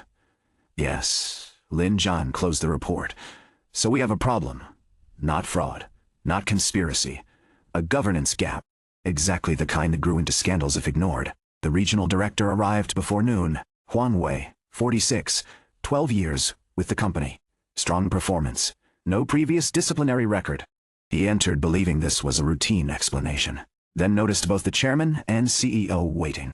His expression changed immediately. I'm sorry. Lin Tian interrupted. Don't apologize. Explain. Huang took a breath. Tianhe had export deadlines. I approved emergency pricing. Were you authorized? Yes. Did you document before approval? No. Why not? There wasn't time. Lin Jian asked. Then why document afterward, so the records remain complete? You understand how that appears? Yes. Were you trying to hide anything? No. Then why not simply report that documentation was delayed? Huang fell silent. Because everyone knew the answer. Late documentation created questions. So people quietly adjusted paperwork instead. Not maliciously. Habitually. Exactly how organizations slowly taught themselves to hide reality. Lin Tian finally spoke. You made the operational decision. Correct. You feared the paperwork more than the delay. Yes. That is our organizational failure. Huang looked confused. My failure too. Yes, but yours happened because our incentives taught managers that perfect records mattered more than truthful records. The chairman turned toward human resources. Effective immediately. If documentation follows emergency approval. If documentation follows emergency approval. It must be marked as retrospective. No penalty for honesty. Severe penalty for concealed reconstruction. The legal counsel looked up. That will increase reported procedural breaches. For a while, yes. Good. Truth should increase before problems decrease. Otherwise people were still hiding it. The regulators completed 3 weeks of review. No anti-competitive conduct was found. No coordinated pricing. No market manipulation. The anonymous complaint was dismissed. However, the report included one recommendation. Strengthen emergency authorization documentation. Lin Tian smiled faintly. We already have. General Counsel Myron looked surprised. We're happy about receiving a recommendation. We're happy because reality matched our investigation. If we had waited for regulators to find it first, we'd have learned nothing. The news spread through the business community. Not the dismissed complaint. That happened every week. The unusual part was what Gonglu had done. They had voluntarily disclosed their own procedural weakness before regulators requested it. Several CEOs privately called Lin Jian. Why would you admit that? He answered simply. Because they were going to find it anyway. But you made yourselves look weak. No. We made ourselves believable. That answer circulated almost as widely as the investigation itself. Late Friday evening, Chairman Lin visited headquarters, retired. No office, no authority. Just an old man carrying tea. He found Lin Tian still working. You handled your first regulatory investigation. We handled it. Chairman Lin poured 2 cups. When I held your position, I would have called 3 ministers. I know. It probably would have worked.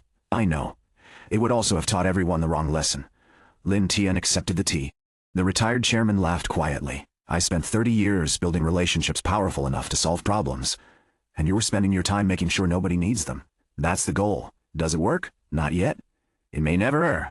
Completely. Chairman Lin nodded. Then keep trying. He looked through the office window toward the city lights. Exceptional people are useful. They're dangerous when organizations require them. For a long moment, neither man spoke. Finally, the old chairman stood. You've made this office feel smaller. Lin Tian looked around. It is. Chairman Lin smiled. No, I mean that as praise. Then he left. The chairman's office became quiet again. Lin Tian returned to the report waiting on his desk. Another subsidiary. Another operational review. Another opportunity to strengthen systems before crisis became catastrophe. There would always be another. That was no longer discouraging. It was simply the work.